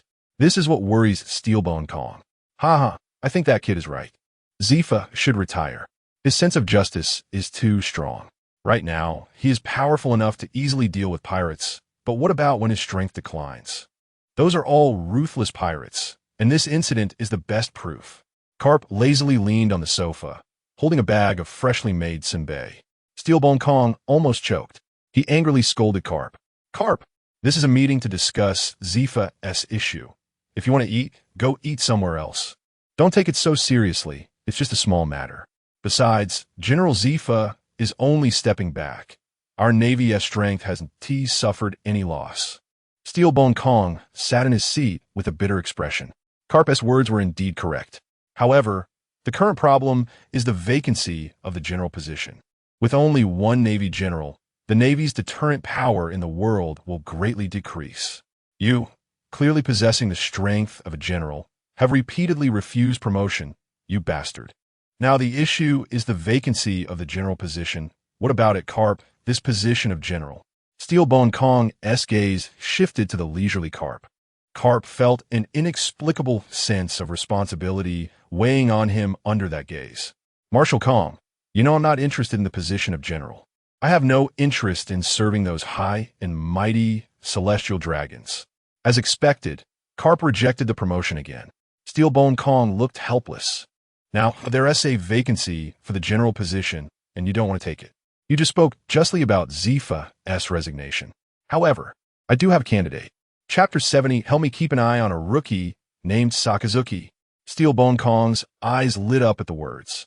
His gaze fixed on Karp. What's up with this guy, Dick? Karp's sudden remark left everyone present momentarily stunned. His imagination was indeed wild, and Steelbone Kong, Sengoku, and Crane beside them all fell into contemplation, pondering the feasibility of this suggestion. There was no doubt they didn't immediately dismiss this proposal in their hearts. They acknowledged Dick's strength was indeed formidable. No way. Steelbone Kong was the first to reject the suggestion. He is too young, and he is only a rear admiral now. It's unrealistic to promote him 2 ranks. That is right, Karp. Your idea won't work. Crane, who had been silent, spoke up at this moment. Rear Admiral Dick, if we hastily promote him to the rank of admiral, I believe there will be many discontented voices within the Navy. As for his strength, that remains to be discussed. The few of them present did not immediately deny Dick's strength. They were merely discussing internal Navy issues. In their hearts, they believed Dick's combat power was already among the top in the Navy. A few years ago, he was still a rookie in the Navy, yet he had already demonstrated impressive combat abilities during the Battle of God Valley. However, they were unsure how much his strength had improved since then. This time, facing the Blood Eagle Harlan, even the former Admiral Zephyr took considerable effort to defeat him. Yet Dick handled it almost as easily as Zephyr had. Steelbone Kong had another consideration, which was the Five Elders. It should be noted that Dick had previously had conflicts with the Five Elders. Although there were no concrete results, if Dick were to be promoted to Admiral, the Five Elders would surely object. The group then discussed other issues. Night gradually fell, and Dick stretched before returning to the ground. It seemed they were about done. Whether it was to be angry or to comfort his wife, it was mealtime, and Dick didn't want to stay up there any longer. Navy headquarters cafeteria, the large floor-to-ceiling windows showcased a bustling night view and the bright lights of Navy warships. In front of Dick lay a beautifully plated beef tenderloin, adorned with a few green leaves. His expression was solemn, looking at the exquisite beef with a hint of bitterness. "Admiral, maybe I should just eat downstairs." Zephyr, sitting opposite, leisurely cut the beef into small pieces with a knife and fork before putting them in his mouth. There was a glass of cold ice cream beside him. "Dick, you rarely come to headquarters. These are all meals exclusive to admirals. If it's not enough, the kitchen can add more. I don't know how to thank you for saving my wife and child. I know you're modest, but it's fine. Eat as much as you want. No limits." Dick quickly speared a piece of steak from his plate and popped it into his mouth. It was sweet, tender, and juicy, truly worthy of being an admiral's exclusive dish. But this portion is too small. Seeing Dick devour the beef tenderloin, Admiral Zephyr's movements slightly halted, seemingly enjoying a feast. "Rear Admiral, we've run out of ingredients." It wasn't tea until the chef, sweating profusely, approached that Dick stopped eating. "Forget it." Dick appeared a bit regretful. It must be said that the ingredients reserved for admirals were indeed excellent. Seeing Dick stop eating, Zephyr smiled slightly and set down his knife and fork. He pushed a delicate wooden box toward Dick. Dick curiously examined the wooden box before him. "This is..." Zephyr smiled at him. "Dick, I don't know how to thank you. I'm about to head off to train new recruits. I had nothing to give you before, so please accept this." Dick opened the box with curiosity. Inside lay a golden transponder snail, its eyes tightly closed. Dick's gaze paused slightly. "This is the Demon Slayer Order, a high-level strategic resource in the Navy. Something only officers of the admiral rank can possess. Once activated, it can mobilize 10 large Navy warships and 5 vice admirals from the Navy headquarters for combat. It can easily destroy a small island." "Admiral, are you really giving this to me?" Dick hesitated. "Of course, this is what you deserve. Your kindness to me is immense, and I don't know how to thank you. It's just a small Demon Slayer order. Far from enough to repay your kindness to me and my family. Since you said that, I can only reluctantly agree. What kindness? It was just a small favor. This Demon Slayer order alone is worth a lot. This is the highest level of military strike in the Navy. Once activated, even a world government entity like Judicial Island can be destroyed at will." Dick toyed with the small golden transponder snail in his hand, feeling its cool touch. Who would have thought that such a small transponder snail could determine the fate of a small island? "Since I have this, I must handle it well." Zephyr had a high regard for this young man, Dick. The first time they met, he was just a rookie who barely survived the Battle of God Valley, knowing nothing. He had since grown into a branch chief of the Navy, and although he was still only a rear admiral, perhaps even elite vice admirals within the Navy were no match for him. Zephyr evaluated him in his heart, feeling fortunate for the decision he made to protect him back then. The future of the Navy. "Dick, I'm about to be reassigned from this admiral position. In these last days, if you have any needs, feel free to ask. As long as it's within my power, I can help you." In these final moments, Zephyr's power was gradually being dismantled. So, while he still had the strength, he hoped to fulfill some of Dick's requests. Hearing this, Dick thought for a moment. "I don't really have any requests. Just, I hope you can keep an eye on a rookie named Sakazuki." "Sakazuki? Is he your relative?" Zephyr suddenly asked, thinking that anyone Dick wanted to keep an eye on must be extraordinary. But if he is just a rookie, He might be his relative, who knows? This small favor is no trouble at all. Dick suddenly smiled, realizing that Zephyr thought he and Sakazuki were related, which was why he was paying special attention to him. Chapter 71. News King Morgans? Of course not, just a promising new recruit. In such a cruel world, Sakazuki's ideals may seem extreme to outsiders, but they are exactly what this world needs. Justice in this world requires people like him to execute it. Zephyr pondered slightly. A new recruit who could catch someone like Dick's attention must be no ordinary person. All right, I understand. I will keep an eye on him. After the new recruit training is over, let him report to my base. Dick preemptively intercepted Sakazuki. As for Kazan and Borsellino, just let things happen as they may. Zephyr was slightly taken aback. A new recruit who could draw Dick's attention must be extraordinary. It seems that during training, he needs to be pushed harder. At this moment, Sakazuki felt a chill breeze blowing behind him. He instinctively looked back, thinking to himself, there is always this uneasy feeling. The first ray of sunlight pierced through the darkness in the early morning. Dick got up early, as he had important matters to attend to today. The supplies given by Admiral Zephyr had already been transported away by the Navy from the G5 branch. He didn't dare meet Admiral Steelbone Kong right now. Just moments ago, he had persuaded an admiral to resign. If he met Steelbone Kong now, he would probably not hesitate to give him a beating. So sneaking away now was the best choice. At this moment, in the admiral's office, Steelbone Kong's eyes were red, and his hair was a bit messy. He hadn't slept in a long time. Zephyr's resignation undoubtedly meant a loss of strength for the Navy. The seas were rampant with pirates. Not only the remnants of rocks, but also the recently resurgent Roger pirates. Many new pirates were emerging one after another. The Navy now showed a sense of decadence. Unfortunately, the Navy was severely lacking in combat power. Once great admirals had been taken down by rocks, and the growth time of an admiral was too long. Only later did Sengoku and Zephyr emerge as admirals, and Garp was unwilling to take the position of admiral. With Zephyr's resignation, the headquarters was left with only Sengoku as an admiral. Moreover, he had to be on standby at all times, not knowing when the Celestial Dragons and Mariehua would call on him. So only the vice admirals were the main combat power of the Navy. Although the timing wasn't quite right, there was no other way. After discussions, the high-ranking Navy officials made a decision to promote some mid-level officers to the rank of vice admiral. Only vice admirals could be the true cornerstone of the Navy. Steelbone Kong held his forehead, looking bitter. Is that bastard Dick still at headquarters? Bring him to me. Steelbone Kong shouted angrily, still remembering how Dick caused Admiral Zephyr's resignation. Report. Admiral. Vice Admiral Dick left the headquarters this morning. The communication officer at the door immediately pushed the door in upon hearing Steelbone Kong shout. Where'd he go? I don't know.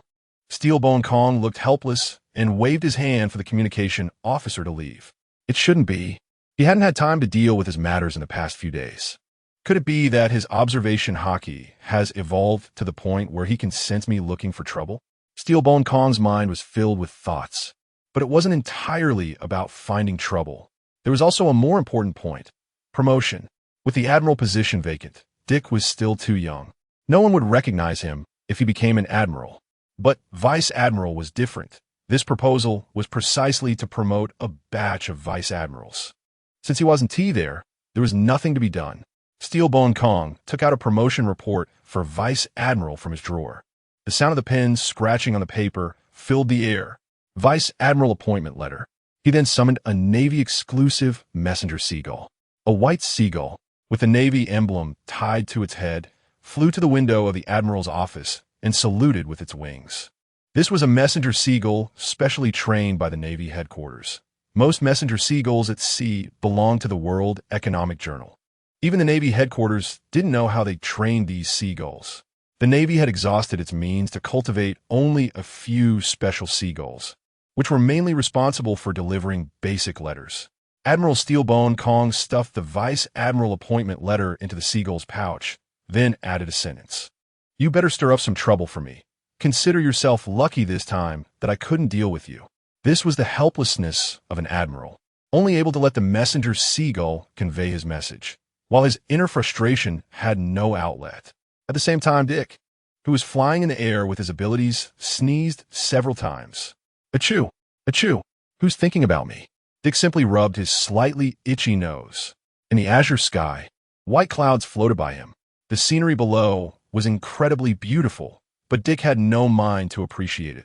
Amidst the white clouds, a magnificent structure flew by. Upon closer inspection, it turned out to be a gigantic airship. Hurry up and print this. This must be big news. Ha ha ha. Morgans of the World Economic Journal, am here to create the most sensational news in the world. A birdman covered in feathers commanded from this aerial fortress. The owner of the bird fruit, albatross form, the president of the World Economic Journal, Morgans. At this moment, Morgan stood with his hands on his hips, a pipe in his mouth, with the front page of this news before him. The large black characters were specially printed in a more eye-catching way. Naval Vice Admiral in fierce battle with Blood Hawk Harlan. No injuries, swift victory. Harlan defeated the future monster of the world. The pirate nightmare. Using eye-catching black fonts, the newspaper featured two clear images. One showed a white thunder surrounding a golden giant dragon in the sky, exhaling dazzling golden dragon breath, while a dark red giant eagle distanced itself from the dragon. The other was a golden, handsome dragon man figure of Dick, completely unharmed, imposing and powerful, holding a dark red longsword, facing a blood-soaked, pale-faced Harlan. At first glance, it gave a feeling of imperial judgment. The News King Morgans was becoming more and more satisfied. This news was sure to explode. Ha ha, I am truly a genius in the news industry. He was also cheering for this news. Compared to pirates, the exposure within the Navy was the best. After all, most people in this world are ordinary. Who wants to see pirates flaunting their power in the newspaper every day? However, the news material within the Navy was indeed very scarce, aside from the star players like the admirals and Garp. The only other notable figure was a vice admiral named Dick. Just as Morgans was secretly rejoicing while holding the newspaper, a crisp voice suddenly rang out from the corner. I heard you were looking for me? Chapter 72. Alternative Navy, I want to control the underworld. Who is it? The sudden voice immediately alerted everyone, especially Morgans, who quickly lifted his head. His gaze, sharp as a blade, swept across the crowd. From an inconspicuous corner, a handsome blonde youth slowly stepped out. Seeing the unfamiliar figure that had suddenly appeared, Morgans was drenched in cold sweat.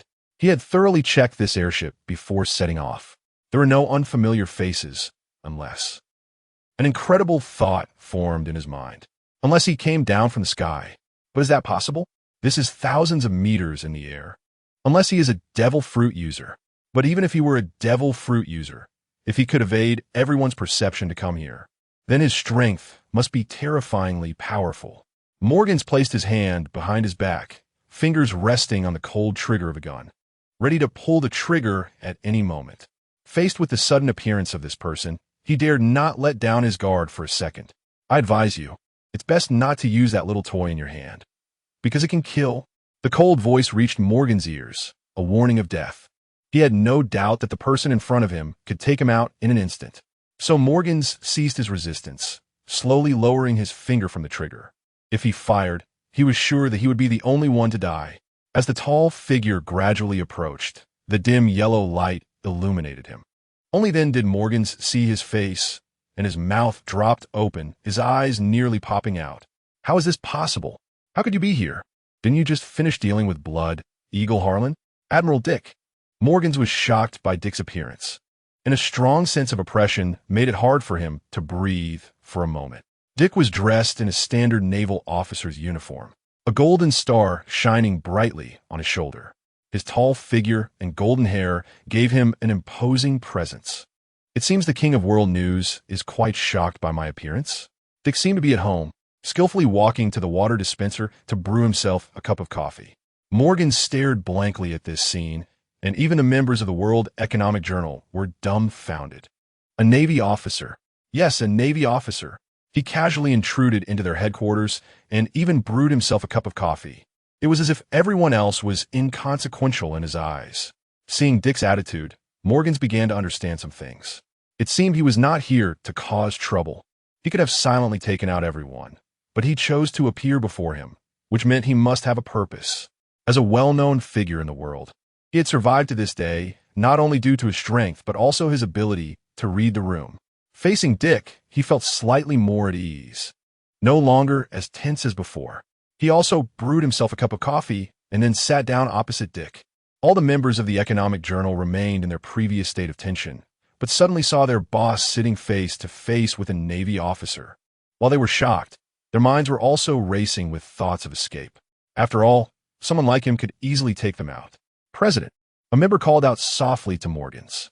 Morgans didn't even look at him, casually saying, "It's fine, you all do your own thing, no need to mind us." He then turned his gaze to Dick. "Admiral Dick, you wouldn't come to see me without a reason, right? If you have something to say, please go ahead." Morgans lowered his attitude significantly.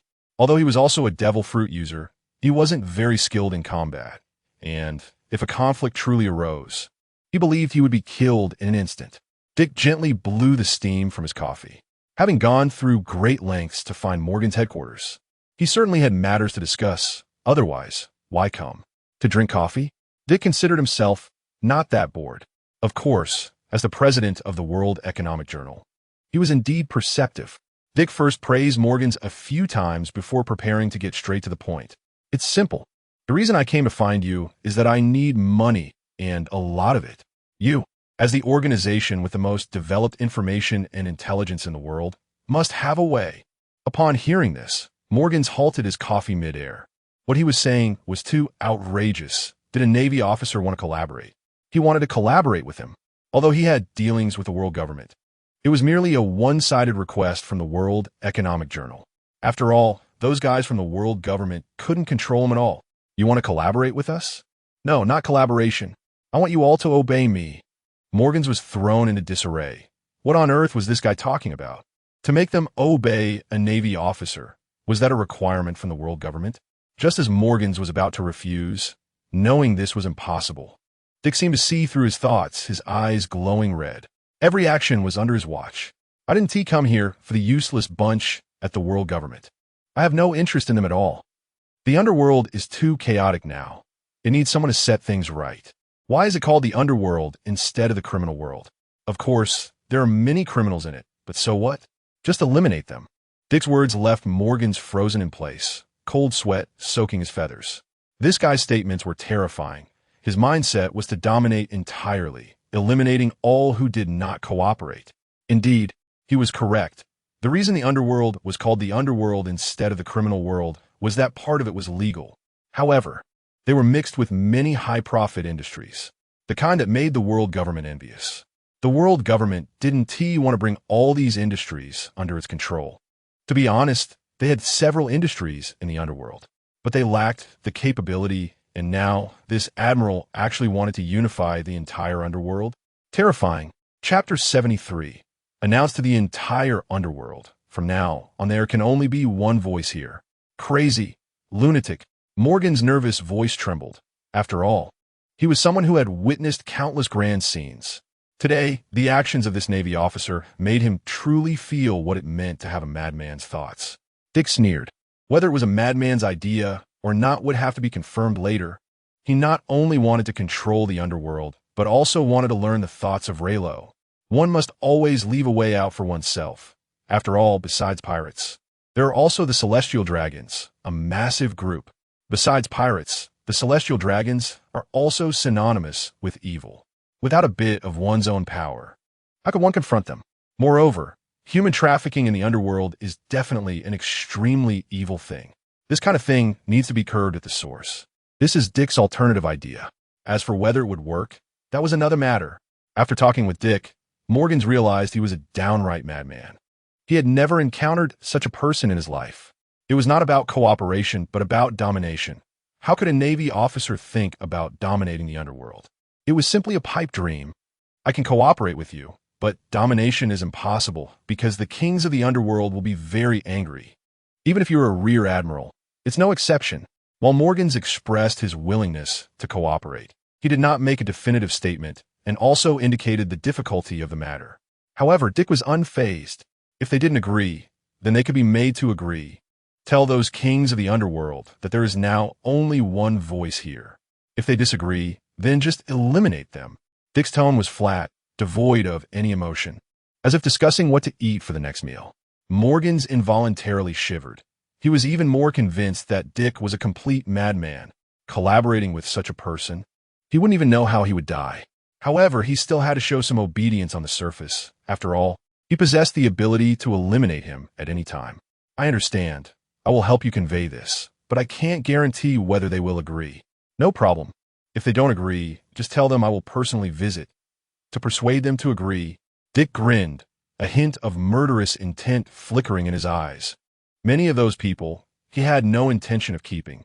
Just eliminate them directly. After all, they weren't good people. Of course, Dick didn't consider himself an absolute good person either, since life has no distinctions in this world. But as a Navy officer, one must have the awareness of being a Navy officer. If one can kill others, then others can kill oneself too. If Dick were killed by someone else, it would only prove that he was too weak. Can't blame others for that. However, I have a lot of heavyweight intelligence on my side. In the days to come, perhaps I can reveal a bit to you. Dick possessed intelligence that was at least 20 years ahead of the current world. Just a simple revelation to Morgans would be enough to shock the world. Morgan's eyes lit up upon hearing this. Mentioning big news made him feel like a cat sniffing fish. He immediately became very respectful. Rear Admiral Dick, may our future cooperation be pleasant. Dick laughed heartily and then left, standing at the door of the airship against the fierce wind in the sky. Below his feet was the azure sea and white clouds. The wild wind made his cloak rustle, and his golden long hair fluttered in the breeze. Lord Dick, when we reach the next land, we will send you to the island. Morgans advised as he looked at Dick standing at the door. No need. We're not going that way. After saying this, Dick leaped off directly from 10,000 meters in the air. Under the astonished gaze of Morgans and the members of the World Economic News, he gradually disappeared. Won't he die from a fall? Morgans worriedly glanced down and saw only the boundless sea and white clouds. Where was Dick's figure? However, since he was able to board this airship, it proved that he possessed considerable ability and could ensure his own safety. At this point, Morgans no longer felt worried. If he couldn't even do this, what was there to talk about conquering the world? It would be better to perish here. Navy new recruit training camp today was the first day of training for the first batch of Navy recruits. Admiral Zifa had already changed out of his admiral's uniform and was wearing the uniform of the Navy's chief instructor, his gaze fixed on the new recruits outside. It seemed that this batch of recruits was quite impressive. Among the recruits, 3 figures stood out. There was the seemingly lazy Kazuru Borsalino, who only thought about slacking off all day. Then there was the seemingly normal Akiji, Kazan, who trained hard but looked a bit confused. And also the one Dick had mentioned to pay special attention to, Akainu, Sakazuki. Sure enough, he looked very motivated, training hard every day. He was fiery with enthusiasm. It had been a long time since he had seen such a Navy officer. Indeed, Dick's suggestion to pay attention to him made sense. As the sun set, the last rays of sunlight fell on the training ground, and the Navy officers finished their days training and began to walk out. Sakazuki, stay behind. Just as Akainu was about to leave, he was called by Zifa. This was not the first time this had happened, and Akainu was somewhat puzzled. However, each time he did have some gains. It seemed that Admiral Zifa was particularly concerned about him. He didn't know the specific reason. Even the training tasks were heavier than others. Did he offend him? But thinking about it, that shouldn't be the case. If he had offended him, he should have been neglected. However, he didn't want to think too much about this unfounded matter, as it was unnecessary. Navy G5 branch, Dick's long legs were propped up on the office desk, sunlight streaming into the small room through the window. Beside him was a cup of green apple juice, and he held a snail phone, which was shaped like a bird's head.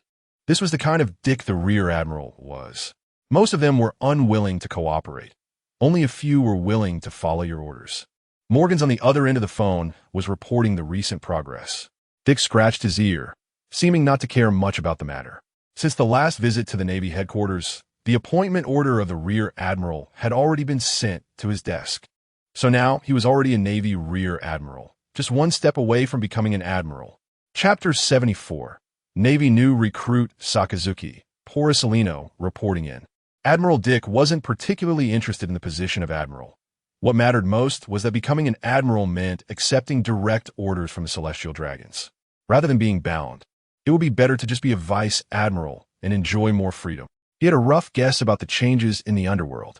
After all, he was just a vice admiral in the Navy, and his influence on the seas was limited. Surely, the kings of the underworld wouldn't listen to Dick's words. No problem. Tell them there's still a chance, as long as they follow my orders. I can consider being lenient. However, after that, if I have to take matters into my own hands, I don't need to say what the outcome would be. Dick's words were as cold as ice, and even Morgan's on the other end of the phone felt a chill. Before Morgan's could respond, Dick had already hung up. It seemed that a bit of intimidation was necessary for these kings of the underworld. Dick stroked his chin in thought, while picking up a thick stack of documents to review. Morgan's, who had just hung up the phone, felt a chill run down his spine. Wouldn't he know why? But he knew something big was about to happen. This was a conclusion drawn from years of experience in news and intelligence. Those scoundrels in the underworld. This time Lord Dick wanted me to communicate, but they all call me a dog of the Navy. Morgan scoffed coldly in his heart. You ignorant fools will soon regret your actions. Morgan's had an inexplicable confidence in Dick. Perhaps because he was one of the few Navy personnel who survived the Valley of God and defeated the notorious Captain John. As for Blood Eagle Harlan, that was just a trivial matter. Thinking of this, Morgan secretly rejoiced at his decision. If he hadn't chosen to align with Dick, he might have faced some degree of reckoning later on. After all, he was promoted to vice admiral in his 20s. People of such caliber are not ordinary. He could be considered the youngest vice admiral in the Navy. Historically, there hasn't been anyone else who became a general in their 20s. Navy G5 branch Dick held a stack of wanted posters, all featuring notorious pirates rising to fame on the seas. Now he was considering who to target next. Should it be the pregnant Big Mom, or the drifting Kaido, or perhaps the Roger Pirates? However, Dick quickly dismissed the idea of targeting the Roger Pirates. Roger was powerful, and there was no guarantee of victory in a confrontation. More critically, his crew included Rayleigh, Jabba, and a host of other strong pirates. Although Dick had the entire Navy G5 branch base at his disposal, along with the Demon Slayer Order as a trump card, it was clearly insufficient against the other members of the Roger Pirates. Moreover, the current vice admirals lacked any powerful figures. Otherwise, there wouldn't be a single admiral-level figure to be found later. So this was not a good choice. Dick frowned as he flipped through the stack of documents. Suddenly struck by a flash of inspiration, he pulled out a particular sheet. Pirate King Wanza. This guy not only needed Blackbeard's entire crew, but also had to rely on Kobe and Laws behind the scenes maneuvering to win that war. He was powerful, with a bounty that was quite high, even surpassing Kaido's current bounty, nearing that of Big Mom. 256 billion. Moreover, he was the current ruler of Hive Island, which had already gathered a formidable and numerous pirate force. In Dick's view, this was indeed a good choice. He had strength, influence, and considerable fame among pirates. This was it. Dick immediately made the decision. This Wanza would be the target of his next operation. Report, Vice Admiral. The new recruits have arrived. Wayne stood at the door, standing tall and saluting sharply. That was quick. It didn't seem like long since returning from headquarters, but it felt about right. However, this batch includes the future 3 admirals of the Navy, Akainu, Akiji, and Kizaru. He had already informed Zephyr in advance to have Akainu directly assigned to him. Akainu was a good Navy officer. The world needed people like him, and under Dick's command, he might be able to better showcase his value. Report. Navy new recruit Sakazuki reporting for duty. A loud and clear voice rang out at the door. Navy new recruit Porcelino reporting for duty, followed by a lazy voice. Akainu Kizaru. Dick raised his head to look at the 2 standing at the door, both of whom were rather inexperienced Navy officers. Akainu had well-defined features, and his clean-cut black hair highlighted his decisiveness. Kizaru stood straight, with a slight smirk, appearing weak, but often such individuals were surprisingly strong. Dick nodded in satisfaction. Akainu was expected, while Kizaru was an unexpected gain, though he didn't know what Zephyr's intentions were. Dick stood up and walked over to them. Welcome to the Navy G5 branch. From now on, we will be comrades. He smiled at the 2, his tone carrying a hint of warmth. The moment the 2 saw Dick's appearance, they couldn't help but exchange astonished glances. Their pupils widened, filled with unspoken shock. Even Kizaru, who was usually calm and only dealt with pirates casually, seemed a bit unsettled. Dick appeared unnaturally young in their eyes. After all, he was a vice admiral. Though they had heard that the commander of the G5 branch was a relatively young Navy officer, they never expected him to be this young, looking almost their age. While they were just rookie recruits, Dick was already the base commander of one territory. However, after the shock, the two straightened their postures and saluted with the standard Navy salute. They both said in unison, "Vice Admiral Dick, please take care of us from now on." Dick returned the salute, and at that moment, Wayne leaned closer to Dick and whispered, "Vice Admiral, Lord Zephyr asked you to mentor these two. The recruit named Sakazuki is full of passion and energy, but he could be a bit extreme. The recruit Kizaru is a Logia-type devil fruit user with great powers, but he relies too much on his devil fruit abilities. He has huge potential in swordsmanship, and Lord Zephyr hopes you can guide him a bit." After Wayne finished speaking, Dick looked at the two, a slight smile curling at the corners of his mouth. At that moment, both Kizaru and Akainu felt a chill run down their spines. Chapter 75. Training Kizaru and Sakazuki under the blazing sun. Kizaru and Akainu felt a chill run through their bodies as they were watched by Dick's gaze. A sense of unease welled up in both of them. Indeed, they are still two rough gems that need careful polishing.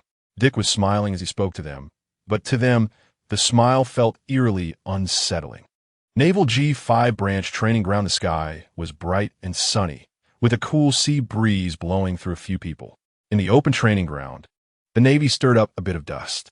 Various training equipment was placed around the edge of the field, including dumbbells weighing dozens of kilograms, as well as basic training weapons like knives, swords, and spears. There were also some cannons for training, and on the other side, there were ships that were docked and no longer in use. It should have been training time, but all the members of the G5 branch of the Navy had stopped their training. They formed a large circle in the field, with 3 people standing opposite each other in the center. Dick stood there shirtless, revealing his sturdy muscles, with scars telling stories of his battles. He wore only a simple pair of black military pants. Opposite him, one person appeared lazy and unmotivated, casually resting his hands in his pockets. The other person had a resolute face with sharp features, taking the situation very seriously. Since Zephyr had asked to keep an eye on them, he couldn't let them down. Dick stood there, exuding an aura of authority without anger, with his golden hair complementing his physique, portraying him as a dangerous beast. Unexpectedly, he had to fight the strongest here right after arriving. This was exactly what he wanted. The spark of battle desire flickered in Akainu's eyes. "Really? We just got here, and we're already supposed to fight?" Kizaru said with a carefree demeanor, but his gaze was fixed tightly on Dick. Kizaru could clearly sense the danger emanating from him. The youngest vice admiral's strength should not be underestimated. In the originally mundane life of Navy training, this sudden event attracted everyone's curiosity. Even many sailors poked their heads out to watch the impending battle. Would Vice Admiral Dick make a move? Isn't it a bit unfair to the 2 new recruits? Don't underestimate these 2 new recruits. According to the data, they are both Logia fruit users. What? Logia? And both of them? This might be a bit difficult for Vice Admiral Dick. Dick added a touch of excitement to the otherwise dull Navy training. And even though he knew Akainu and Kizaru were Logia fruit users, the soldiers still didn't think Dick would lose, all because they had witnessed his strength. A glint of brilliance flashed in Dick's eyes.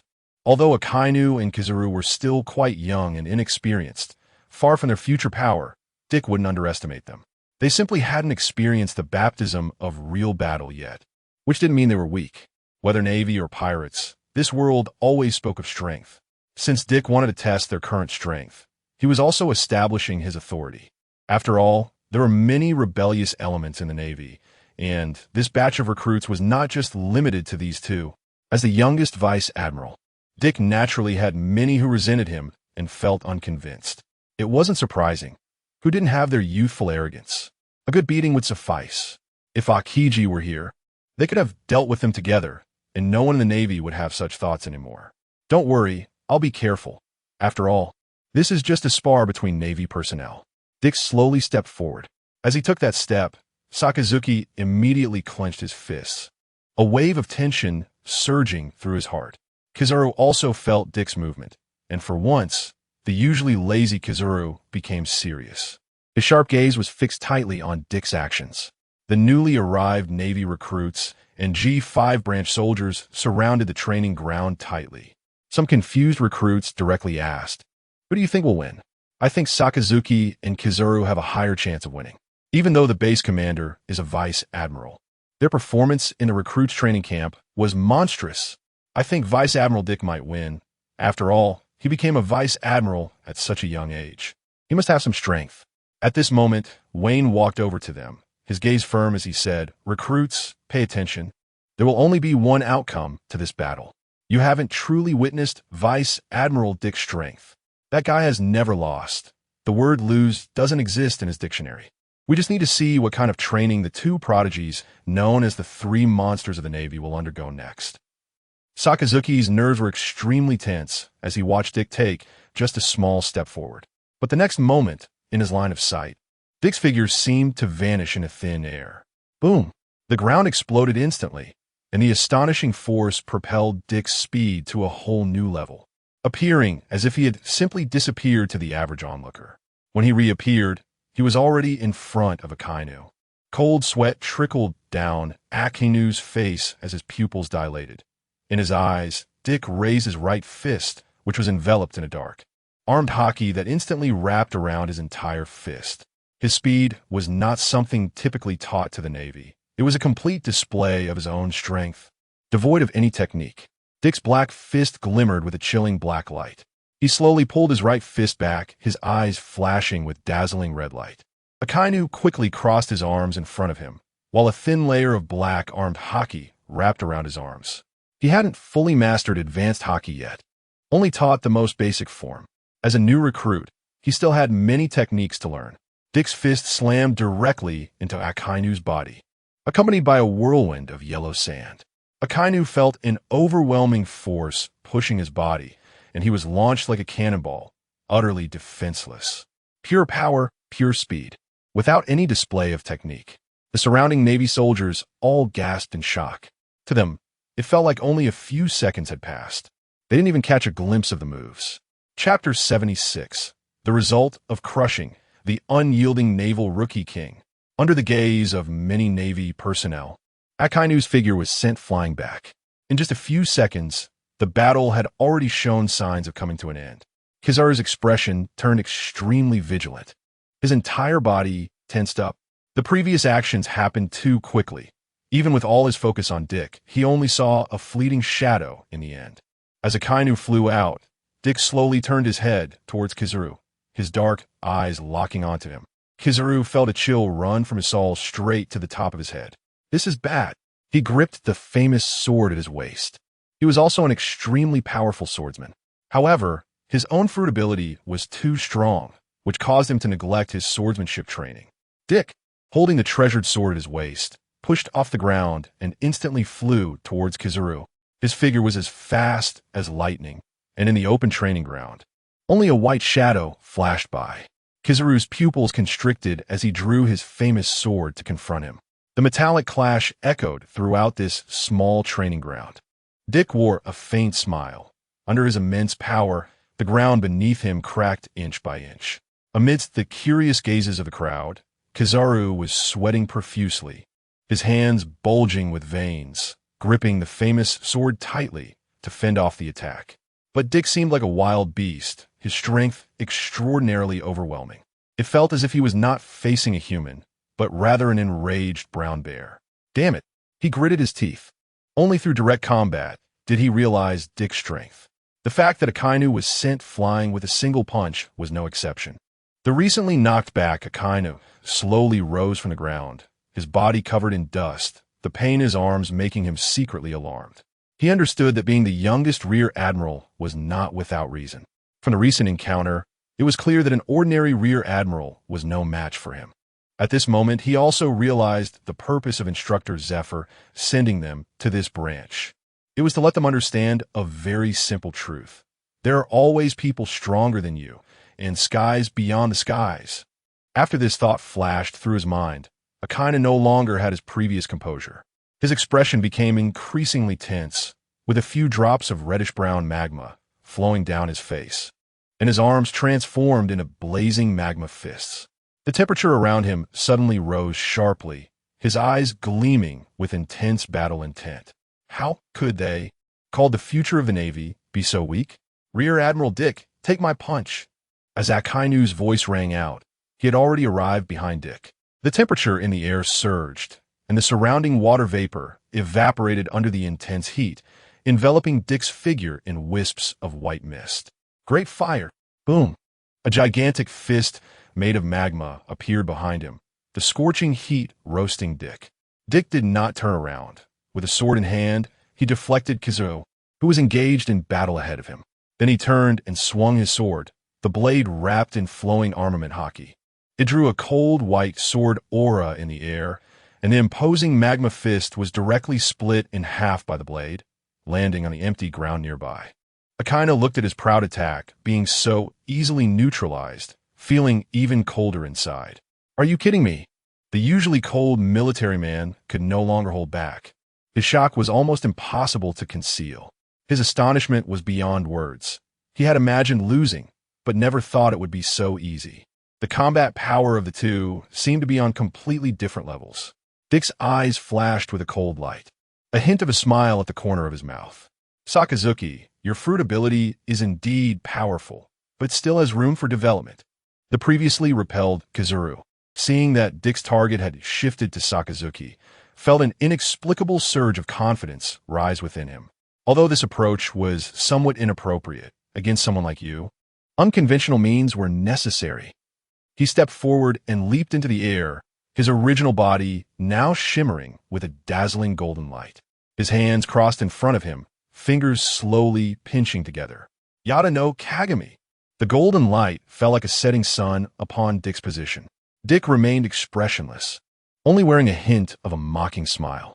1 against 2, huh? In this world, the battles I face are countless times more dangerous. It's naive to think you can win just by numbers. Golden scales rose from beneath his skin as he tightened his grip on the famous sword. He swung the blade toward Kizaru, deflecting all the golden light headed for Dick, preventing it from getting close to him. His feet bent down, his knees sank, and he suddenly exerted force. The whole person shot down like a cannonball, rapidly crashing toward Kizaru. While still in the air, Kizaru sensed Dick's swift speed and attempted to escape using his fruit ability. However, the next second, something unbelievable happened. Kizaru transformed into a streak of golden light, leaving a long golden trail in the air. But before he could fly far, Dick appeared right in front of him. He had absolute confidence in his speed, and Dick's sudden appearance was simply unbelievable. Kizaru's movements froze, his eyes widened in shock. How? How is this possible? How could you keep up with my speed? Are you faster than light? Kizaru was utterly astonished. In his consciousness, no one could match the speed of the light fruit. Dick, with his bare upper body and golden hair blowing in the sea breeze, had terrifying crimson light flashing in his eyes. Zephyr was right. You are too reliant on your fruit ability, too trusting, to the point of neglecting the strength of others. Dick floated in the air, a meaningful smile on his face. Haki surpasses everything. Your future exists in my eyes. How is this possible? The observation Haki that can see the future, does it really exist? As an excellent graduate of the school, Kizaru naturally understood the knowledge of Haki very well. He had only heard of the rumored observation Haki that could foresee the future, but had never truly witnessed it. All right, have you experienced my kick? Dick raised his right foot, turned around, and a loud explosion echoed in the air. Kizaru, like a flash of light, was kicked to the ground by Dick. A golden light slammed into the ground, creating a pit over 10 meters deep in the originally flat surface. Chapter 77, The Conquest of Hive Island. The two completely conquered. Kizaru lay quietly in the center of the deep pit, not moving at all. He looked like a dead dog lying on his back, his right hand covering his face. His body had not suffered any injuries. After all, it was just a simple spar. However, in his mind, he was pondering Dick's words. Haki surpasses everything. He was quite confident in his devil fruit abilities, even abandoning his proud swordsmanship. At this moment, everything before him seemed so childish, whether it was Haki or swordsmanship. He had lost completely. Kizaru had been defeated. Akainu looked at the deep pit before him, feeling a chill in his heart. A fellow student of his generation, with comparable strength, had been so easily defeated. Although it was just a spar, Akainu understood that in a real battle, the next encounter would be even more brutal. As no one to hold back. Next is you. Dick's tone was cold, as if devoid of any emotion. Kizaru still had the strength to fight. He had not yet lost, but the huge gap had shattered his will to fight. Dick was adorned in golden dragon scales, with 2 golden dragon horns sprouting from his head, exuding the majesty of a general. Akainu couldn't help but swallow hard, feeling a surge of nervousness. He had thought that even if he couldn't win, he wouldn't lose so badly. Now it seemed that even if he and Kizaru teamed up, they could barely put up a fight. But when facing a strong opponent, retreat was not an option. Gathering his courage, Akainu launched another attack on Dick. Even though he knew he couldn't win, he wanted to show with his attitude that he would never easily admit defeat. Very well. Dick expressed some appreciation for Akainu, but he would not hold back. That would be an insult to those who fought with all their might. Akainu let out a low shout and charged at Dick. At the same time, his magma fist gradually formed into the head of a terrifying beast. The scorching heat could not be concealed, and the surrounding air grew hot and restless. Hellhound! This attack was powerful and heavy, making it difficult for an ordinary person to withstand. Dick looked at the magma filling his vision, and instead of panicking, he felt a surge of determination. Come on, let me see how you handle this. The dark Haki began to wrap around the blade from his wrist. A silver arc of light sliced through the air. One sword style, silver light. Swoosh. The situation was completely different from what he had imagined. The silver blade sliced through the scorching magma, dividing it in half as it fell to the ground. Sizzle, sizzle, sizzle. The solid ground was burned into numerous black pits. You still have a long way to go. Dick grinned, and his aura erupted with a roar. As soon as he finished speaking, Akainu felt a powerful gust of wind rush towards him, and at the same time, white arcs of electricity appeared around him, crackling ominously. What? What is this? Buzz. The sound of metal clashing rang in his ears. Akainu's face changed drastically, and he quickly retreated. Silver light 6 strikes. Several slashes appeared, and Akainu hurriedly summoned magma for defense. But this magma, which usually seemed incredibly hot and powerful, crumbled upon contact with the slashes. Countless magma droplets scattered around, and the original training ground had become unbearably hot. Even some of the observing Navy personnel began to sweat profusely. The air was filled with the smell of burning. Dick advanced relentlessly, and Akainu found himself utterly helpless. Suddenly, an idea struck him, and he quickly moved his legs, pouring out a large amount of magma. He flew into the air, temporarily avoiding the danger. Dick watched Akainu's movements and grinned. This is your most foolish decision. Akainu didn't understand the meaning behind Dick's words, but the next moment, Dick kicked off the ground, shooting toward Akainu like a bullet. A wave of unease washed over him, as if something incredible was about to happen. Akainu realized that this decision might have been a mistake, but it was too late now. Dick's right hand transformed into a claw covered in golden scales, while black-red lightning crackled around it. Akainu stared in shock at the scene, cold sweat pouring down his face. What? What is this? The black Haki and Conqueror's Haki coiled around Dick's right hand. He extended his palm and gently grasped Akainu's head. Akainu was struck with horror, feeling a tremendous grip from above, his body seemingly out of control. Dick's eyes erupted with a terrifying crimson light as he executed a half-turn in the air. Akainu was forced to rotate along with him, his body lacking any strength to escape. To the seabed. Boom!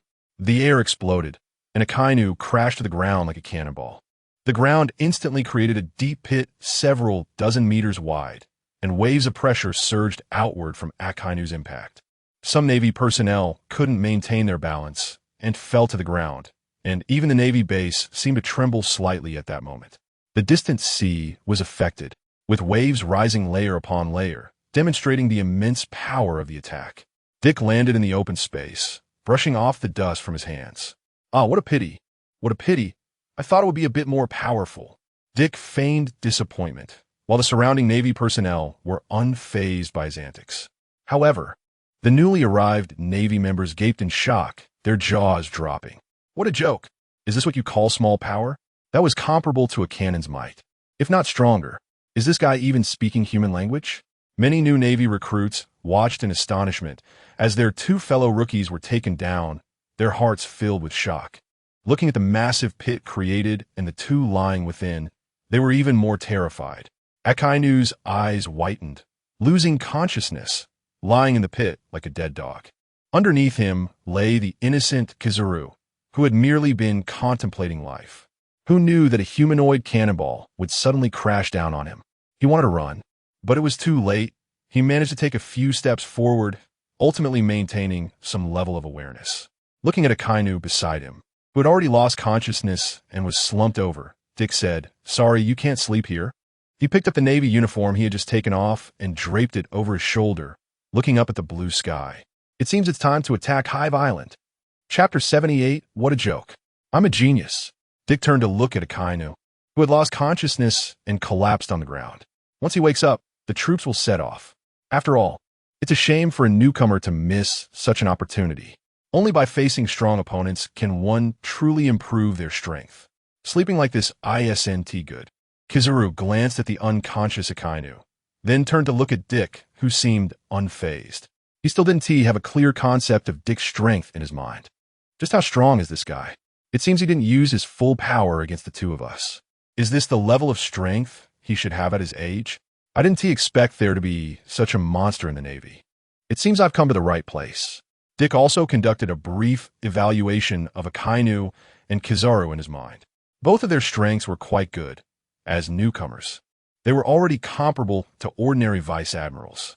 However, they had not experienced real battles, so they seemed a bit immature in combat.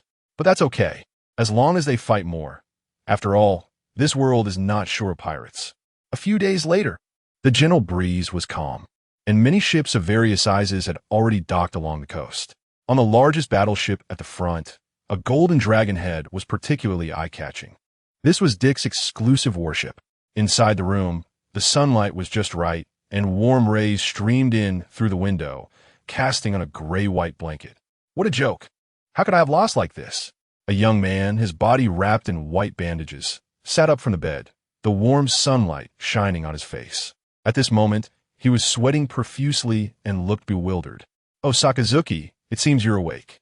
Kizaru, lazily sitting on a wooden stool, held a book in his hands. After hearing the commotion, he slowly spoke up. Akainu covered his head and got off the bed. The severe headache and the subtle pains throughout his body made his expression somewhat ugly. "Borsalino, why are you here? Did I lose?" Kizaru's tone remained flat, showing no signs of fluctuation. "It seems you have amnesia. Of course, after facing such a monster, did you still think you could defeat him?" Kizaru seemed to be stating something impossible. Hearing this, Akainu fell into deep thought. Kizaru was right. He had already guessed the outcome of the battle, but he didn't expect to lose so badly. Is that so? So I really couldn't do it? I just really lost a period of memory. I only remember that guy suddenly flew up, grabbed my head, and then I felt dizzy before losing consciousness. Akainu seemed to be recalling the details of the previous battle, but he couldn't seem to remember. "It seems you really lost a chunk of your memory." Kizaru raised his chin, and Akainu followed his gaze out the window. He saw many small black pits and a large pit dozens of meters wide on the previously flat training ground. Akainu, holding his head, asked, "Did I do this?" "No. To be precise, it was your head that did this." Suddenly, a sharp pain shot through Akainu's head, as if it didn't want him to recall that incident. Akainu fell into deep self-doubt. What is going on? Am I not a genius? How could I have failed like this? This is too embarrassing. Indeed, it was accurate to say that the pit was made by Akainu, as he had rammed his head into it. "It seems you guys are recovering well." A youthful voice came from outside the door. Bang! The door was kicked open from the outside. The first thing to appear was a foot wearing shiny black military boots. Upon hearing this, the two immediately stood at attention. Dick's figure slowly walked in from outside, dressed in a vice admiral's Navy uniform, with his 3-meter height and golden hair. He looked imposing and powerful. As he walked in, Kizaru and Akainu straightened their backs, saluted in unison, and shouted, "Vice Admiral Dick, hello!" At this moment, they no longer had the pride they once had. In the face of absolute strength, they expressed a high level of respect for Dick. Dick nodded in return. Then his gaze moved between Kizaru and Akainu. Kizaru, upon seeing Dick, also shed his previous lazy demeanor. He was now more serious than ever. Akainu, standing beside him, had also put away his proud look, appearing much more obedient after being trained. Dick was very satisfied with their state. A serious Kizaru was still very strong. Not bad. You're recovering well. His gaze turned to the bandage-wrapped Akainu, who had recovered better than he had imagined. Compared to before, his current state was much better. Akainu smiled awkwardly upon hearing this, then looked at his comically bandaged appearance. Is this really considered recovery? Doubts arose in his heart. Get ready. The troops are about to set off. Set off? Where are we going? Akainu, who had just woken from his coma, was still a bit confused. Dick's lips curled into a playful smile as he said, to Hive Island, to hunt down Pirate King Wanjun. Hive Island, to hunt down Wanjun.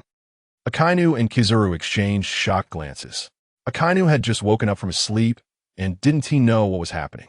Kizaru, although aware that the troops had been preparing for action recently, was just a newcomer and didn't he want to concern himself with the tasks. He only needed to complete the mission conveyed from above, but he didn't expect this mission to be so heavy. The rumored great pirate Wanjun, once a powerful cadre of an extremely strong pirate crew. After the captain's death, he occupied Hive Island alone, with a bounty amount that was extremely high.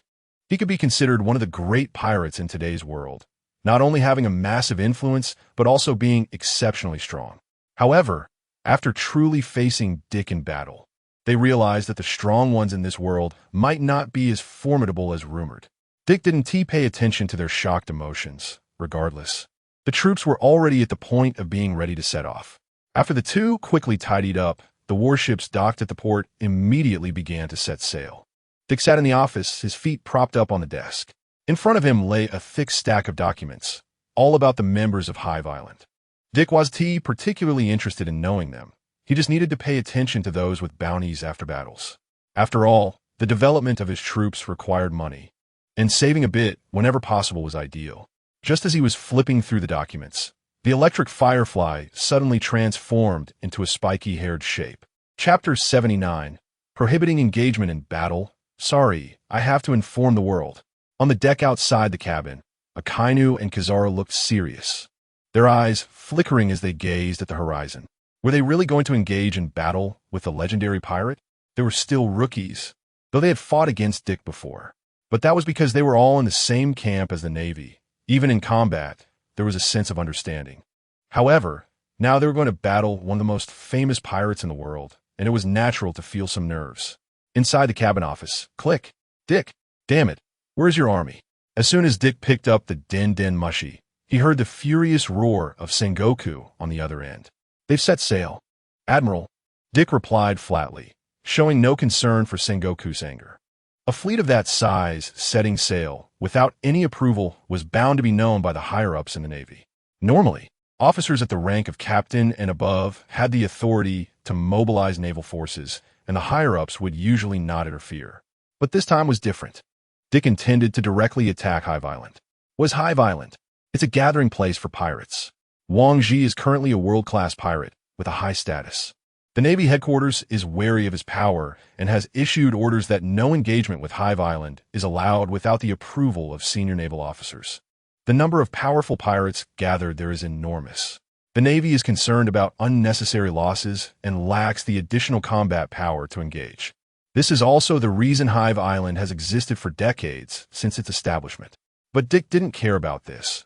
The approval of the higher-ups was, in his view, insignificant. On the other end of the den mushi, Sengoku's anger intensified upon hearing Dick's reply. Damn it, what are you trying to do? Don't provoke those people on Hive Island. Just because you think your own strength is great doesn't mean you can do whatever you want. The world is vast, and there are many who are stronger than you. Sengoku wasn't blinded by Dick's impressive record. Instead, he was trying to persuade Dick and inform him of the pros and cons. Although he had once been a cadre of the Rocks Pirates, as Captain John was the only strong one among them, with no capable assistants by his side. But Hive Island was different. It had already gathered a group of extremely powerful pirates, with Wang Ji, a great pirate, holding a position there, whose strength now definitely surpassed most pirates, much more than someone like Captain John. A reckless attack would only lead to heavy losses. Bring your troops back, and this time you won't face any issues, Sengoku said, holding the Den Mushi almost helplessly. The command from above was not to be taken lightly. Dick currently had control over his troops, and if he took a hard stance, he probably wouldn't listen. Sorry, Admiral Sengoku, but the signal here is poor. ZZZZT. With the sound of chaotic static, Dick's side of the call was disconnected. In the Admiral's office, Sengoku furrowed his brows deeply. There was both helplessness and some irritation. This damn Dick is going to get the troops killed. As long as the pirates on Hive Island were ready for battle, sending a fleet over would just be serving them on a platter. At this point, Sengoku understood that no matter what he did, it would be futile. So he could only wait for the outcome. Everything now depended on Dick's abilities. Surrounded by faint white arcs of electricity, Dick, having hung up the Den Mushi, was deep in thought. Thinking about the next steps, not only did he need to defeat Wang Ji, but he also had to make a grand display. He couldn't sneak in for a surprise attack. His goal was not just to attack Hive Island, but, more importantly, to intimidate the kings of the underworld who were still watching. As a Navy officer wanting to control the resources of the underworld, he had to present something formidable enough to instill fear in them. Thinking of this, he immediately dialed a number. Click! The Den Mushi transformed into a bird's head shape, and a somewhat anxious voice came from the other end. Dick, what do you want? Morgans was well aware of Dick's character. He wouldn't reach out without a reason, and when he did, it was usually not good news. Hey Morgans, we're at least on the same side. Can't we trust each other a bit more? I'm here to bring you some big news. Hearing about big news, Morgan's eyes lit up, and his previous attitude disappeared. Although Dick didn't leave a particularly good impression on him, he was still trustworthy. If he said there was big news, it must be true. Lord Dick, I was just rude earlier. Please go ahead. Dick chuckled lightly. I actually preferred your previous rebellious attitude. Help me publish a report. I'm going to attack Hive Island. Let them clean their necks and wait. Morgans felt as if struck by lightning, momentarily stunned. What the hell was this guy saying? He even stammered while speaking. What are you saying? You want to attack Hive Island? And publicly announce it? Morgans couldn't understand Dick's actions, but he respected them, because he was a journalist. He only published the most authentic news. How could he pass up such big news? You don't want to? Then forget it. Saying this, Dick acted as if he was about to hang up the phone. Wait. Lord Dick, I'm willing. I'll rush to get the newspaper published today. Someone like Morgans would never miss such a great opportunity. He was just shocked by Dick's actions. In fact, he had already thought of a headline for the news. The Just Navy vows to exterminate all enemies in the world. Pirates, clean your necks and wait. Lord Dick is coming. Shocking. Wang Ji and Hive Island face a crisis. Where does the danger come from? One day later, Morgans was incredibly quick. In just one day, his newspaper was already flying off the shelves. On the Navy warship, many sailors were holding the news just published today, rushing towards Dick in a panic. Vice Admiral Dick, it's bad. Our operation has been exposed. The attack on Hive Island has already been published in the newspaper. Dick's tone was calm, without a hint of turbulence. Is that so? That's good. Chapter 80. A bold assault on Hive Island. The communication soldier was slightly taken aback, doubting whether he had heard it wrong. What does that S good mean? Is it a good thing? If the operation is exposed, can it still be called good? General Dick, but this... Never mind, since we're going to attack. Let's do it openly and proudly. It will also showcase the majesty of our Navy, thereby deterring those vicious pirates at sea. There is no need to hide the attack. He had two purposes for having Morgans publish the news. One was to show the kings of the underground world, and the other was to intimidate the pirates of the world. The era of great pirates is not far off. The original Navy was anxious because the operation had been exposed, but when the communication soldier conveyed Dick's words to the warship, all the Navy's anxious hearts relaxed a little. World government, is that Dick?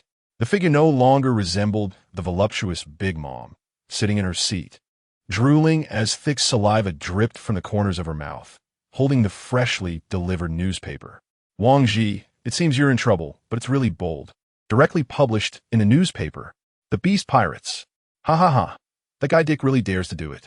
Is he going to deal with Wang Ji? Damn it. Dick, don't die. Only I can kill you. Kaido took a huge swig of alcohol, his cheeks flushed exuding a strong smell of liquor. He had known Dick for a long time. He still held a grudge about the God Valley incident. Fighting Dick had become a kind of obsession for him. Naval headquarters, damn it. That bastard Dick, didn't I tell him to be careful during the operation? What the hell is going on now? Who can explain this to me? Steelbone Kong had just spoken with Dick and initially wanted him to cancel the operation. But that guy completely ignored Sengoku, and the very next day, news of the attack on Hive Island spread almost throughout the entire world, even among the Navy. Many soldiers were unaware of this matter, temporarily caught up in a frenzy of discussion. Is this real news? Is General Dick really leading the Navy to attack Hive Island? There are countless pirates there. Can our single Navy branch base's combat power handle it? The Navy was hotly discussing, while Steelbone Kong and a group of Navy high-ranking officials were on the verge of exploding with anger. Steelbone Kong slammed his palm on the table, causing the room to shake slightly. This guy, if he had attacked secretly, that would be one thing. Now he's making such a big show if we lose. Where'll the Navy's face go? Steelbone Kong frowned. It's okay, Commander Kong. Since things have come to this, we can't change anything. We can only wait for the result. Sitting on the sofa, Admiral Crane held a cup of hot tea, gently blowing away the steam before speaking. She had a detached, unconcerned demeanor. Should we send troops to support? After all, this is a big deal. What if Dick loses? With his arms crossed, Sengoku said with some concern. Dick, once he lose, that guy is really strong. We just need to wait for his successful report. The one speaking was the Navy's chief instructor, Zifa. Although he was no longer an admiral, his basic strength remained, and he was considered a high-ranking figure in the Navy. The others present looked sideways. When did Zifa's evaluation of him become so high? And Zifa's expression showed he had quite a high regard for him. Commander Kong, I say there's no need for so much trouble. Just send a few warships over to flatten Hive Island. Vice Admiral Karp, chewing on crispy rice crackers, spoke. His thinking was quite simple. Since a war was to be waged, just bring the Navy's combat strength over to fight it out. Steelbone Kong was already fuming, and now Karp had just walked into the line of fire. Karp, you bastard, just take care of yourself first. None of you guys are reliable. Steelbone Kong's roar echoed in the small office. He then sighed and turned to Sengoku. Sengoku was comparatively more reassuring. These guys only had eyes for Roger every day and rarely cared about anything else, looking like a bunch of Navy rascals. The previously dignified Crane was now acting completely indifferent. Steelbone Kong had no idea that Admiral Crane had her own plans. She had a sister, though not a biological one, but close enough. She was observing. If Dick could successfully deal with Wang Ji at Hive Island, she would find an opportunity to arrange for her sister to be by his side. If not, then forget it. Meanwhile, Zifa had a silly grin on his face, as if Dick's incident was not a big deal at all. He had developed an inexplicable confidence in Dick. Seeing this, Steelbone Kong could only shake his head. Feeling helpless, he sighed and said, Currently, we cannot easily send the headquarters combat power over. After all, those are famous pirates in the world. However, support work still needs to be done. We will dispatch part of the nearest fleet to provide support, and then send a vice admiral from the headquarters as well. Steelbone Kong couldn't accept a Navy defeat. Although he knew Dick was strong, there were still numerous and powerful pirates gathered there. It would be difficult to capture Hive Island recklessly. He dispatched the Navy fleet as a two-pronged strategy. If Dick won, it would be a great joy. If he lost, they could still claim it was a draw. This way, the Navy's dignity would not be lost, and their voice at sea would not be diminished. So this was the best plan he could think of. Hive Island. At this moment, Hive Island was bustling with activity. The news of Dick's impending attack had reached them. Countless pirates were gathering on this small island. The Navy wants to attack here. Their arrogance is simply too great.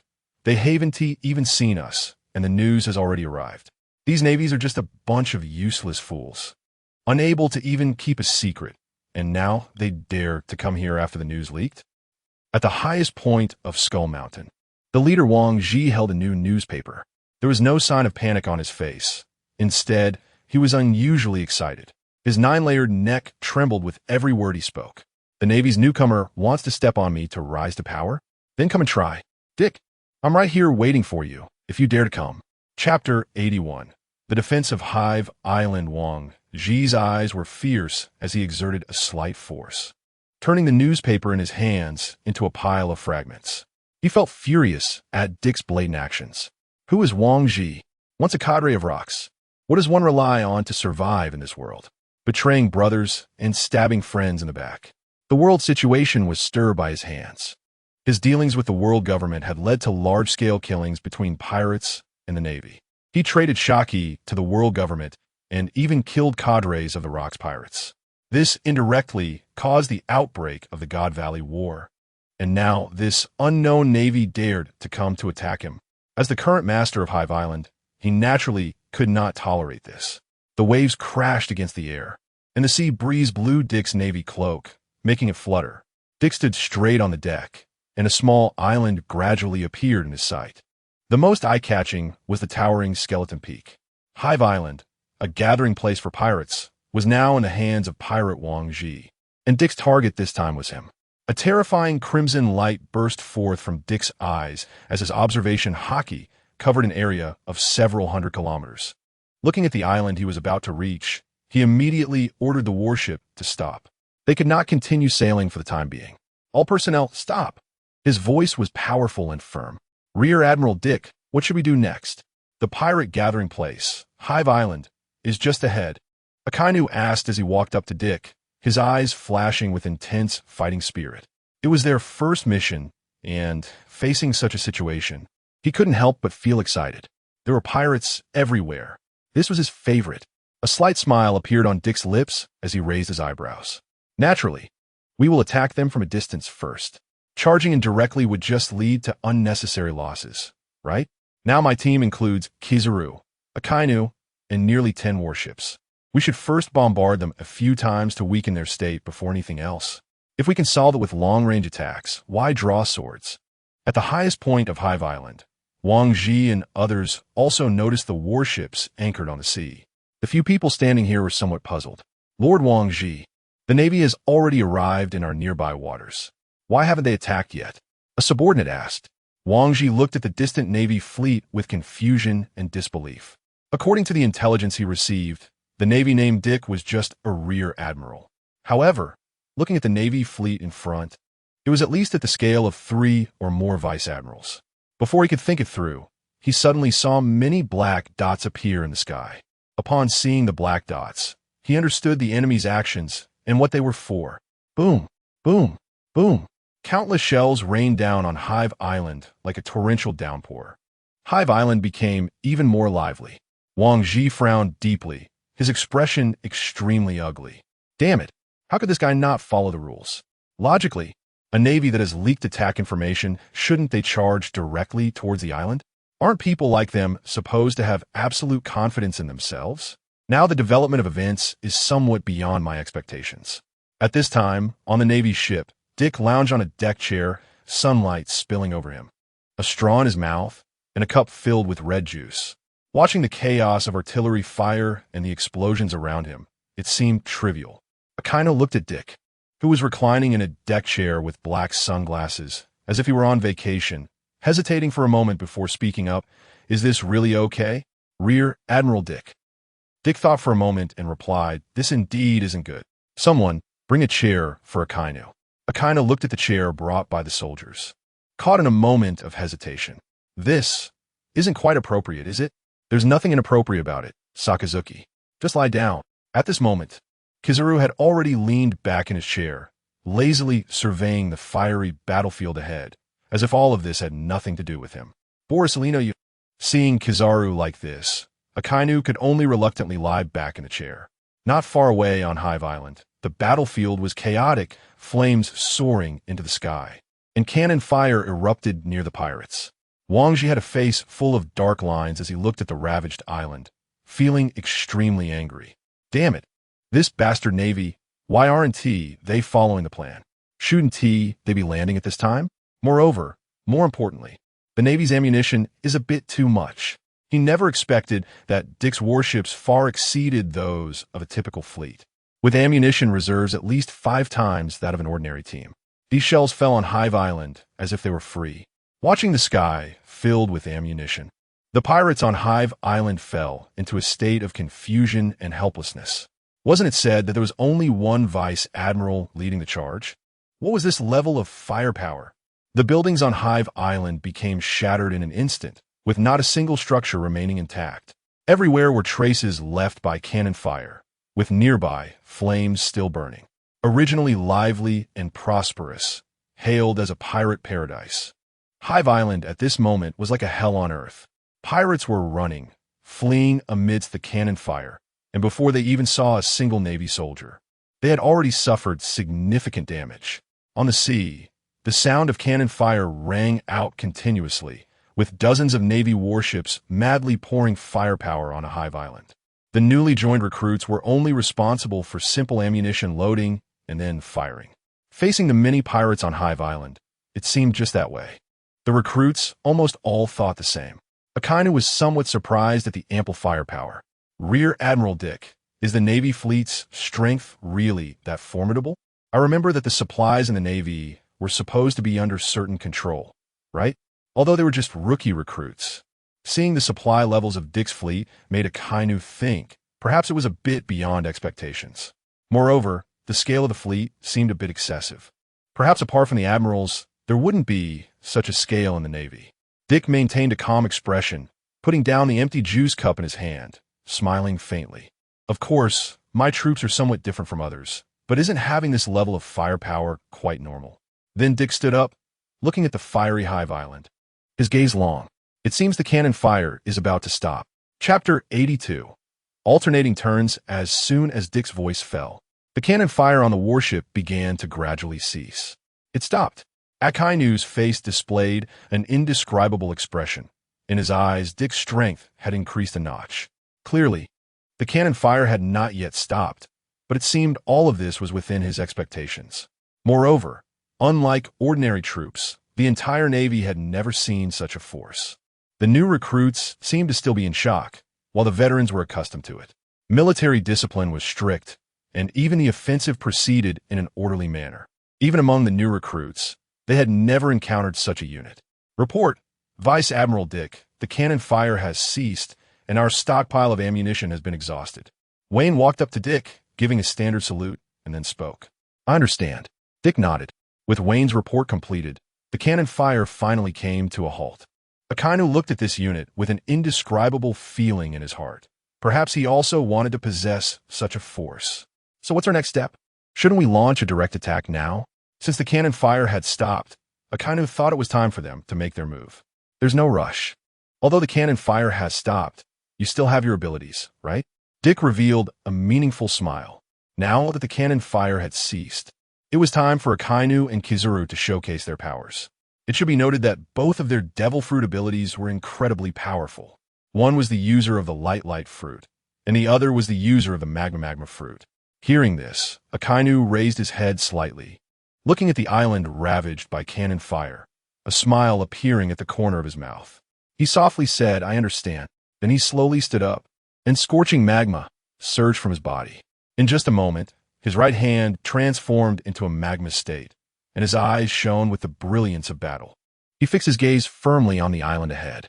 With both hands spread wide, countless magma formed into scorching magma fists and immediately shot into the air. Meteor volcano! Inside Hive Island, the continuous cannon fire finally came to a stop. Wang Ji looked at the dire situation on the island, gritting his teeth, his fingers cracking as he clenched them, his gaze darkly fixed on the sea ahead. Those damn guys, once they attack here, I must chop them into pieces. Hive Island had suffered significant losses, with many buildings on the island basically destroyed. The pirates had also suffered heavy casualties, although these attacks were inconsequential to the strong. For ordinary pirates, they were already deadly. Has the attack stopped? What powerful firepower! How many people are on the other side? Didn't they say it was just a unit led by a vice admiral? With such firepower, even if you say it's a fleet of admirals, I would believe it. However, they were relieved to have survived. The pirates on Hive Island felt fortunate to have made it through. But thinking about the upcoming attacks from the Navy made their hearts race. Was this kind of attack just an appetizer? Some pirates regretted coming to this island. But it was too late to say anything now. Just as they were still discussing, they noticed a splash of crimson color appear in the sky. Look, what is that? Some pirates looked up at the sky, only to see fist-like red attacks rapidly descending toward them. That looks like a fist. But how could fists suddenly appear in the sky? Is that a fist? No, that clearly indicates the next round of attacks from the Navy is coming. Immediately, some pirates reacted. Those who had just begun to recover from the previous attacks started a new round of fleeing and dodging. Boom! Bang! The magma struck Hive Island, its power and destructive force far exceeding the previous cannon fire. The magma fell onto the pirates on the island, instantly eroding their bodies. The intense heat and boiling magma could cause the death of a pirate in an instant. The pirates who had just settled down to catch their breath were once again plunged into fear at this moment. On the Navy warship, Akainu exhaled a puff of white smoke, emanating intense heat all over his body, giving off a vibe that warned others to keep their distance. The cold sweat on his face had just begun to slide down before it was evaporated by the scorching temperature. He slowly retracted his hands, breathing slightly heavier. He was already feeling somewhat fatigued, and Dick hurriedly urged him to hold back. There were more important battles ahead, and this was merely clearing out small-time pirates. The attacks on the island also ceased. As Akainu withdrew his hands, the pirates on the island fell into a state of calm once again. Wreaths of black smoke rose from the island, leaving behind blackened craters where the magma had burned. Damn it, what does this guy want to do? Wang Ji clenched his fists tightly, as if he was about to draw blood. This Navy is extraordinary. We can't just wait for them to attack. We have to take the initiative. With the attack reaching this point, Wang Ji's mind shifted. He could no longer sit idly by and wait for the enemy's assault. He had to take action. Thinking this, he prepared to immediately gather his troops to launch an offensive against the enemy. Just as they were about to summon their forces, a golden flash in the sky captured everyone's attention. What is that? A star? No, it looks like a person. Are they planning to land on the island? On the deck, Akainu looked at the golden figure in the sky and sighed. I didn't expect Borsellino to take this seriously. Indeed, I didn't expect it either. I've never seen him this serious before. Dick responded to Akainu. In the sky, Akainu was dressed in the Navy's blue and white striped uniform, his face displaying an unprecedented seriousness. After witnessing Dick's strength, he deeply realized that there are always stronger people out there. Thus, his previous laziness was gone. His eyes, seen through yellow sunglasses, reflected an unparalleled fighting spirit. With Hive Island beneath his feet, my determination starts from today. He transformed into a golden meteor, radiating dazzling cross-shaped light around him, shining even in the daytime. Gyata no Kagami. Chapter 83. It's my turn to perform. Countless stars bloom in the sky, shining brilliantly. The pirates on Hive Island have yet to recover from the recent waves of attacks. But the next wave of attacks is about to arrive. Look at the sky. That figure. Is another attack coming? Damn it, we haven't even seen a real Navy officer yet, and we're going to die. Some pirates have already given up hope of continuing to survive, and the continuous onslaught has shattered their confidence to withstand the next wave of attacks. The golden stars in the sky fall like a torrential rain, crashing down without reservation. Bang, bang, bang. Rumble, rumble, rumble. The golden stars hit the ground. While they lack the destructive power of the previous magma, their sheer numbers create a series of relentless explosions. Almost all the buildings on Hive Island have been destroyed, and many pirates have lost their lives in this continuous assault. Wang Ji, as the master of Hive Island, is now stiff-necked, his face looking extremely grim. His gaze is fierce, gripping the famous sword at his waist, his teeth grinding together. Damn Navy, what you take us for? What kind of attack is this? He is furious, gripping so tightly that his fingers turn white. He originally planned to build fortifications on Hive Island to withstand the Navy's attacks. As the defending side, he had a significant advantage, but now, due to the various tricks of the Navy on the other side, all his previous efforts have turned to dust. Countless pirates have lost their lives in these waves of attacks. His advantage is gone. There is no need to defend anymore. It's better to take the initiative and break this deadlock. The losses among the higher-ranking members are not too severe. Thinking of this, Wang Ji grips even tighter, bending his knees, and suddenly launches himself like a cannonball towards the center of the stars in the sky. A black-armed color of Haki wraps around his hand. With a hiss, as the blade is drawn, a chill spreads around him. In the air, Kizaru, who is attacking, sees a black dot rushing toward him at high speed. His pupils constrict slightly, and the starry sky dissipates as a figure suddenly appears beneath him. Wang Ji blocks the golden starlight that is attacking him with his sword, and he is now less than 5 meters away from Kizaru. Kizaru, facing the sudden attack, is not the slightest bit flustered, still maintaining that lazy demeanor. Showing no signs of enthusiasm, Wang Ji's fierce gaze fixes on the humanoid Kizaru, and he bitterly speaks. "You Navy, can't you live well? Why come here to seek death? You should know that I have cooperated with your world government quite a bit." As he speaks, Wang Ji is already less than an arm's length away from Kizaru.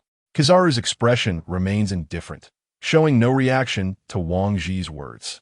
"Oh, I didn't expect you to have this connection." Just as the attack is about to arrive, Wang Ji's pupils suddenly widen, as if his observation Haki has seen something incredible. A golden figure suddenly appears in front of him. That person is Dick, who immediately follows Wang Ji's movement the moment Wang Ji acts. At this moment, he appears in his dragon form, clad in golden scales, with coral-like golden dragon horns on his head, exuding an imposing presence.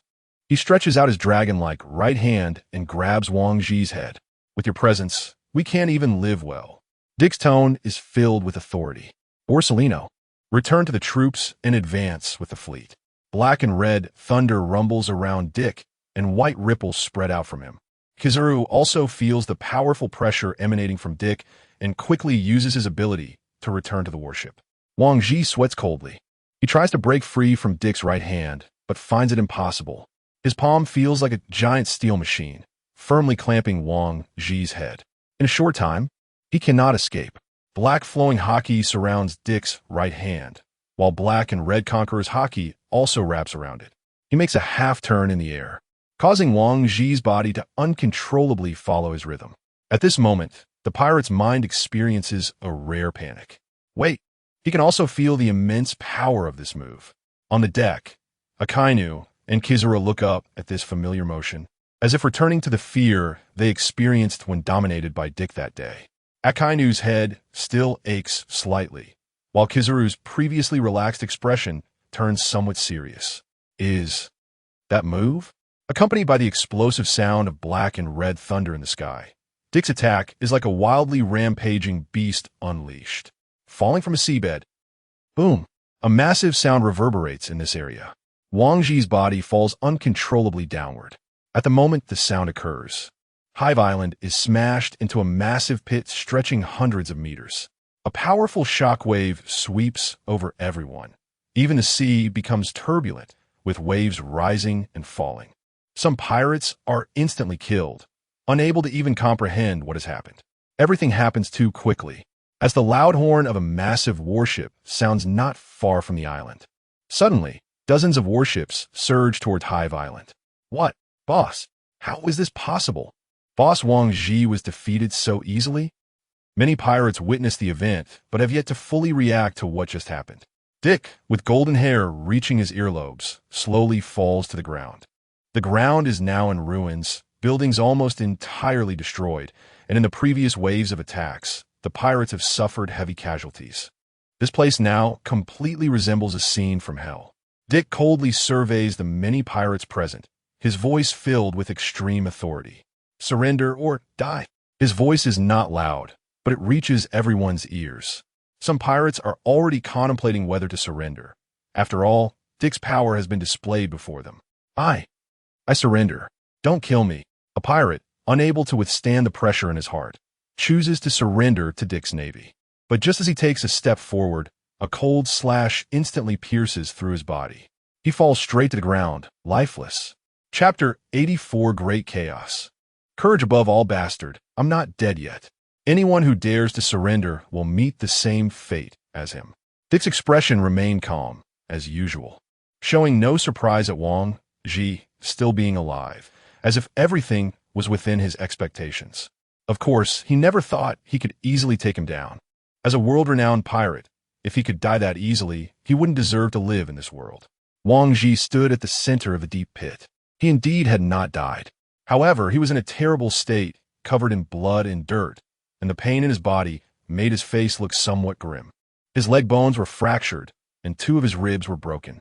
The bastard Navy had suddenly appeared in front of him, catching him off guard. But he wouldn't give them another chance like that. Dick, is it? You're quite something. It seems you're still young and shouldn't be doing such things. It was you who violated the rules of engagement and ambushed us just now. If you withdraw now, I can pay some price. But if this continues, it will benefit neither of us. Wang Ji still believed in his heart that this battle was the result of the enemy's ambush, and if it were a real fight, they would never easily lose. The current situation was unfavorable for him, and given his cooperation with the world government, as long as he was willing to pay a price, persuading the Navy to retreat was not impossible. Dick snorted coldly. He didn't expect that the infamous pirate Wang Ji would be so naive. Wang Ji, there is no need for you to struggle in vain anymore. Today, you and your hive island will perish here. Upon hearing this, Wang Ji's expression changed, and his gaze darkened. This Navy was different from what he had imagined. Today, only battle could resolve this matter. Wang Ji understood in his heart that this fight was inevitable. Dick, do you really think you can kill me today? I am Wang Ji. As a great pirate, Wang Ji would never easily admit defeat. Boom! The roar of warships grew closer, and soon a large number of Navy soldiers began to land on Hive Island. Boss, it's bad. The Navy is here. There are over a dozen warships. Damn it. Our defenses have long been destroyed. We can't hold them off. Seeing the Navy troops so close, countless pirates felt retreating. They became pirates to satisfy themselves and live the life they wanted, not to seek death. Wang Ji raised his hand and instantly killed a pirate who tried to escape beside him. Today, they would fight the Navy to the death here.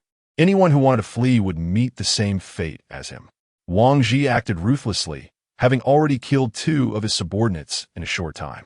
It seems you treat your subordinates poorly.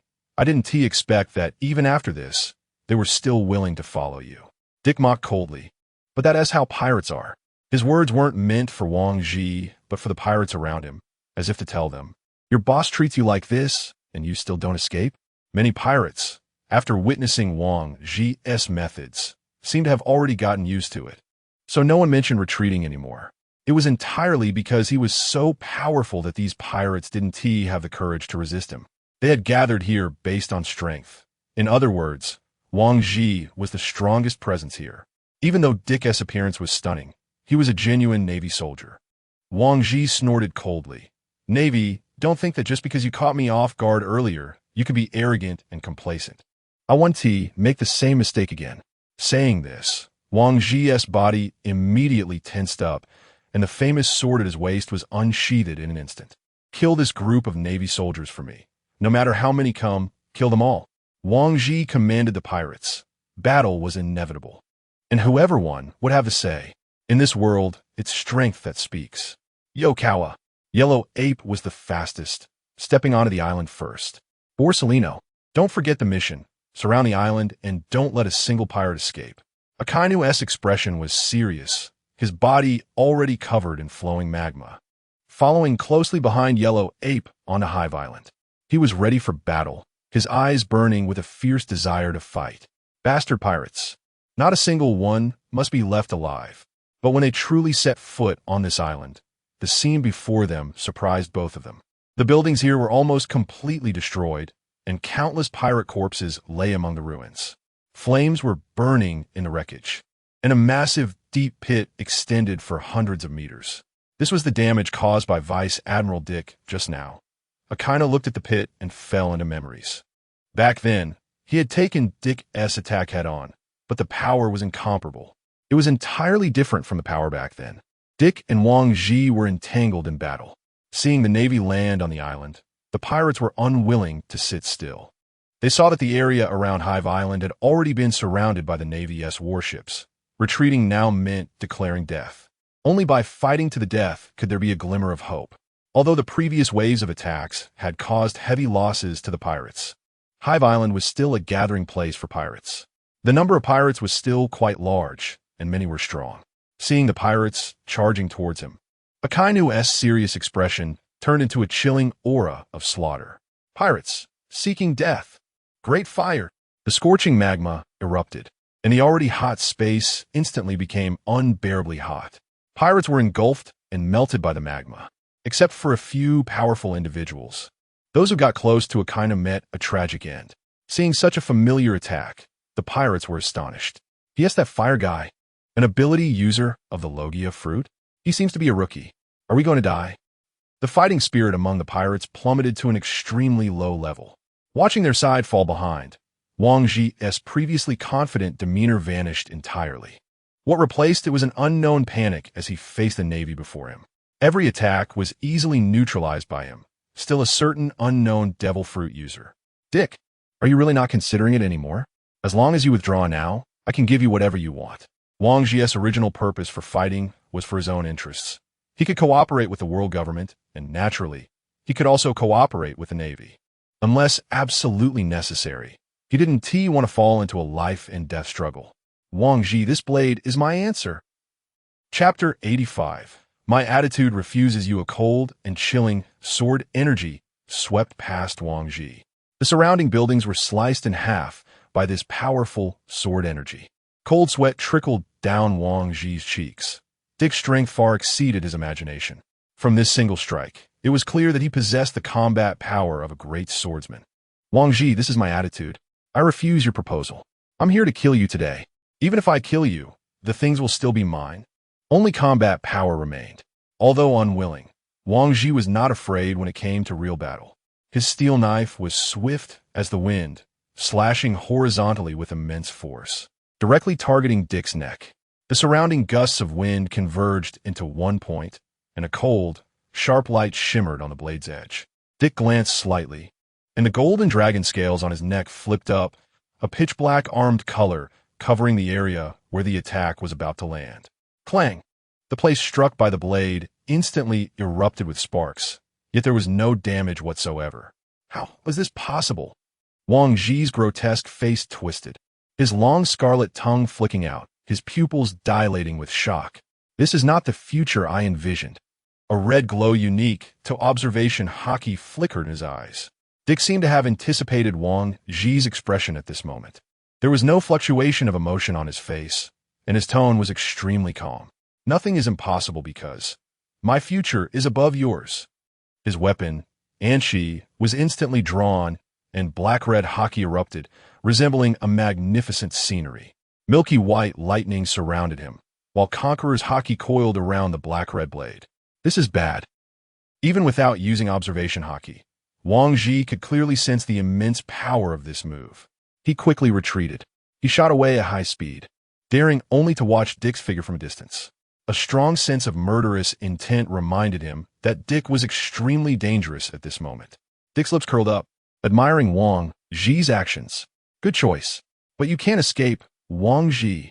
Dick shouted, his aura overwhelming, as the black-red lightning thundered in the sky. The cold blade shimmered with flowing black-red Haki. Chia, flowing speed. Boom! With a loud explosion, a slash infused with Conqueror's Haki surged toward Wang Ji's neck. The pirates and navy below raised their heads, watching the spectacle in the sky. Under the illumination of the black-red lightning, the golden figure unleashed a powerful slash, standing proudly in midair like a victorious general from ancient times. The once mighty pirate now only had the option to flee in embarrassment. He didn't even have the courage to withstand this blow. Akainu raised his head, a hint of respect appearing on his resolute face.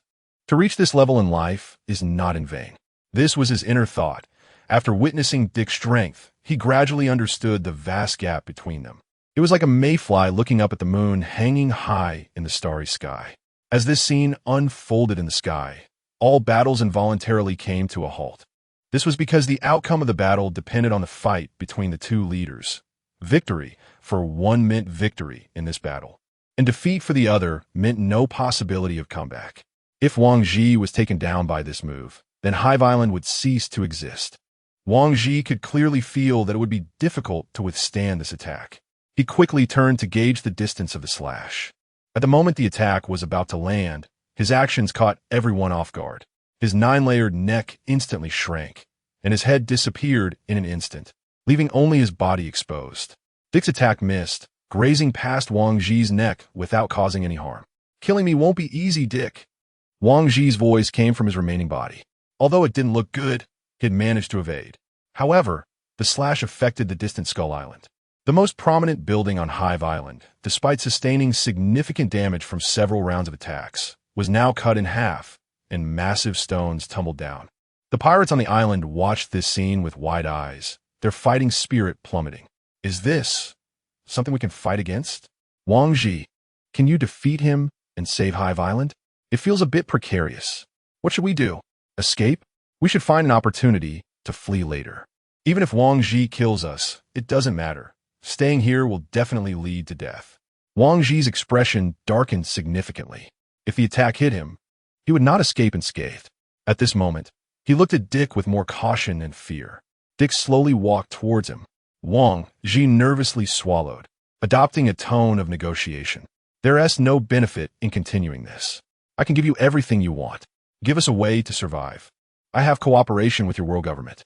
He brought up the world government. Wang Ji now understood that he was not a match for this Marine Rear Admiral. So he lowered his status and tried to maintain a humble attitude. Continuing like this, he was bound to be killed. Dick's cold face showed no emotion, his tone indifferent. The world government? Do you think you could suppress me with them?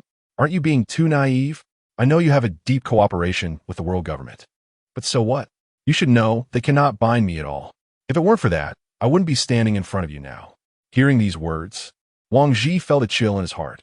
He was well aware of Dick's various actions. He just didn't expect that he would disregard the world government's demands and forcibly engage in battle with him. Initially, he thought Dick was an unreasonable Marine who had gained a bit of power and became arrogant. But after their confrontation, he suddenly realized that Dick was targeting him specifically with a clear goal and no hesitation. Damn it, he gritted his teeth, his gaze burning with a desire to incinerate Dick. If you won't let me live, then even if I die, I will take a piece of your flesh with me. At this moment, the powerful psychological suggestion to survive filled Wang Ji's heart. His eyes turned crimson, rage burning within him. This was a life-or-death battle.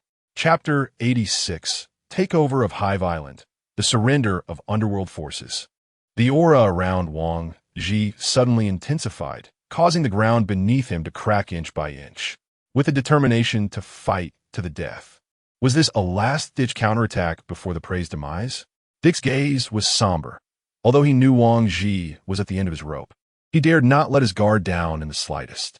Prey often unleashes a powerful force unlike any before at the last moment. Besides, Wang Ji was not weak. Being forced into this situation by Dick meant he was only left with the option to gamble everything for a chance at survival. White smoke rose around him, and the air continued to tremble under his pressure. Damn Navy. Air split. Extreme explosion. Boom. A cloud of white mist enveloped Wang Ji's body, propelling him rapidly towards Dick. Dick's expression paused slightly. He realized that even with his observation Haki, he could not see through Wang Ji's intentions. It seemed that those who could survive in the sea were not weak characters. Although Wang Ji was somewhat despicable, there was no doubt about his strength. Otherwise, he would not have become an officer of the Rocks Pirates. However, since Dick was here, he had absolute confidence in defeating him. The Red Conqueror's Haki coiled around his blade, and his eyes burst with a scarlet glow. He had seen this move countless times and had experienced its power firsthand. Therefore, he could appreciate its strength as black and red lightning erupted. The ground beneath him crumbled at a touch, turning into heaps of debris. Divine avoidance. Boom. Bang. The tremendous sounds echoed across the entire island. The white mist spread, and powerful air currents continuously spilled out from the point where Dick and Wang Ji clashed. The area within dozens of meters around them turned into a wasteland. What? What happened? Thud, thud, thud. Weak pirates and newly joined Navy recruits were knocked unconscious by the overflowing Conqueror's Haki, collapsing to the ground and losing consciousness. Even Akainu and Kizuru had moved away from the center of the battle. Just standing on the outskirts, they could feel the overwhelming power. A shocked expression appeared on Akainu's stern face, his mouth slightly agape as he looked at the center engulfed in black and red lightning. What do you think the outcome of the battle will be? A curious Navy recruit asked. Kizaru struck the recruit on the head with an iron fist. The recruit wanted to protest, but upon seeing Kizaru's face, he swallowed his words. Did this even need to be thought about? There was only one person who would win. That was Vice Admiral Dick. A rare seriousness appeared on Kizaru's face. In his mind, there could only be one outcome and no other. After encountering Vice Admiral Dick, the justice path that had always been unclear to him seemed to gradually become clear. He no longer needed to pursue the so-called justice. He just had to follow in Dick's footsteps. As long as he followed him, he would surely achieve the justice he desired. Even Akainu was slightly surprised by Kizaru's words and actions. This was completely different from the Kizaru he remembered. At this moment, they could not intervene in the battle and could only watch quietly, waiting for the outcome. However, Akainu's thoughts were completely aligned with Kizaru's. In his heart, there could only be one result. That was to wait for Vice Admiral Dick's victory. He had no doubt that Dick would win. The justice he pursued was reflected in Dick. In the center of the battlefield, as the white mist dissipated, a golden-yellow figure stood proudly. A man resembling a dragon, clad in golden scales, exuded a formidable presence. The dragon tail behind him swayed like a cloak, adding to his majesty. Dick appeared like a victorious general. Beneath his feet lay a man covered in blood, lifeless, yet recognizable. Wang Ji, the Sea King of Hive Island. This battle was won. In the end, the Navy achieved complete victory. Dick looked up. In the sky, several specially trained seagulls circled. The miniature cameras hanging from their necks flashed white light, capturing Dick's figure. These were special seagulls trained by Morgans. They had not appeared earlier due to the danger. Just the overflowing conqueror's Haki was enough to deal with them. Upon witnessing their captain's defeat, the pirates dropped their weapons one after another. They surrendered. They had lost and saw no need to continue fighting. They had wanted to surrender long ago, but were compelled to fight due to Wang Ji's tyranny. Now that Wang Ji was dead, they could surrender openly. We surrender. We admit defeat. How could we possibly win? We should have surrendered earlier. It was all because of Wang Ji. I really don't want to fight anymore. Hearing the pirates surrender and the news of Wang Ji's death, the Navy celebrated jubilantly. We won. Victory. They did not expect the victory to come so easily. They had thought there would be a tremendous battle. What were you thinking? If it weren't for Vice Admiral Dick leading us, you wouldn't even know how you died. The Navy won this war because of Dick's presence. Thus, they celebrated wildly on the island. Vice Admiral Dick. Vice Admiral Dick. Vice Admiral Dick. Dick's name echoed throughout the space as the Navy surrounded him at the center. Dick had now shed the form of his devil fruit abilities, returning to his original human appearance. He still looked like the handsome young man he was, but now with an added sense of composure.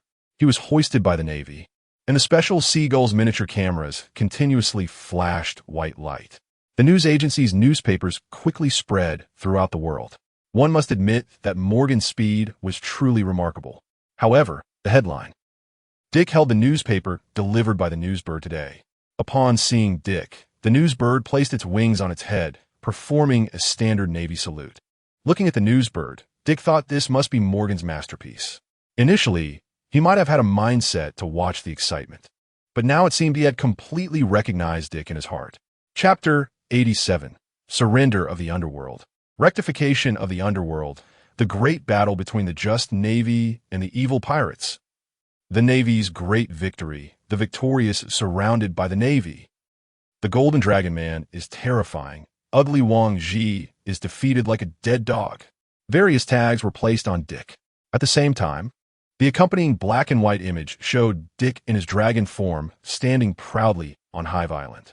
Wang Ji and the dead dog lay on the ground, while Dick's dragon form appeared extremely majestic and powerful. After this battle, the Navy's reputation experienced unprecedented growth, and people's trust in the Navy increased. Most importantly, there were other photos as well, including scenes of pirates collectively surrendering and laying down their weapons. There were also images of Dick surrounded by Navy personnel, all displayed before the world. Through the operations of news magnate Morgans, Dick's reputation spread widely across the globe. He had become the hottest figure in the Navy. But with fame came trouble. The decision to engage Wang Ji in battle was not approved by either the Navy or the world government. It was entirely Dick's own decision. Dick, it seems you have quite a bit of trouble ahead. Admiral Steel Bone Kong crossed his arms over his chest, looking somewhat grim. Upon hearing Steel Bone Kong's voice, Dick slowly put down the newspaper. At that moment, he was sitting in the Navy headquarters office, feet propped up, with an expression as calm as ever. "Admiral, do you think it was wrong to eliminate the pirates on Hive Island?" In light of the significant events that had transpired, Dick was immediately summoned to Marineford after the battle. It was possible he might even face a military tribunal. Although he had defeated Wang Ji, he had disobeyed Navy orders. More importantly, he had caused considerable damage to the interests of the world government and the Celestial Dragons. Wang Ji had many cooperative relationships with the Celestial Dragons and the world government.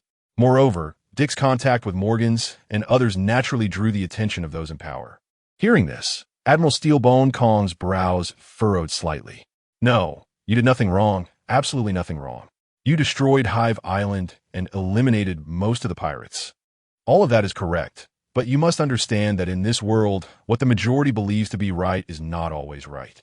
The power of discourse is often in the hands of a few, and even I cannot decide." Steelbone Kong was right. In this world, the power of discourse is forever held by a minority. What they say is often considered correct, just like the future O'Hara incident, where the last child became an innocent demon. So, the ones who really hold the power are those high-up Celestial Dragons.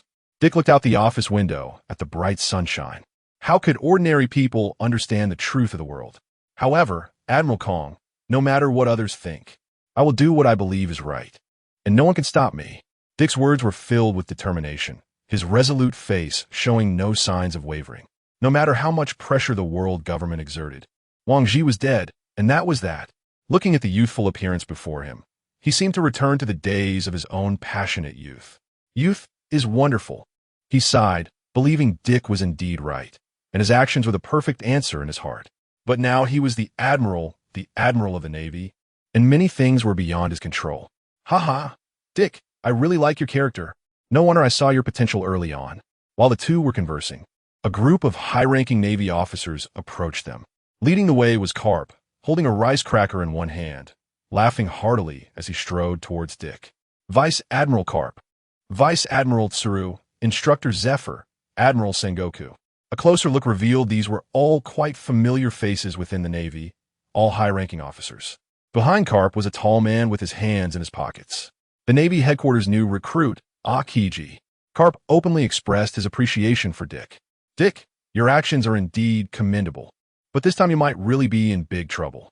The 5 elders personally issued orders to see you." Sengoku adjusted his glasses and said solemnly, "The 5 elders? Well, we were bound to meet sooner or later. An earlier meeting is no problem. It's just, Dick was not truly concerned about the 5 elders, but about him, the one behind scenes. With his current strength, he likely wouldn't be a match. From Im's performance, it was clear he was the strongest in the world. No doubt about it. He was a figure who had lived for at least 800 years. If it came to a battle, escape would be the only option. A direct confrontation could very well lead to death. If Sabo could escape, Dick was confident he could do the same. "Then let's meet," Dick said in a calm tone, showing no emotional fluctuations. The other Navy senior officers felt a hint of surprise. They hadn't expected him to take this matter so lightly, even showing no emotions about it. Ha, I told you. You can do it, Dick. I have high hopes for you. Go ahead without worry. Even though you violated orders, your actions were completely justified. Even the 5 elders can't do anything to you." Zephyr expressed his confidence in Dick, believing in him ever since the last incident. He firmly believed Dick would become the face of the Navy in the future, and that trend was already emerging. Dick raised his gaze toward the distance. That direction was where the 5 elders were located, the Holy Land, Mariewa, the place where all celestial dragons reside, known as the residence of the gods. "Then let's go meet them." Just as Dick was about to leave, Vice Admiral Tsuru approached him and softly said, "Vice Admiral Dick, your performance has been very good, and I am quite satisfied. This meeting with the 5 elders should pose no issues." Dick felt a bit puzzled. His interactions with Tsuru had not been extensive. Why was she suddenly saying this to him? Before this battle, Tsuru had resolved that if Dick won, she would entrust her sister to him to care for. "You see, I have a sister who is about to reach the age to enlist, and I would like to place her under your command." "Sister? Could it be?" "Her name is Gion, and I hope you can agree to my request. I won't be stingy and will provide you with certain conveniences." Vice Admiral Dick,